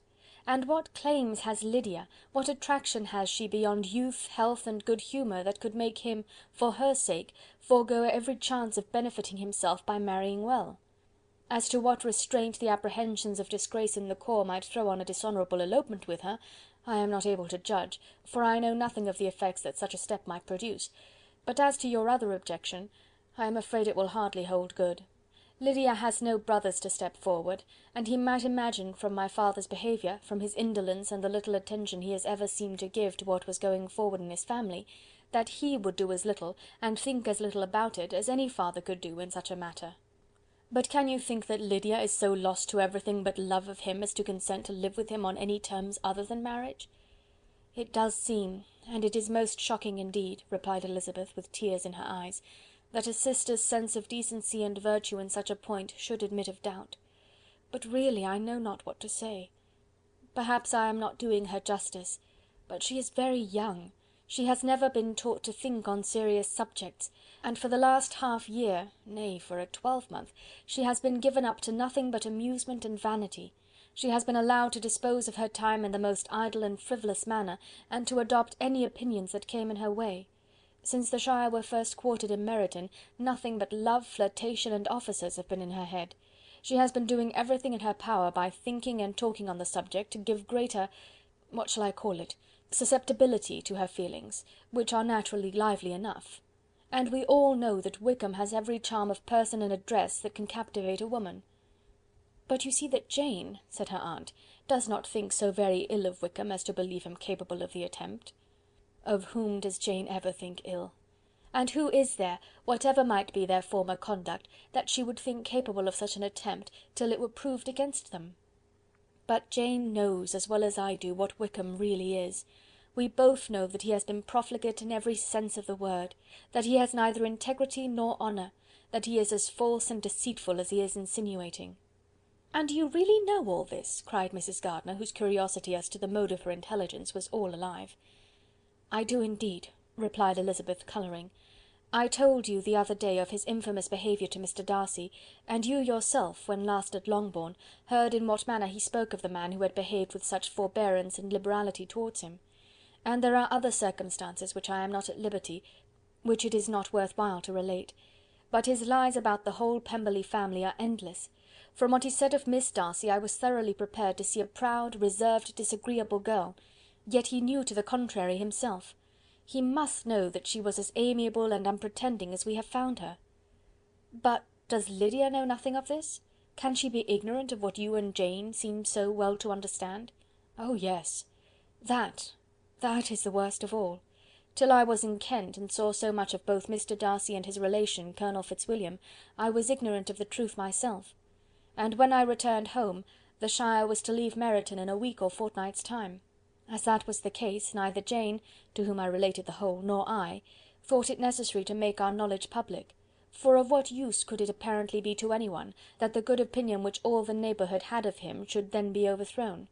And even if it was settled that Lydia should go with Mrs. Forster, the necessity of opening her eyes to his character never occurred to me. That she could be in any danger from the deception never entered my head. That such a consequence as this could ensue, you may easily believe, was far enough from my thoughts." "When they all removed to Brighton, therefore, you had no reason, I suppose, to believe them fond of each other?" "Not the slightest. I can remember no symptom of affection on either side, and had anything of the kind been perceptible, you must be aware that ours is not a family on which it could be thrown away. When first he entered the corps, she was ready enough to admire him, but so we all were. Every girl in or near Meryton was out of her senses about him for the first 2 months, but he never distinguished her by any particular attention, and consequently, after a moderate period of extravagant and wild admiration, her fancy for him gave way, and others of the regiment, who treated her with more distinction, again became her favourites." It may be easily believed that however little of novelty could be added to their fears, hopes, and conjectures on this interesting subject by its repeated discussion, no other could detain them from it long during the whole of the journey. From Elizabeth's thoughts it was never absent. Fixed there by the keenest of all anguish, self-reproach, she could find no interval of ease or forgetfulness. They travelled as expeditiously as possible, and sleeping one night on the road, reached Longbourn by dinner-time the next day. It was a comfort to Elizabeth to consider that Jane could not have been wearied by long expectations. The little Gardiners, attracted by the sight of a chaise, were standing on the steps of the house as they entered the paddock, and when the carriage drove up to the door, the joyful surprise that lighted up their faces and displayed itself over their whole bodies in a variety of capers and frisks was the first pleasing earnest of their welcome. Elizabeth jumped out, and after giving each of them a hasty kiss, hurried into the vestibule, where Jane, who came running down from her mother's apartment, immediately met her. Elizabeth, as she affectionately embraced her, whilst tears filled the eyes of both, lost not a moment in asking whether anything had been heard of the fugitives. "Not yet," replied Jane, "but now that my dear uncle is come, I hope everything will be well. Is my father in town?" "Yes, he went on Tuesday, as I wrote you word." "And have you heard from him often?" "We have heard only twice. He wrote me a few lines on Wednesday to say that he had arrived in safety, and to give me his directions, which I particularly begged him to do. He merely added that he should not write again till he had something of importance to mention." "And my mother, how is she? How are you all?" "My mother is tolerably well, I trust, though her spirits are greatly shaken. She is upstairs, and will have great satisfaction in seeing you all. She does not yet leave her dressing-room. Mary and Kitty, thank heaven, are quite well." "But you, how are you?" cried Elizabeth. "You look pale. How much you must have gone through." Her sister, however, assured her of her being perfectly well, and their conversation, which had been passing while Mr. and Mrs. Gardiner were engaged with their children, was now put an end to by the approach of the whole party. Jane ran to her uncle and aunt, and welcomed and thanked them both, with alternate smiles and tears. When they were all in the dining-room, the questions which Elizabeth had already asked were of course repeated by the others, and they soon found that Jane had no intelligence to give. The sanguine hope of good, however, which the benevolence of her heart suggested, had not yet deserted her. She still expected that it would all end well, and that every morning would bring some letter, either from Lydia or her father, to explain their proceedings, and perhaps announce their marriage. Mrs. Bennet, to whose apartment they all repaired after a few minutes' conversation together, received them exactly as might be expected, with tears and lamentations of regret, invectives against the villainous conduct of Wickham, and complaints of her own sufferings and ill usage, blaming everybody but the person to whose ill-judging indulgence the errors of her daughter must principally be owing. "If I had been able," said she, "to carry my point in going to Brighton with all my family, this would not have happened. But poor dear Lydia had nobody to take care of her. Why did the Forsters ever let her go out of their sight? I am sure there was some great neglect or other on their side, for she is not the kind of girl to do such a thing if she had been well looked after. I always thought they were unfit to have the charge of her, but I was overruled, as I always am. Poor dear child! And now here's Mr. Bennet gone away, and I know he will fight Wickham, wherever he meets him, and then he will be killed, and what is to become of us all? The Collinses will turn us out before he is cold in his grave, and if you are not kind to us, brother, I do not know what we shall do." They all exclaimed against such terrific ideas, and Mr. Gardiner, after general assurances of his affection for her and all her family, told her that he meant to be in London the very next day, and would assist Mr. Bennet in every endeavour for recovering Lydia. "Do not give way to useless alarm," added he. "Though it is right to be prepared for the worst, there is no occasion to look on it as certain. It is not quite a week since they left Brighton.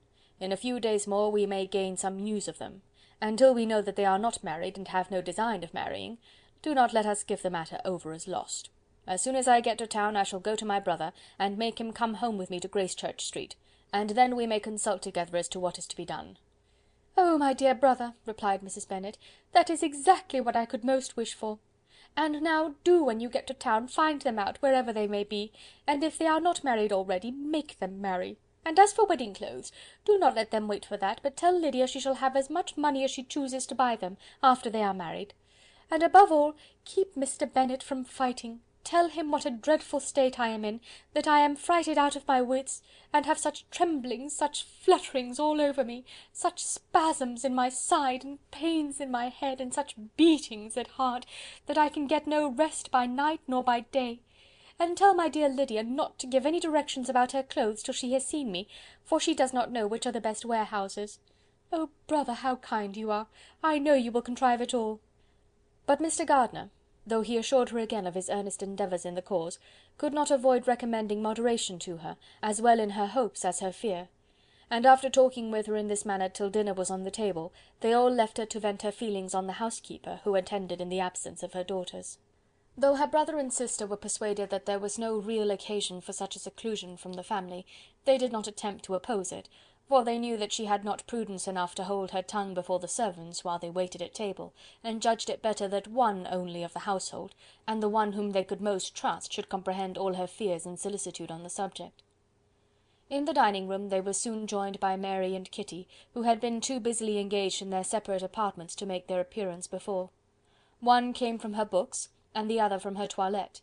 The faces of both, however, were tolerably calm, and no change was visible in either, except that the loss of her favourite sister, or the anger which she had herself incurred in this business, had given more of fretfulness than usual to the accents of Kitty. As for Mary, she was mistress enough of herself to whisper to Elizabeth, with a countenance of grave reflection, soon after they were seated at table, "This is a most unfortunate affair, and will probably be much talked of. But we must stem the tide of malice, and pour into the wounded bosoms of each other the balm of sisterly consolation." Then, perceiving in Elizabeth no inclination of replying, she added, "Unhappy as the event must be for Lydia, we may draw from it this useful lesson, that loss of virtue in a female is irretrievable, that one false step involves her in endless ruin, that her reputation is no less brittle than it is beautiful, and that she cannot be too much guarded in her behaviour towards the undeserving of the other sex." Elizabeth lifted up her eyes in amazement, but was too much oppressed to make any reply. Mary, however, continued to console herself with such kind of moral extractions from the evil before them. In the afternoon the two elder Miss Bennets were able to be for half an hour by themselves, and Elizabeth instantly availed herself of the opportunity of making any inquiries which Jane was equally eager to satisfy. After joining in general lamentations over the dreadful sequel of this event, which Elizabeth considered as all but certain, and Miss Bennet could not assert to be wholly impossible, the former continued the subject by saying, "But tell me all and everything about it which I have not already heard. Give me further particulars. What did Colonel Forster say? Had they no apprehension of anything before the elopement took place? They must have seen them together for ever." Colonel Forster did own that he had often suspected some partiality, especially on Lydia's side, but nothing to give him any alarm. I am so grieved for him. His behaviour was attentive and kind to the utmost. He was coming to us in order to assure us of his concern before he had any idea of their not being gone to Scotland. When that apprehension first got abroad, it hastened his journey. And was Denny convinced that Wickham would not marry? Did he know of their intending to go off? Had Colonel Forster seen Denny himself? Yes. But when questioned by him, Denny denied knowing anything of their plans, and would not give his real opinion about it. He did not repeat his persuasion of their not marrying, and from that, I am inclined to hope, he might have been misunderstood before. And till Colonel Forster came himself, not one of you entertained a doubt, I suppose, of their really being married? How was it possible that such an idea should enter our brains? I felt a little uneasy, a little fearful of my sister's happiness with him in marriage, because I knew that his conduct had not always been quite right. My father and mother knew nothing of that. They only felt how imprudent a match it must be. Kitty then owned, with a very natural triumph on knowing more than the rest of us, that in Lydia's last letter she had prepared her for such a step.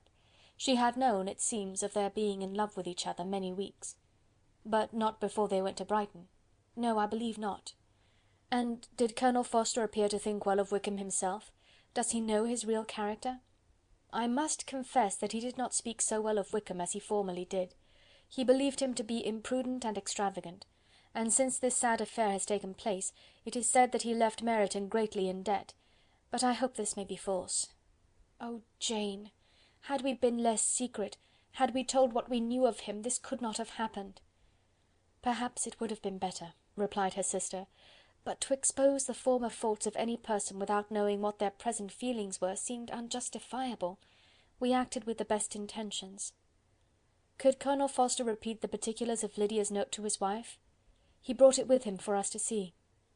Jane then took it from her pocket-book and gave it to Elizabeth.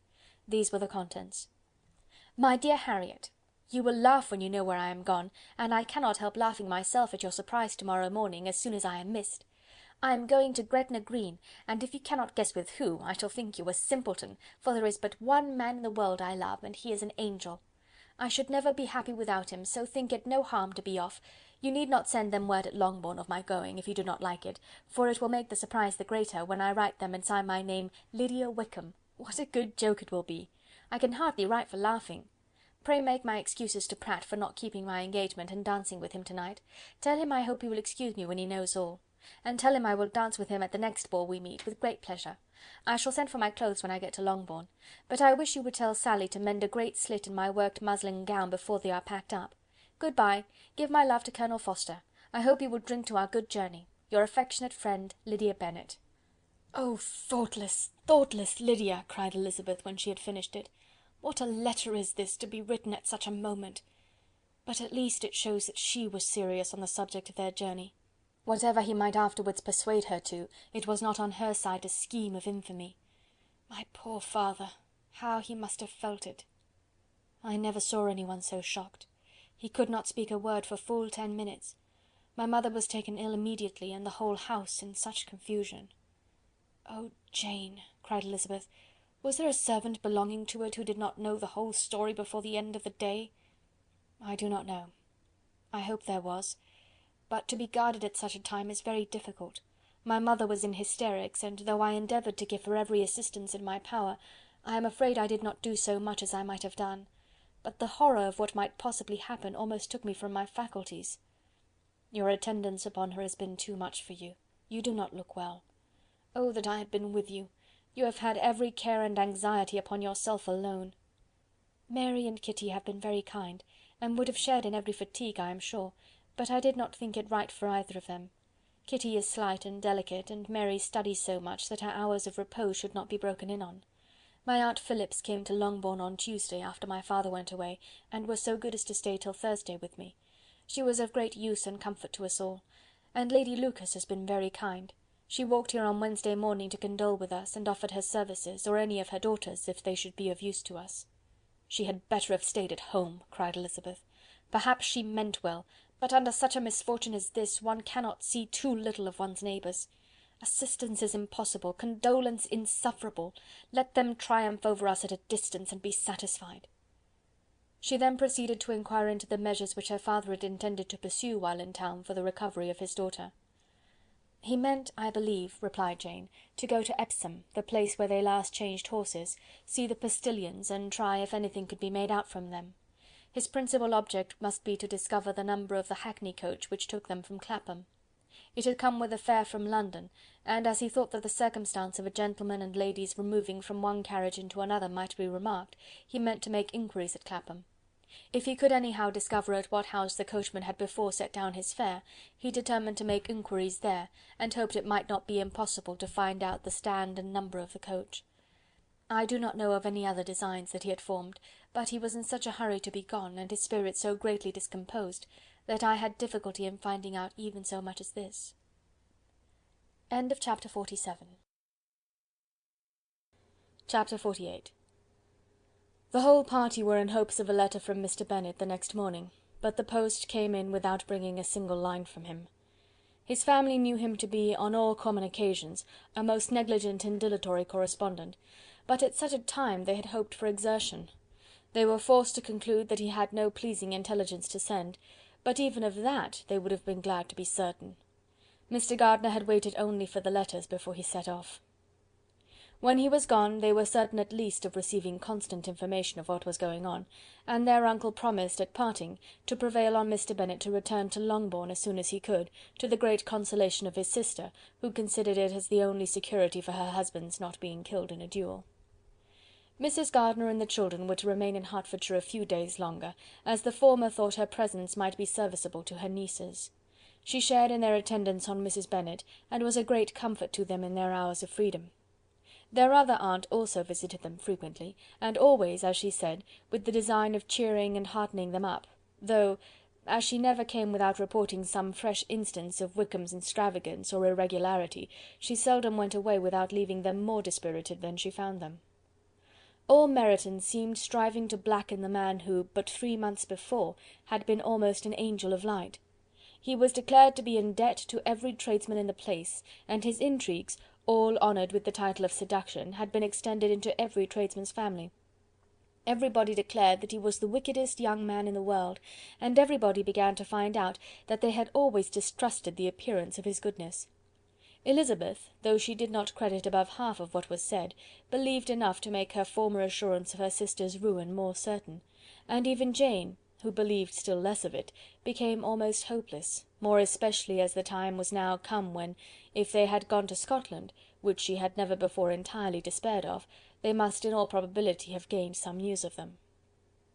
Mr. Gardiner left Longbourn on Sunday. On Tuesday his wife received a letter from him. It told them that, on his arrival, he had immediately found out his brother, and persuaded him to come to Gracechurch Street; that Mr. Bennet had been to Epsom and Clapham before his arrival, but without gaining any satisfactory information; and that he was now determined to inquire at all the principal hotels in town, as Mr. Bennet thought it possible they might have gone to one of them on their first coming to London, before they procured lodgings. Mr. Gardiner himself did not expect any success from this measure, but as his brother was eager in it, he meant to assist him in pursuing it. He added that Mr. Bennet seemed wholly disinclined at present to leave London, and promised to write again very soon. There was also a postscript to this effect: "I have written to Colonel Forster to desire him to find out, if possible, from some of the young man's intimates in the regiment, whether Wickham has any relations or connections who would be likely to know in what part of town he has now concealed himself. If there were any one that one could apply to with a probability of gaining such a clue as that, it might be of essential consequence. At present we have nothing to guide us. Colonel Forster will, I dare say, do everything in his power to satisfy us on this head; but on second thoughts, perhaps Lizzie could tell us what relations he has now living, better than any other person." Elizabeth was at no loss to understand from whence this deference to her authority proceeded, but it was not in her power to give any information of so satisfactory a nature as the compliment deserved. She had never heard of his having had any relations, except a father and mother, both of whom had been dead many years.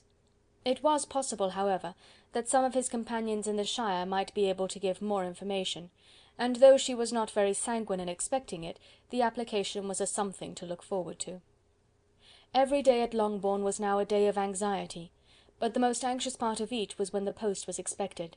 The arrival of letters was the grand object of every morning's impatience. Through letters, whatever of good or bad was to be told would be communicated, and every succeeding day was expected to bring some news of importance.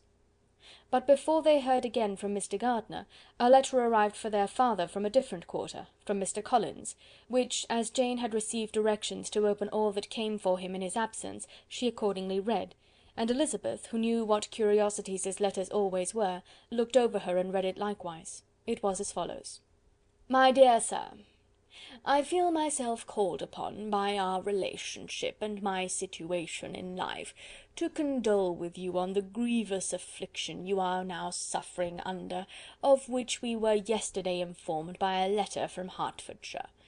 Be assured, my dear sir, that Mrs. Collins and myself sincerely sympathise with you and all your respectable family in your present distress, which must be of the bitterest kind, because proceeding from a cause which no time can remove. No arguments shall be wanting on my part that can alleviate so severe a misfortune, or that may comfort you under a circumstance that must be of all others the most afflicting to a parent's mind. The death of your daughter would have been a blessing in comparison to this, and it is the more to be lamented, because there is reason to suppose, as my dear Charlotte informs me, that this licentiousness of behaviour in your daughter has proceeded from a faulty degree of indulgence, though at the same time, for the consolation of yourself and Mrs. Bennet, I am inclined to think that her own disposition must be naturally bad, or she could not be guilty of such an enormity at so early an age. Howsoever that may be, you are grievously to be pitied, in which opinion I am not only joined by Mrs. Collins, but likewise by Lady Catherine and her daughter, to whom I have related the affair. They agree with me in apprehending that this false step in one daughter will be injurious to the fortunes of all the others. For who, as Lady Catherine herself condescendingly says, will connect themselves with such a family? And this consideration leads me moreover to reflect, with augmented satisfaction, on a certain event of last November, for had it been otherwise, I must have been involved in all your sorrow and disgrace. Let me then advise you, dear sir, to console yourself as much as possible, to throw off your unworthy child from your affection for ever, and leave her to reap the fruits of her own heinous offence. I am, dear sir, etc., etc. Mr. Gardiner did not write again till he had received an answer from Colonel Forster, and then he had nothing of a pleasant nature to send. It was not known that Wickham had a single relationship with whom he kept up any connection, and it was certain that he had no near one living. His former acquaintances had been numerous, but since he had been in the militia it did not appear that he was on terms of particular friendship with any of them.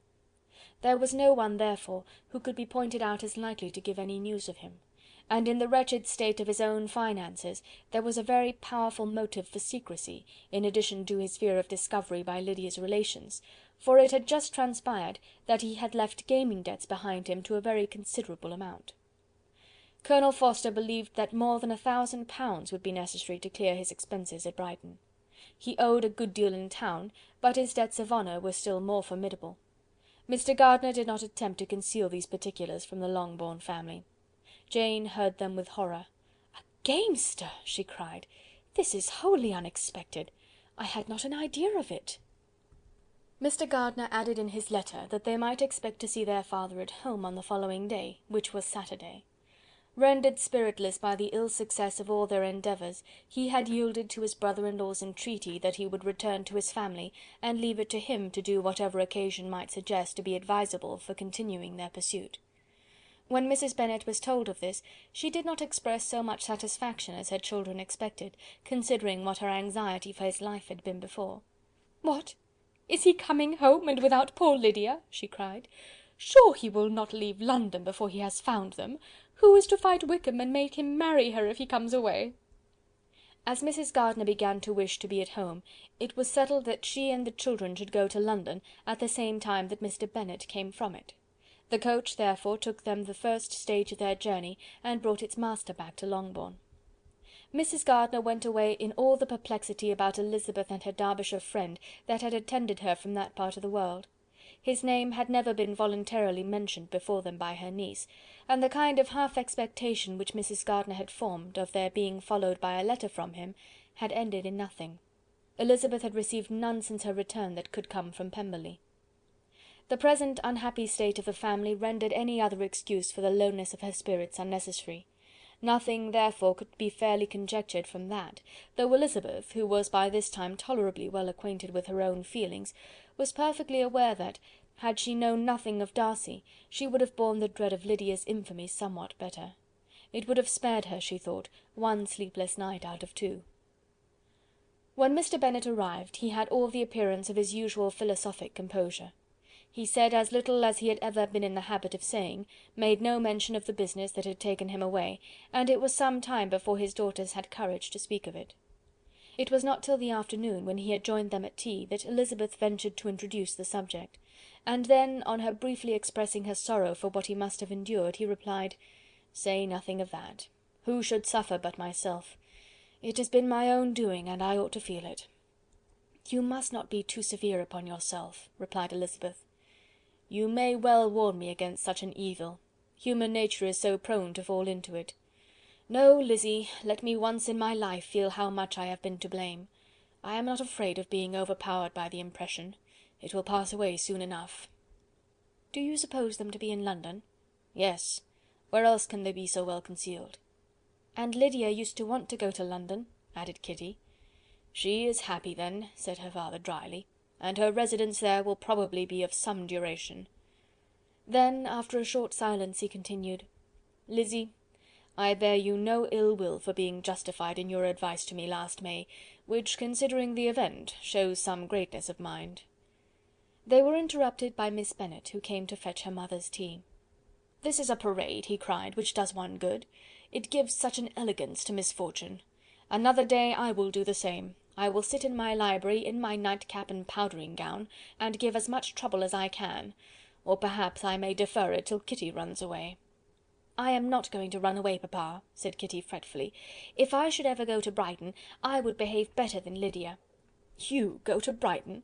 I would not trust you so near it as Eastbourne for £50. No, Kitty, I have at last learnt to be cautious, and you will feel the effects of it. No officer is ever to enter into my house again, nor even to pass through the village. Balls will be absolutely prohibited, unless you stand up with one of your sisters, and you are never to stir out of doors till you can prove that you have spent 10 minutes of every day in a rational manner." Kitty, who took all these threats in a serious light, began to cry. "Well, well," said he, "do not make yourself unhappy. If you are a good girl for the next 10 years, I will take you to a review at the end of them." Chapter 48. Chapter 49. 2 days after Mr. Bennet's return, as Jane and Elizabeth were walking together in the shrubbery behind the house, they saw the housekeeper coming towards them, and concluding that she came to call them to their mother, went forward to meet her. But instead of the expected summons when they approached her, she said to Miss Bennet, "I beg your pardon, madam, for interrupting you, but I was in hopes you might have got some good news from town, so I took the liberty of coming to ask." "What do you mean, Hill? We have heard nothing from town." "Dear madam," cried Mrs. Hill, in great astonishment, "don't you know there is an express come for master from Mr. Gardiner? He has been here this half hour, and master has had a letter." Away ran the girls, too eager to get in to have time for speech. They ran through the vestibule into the breakfast room, from thence to the library. Their father was in neither, and they were on the point of seeking him upstairs with their mother, when they were met by the butler, who said, "If you are looking for my master, ma'am, he is walking towards the little copse." Upon this information, they instantly passed through the hall once more, and ran across the lawn after their father, who was deliberately pursuing his way towards a small wood on one side of the paddock. Jane, who was not so light nor so much in the habit of running as Elizabeth, soon lagged behind, while her sister, panting for breath, came up with him, and eagerly cried out, "Oh, papa, what news? What news? Have you heard from my uncle?" "Yes, I have had a letter from him by express." "Well, and what news does it bring, good or bad?" "What is there of good to be expected?" said he, taking the letter from his pocket. "But perhaps you would like to read it." Elizabeth impatiently caught it from his hand. Jane now came up. "Read it aloud," said their father, "for I hardly know myself what it is about." Gracechurch Street, Monday, August 2nd. My dear brother, at last I am able to send you some tidings of my niece, and as such, upon the whole, I hope it will give you satisfaction. Soon after you left me on Saturday, I was fortunate enough to find out in what part of London they were. The particulars I will reserve till we meet. It is enough to know they are discovered. I have seen them both. "Then it is as I always hoped," cried Jane. "They are married." Elizabeth read on. "I have seen them both. They are not married, nor can I find there was any intention of being so, but if you are willing to perform the engagements which I have ventured to make on your side, I hope it will not be long before they are. All that is required of you is to assure your daughter by settlement her equal share of the £5000 secured among your children after the decease of yourself and my sister, and moreover to enter into an engagement of allowing her, during your life, £100 per annum. These are conditions which, considering everything, I had no hesitation in complying with, as far as I thought myself privileged for you. I shall send this by express, that no time may be lost in bringing me your answer. You will easily comprehend from these particulars that Mr. Wickham's circumstances are not so hopeless as they are generally believed to be. The world has been deceived in that respect, and I am happy to say there will be some little money, even when all his debts are discharged, to settle on my niece, in addition to her own fortune. If, as I conclude will be the case, you send me full powers to act in your name throughout the whole of this business, I will immediately give directions to Haggerston for preparing a proper settlement.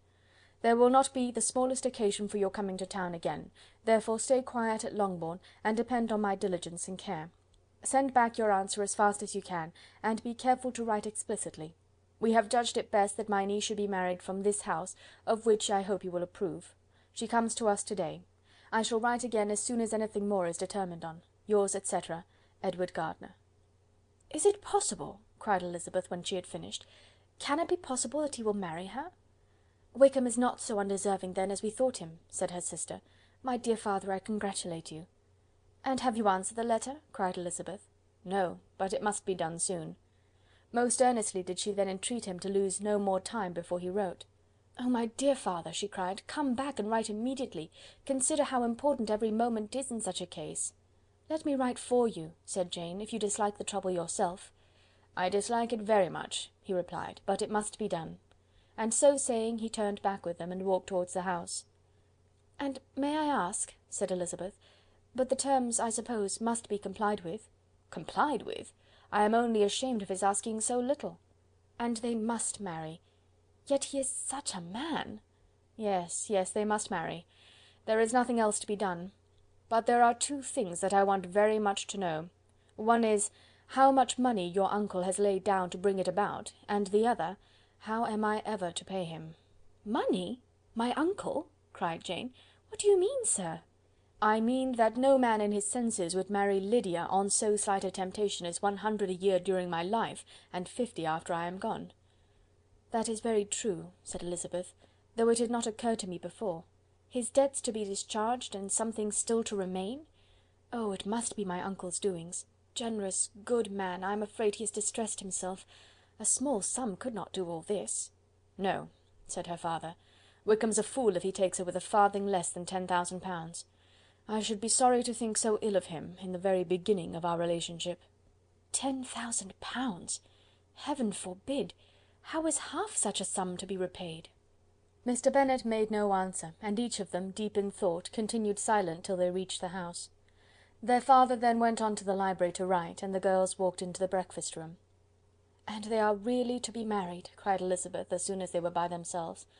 "How strange this is! And for this we are to be thankful. That they should marry, small as is their chance of happiness, and wretched as is his character, we are forced to rejoice. Oh, Lydia!"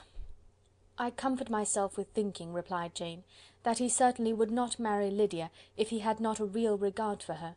Though our kind uncle has done something towards clearing him, I cannot believe that 10,000 pounds, or anything like it, has been advanced. He has children of his own, and may have more. How could he spare half 10,000 pounds?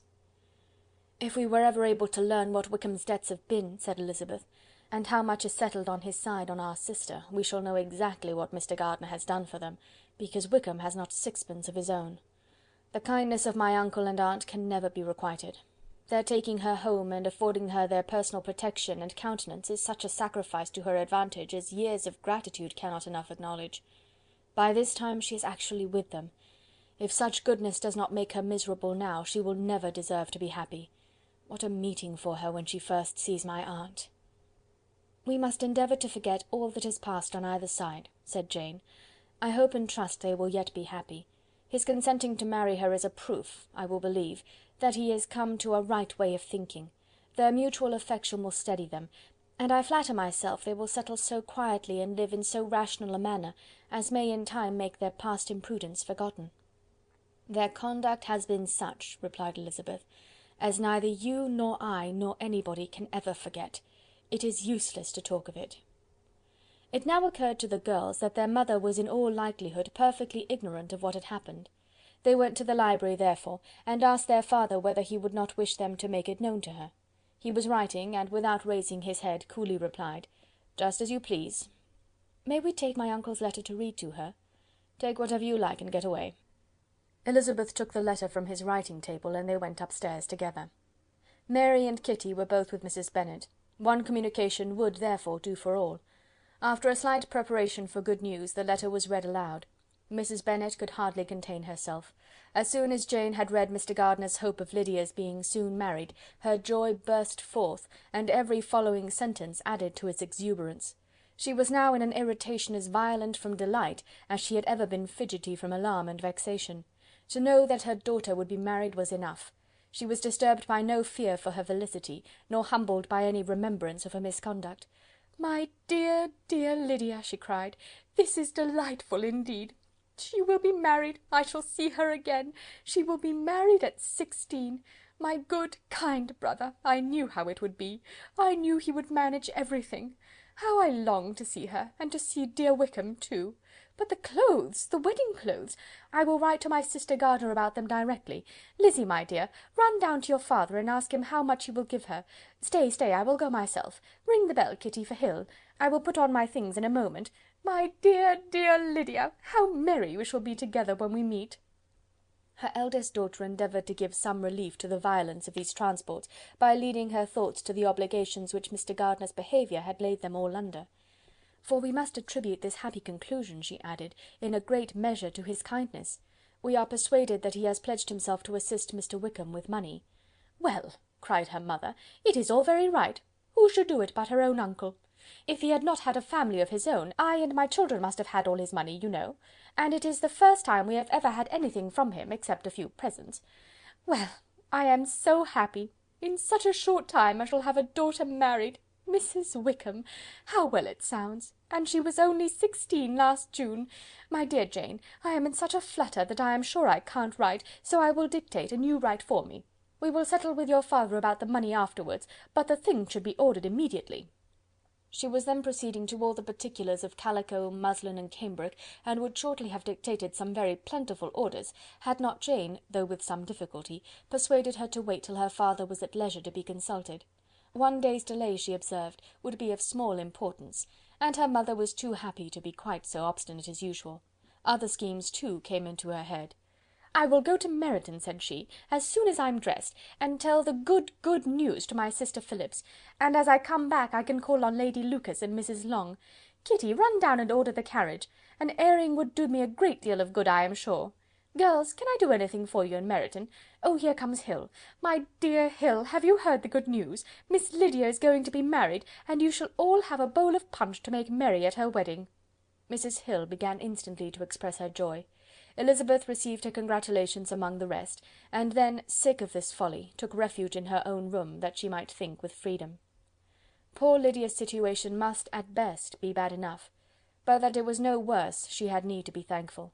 She felt it so, neither rational happiness nor worldly prosperity could be justly expected for her sister. In looking back to what they had feared only 2 hours ago, she felt all the advantages of what they had gained. End of chapter 49. Chapter 50. Mr. Bennet had very often wished before this period of his life that, instead of spending his whole income, he had laid by an annual sum for the better provision of his children and of his wife, if she survived him. He now wished it more than ever. Had he done his duty in that respect, Lydia need not have been indebted to her uncle for whatever of honour or credit could now be purchased for her. The satisfaction of prevailing on one of the most worthless young men in Great Britain to be her husband might then have rested in its proper place. He was seriously concerned that a cause of so little advantage to anyone should be forwarded at the sole expense of his brother-in-law, and he was determined, if possible, to find out the extent of his assistance and to discharge the obligation as soon as he could. When first Mr. Bennet had married, economy was held to be perfectly useless, for of course they were to have a son. The son was to join in cutting off the entail as soon as he should be of age, and the widow and younger children would by that means be provided for. 5 daughters successively entered the world, but yet the son was to come. And Mrs. Bennet, for many years after Lydia's birth, had been certain that he would. This event had at last been despaired of, but it was then too late to be saving. Mrs. Bennet had no turn for economy, and her husband's love of independence had alone prevented their exceeding their income. £5,000 were settled by marriage articles on Mrs. Bennet and the children, but in what proportions it should be divided amongst the latter depended on the will of the parents. This was one point, with regard to Lydia at least, which was now to be settled, and Mr. Bennet could have no hesitation in acceding to the proposal before him. In terms of grateful acknowledgment for the kindness of his brother, though expressed most concisely, he then delivered on paper his perfect approbation of all that was done, and his willingness to fulfil the engagements that had been made for him. He had never before supposed that, could Wickham be prevailed on to marry his daughter, it would be done with so little inconvenience to himself as by the present arrangement.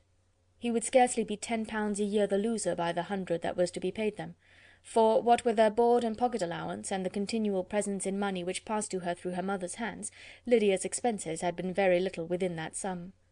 That it would be done with such trifling exertion on his side, too, was another very welcome surprise, for his wish at present was to have as little trouble in the business as possible. When the first transports of rage which had produced his activity in seeking her were over, he naturally returned to all his former indolence. His letter was soon dispatched, for, though dilatory in undertaking business, he was quick in its execution. He begged to know further particulars of what he was indebted to his brother, but was too angry with Lydia to send any message to her. The good news spread quickly through the house, and with proportionate speed through the neighbourhood. It was borne in the latter with decent philosophy. To be sure, it would have been more for the advantage of conversation had Miss Lydia Bennet come upon the town, or, as the happiest alternative, been secluded from the world in some distant farmhouse. But there was much to be talked of in marrying her, and the good-natured wishes for her well-doing which had proceeded before from all the spiteful old ladies in Meryton lost but a little of their spirit in this change of circumstances, because with such a husband her misery was considered certain. It was a fortnight since Mrs. Bennet had been downstairs, but on this happy day she again took her seat at the head of her table, and in spirits oppressively high. No sentiment of shame gave a damp to her triumph.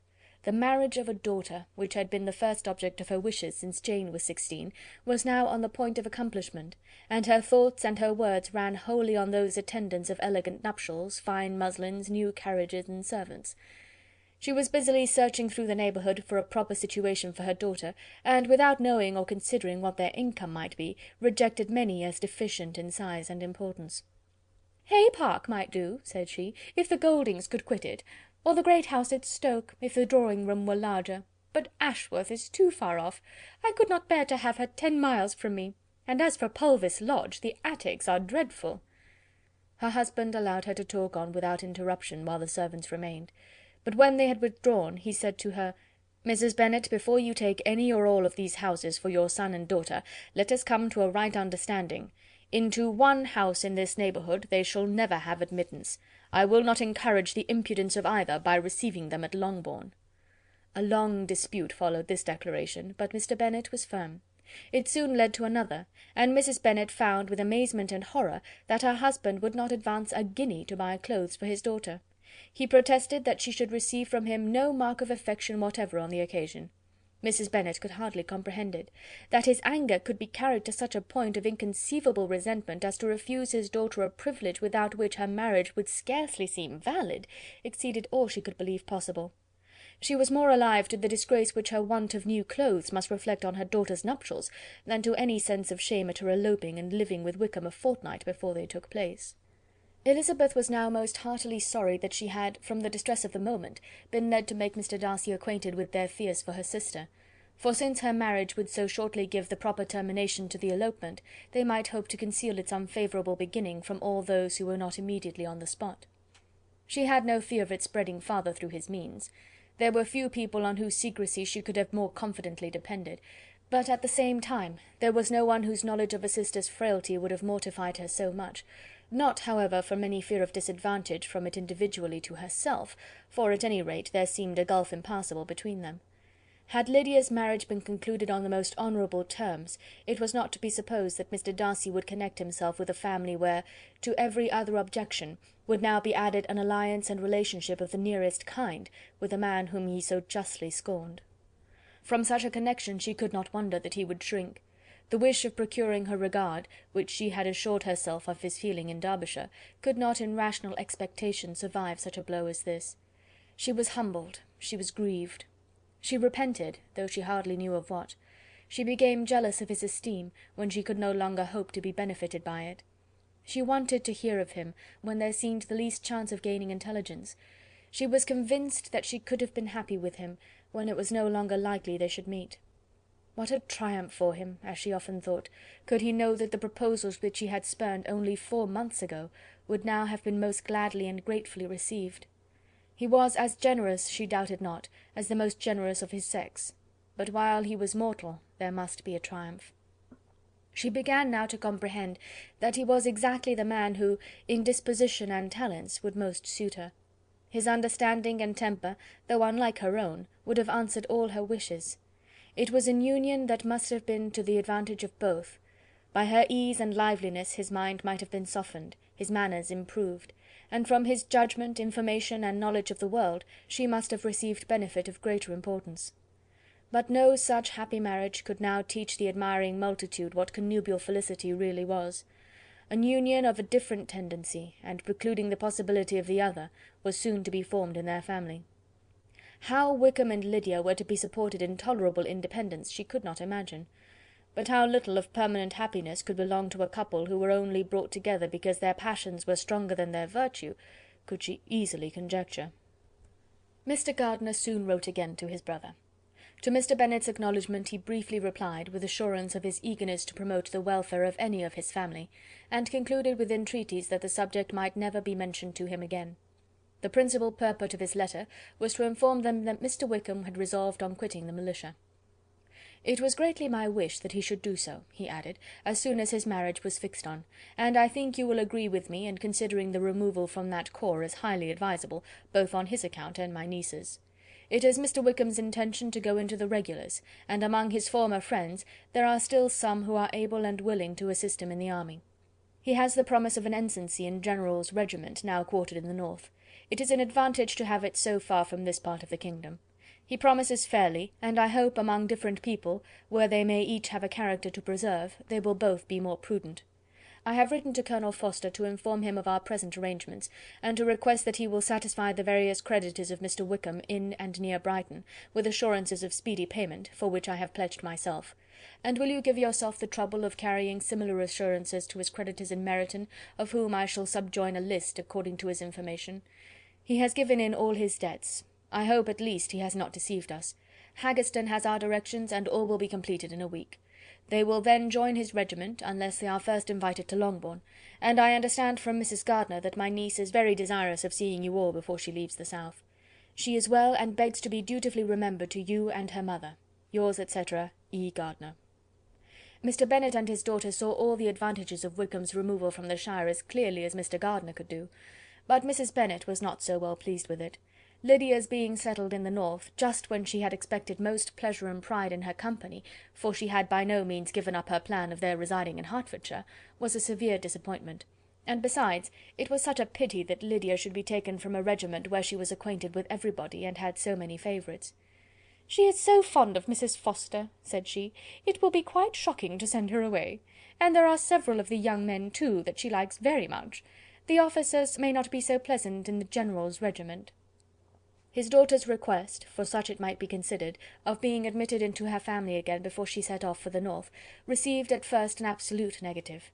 But Jane and Elizabeth, who agreed in wishing, for the sake of their sister's feelings and consequence, that she should be noticed on her marriage by her parents, urged him so earnestly, yet so rationally and so mildly, to receive her and her husband at Longbourn as soon as they were married, that he was prevailed on to think as they thought, and act as they wished. And their mother had the satisfaction of knowing that she would be able to show her married daughter in the neighbourhood before she was banished to the north. When Mr. Bennet wrote again to his brother, therefore, he sent his permission for them to come, and it was settled that as soon as the ceremony was over they should proceed to Longbourn. Elizabeth was surprised, however, that Wickham should consent to such a scheme, and had she consulted only her own inclination, any meeting with him would have been the last object of her wishes. End of chapter 50. Chapter 51. Their sister's wedding day arrived, and Jane and Elizabeth felt for her probably more than she felt for herself. The carriage was sent to meet them, and they were to return in it by dinner time. Their arrival was dreaded by the elder Miss Bennets, and Jane more especially, who gave Lydia the feelings which would have attended herself had she been the culprit, and was wretched in the thought of what her sister must endure. They came. The family were assembled in the breakfast-room to receive them. Smiles decked the face of Mrs. Bennet as the carriage drove up to the door. Her husband looked impenetrably grave, her daughters alarmed, anxious, uneasy. Lydia's voice was heard in the vestibule, the door was thrown open, and she ran into the room.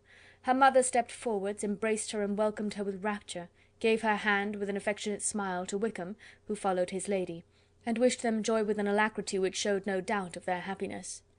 Their reception from Mr. Bennet, to whom they then turned, was not quite so cordial. His countenance rather gained in austerity, and he scarcely opened his lips. The easy assurance of the young couple, indeed, was enough to provoke him. Elizabeth was disgusted, and even Miss Bennet was shocked. Lydia was Lydia still, untamed, unabashed, wild, noisy, and fearless. She turned from sister to sister, demanding their congratulations, and when at length they all sat down, looked eagerly round the room, took notice of some little alteration in it, and observed with a laugh that it was a great while since she had been there. Wickham was not at all more distressed than herself, but his manners were always so pleasing, that had his character and his marriage been exactly what they ought, his smiles and his easy address, while he claimed their relationship, would have delighted them all. Elizabeth had not before believed him quite equal to such assurance, but she sat down, resolving within herself to draw no limits in future to the impudence of an impudent man. She blushed, and Jane blushed, but the cheeks of the two who caused their confusion suffered no variation of colour. There was no want of discourse.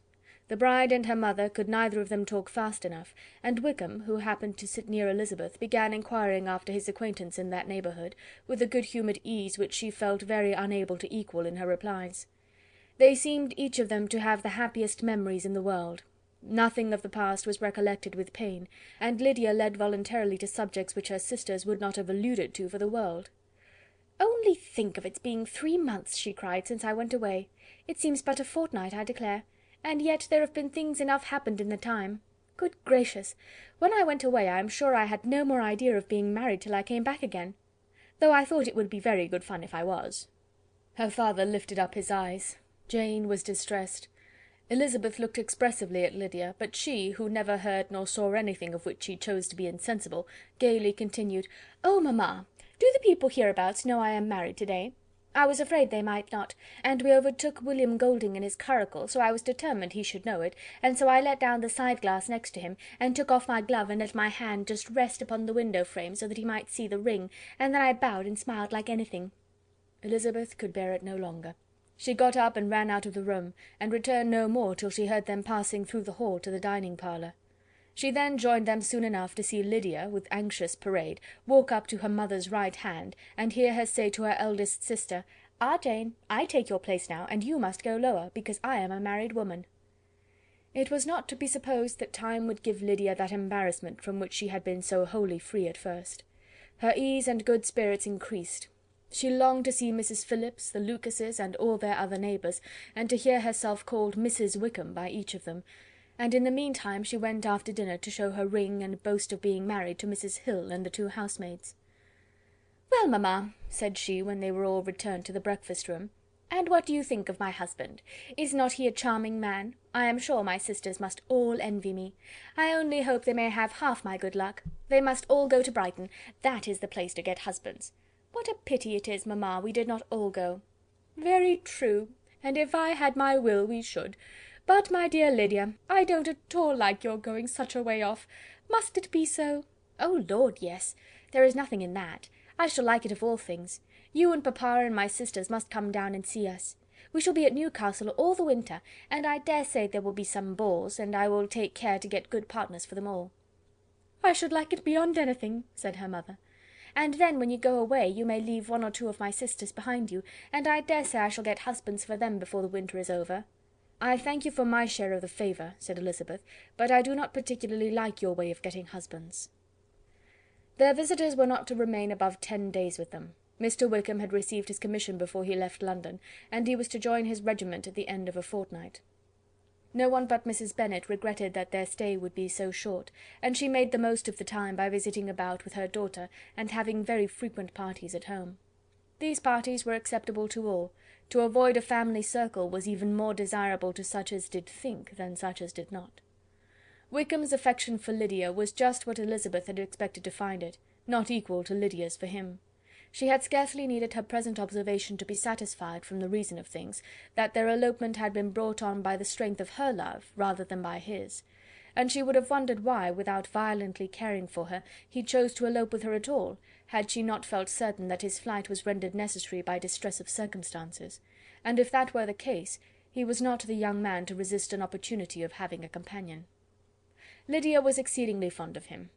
He was her dear Wickham on every occasion. No one was to be put in competition with him.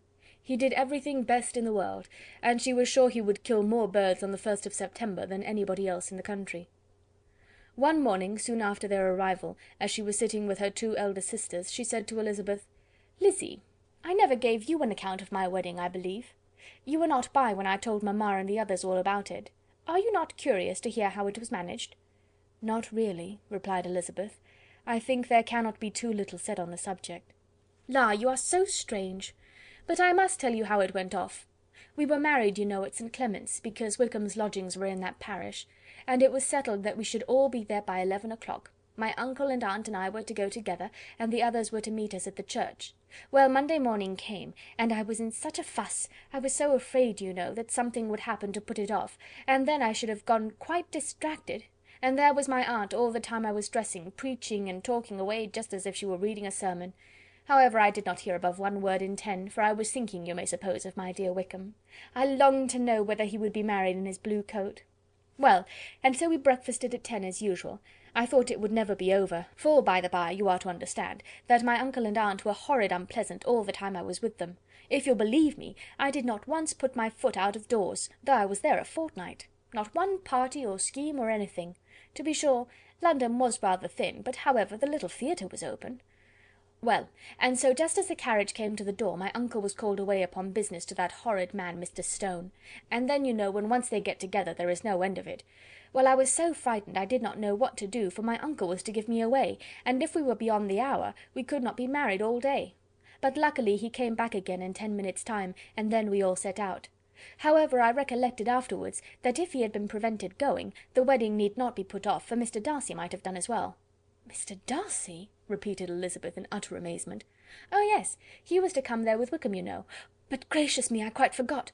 I ought not to have said a word about it. I promised them so faithfully. What will Wickham say? It was to be such a secret."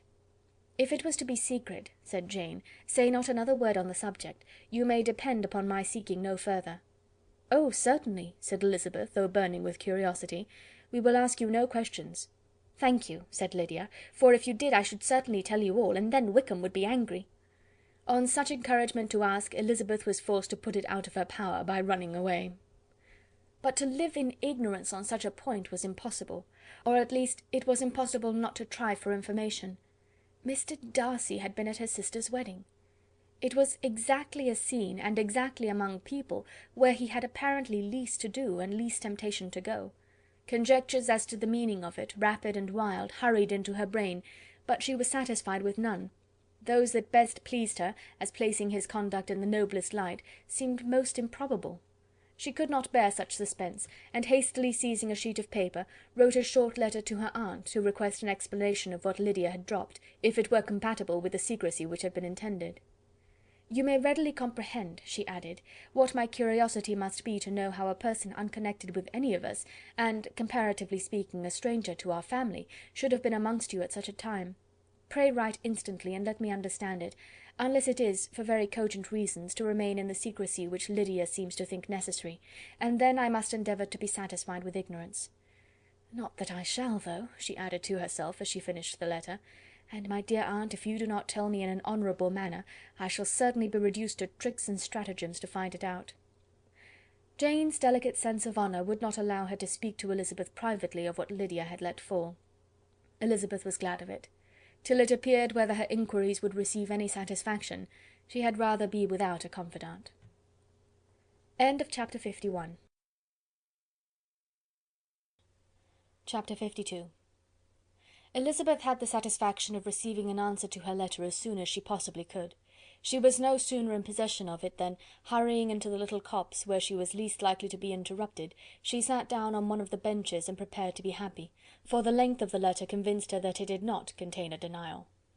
Gracechurch Street, September 6th. My dear niece, I have just received your letter, and shall devote this whole morning to answering it, as I foresee that a little writing will not comprise what I have to tell you. I must confess myself surprised by your application. I did not expect it from you. Don't think me angry, however, for I only mean to let you know that I had not imagined such inquiries to be necessary on your side. If you do not choose to understand me, forgive my impertinence. Your uncle is as much surprised as I am, and nothing but the belief of your being a party concerned would have allowed him to act as he has done.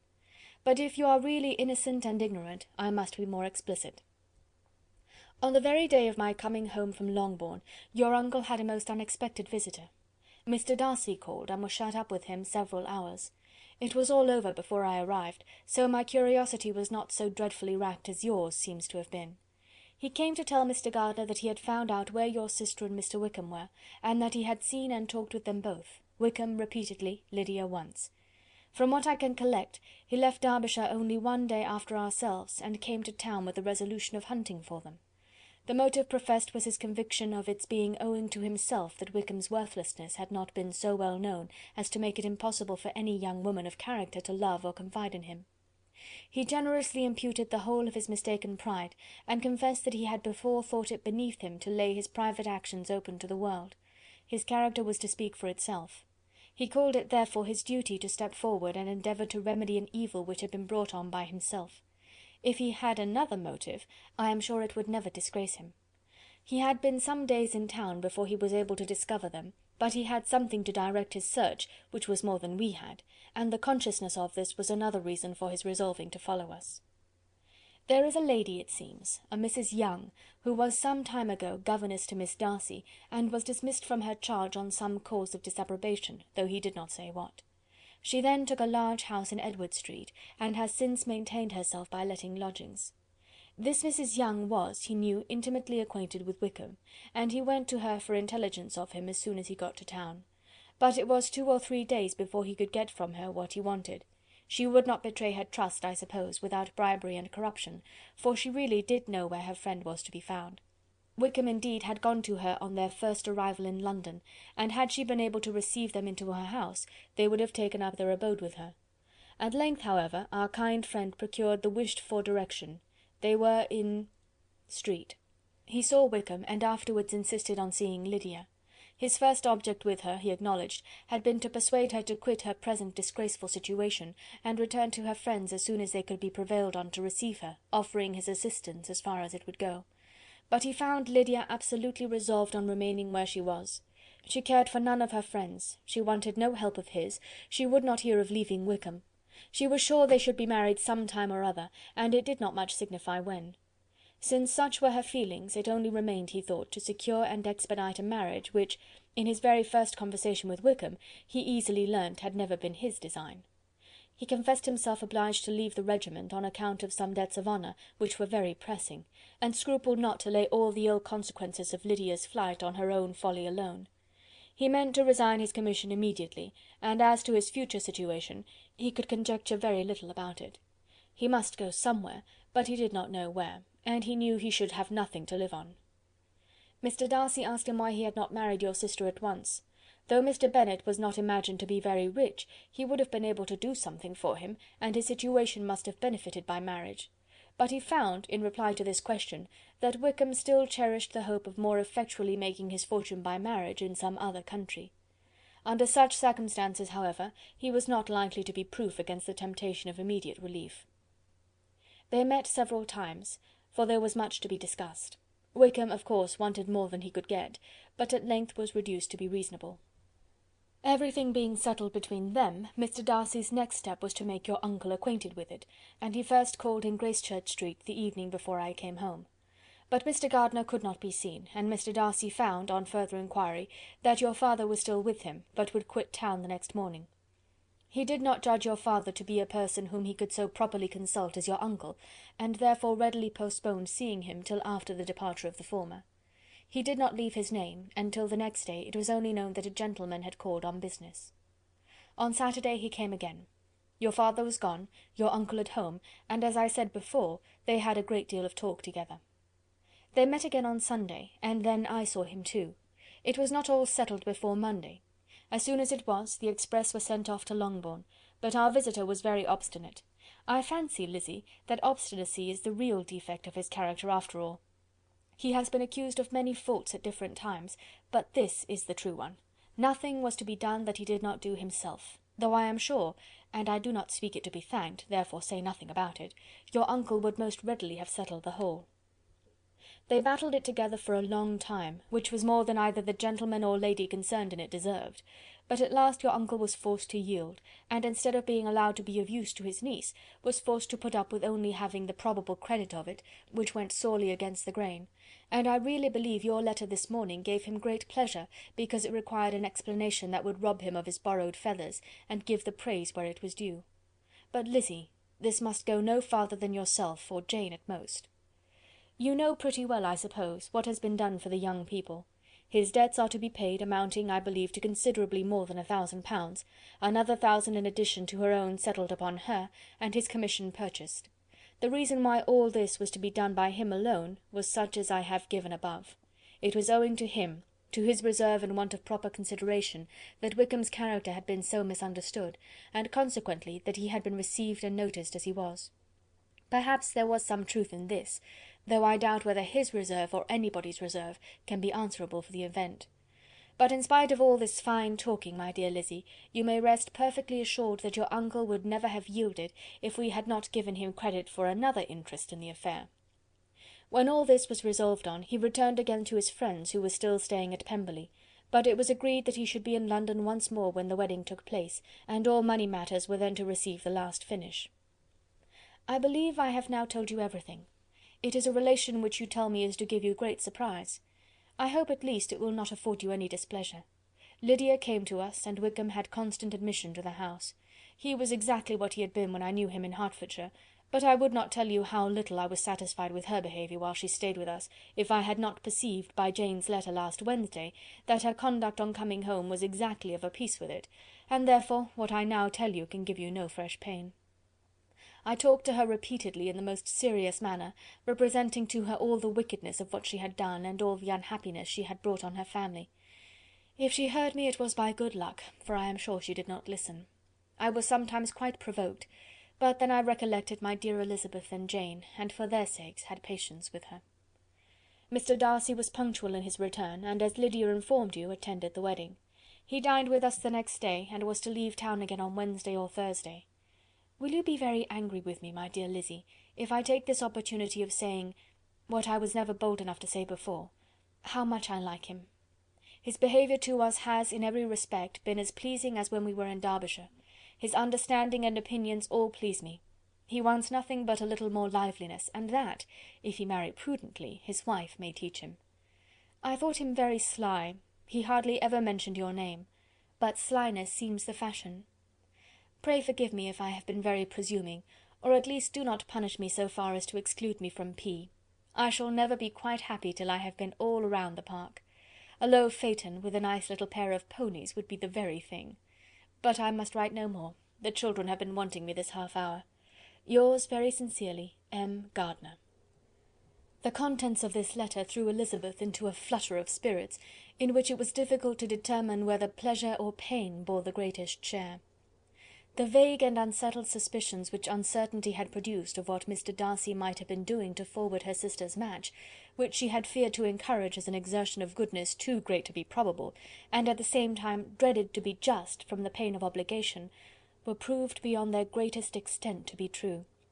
He had followed them purposely to town, he had taken on himself all the trouble and mortification attendant on such a research, in which supplication had been necessary to a woman whom he must abominate and despise, and where he was reduced to meet, frequently meet, reason with, persuade, and finally bribe, the man whom he always most wished to avoid, and whose very name it was punishment to him to pronounce. He had done all this for a girl whom he could neither regard nor esteem. Her heart did whisper that he had done it for her, but it was a hope shortly checked by other considerations, and she soon felt that even her vanity was insufficient, when required to depend on his affection for her, for a woman who had already refused him, as able to overcome a sentiment so natural as abhorrence against relationship with Wickham. Brother-in-law of Wickham! Every kind of pride must revolt from the connection. He had, to be sure, done much. She was ashamed to think how much. But he had given a reason for his interference, which asked no extraordinary stretch of belief. It was reasonable that he should feel he had been wrong. He had liberality, and he had the means of exercising it, and though she would not place herself as his principal inducement, she could perhaps believe that remaining partiality for her might assist his endeavours in a cause where her peace of mind must be materially concerned. It was painful, exceedingly painful, to know that they were under obligations to a person who could never receive a return. They owed the restoration of Lydia, her character, everything, to him. Oh, how heartily did she grieve over every ungracious sensation she had ever encouraged, every saucy speech she had ever directed towards him. For herself she was humbled, but she was proud of him, proud that, in a cause of compassion and honour, he had been able to get the better of himself. She read over her aunt's commendation of him again and again. It was hardly enough, but it pleased her. She was even sensible of some pleasure, though mixed with regret, on finding how steadfastly both she and her uncle had been persuaded that affection and confidence subsisted between Mr. Darcy and herself. She was roused from her seat and her reflections by someone's approach, and before she could strike into another path, she was overtaken by Wickham. "I am afraid I interrupt your solitary ramble, my dear sister," said he as he joined her. "You certainly do," she replied with a smile, "but it does not follow that the interruption must be unwelcome." "I should be sorry indeed if it were. We were always good friends, and now we are better." "True. Are the others coming out?" "I do not know. Mrs. Bennet and Lydia are going in the carriage to Meryton. And so, my dear sister, I find from our uncle and aunt that you have actually seen Pemberley." She replied in the affirmative. "I almost envy you the pleasure, and yet I believe it would be too much for me, or else I could take it in my way to Newcastle." "And you saw the old housekeeper, I suppose?" "Poor Reynolds, she was always very fond of me, but of course she did not mention my name to you." "Yes, she did." "And what did she say?" "That you were gone into the army, and she was afraid had not turned out well. At such a distance as that, you know, things are strangely misrepresented." "Certainly," he replied, biting his lips. Elizabeth hoped she had silenced him, but he soon afterwards said, "I was surprised to see Darcy in town last month. We passed each other several times. I wonder what he can be doing there." "Perhaps preparing for his marriage with Mr. Burgh," said Elizabeth. "It must be something particular to take him there at this time of year." "Undoubtedly. Did you see him while you were at Lambton? I thought I understood from the gardeners that you had." "Yes. He introduced us to his sister." "And do you like her?" "Very much." "I have heard, indeed, that she is uncommonly improved within this year or two. When I last saw her she was not very promising. I am very glad you liked her. I hope she will turn out well." "I dare say she will. She has got over the most trying age." "Did you go by the village of Kympton?" "I do not recollect that we did. I mention it because it is the living which I ought to have had. A most delightful place. Excellent parsonage house. It would have suited me in every respect." "How should you have liked making sermons?" "Exceedingly well. I should have considered it as part of my duty, and the exertion would soon have been nothing. One ought not to repine, but to be sure it would have been such a thing for me. The quiet, the retirement of such a life would have answered all my ideas of happiness, but it was not to be. Did you ever hear Darcy mention the circumstance when you were in Kent?" "I have heard from authority, which I thought as good, that it was left you conditionally only, and at the will of the present patron." "You have?" "Yes, there was something in that. I told you so from the first, you may remember.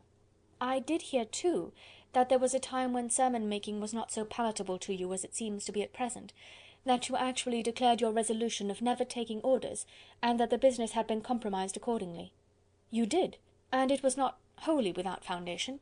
You may remember what I told you on that point when we first talked of it." They were now almost at the door of the house, for she had walked fast to get rid of him, and unwilling, for her sister's sake, to provoke him, she only said in reply, with a good-humoured smile, "Come, Mr. Wickham, we are brother and sister, you know. Do not let us quarrel about the past. In future, I hope, we shall be always of one mind." She held out her hand. He kissed it with affectionate gallantry, though he hardly knew how to look, and they entered the house. End of chapter 52. Chapter 53.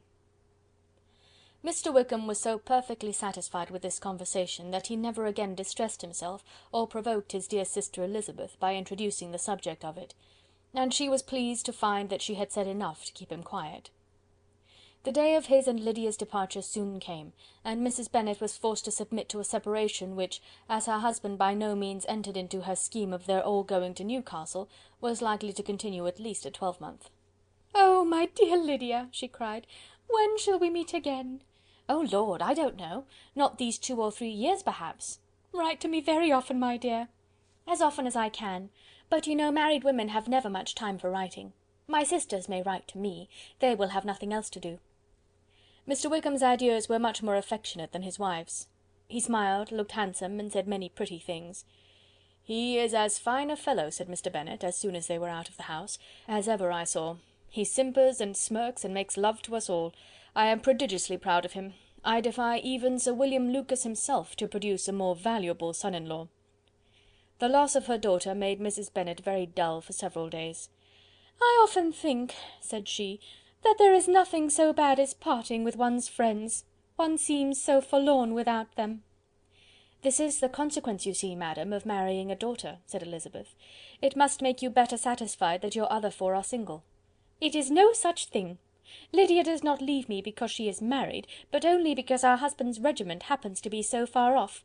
If that had been nearer, she would not have gone so soon." But the spiritless condition which this event threw her into was shortly relieved, and her mind opened again to the agitation of hope, by an article of news which then began to be in circulation. The housekeeper at Netherfield had received orders to prepare for the arrival of her master, who was coming down in a day or two, to shoot there for several weeks. Mrs. Bennet was quite in the fidgets. She looked at Jane, and smiled and shook her head by turns. "Well, well, and so Mr. Bingley is coming down, sister?" for Mrs. Phillips first brought her the news. "Well, so much the better. Not that I care about it, though. He is nothing to us, you know, and I am sure I never want to see him again. But, however, he is very welcome to come to Netherfield if he likes it, and who knows what may happen? But that is nothing to us. You know, sister, we agreed long ago never to mention a word about it. And so, is it quite certain he is coming?" "You may depend on it," replied the other, "for Mrs. Nicholls was in Meryton last night. I saw her passing by, and went out myself on purpose to know the truth of it, and she told me that it was certain true. He comes down on Thursday at the latest, very likely on Wednesday. She was going to the butcher's, she told me, on purpose to order in some meat on Wednesday, and she has got 3 couple of ducks, just fit to be killed." Miss Bennet had not been able to hear of his coming without changing colour. It was many months since she had mentioned his name to Elizabeth, but now, as soon as they were alone together, she said, "I saw you look at me to-day, Lizzy, when my aunt told us of the present report, and I know I appeared distressed, but don't imagine it was from any silly cause. I was only confused for the moment, because I felt I should be looked at. I do assure you that the news does not affect me either with pleasure or pain. I am glad of one thing, that he comes alone, because we shall see less of him. Not that I am afraid of myself, but I dread other people's remarks." Elizabeth did not know what to make of it. Had she not seen him in Derbyshire, she might have supposed him capable of coming there with no other view than what was acknowledged, but she still thought him partial to Jane, and she wavered as to the greater probability of his coming there with his friend's permission, or being bold enough to come without it. Yet it is hard, she sometimes thought, that this poor man cannot come to a house which he has legally hired without raising all this speculation. I will leave him to himself. In spite of what her sister declared, and really believed to be her feelings in the expectation of his arrival, Elizabeth could easily perceive that her spirits were affected by it. They were more disturbed, more unequal, than she had often seen them. The subject which had been so warmly canvassed between their parents about a 12-month ago, was now brought forward again. "As soon as ever Mr. Bingley comes, my dear," said Mrs. Bennet, "you will wait on him, of course." "No, no. You forced me into visiting him last year, and promised, if I went to see him, he should marry one of my daughters, but it ended in nothing, and I will not be sent on a fool's errand again." His wife represented to him how absolutely necessary such an attention would be from all the neighbouring gentlemen, on his returning to Netherfield. "'Tis an etiquette I despise," said he. "If he wants our society, let him seek it. He knows where we live. I will not spend my hours in running after my neighbours every time they go away and come back again." "Well, all I know is, that it will be abominably rude if you do not wait on him. But, however, that shan't prevent my asking him to dine here, I am determined. We must have Mrs. Long and the Gouldings soon. That will make 13 with ourselves, so there will be just room at table for him." Consoled by this resolution, she was the better able to bear her husband's incivility, though it was very mortifying to know that her neighbours might all see Mr. Bingley, in consequence of it, before they did. As the day of his arrival drew near, "I begin to be sorry that he comes at all," said Jane to her sister. "It would be nothing. I could see him with perfect indifference, but I can hardly bear to hear it thus perpetually talked of. My mother means well, but she does not know, no one can know, how much I suffer from what she says. Happy shall I be when his stay at Netherfield is over." "I wish I could say anything to comfort you," replied Elizabeth, "but it is wholly out of my power. You must feel it, and the usual satisfaction of preaching patience to a sufferer is denied me, because you have always so much." Mr. Bingley arrived. Mrs. Bennet, through the assistance of servants, contrived to have the earliest tidings of it, that the period of anxiety and fretfulness on her side might be as long as it could. She counted the days that must intervene before their invitation could be sent, hopeless of seeing him before. But on the third morning after his arrival in Hertfordshire, she saw him from her dressing-room window enter the paddock and ride towards the house. Her daughters were eagerly called to partake of her joy. Jane resolutely kept her place at the table, but Elizabeth, to satisfy her mother, went to the window. She looked, she saw Mr. Darcy with him, and sat down again by his sister. "There is a gentleman with him, mamma," said Kitty. "Who can it be?" "Some acquaintance or other, my dear, I suppose. I am sure I do not know." "La!" replied Kitty, "it looks just like that man that used to be with him before, Mr. what's his name, that tall, proud man." "Good gracious, Mr. Darcy, and so it does, I vow. Well, any friend of Mr. Bingley's will always be welcome here, to be sure, but else I must say that I hate the very sight of him." Jane looked at Elizabeth with surprise and concern. She knew but little of their meeting in Derbyshire, and therefore felt for the awkwardness which must attend her sister in seeing him almost for the first time after receiving his explanatory letter. Both sisters were uncomfortable enough. Each felt for the other, and of course for themselves. And their mother talked on of her dislike of Mr. Darcy, and her resolution to be civil to him only as Mr. Bingley's friend, without being heard by either of them. But Elizabeth had sources of uneasiness which could not be suspected by Jane, to whom she had never yet had courage to show Mrs. Gardiner's letter, or to relate her own change of sentiment towards him. To Jane he could be only a man whose proposal she had refused, and whose merit she had undervalued; but to her own more extensive information, he was the person to whom the whole family were indebted for the first of benefits, and whom she regarded herself with an interest, if not quite so tender, at least as reasonable and just as what Jane felt for Bingley. Her astonishment at his coming to Netherfield, to Longbourn, and voluntarily seeking her again, was almost equal to what she had known on first witnessing his altered behaviour in Derbyshire. The colour which had been driven from her face returned for half a minute with an additional glow, and a smile of delight added lustre to her eyes, as she thought for that space of time that his affection and wishes must still be unshaken. But she would not be secure. "Let me first see how he behaves," said she. "It will then be early enough for expectation." She sat intently at work, striving to be composed, and without daring to lift up her eyes, till anxious curiosity carried them to the face of her sister as the servant was approaching the door. Jane looked a little paler than usual, but more sedate than Elizabeth had expected. On the gentlemen's appearing, her colour increased, yet she received them with tolerable ease, and with a propriety of behaviour equally free from any symptom of resentment or any unnecessary complaisance. Elizabeth said as little to either as civility would allow, and sat down again to her work with an eagerness which it did not often command. She had ventured only one glance at Darcy. He looked serious as usual, and, she thought, more as he had been used to look in Hertfordshire than as she had seen him at Pemberley. But perhaps he could not, in her mother's presence, be what he was before her uncle and aunt. It was a painful, but not an improbable conjecture. Bingley she had likewise seen for an instant, and in that short period saw him looking both pleased and embarrassed. He was received by Mrs. Bennet with a degree of civility which made her two daughters ashamed, especially when contrasted with the cold and ceremonious politeness of her curtsy and address to his friend.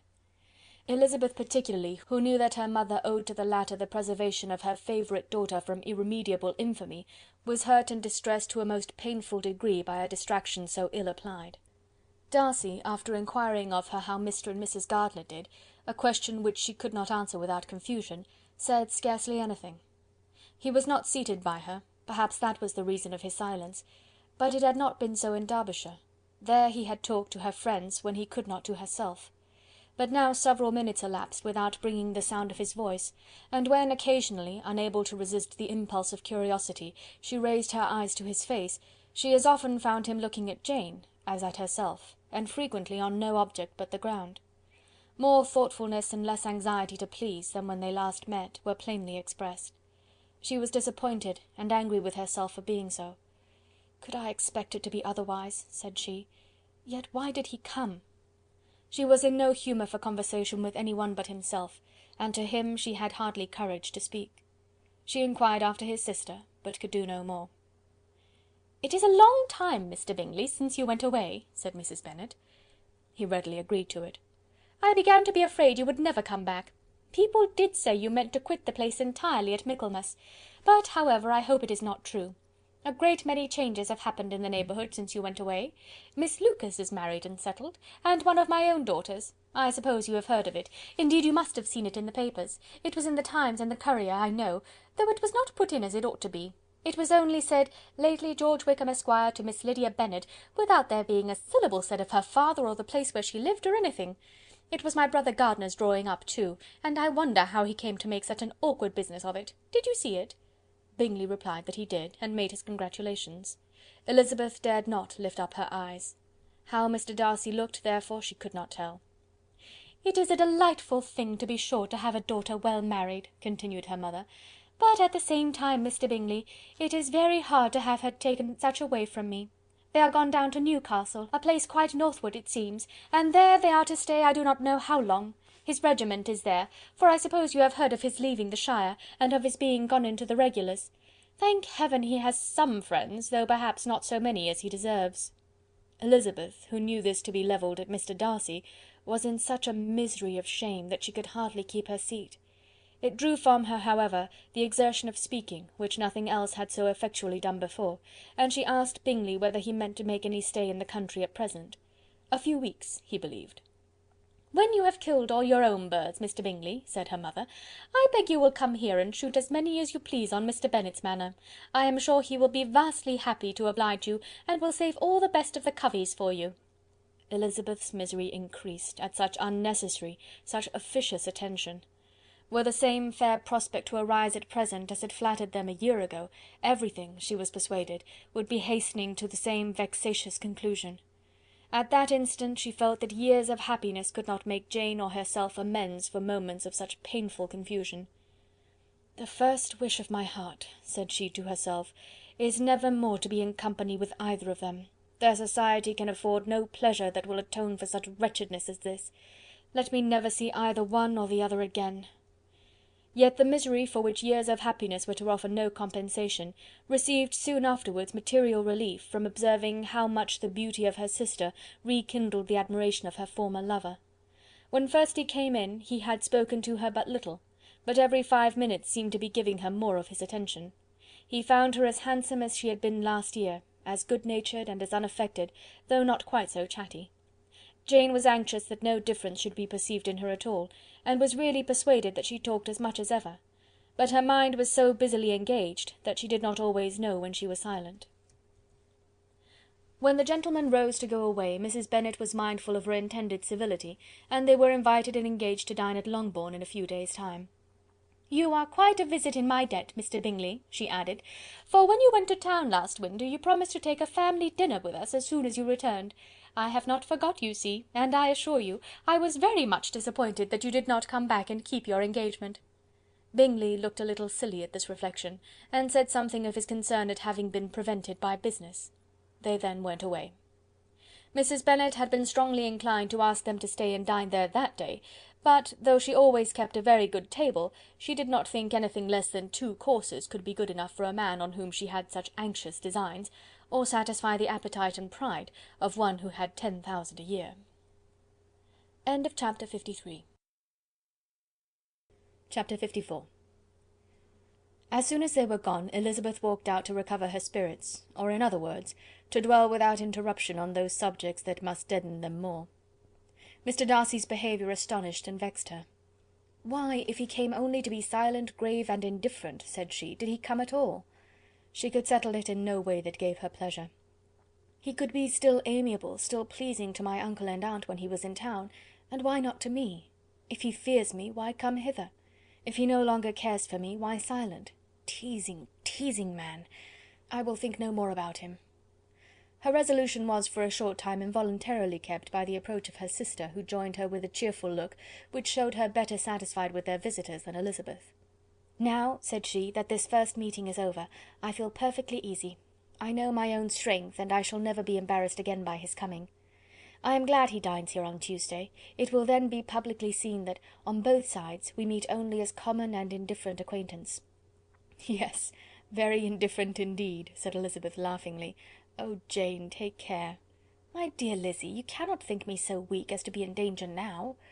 "I think you are in very great danger of making him as much in love with you as ever." They did not see the gentleman again till Tuesday, and Mrs. Bennet, in the meanwhile, was giving way to all the happy schemes which the good humour and common politeness of Bingley, in half an hour's visit, had revived. On Tuesday there was a large party assembled at Longbourn, and the two who were most anxiously expected, to the credit of their punctuality as sportsmen, were in very good time. When they repaired to the dining-room, Elizabeth eagerly watched to see whether Bingley would take the place which, in all their former parties, had belonged to him, by her sister. Her prudent mother, occupied by the same ideas, forbore to invite him to sit by herself. On entering the room he seemed to hesitate, but Jane happened to look round, and happened to smile.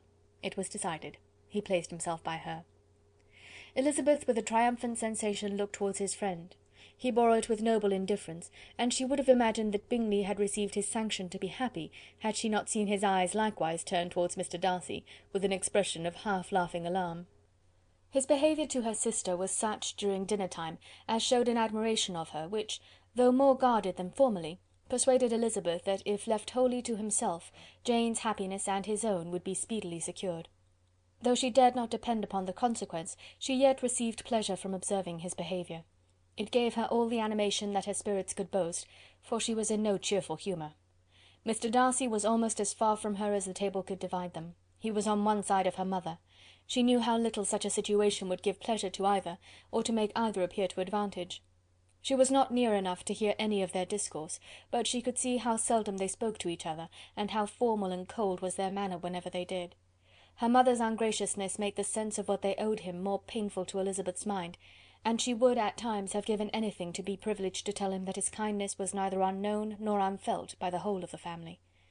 She was in hopes that the evening would afford some opportunity of bringing them together, that the whole of the visit would not pass away without enabling them to enter into something more of conversation than the mere ceremonious salutation attending his entrance. Anxious and uneasy, the period which passed in the drawing-room before the gentlemen came was wearisome and dull to a degree that almost made her uncivil. She looked forward to their entrance as the point on which all her chance of pleasure for the evening must depend. "If he does not come to me then," said she, "I shall give him up for ever." The gentleman came, and she thought he looked as if he would have answered her hopes, but alas! the ladies had crowded round the table, where Miss Bennet was making tea, and Elizabeth pouring out the coffee, in so close a confederacy that there was not a single vacancy near her which would admit of a chair.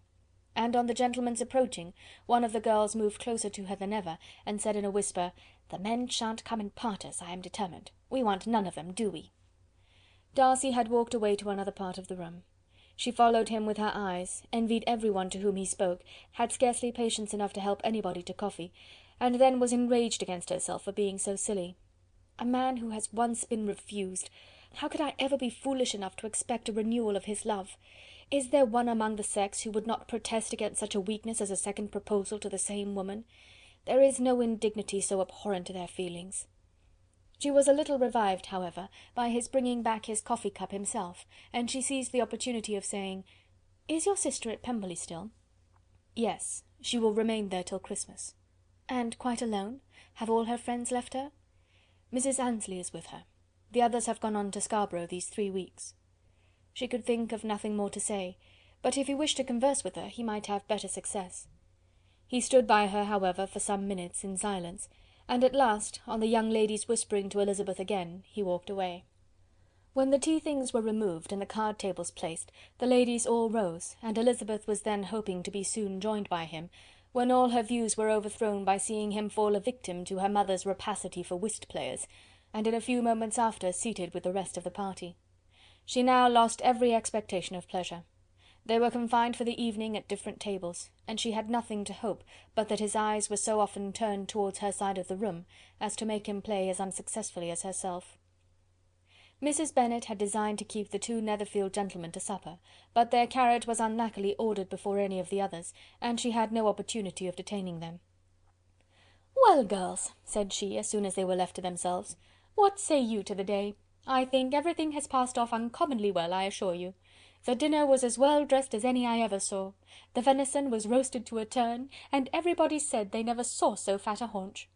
The soup was 50 times better than what we had at the Lucases last week, and even Mr. Darcy acknowledged that the partridges were remarkably well done, and I suppose he has 2 or 3 French cooks at least. And, my dear Jane, I never saw you look in greater beauty. Mrs. Long said so too, for I asked her whether you did not. And what do you think she said besides? Ah, Mrs. Bennet, we shall have her at Netherfield at last. She did indeed. I do think Mrs. Long is as good a creature as ever lived, and her nieces are very pretty behaved girls, and not at all handsome. I like them prodigiously." Mrs. Bennet, in short, was in very great spirits. She had seen enough of Bingley's behaviour to Jane to be convinced that she would get him at last, and her expectations of advantage to her family, when in a happy humour, were so far beyond reason, that she was quite disappointed at not seeing him there again the next day to make his proposals. "It has been a very agreeable day," said Miss Bennet to Elizabeth. "The party seemed so well selected, so suitable one with the other. I hope we may often meet again." Elizabeth smiled. "Lizzy, you must not do so. You must not suspect me. It mortifies me. I assure you that I have now learnt to enjoy his conversation as an agreeable and sensible young man, without having a wish beyond it. I am perfectly satisfied, from what his manners now are, that he never had any design of engaging my affection.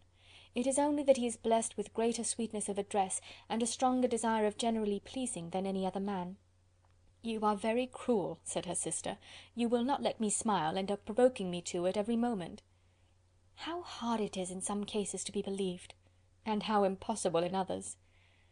"But why should you wish to persuade me that I feel more than I acknowledge?" "That is a question which I hardly know how to answer. We all love to instruct, though we can teach only what is not worth knowing. Forgive me, and if you persist in indifference, do not make me your confidante."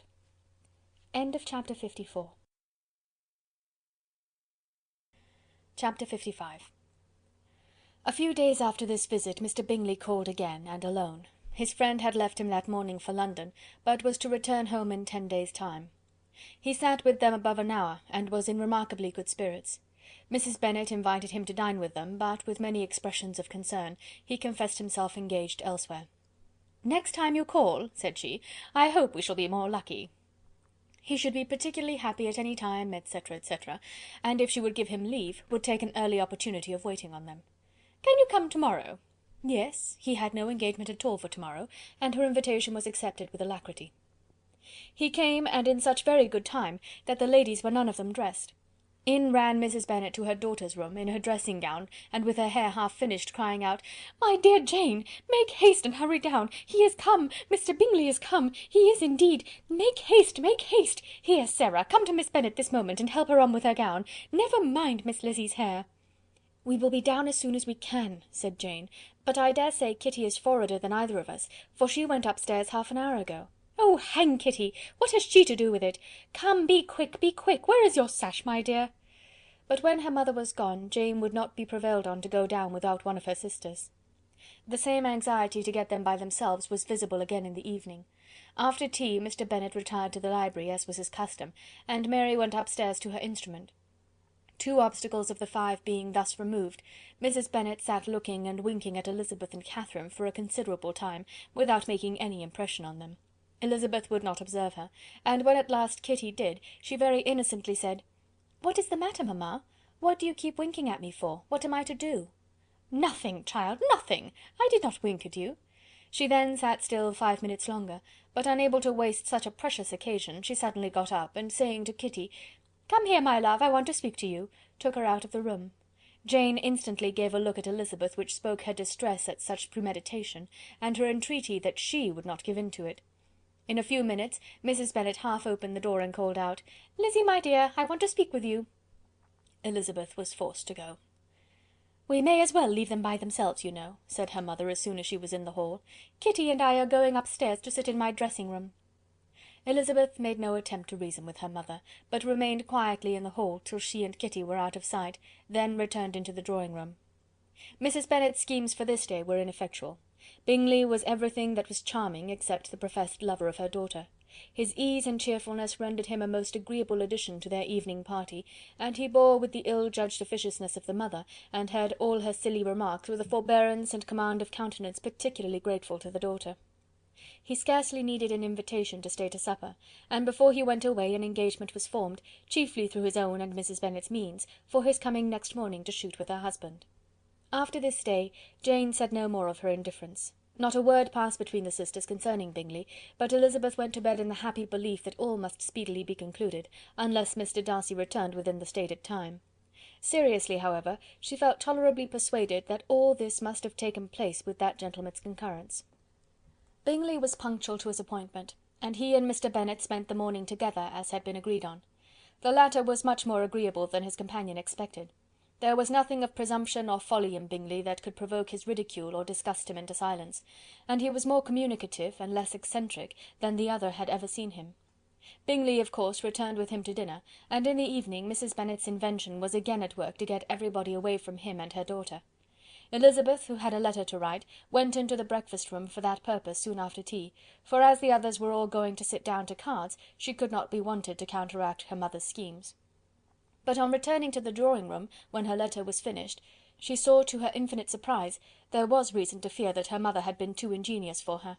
On opening the door, she perceived her sister and Bingley standing together over the hearth, as if engaged in earnest conversation, and had this led to no suspicion, the faces of both, as they hastily turned round and moved away from each other, would have told it all. Their situation was awkward enough, but hers, she thought, was still worse. Not a syllable was uttered by either, and Elizabeth was on the point of going away again, when Bingley, who as well as the other had sat down, suddenly rose, and whispering a few words to her sister, ran out of the room. Jane could have no reserves from Elizabeth where confidence would give pleasure, and instantly embracing her, acknowledged with the liveliest emotion that she was the happiest creature in the world. "'Tis too much," she added, "by far too much. I do not deserve it. Oh, why is not everybody as happy?" Elizabeth's congratulations were given with a sincerity, a warmth, a delight, which words could but poorly express. Every sentence of kindness was a fresh source of happiness to Jane, but she would not allow herself to stay with her sister, or say half that remained to be said for the present. "I must go instantly to my mother," she cried. "I would not on any account trifle with her affectionate solicitude, or allow her to hear it from any one but myself. He is gone to my father already. Oh, Lizzy! to know that what I have to relate will give such pleasure to all my dear family! How shall I bear so much happiness?" She then hastened away to her mother, who had purposely broken up the card party, and was sitting upstairs with Kitty. Elizabeth, who was left by herself, now smiled at the rapidity and ease with which an affair was finally settled that had given them so many previous months of suspense and vexation. "And this," said she, "is the end of all his friends' anxious circumspection, of all his sister's falsehood and contrivance, the happiest, wisest, most reasonable end." In a few minutes she was joined by Bingley, whose conference with her father had been short and to the purpose. "Where is your sister?" he said hastily, as he opened the door. "With my mother upstairs. She will be down in a moment, I dare say." He then shut the door, and coming up to her, claimed the good wishes and affection of a sister. Elizabeth honestly and heartily expressed her delight in the prospect of their relationship. They shook hands with great cordiality, and then, till her sister came down, she had to listen to all he had to say of his own happiness and of Jane's perfections, and in spite of his being a lover, Elizabeth really believed all his expectations of felicity to be rationally founded, because they had for basis the excellent understanding and super-excellent disposition of Jane, and a general similarity of feeling and taste between her and himself. It was an evening of no common delight to them all. The satisfaction of Miss Bennet's mind gave a glow of such sweet animation to her face as made her look handsomer than ever. Kitty simpered and smiled, and hoped her turn was coming soon. Mrs. Bennet could not give her consent or speak her approbation in terms warm enough to satisfy her feelings, though she talked to Bingley of nothing else for half an hour, and when Mr. Bennet joined them at supper, his voice and manner plainly showed how really happy he was. Not a word, however, passed his lips in allusion to it, till their visitor took his leave for the night, but as soon as he was gone, he turned to his daughter and said, "Jane, I congratulate you. You will be a very happy woman." Jane went to him instantly, kissed him, and thanked him for his goodness. "You are a good girl," he replied, "and I have great pleasure in thinking you will be so happily settled. I have not a doubt of your doing very well together. Your tempers are by no means unlike. You are each of you so complying, that nothing will ever be resolved on, so easy that every servant will cheat you, and so generous that you will always exceed your income." "I hope not so. Imprudence or thoughtlessness in money matters would be unpardonable in me." "Exceed their income! My dear Mr. Bennet," cried his wife, "what are you talking of? Why, he has 4,000 or 5,000 a year, and very likely more." Then addressing her daughter, "Oh, my dear, dear Jane, I am so happy! I am sure I shan't get a wink of sleep all night. I knew how it would be. I always said it must be so at last. I was sure you could not be so beautiful for nothing. I remember, as soon as ever I saw him, when he first came into Hertfordshire last year, I thought how likely it was that you should come together." Oh, he is the handsomest young man that ever was seen." Wickham, Lydia were all forgotten. Jane was beyond competition her favourite child. At that moment she cared for no other.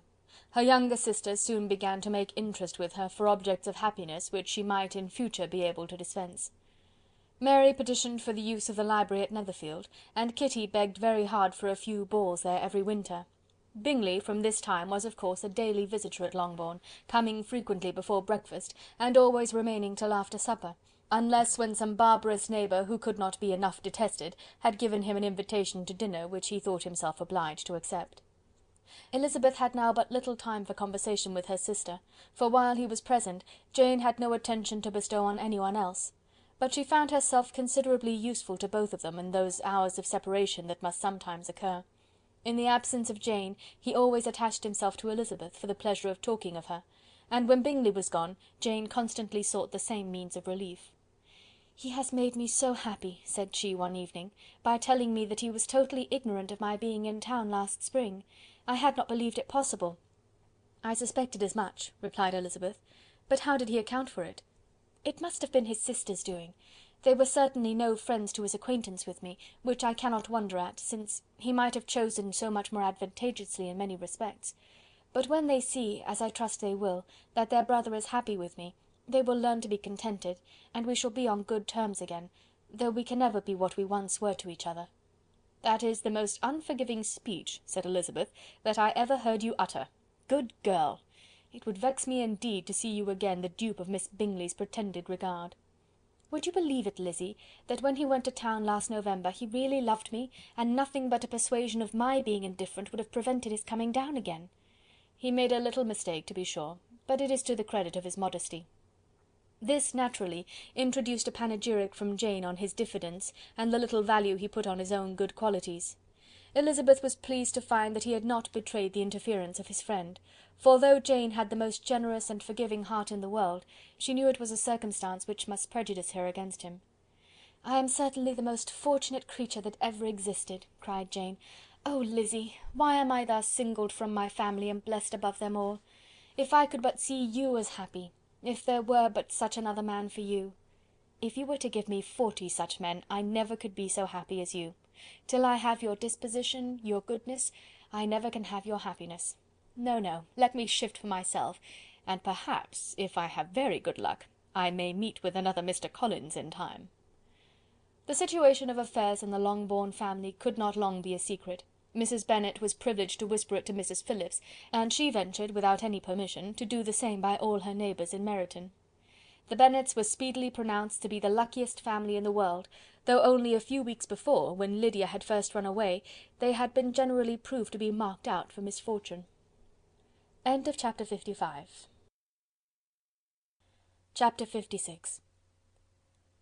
One morning, about a week after Bingley's engagement with Jane had been formed, as he and the females of the family were sitting together in the dining-room, their attention was suddenly drawn to the window by the sound of a carriage, and they perceived a chaise and four driving up the lawn. It was too early in the morning for visitors, and besides the equipage did not answer to that of any of their neighbours. The horses were post, and neither the carriage nor the livery of the servant who preceded it were familiar to them. As it was certain, however, that somebody was coming, Bingley instantly prevailed on Miss Bennet to avoid the confinement of such an intrusion, and walk away with him into the shrubbery. They both set off, and the conjectures of the remaining three continued, though with little satisfaction, till the door was thrown open, and their visitor entered. It was Lady Catherine de Bourgh. They were, of course, all intending to be surprised, but their astonishment was beyond their expectation, and on the part of Mrs. Bennet and Kitty, though she was perfectly unknown to them, even inferior to what Elizabeth felt. She entered the room with an air more than usually ungracious, made no other reply to Elizabeth's salutation than a slight inclination of the head, and sat down without saying a word. Elizabeth had mentioned her name to her mother on her ladyship's entrance, though no request of introduction had been made. Mrs. Bennet, all amazement, though flattered by having a guest of such high importance, received her with the utmost politeness. After sitting for a moment in silence, she said very stiffly to Elizabeth, "I hope you are well, Miss Bennet. That lady, I suppose, is your mother?" Elizabeth replied very concisely that she was. "And that, I suppose, is one of your sisters?" "Yes, madam," said Mrs. Bennet, delighted to speak to a Lady Catherine. She is my youngest girl but one. My youngest of all is lately married, and my eldest is somewhere about the grounds walking with a young man who, I believe, will soon become a part of the family." "You have a very small park here," returned Lady Catherine after a short silence. "It is nothing in comparison of Rosings, my lady, I dare say, but I assure you it is much larger than Sir William Lucas's." "This must be a most inconvenient sitting room for the evening, in summer. The windows are full west." Mrs. Bennet assured her that they never sat there after dinner, and then added, "May I take the liberty of asking your ladyship whether you left Mr. and Mrs. Collins well?" "Yes, very well. I saw them the night before last." Elizabeth now expected that she would produce a letter for her from Charlotte, as it seemed the only probable motive for her calling, but no letter appeared, and she was completely puzzled. Mrs. Bennet, with great civility, begged her ladyship to take some refreshment, but Lady Catherine very resolutely, and not very politely, declined eating anything, and then, rising up, said to Elizabeth, "Miss Bennet, there seemed to be a prettyish kind of a little wilderness on one side of your lawn. I should be glad to take a turn in it, if you will favour me with your company." "Go, my dear," cried her mother, "and show her ladyship about the different walks. I think she will be pleased with the Hermitage." Elizabeth obeyed, and running into her own room for her parasol, attended her noble guest downstairs. As they passed through the hall, Lady Catherine opened the doors into the dining parlour and drawing room, and pronouncing them, after a short survey, to be decent-looking rooms, walked on. Her carriage remained at the door, and Elizabeth saw that her waiting-woman was in it. They proceeded in silence along the gravel walk that led to the copse. Elizabeth was determined to make no effort for conversation with the woman who was now more than usually insolent and disagreeable. "How could I ever think her like her nephew?" said she, as she looked her in her face. As soon as they entered the copse, Lady Catherine began in the following manner. "You can be at no loss, Miss Bennet, to understand the reason of my journey hither. Your own heart, your own conscience must tell you why I come."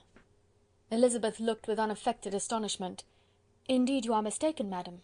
I have not been at all able to account for the honour of seeing you here." "Miss Bennet," replied her ladyship in an angry tone, "you ought to know that I am not to be trifled with. But however insincere you may choose to be, you shall not find me so.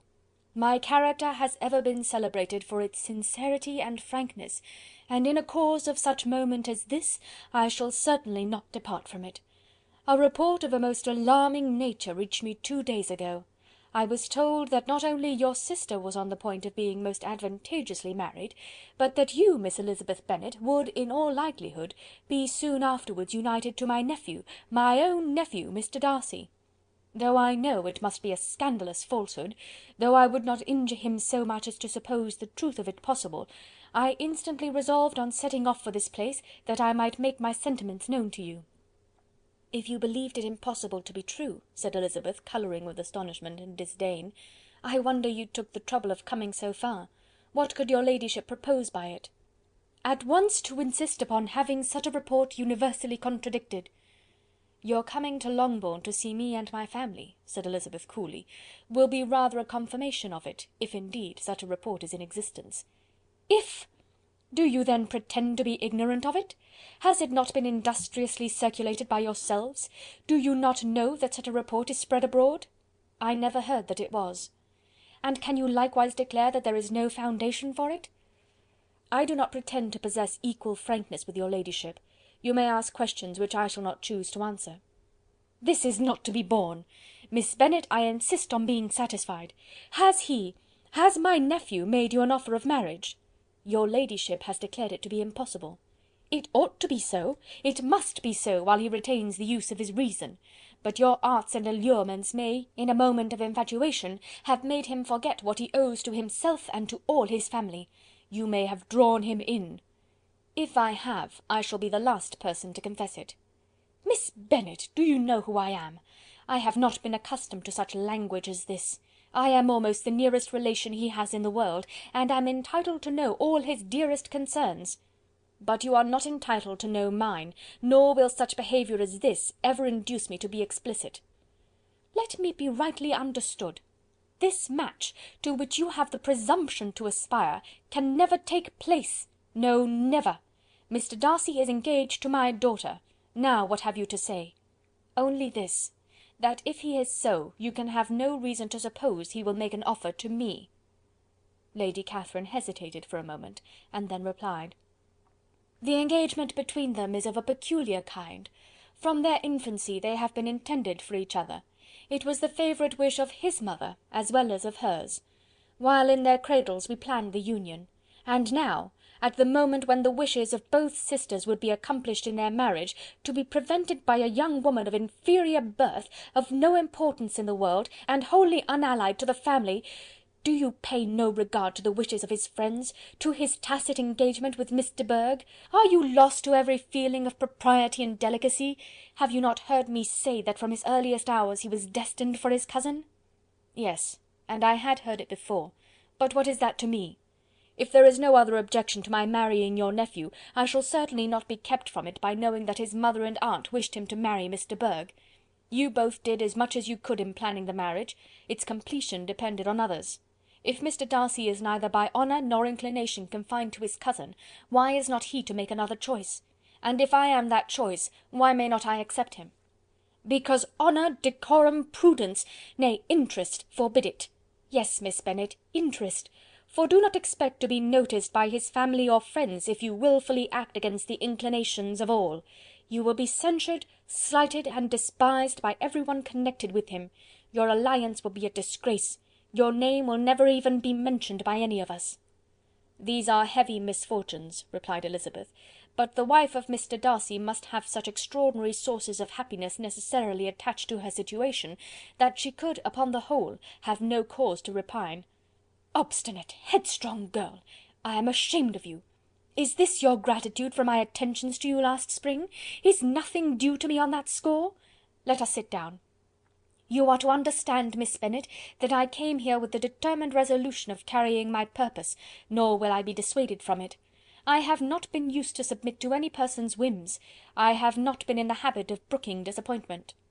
That will make your ladyship's situation at present more pitiable, but it will have no effect on me. I will not be interrupted. Hear me in silence. My daughter and my nephew are formed for each other. They are descended, on the maternal side, from the same noble line, and on the father's, from respectable, honourable, and ancient, though untitled families. Their fortune on both sides is splendid. They are destined for each other by the voice of every member of their respective houses, and what is to divide them? The upstart pretensions of a young woman without family, connections, or fortune? Is this to be endured? But it must not, shall not be. If you were sensible of your own good, you would not wish to quit the sphere in which you have been brought up. In marrying your nephew, I should not consider myself as quitting that sphere. He is a gentleman, I am a gentleman's daughter. So far we are equal. True. You are a gentleman's daughter, but who was your mother? Who are your uncles and aunts? Do not imagine me ignorant of their condition. Whatever my connections may be, said Elizabeth, if your nephew does not object to them, they can be nothing to you. Tell me once and for all, are you engaged to him?" Though Elizabeth would not, for the mere purpose of obliging Lady Catherine, have answered this question, she could not but say, after a moment's deliberation, "I am not." Lady Catherine seemed pleased. "And will you promise me never to enter into such an engagement?" "I will make no promise of the kind." "Miss Bennet, I am shocked and astonished. I expected to find a more reasonable young woman. But do not deceive yourself into a belief that I will never recede. I shall not go away until you have given me the assurance I require. And I certainly never shall give it. I am not to be intimidated into anything so wholly unreasonable. Your ladyship wants Mr. Darcy to marry your daughter, but would my giving you the wished-for promise make their marriage at all more probable? Supposing him to be attached to me, would my refusing to accept his hand make him wish to bestow it on his cousin? Allow me to say, Lady Catherine, that the arguments with which you have supported this extraordinary application have been as frivolous as the application was ill-judged. You have widely mistaken my character, if you think I can be worked on by such persuasions as these. How far your nephew might approve of your interference in his affairs I cannot tell, but you have certainly no right to concern yourself in mine. I must beg, therefore, to be importuned no farther on the subject." "Not so hasty, if you please. I have by no means done. To all the objections I have already urged, I have still another to add. I am no stranger to the particulars of your youngest sister's infamous elopement. I know it all, that the young man's marrying her was a patched-up business at the expense of your father and uncles. And is such a girl to be my nephew's sister? Is her husband, is the son of his late father's steward, to be his brother? Heaven and earth! Of what are you thinking? Are the shades of Pemberley to be thus polluted?" "You can now have nothing further to say," she resentfully answered. "You have insulted me in every possible method. I must beg you to return to the house." And she rose as she spoke. Lady Catherine rose also, and they turned back. Her ladyship was highly incensed. "You have no regard, then, for the honour and credit of my nephew. Unfeeling, selfish girl! Do you not consider that a connection with you must disgrace him in the eyes of everybody?" "Lady Catherine, I have nothing further to say. You know my sentiments." "You are then resolved to have him?" "I have said no such thing. I am only resolved to act in that manner which will, in my own opinion, constitute my happiness, without reference to you, or to any person so wholly unconnected with me." "It is well. You refuse, then, to oblige me. You refuse to obey the claims of duty, honour, and gratitude. You are determined to ruin him in the opinion of all his friends, and make him the contempt of the world." "Neither duty, nor honour, nor gratitude," replied Elizabeth, "have any possible claim on me in the present instance. No principle of either would be violated by my marriage with Mr. Darcy. And with regard to the resentment of his family, or the indignation of the world, if the former were excited by his marrying me, it would not give me one moment's concern, and the world in general would have too much sense to join in the scorn." "And this is your real opinion? This is your final resolve? Very well, I shall now know how to act. Do not imagine, Miss Bennet, that your ambition will ever be gratified. I came to try you. I hoped to find you reasonable, but depend upon it I will carry my point." In this manner Lady Catherine talked on, till they were at the door of the carriage, when, turning hastily around, she added, "I take no leave of you, Miss Bennet. I send no compliments to your mother. You deserve no such attention. I am most seriously displeased." Elizabeth made no answer, and without attempting to persuade her ladyship to return into the house, walked quietly into it herself.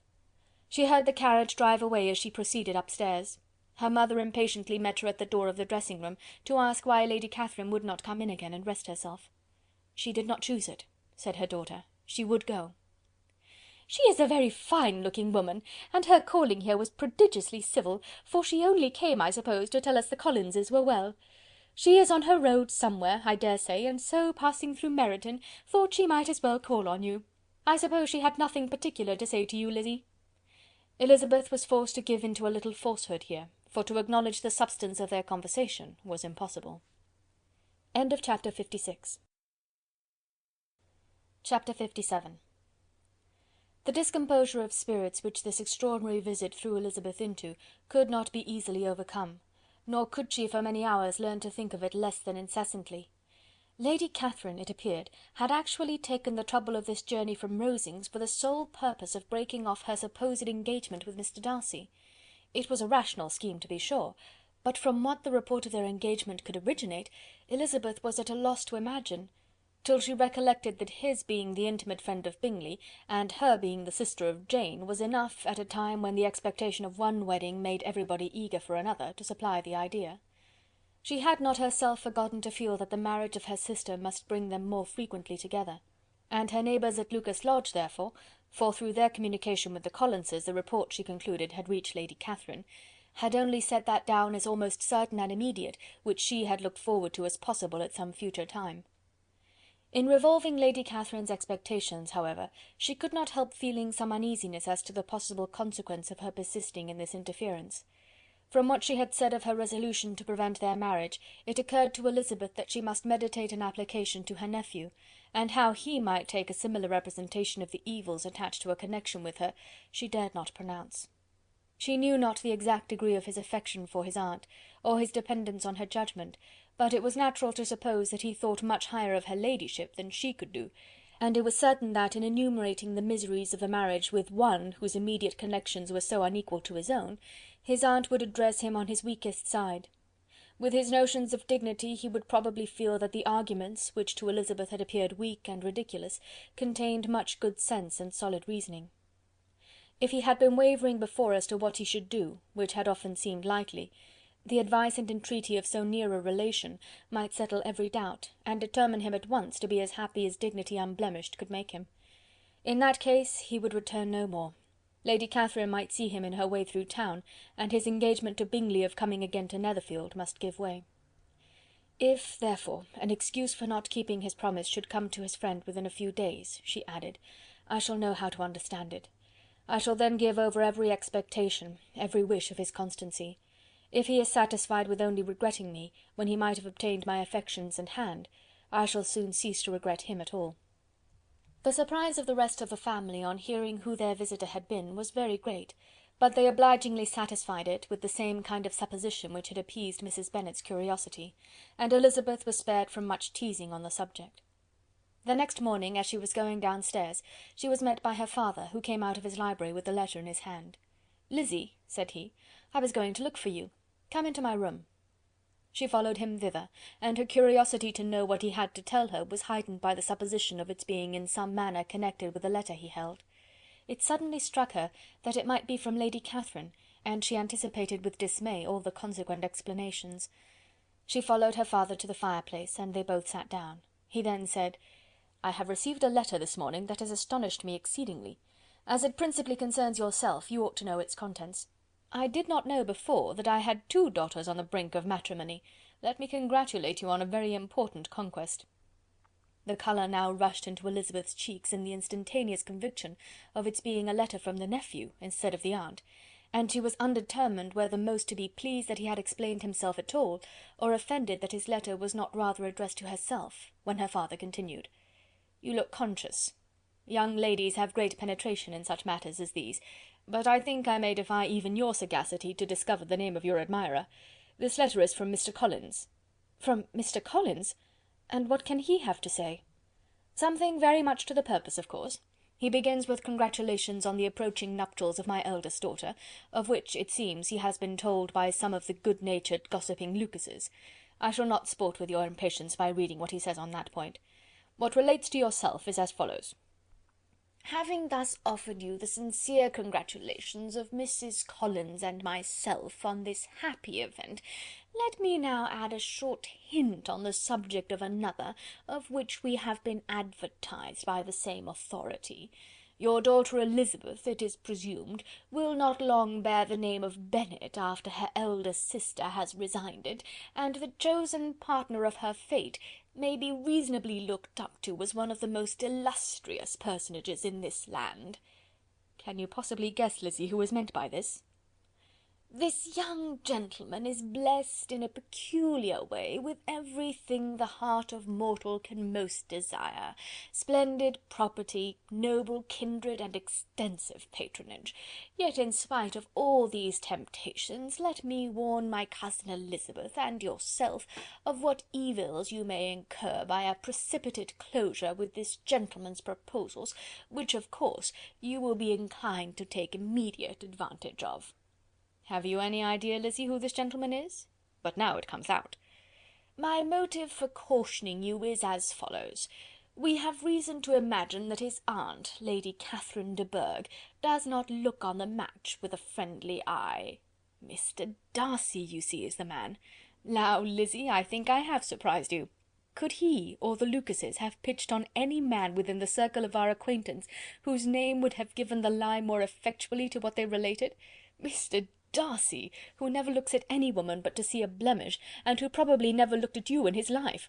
It is admirable." Elizabeth tried to join in her father's pleasantry, but could only force one most reluctant smile. Never had his wit been directed in a manner so little agreeable to her. "Are you not diverted?"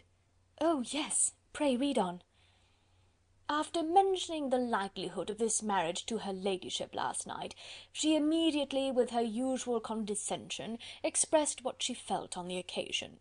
When it became apparent that on the score of some family objections on the part of my cousin, she would never give her consent to what she termed so disgraceful a match, I thought it my duty to give the speediest intelligence of this to my cousin, that she and her noble admirer may be aware of what they are about, and not run hastily into a marriage which has not been properly sanctioned." Mr. Collins moreover adds, "I am truly rejoiced that my cousin Lydia's sad business has been so well hushed up, and am only concerned that their living together before the marriage took place should be so generally known. I must not, however, neglect the duties of my station, nor refrain from declaring my amazement at hearing that you received the young couple into your house as soon as they were married. It was an encouragement of vice, and had I been the rector of Longbourn, I should very strenuously have opposed it. You ought certainly to forgive them as a Christian, but never to admit them in your sight, or allow their names to be mentioned in your hearing." That is his notion of Christian forgiveness.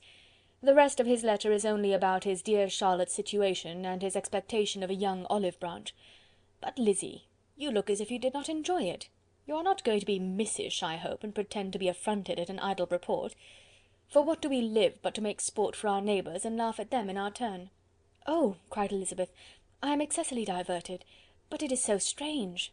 "Yes, that is what makes it amusing. Had they fixed on any other man, it would have been nothing, but his perfect indifference and your pointed dislike make it so delightfully absurd.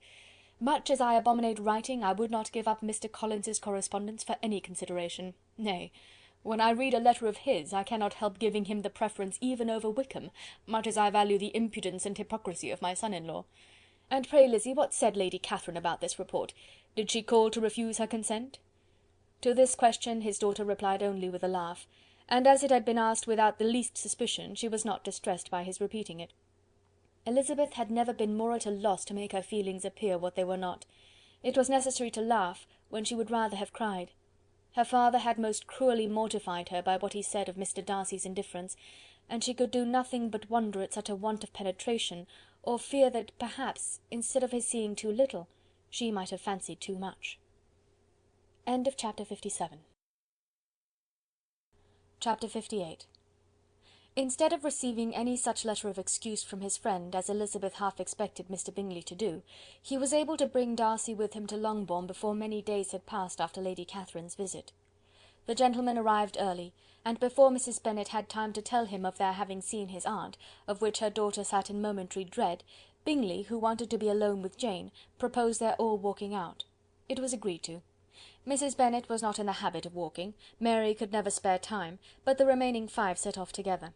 Bingley and Jane, however, soon allowed the others to outstrip them, while Elizabeth, Kitty, and Darcy were to entertain each other. Very little was said by either. Kitty was too much afraid of him to talk, Elizabeth was secretly forming a desperate resolution, and perhaps he might be doing the same. They walked towards the Lucases, because Kitty wished to call upon Maria, and as Elizabeth saw no occasion for making it a general concern, when Kitty left them she went boldly on with him alone. Now was the moment for her resolution to be executed, and while her courage was high, she immediately said, "Mr. Darcy, I am a very selfish creature, and for the sake of giving relief to my own feelings, care not how much I may be wounding yours. I can no longer help thanking you for your unexampled kindness to my poor sister. Ever since I have known it, I have been most anxious to acknowledge to you how gratefully I feel it. Were it known to the rest of my family, I should not have merely my own gratitude to express." "I am sorry, exceedingly sorry," replied Darcy in a tone of surprise and emotion, "that you have ever been informed of what may, in a mistaken light, have given you uneasiness. I did not think Mrs. Gardiner was so little to be trusted. You must not blame my aunt. Lydia's thoughtlessness first betrayed to me that you had been concerned in the matter, and of course I could not rest till I knew the particulars.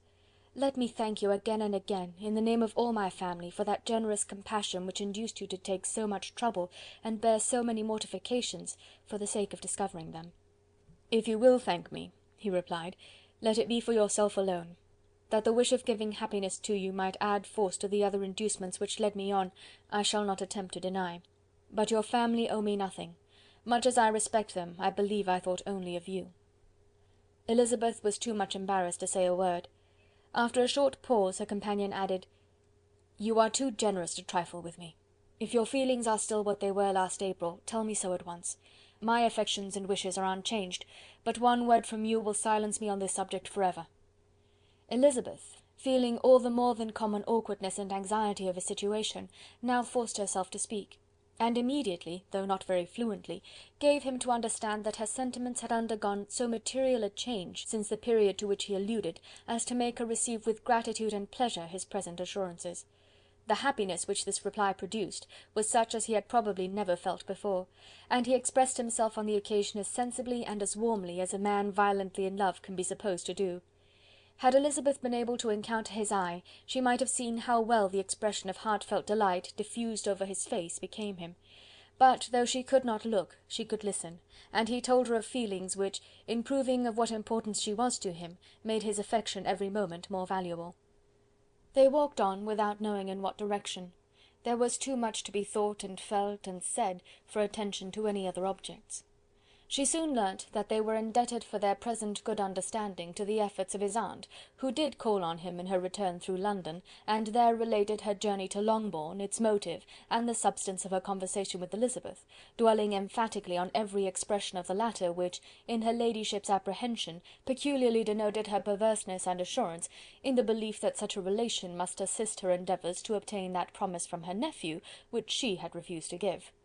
But, unluckily for her ladyship, its effect had been exactly contrariwise. "It taught me to hope," said he, "as I had scarcely ever allowed myself to hope before. I knew enough of your disposition to be certain that, had you been absolutely, irrevocably decided against me, you would have acknowledged it to Lady Catherine frankly and openly." Elizabeth coloured and laughed as she replied, "Yes, you know enough of my frankness to believe me capable of that. After abusing you so abominably to your face, I could have no scruple in abusing you to all your relations. What did you say of me that I did not deserve? For though your accusations were ill-founded, formed on mistaken premises, my behaviour to you at the time had merited the severest reproof. It was unpardonable. I cannot think of it without abhorrence." "We will not quarrel for the greater share of blame annexed to that evening," said Elizabeth. "The conduct of neither, if strictly examined, will be irreproachable. But since then we have both, I hope, improved in civility." "I cannot be so easily reconciled to myself. The recollection of what I then said, of my conduct, my manners, my expressions during the whole of it, is now, and has been many months, inexpressibly painful to me. Your reproof, so well applied, I shall never forget. Had you behaved in a more gentlemanlike manner, those were your words. You know not, you can scarcely conceive, how they have tortured me, though it was some time, I confess, before I was reasonable enough to allow their justice. I was certainly very far from expecting them to make so strong an impression. I had not the smallest idea of their being ever felt in such a way." "I can easily believe it. You thought me then devoid of every proper feeling, I am sure you did.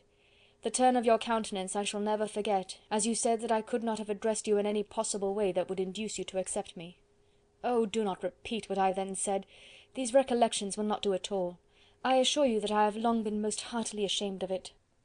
Darcy mentioned his letter. "Did it," said he, "did it soon make you think better of me? Did you, on reading it, give any credit to its contents?" She explained what its effect on her had been, and how gradually all her former prejudices had been removed. "I knew," said he, "that what I wrote must give you pain, but it was necessary. I hope you have destroyed the letter. There was one part especially, the opening of it, which I should dread your having the power of reading again. I can remember some expressions which might justly make you hate me. The letter shall certainly be burnt, if you believe it essential to the preservation of my regard, but though we have both reason to think my opinions not entirely unalterable, they are not, I hope, quite so easily changed as that implies." "When I wrote that letter," replied Darcy, "I believed myself perfectly calm and cool, but I am since convinced that it was written in a dreadful bitterness of spirit. The letter perhaps began in bitterness, but it did not end so. The adieu is charity itself. But think no more of the letter. The feelings of the person who wrote and the person who received it are now so widely different from what they were then, that every unpleasant circumstance attending it ought to be forgotten. You must learn some of my philosophy. Think only of the past as its remembrance gives you pleasure." "I cannot give you credit for any philosophy of the kind. Your retrospections must be so totally void of reproach, that the contentment arising from them is not of philosophy, but, what is much better, of innocence. But with me it is not so. Painful recollections will intrude which cannot, which ought not to be repelled. I have been a selfish being all my life, in practice though not in principle. As a child I was taught what was right, but I was not taught to correct my temper. I was given good principles, but left to follow them in pride and conceit. Unfortunately an only son, for many years an only child, I was spoilt by my parents, who, though good themselves, my father particularly all that was benevolent and amiable, allowed, encouraged, almost taught me to be selfish and overbearing, to care for none beyond my own family circle. to think meanly of all the rest of the world, to wish at least to think meanly of their sense and worth compared with my own. Such I was from 8 to 28, and such I might still have been but for you, dearest, loveliest Elizabeth. What do I not owe you? You taught me a lesson, hard indeed at first, but most advantageous. By you I was properly humbled. I came to you without a doubt of my reception. You showed me how insufficient were all my pretensions to please a woman worthy of being pleased. Had you then persuaded yourself that I should? Indeed I had. What will you think of my vanity? I believed you to be wishing, expecting my addresses. My manners must have been in fault, but not intentionally, I assure you. I never meant to deceive you, but my spirits might often lead me wrong. How you must have hated me after that evening! Hate you? I was angry perhaps at first, but my anger soon began to take a proper direction. I am almost afraid of asking what you thought of me when we met at Pemberley. You blamed me for coming? No, indeed. I felt nothing but surprise. Your surprise could not be greater than mine in being noticed by you. My conscience told me that I deserved no extraordinary politeness, and I confess that I did not expect to receive more than my due. My object then, replied Darcy, was to show you by every civility in my power that I was not so mean as to resent the past, and I hoped to obtain your forgiveness, to lessen your ill opinion, by letting you see that your reproofs had been attended to. How soon any other wishes introduced themselves I can hardly tell, but I believe in about half an hour after I had seen you. He then told her of Georgiana's delight in her acquaintance, and of her disappointment at its sudden interruption, which naturally leading to the cause of that interruption, she soon learnt that his resolution of following her from Derbyshire in quest of her sister had been formed before he quitted the inn, and that his gravity and thoughtfulness there had arisen from no other struggles than what such a purpose must comprehend. She expressed her gratitude again, but it was too painful a subject to each to be dwelt on farther. After walking several miles in a leisurely manner, and too busy to know anything about it, they found at last, on examining their watches, that it was time to be at home. What could become of Mr. Bingley and Jane, was a wonder which introduced the discussion of their affairs. Darcy was delighted with their engagement. His friend had given him the earliest information of it. "I must ask whether you were surprised," said Elizabeth. "Not at all. When I went away I felt that it would soon happen. That is to say, you had given your permission. I guessed as much." And though he exclaimed at the term, she found that it had been pretty much the case. "On the evening before my going to London," said he, "I made a confession to him, which I believe I ought to have made long ago. I told him of all that had occurred to make my former interference in his affairs absurd and impertinent. His surprise was great. He had never had the slightest suspicion. I told him, moreover, that I believed myself mistaken in supposing, as I had done, that your sister was indifferent to him, and as I could easily perceive that his attachment to her was unabated, I felt no doubt of their happiness together." Elizabeth could not help smiling at his easy manner of directing his friend. "Did you speak from your own observation," said she, "when you told him that my sister loved him, or merely from my information last spring?" "From the former. I had narrowly observed her during the 2 visits which I had lately made here, and I was convinced of her affection." "And your assurance of it, I suppose, carried immediate conviction to him?" "It did. Bingley is most unaffectedly modest. His diffidence had prevented his depending on his own judgment in so anxious a case, but his reliance on mine made everything easy. I was obliged to confess one thing, which for a time, and not unjustly, offended him. I could not allow myself to conceal that your sister had been in town 3 months last winter, that I had known it, and purposely kept it from him. He was angry, but his anger, I am persuaded, lasted no longer than he remained in any doubt of your sister's sentiments. He has heartily forgiven me now." Elizabeth longed to observe that Mr. Bingley had been a most delightful friend, so easily guided that his worth was invaluable, but she checked herself. She remembered that he had yet to learn to be laughed at, and it was rather too early to begin. In anticipating the happiness of Bingley, which of course was to be inferior only to his own, he continued the conversation till they reached the house. In the hall they parted. End of chapter 58. Chapter 59. "My dear Lizzy, where can you have been walking to?" was a question which Elizabeth received from Jane as soon as she entered their room, and from all the others when they sat down to table. She had only to say in reply that they had wandered about till she was beyond her own knowledge. She coloured as she spoke, but neither that nor anything else awakened a suspicion of the truth. The evening passed quietly, unmarked by anything extraordinary. The acknowledged lovers talked and laughed, the unacknowledged were silent. Darcy was not of a disposition in which happiness overflows in mirth, and Elizabeth, agitated and confused, rather knew that she was happy than felt herself to be so, for besides the immediate embarrassment, there were other evils before her. She anticipated what would be felt in the family when her situation became known. She was aware that no one liked him but Jane, and even feared that with the others it was a dislike which not all his fortune and consequence might do away.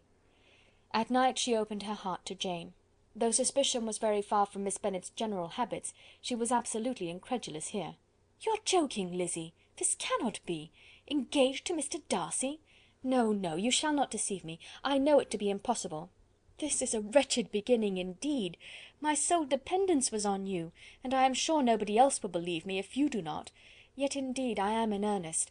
I speak nothing but the truth. He still loves me, and we are engaged." Jane looked at her doubtingly. "Oh, Lizzy, it cannot be. I know how much you dislike him." "You know nothing of the matter. That is all to be forgot. Perhaps I did not always love him so well as I do now, but in such cases as these a good memory is unpardonable. This is the last time I shall ever remember it myself." Miss Bennet still looked all amazement. Elizabeth again, and more seriously, assured her of its truth. "Good heaven! Can it really be so? Yet now I must believe you," cried Jane. "My dear, dear Lizzy, I do congratulate you, but are you certain? Forgive the question. Are you quite certain that you can be happy with him?" "There can be no doubt of that. It is settled between us already, that we are to be the happiest couple in the world. But are you pleased, Jane? Shall you like to have such a brother?" "Very, very much. Nothing could give either Bingley or myself more delight. But we considered it, we talked of it as impossible. And do you really love him quite well enough? Oh, Lizzy, do anything rather than marry without affection. Are you quite sure that you feel what you ought to do?" "Oh, yes." "You will only think I feel more than I ought to do, when I tell you all." "What do you mean?" "Why, I must confess that I love him better than I do Bingley. I am afraid you will be angry." "My dearest sister, now be serious. I want to talk very seriously. Let me know everything that I am to know, without delay. Will you tell me how long you have loved him?"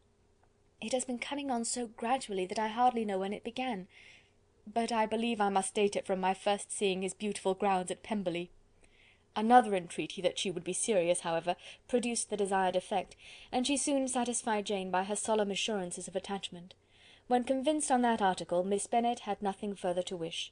"Now I am quite happy," said she, "for you will be as happy as myself. I always had a value for him. Were it for nothing but his love of you, I must always have esteemed him. But now, as Bingley's friend and your husband, there can be only Bingley and yourself more dear to me. But, Lizzy, you have been very sly, very reserved with me. How little did you tell me of what passed at Pemberley and Lambton! I owe all that I know of it to another, not to you." Elizabeth told her the motives of her secrecy. She had been unwilling to mention Bingley, and the unsettled state of her own feelings had made her equally avoid the name of his friend. But now she would no longer conceal from her his share in Lydia's marriage. All was acknowledged, and half the night spent in conversation. "Good gracious!" cried Mrs. Bennet, as she stood at a window the next morning, "if that disagreeable Mr. Darcy is not coming here again with our dear Bingley! What can he mean by being so tiresome as to always be coming here? I had no notion but he would go a-shooting or something or other, and not disturb us with his company. What shall we do with him? Lizzy, you must walk out with him again, that he may not be in Bingley's way." Elizabeth could hardly help laughing at so convenient a proposal, yet was really vexed that her mother should be always giving him such an epithet. As soon as they entered, Bingley looked at her so expressively, and shook hands with such warmth, as left no doubt of his good information, and he soon afterwards said aloud, "Mrs. Bennet, have you no more lanes hereabouts in which Lizzy may lose her way again to-day?" "I advise Mr. Darcy and Lizzy and Kitty," said Mrs. Bennet, "to walk to Oakham Mount this morning. It is a nice long walk, and Mr. Darcy has never seen the view." "It may do very well for the others," replied Mr. Bingley, "but I am sure it will be too much for Kitty. Won't it, Kitty?" Kitty owned that she had rather stay at home. Darcy professed a great curiosity to see the view from the Mount, and Elizabeth silently consented. As she went upstairs to get ready, Mrs. Bennet followed her, saying, "I am quite sorry, Lizzy, that you should be forced to have that disagreeable man all to yourself, but I hope you will not mind it. It is all for Jane's sake, you know.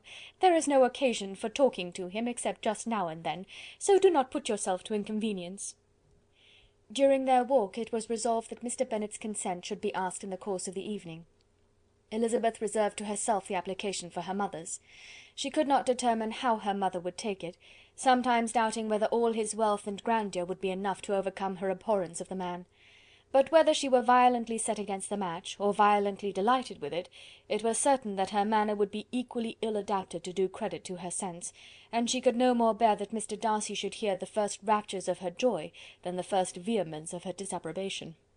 In the evening, soon after Mr. Bennet withdrew to the library, she saw Mr. Darcy rise also and follow him, and her agitation on seeing it was extreme.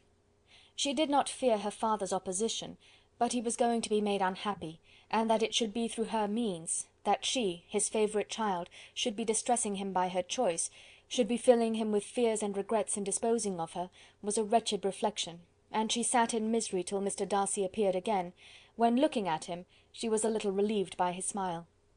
In a few minutes he approached the table where she was sitting with Kitty, and while pretending to admire her work, said in a whisper, "Go to your father, he wants you in the library." She was gone directly. Her father was walking about the room, looking grave and anxious.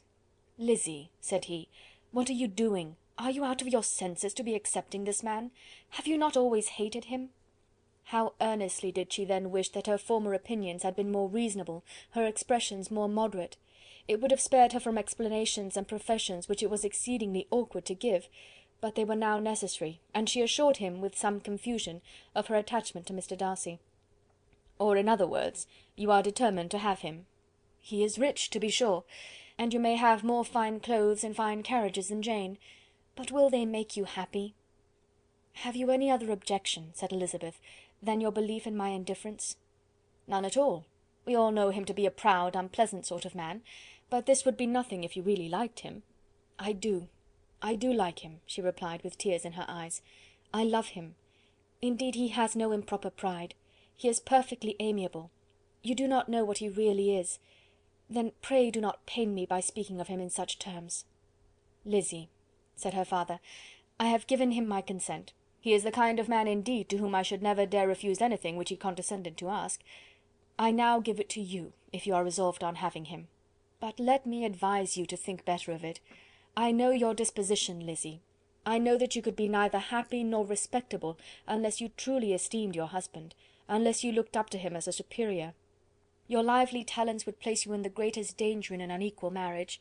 You could scarcely escape discredit and misery. My child, let me not have the grief of seeing you unable to respect your partner in life. You know not what you are about."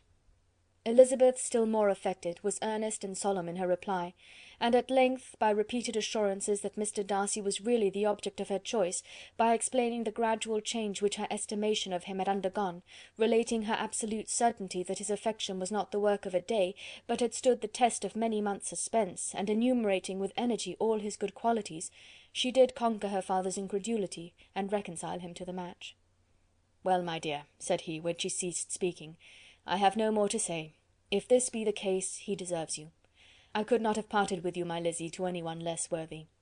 To complete the favourable impression, she then told what Mr. Darcy had voluntarily done for Lydia. He heard her with astonishment. "This is an evening of wonders indeed!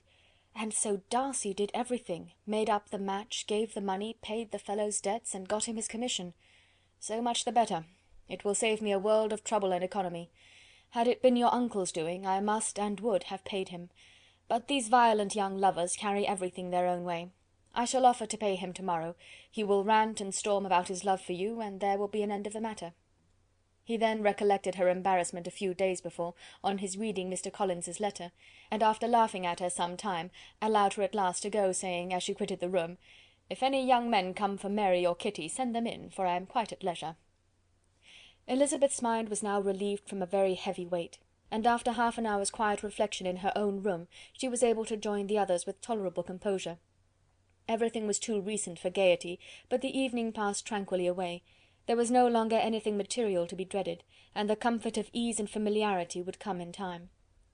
When her mother went up to her dressing room at night, she followed her and made the important communication. Its effect was most extraordinary, for on first hearing it, Mrs. Bennet sat quite still and unable to utter a syllable, nor was it under many, many minutes that she could comprehend what she heard. though not in general backward to credit what was for the advantage of her family, or that came in the shape of a lover to any of them. She began at length to recover, to fidget about in her chair, get up, sit down again, wonder and bless herself. Good gracious! Lord bless me! Only think! Dear me, Mr. Darcy! Who would have thought it? And is it really true? Oh, my sweetest Lizzy, how rich and how great you will be! What pin money, what jewels, what carriages you will have! Jane's is nothing to it, nothing at all. I am so pleased, so happy! Such a charming man, so handsome, so tall! Oh, my dear Lizzy, pray apologise for my having disliked him so much before. I hope you will overlook it. Dear, dear Lizzy, a house in town, everything that is charming, 3 daughters married, 10,000 a year! Oh Lord, what will become of me? I shall go distracted." This was enough to prove that her approbation need not be doubted, and Elizabeth, rejoicing that such an effusion was heard only by herself, soon went away. But before she had been 3 minutes in her own room, her mother followed her. "My dearest child," she cried, "I can think of nothing else. 10,000 a year, and very likely more. 'Tis as good as a lord. And a special licence. You must and shall be married by a special licence. But, my dearest love, tell me what dish Mr. Darcy is particularly fond of, that I may have it to-morrow." This was a sad omen of what her mother's behaviour to the gentleman himself might be, and Elizabeth found that, though in the certain possession of his warmest affection, and secure of her relations' consent, there was still something to be wished for. But the morrow passed off much better than she expected, for Mrs. Bennet luckily stood in such awe of her intended son-in-law, that she ventured not to speak to him, unless it was in her power to offer him any attention, or mark her deference for his opinion.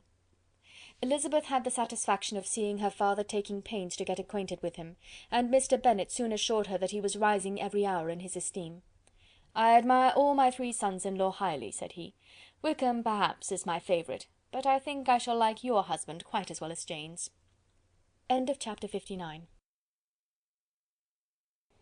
Chapter 60. Elizabeth's spirits soon rising to playfulness again, she wanted Mr. Darcy to account for his ever having fallen in love with her. "How could you begin?" said she. "I can comprehend your going on charmingly, when once you had made a beginning, but what could set you off in the first place?" "I cannot fix the hour, or the spot, or the look, or the words, which laid the foundation. It is too long ago. I was in the middle of it before I knew that I had begun. My beauty you had early withstood, and as for my manners, my behaviour to you was at least always bordering on the uncivil, and I never spoke to you without rather wishing to give you pain than not. Now be sincere. Did you admire me for my impertinence? For the liveliness of your mind, I did. You may as well call it impertinence at once. It was very little less. The fact is that you were sick of civility, of deference, of officious attention. You were disgusted with the women who were always speaking and looking and thinking for your approbation alone. I roused and interested you because I was so unlike them. Had you not been really amiable, you would have hated me for it, but in spite of the pains you took to disguise yourself, your feelings were always noble and just, and in your heart you thoroughly despised the persons who so assiduously courted you. There, I have saved you the trouble of accounting for it, and really, all things considered, I begin to think it perfectly reasonable. To be sure, you knew no actual good of me, but nobody thinks of that when they fall in love. Was there no good in your affectionate behaviour to Jane while she was ill at Netherfield? Dearest Jane! Who could have done less for her? But make a virtue of it by all means. My good qualities are under your protection, and you are to exaggerate them as much as possible, and in return it belongs to me to find occasions for teasing and quarrelling with you as often as may be, and I shall begin directly by asking you what made you so unwilling to come to the point at last? What made you so shy of me when you first called, and afterwards dined here? Why, especially when you called, did you look as if you did not care about me? Because you were grave and silent, and gave me no encouragement. But I was embarrassed, and so was I. You might have talked to me more when you came to dinner. A man who had felt less might. How unlucky that you should have a reasonable answer to give, and that I should be so reasonable as to admit it.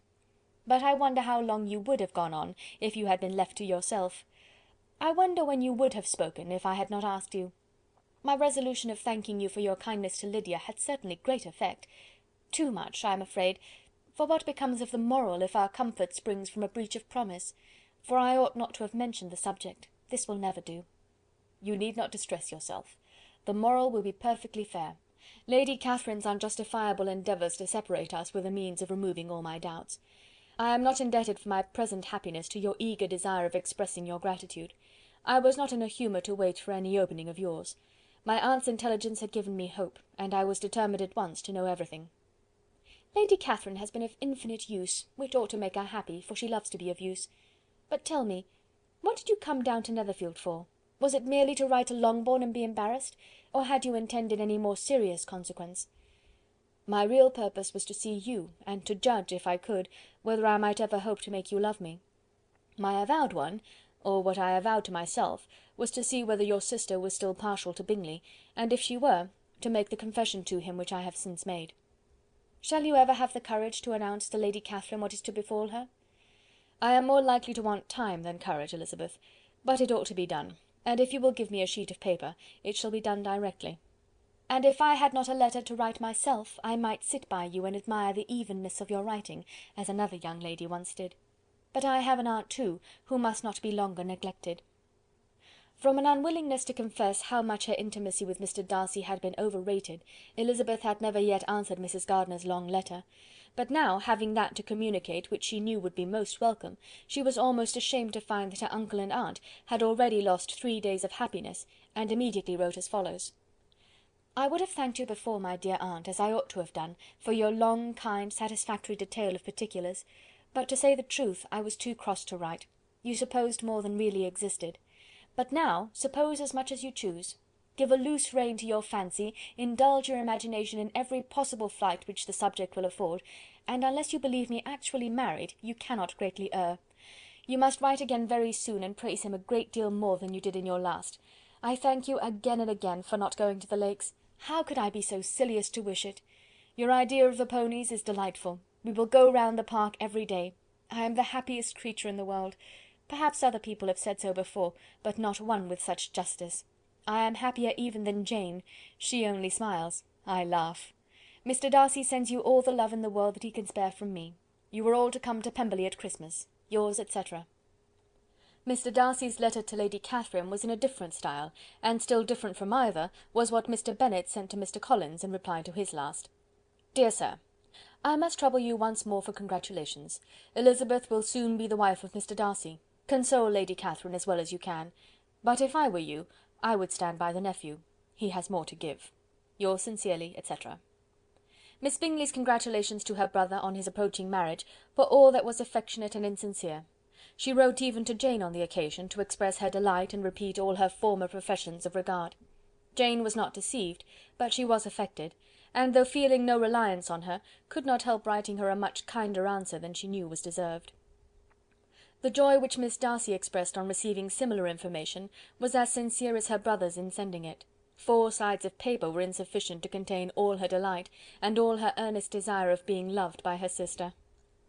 Before any answer could arrive from Mr. Collins, or any congratulations to Elizabeth from his wife, the Longbourn family heard that the Collinses were come themselves to Lucas Lodge.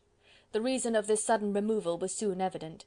Lady Catherine had been rendered so exceedingly angry by the contents of her nephew's letter, that Charlotte, really rejoicing in the match, was anxious to get away till the storm was blown over. At such a moment the arrival of her friend was a sincere pleasure to Elizabeth, though in the course of their meetings she must sometimes think the pleasure dearly bought, when she saw Mr. Darcy exposed to all the parading and obsequious civility of her husband. He bore it, however, with admirable calmness. He could even listen to Sir William Lucas when he complimented him on carrying away the brightest jewel of the country, and expressed his hopes of their all meeting frequently at St. James's, with very decent composure. If he did shrug his shoulders, it was not till Sir William was out of sight. Mrs. Phillips's vulgarity was another and perhaps greater tax on his forbearance, and though Mrs. Phillips, as well as her sister, stood in too much awe of him to speak with the familiarity which Bingley's good humour encouraged, yet whenever she did speak she must be vulgar. Nor was her respect for him, though it made her more quiet, at all likely to make her more elegant. Elizabeth did all she could to shield him from the frequent notice of either, and was ever anxious to keep him to herself, and to those of her family with whom he might converse without mortification; and though the uncomfortable feelings arising from all this took from the season of courtship much of its pleasure, it added to the hope of the future, and she looked forward with delight to the time when they should be removed from society so little pleasing to either, to all the comfort and elegance of their family party at Pemberley. Chapter 61. Happy for all her maternal feelings was the day on which Mrs. Bennet got rid of her two most deserving daughters. With what delighted pride she afterwards visited Mrs. Bingley and talked of Mrs. Darcy may be guessed. I wish I could say, for the sake of her family, that the accomplishment of her earnest desire in the establishment of so many of her children produced so happy an effect as to make her a sensible, amiable, well-informed woman for the rest of her life, though perhaps it was lucky for her husband, who might not have relished domestic felicity in so unusual a form, that she was still occasionally nervous and invariably silly. Mr. Bennet missed his second daughter exceedingly.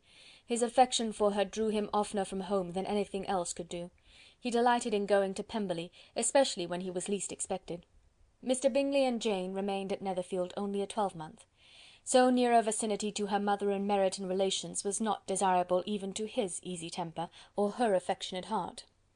The darling wish of his sisters was then gratified. He bought an estate in a neighbouring county to Derbyshire, and Jane and Elizabeth, in addition to every other source of happiness, were within 30 miles of each other. Kitty, to her very material advantage, spent the chief of her time with her two elder sisters. In society so superior to what she had generally known, her improvement was great. She was not of so ungovernable a temper as Lydia, and removed from the influence of Lydia's example, she became, by proper attention and management, less irritable, less ignorant, and less insipid. From the further disadvantage of Lydia's society she was, of course, carefully kept, and though Mrs. Wickham frequently invited her to come and stay with her, with the promise of balls and young men, her father would never consent to her going. Mary was the only daughter who remained at home, and she was necessarily drawn from the pursuit of accomplishments by Mrs. Bennet's being quite unable to sit alone. Mary was obliged to mix more with the world, but she could still moralize over every morning visit, and as she was no longer mortified by comparisons between her sister's beauty and her own, it was suspected by her father that she submitted to the change without much reluctance.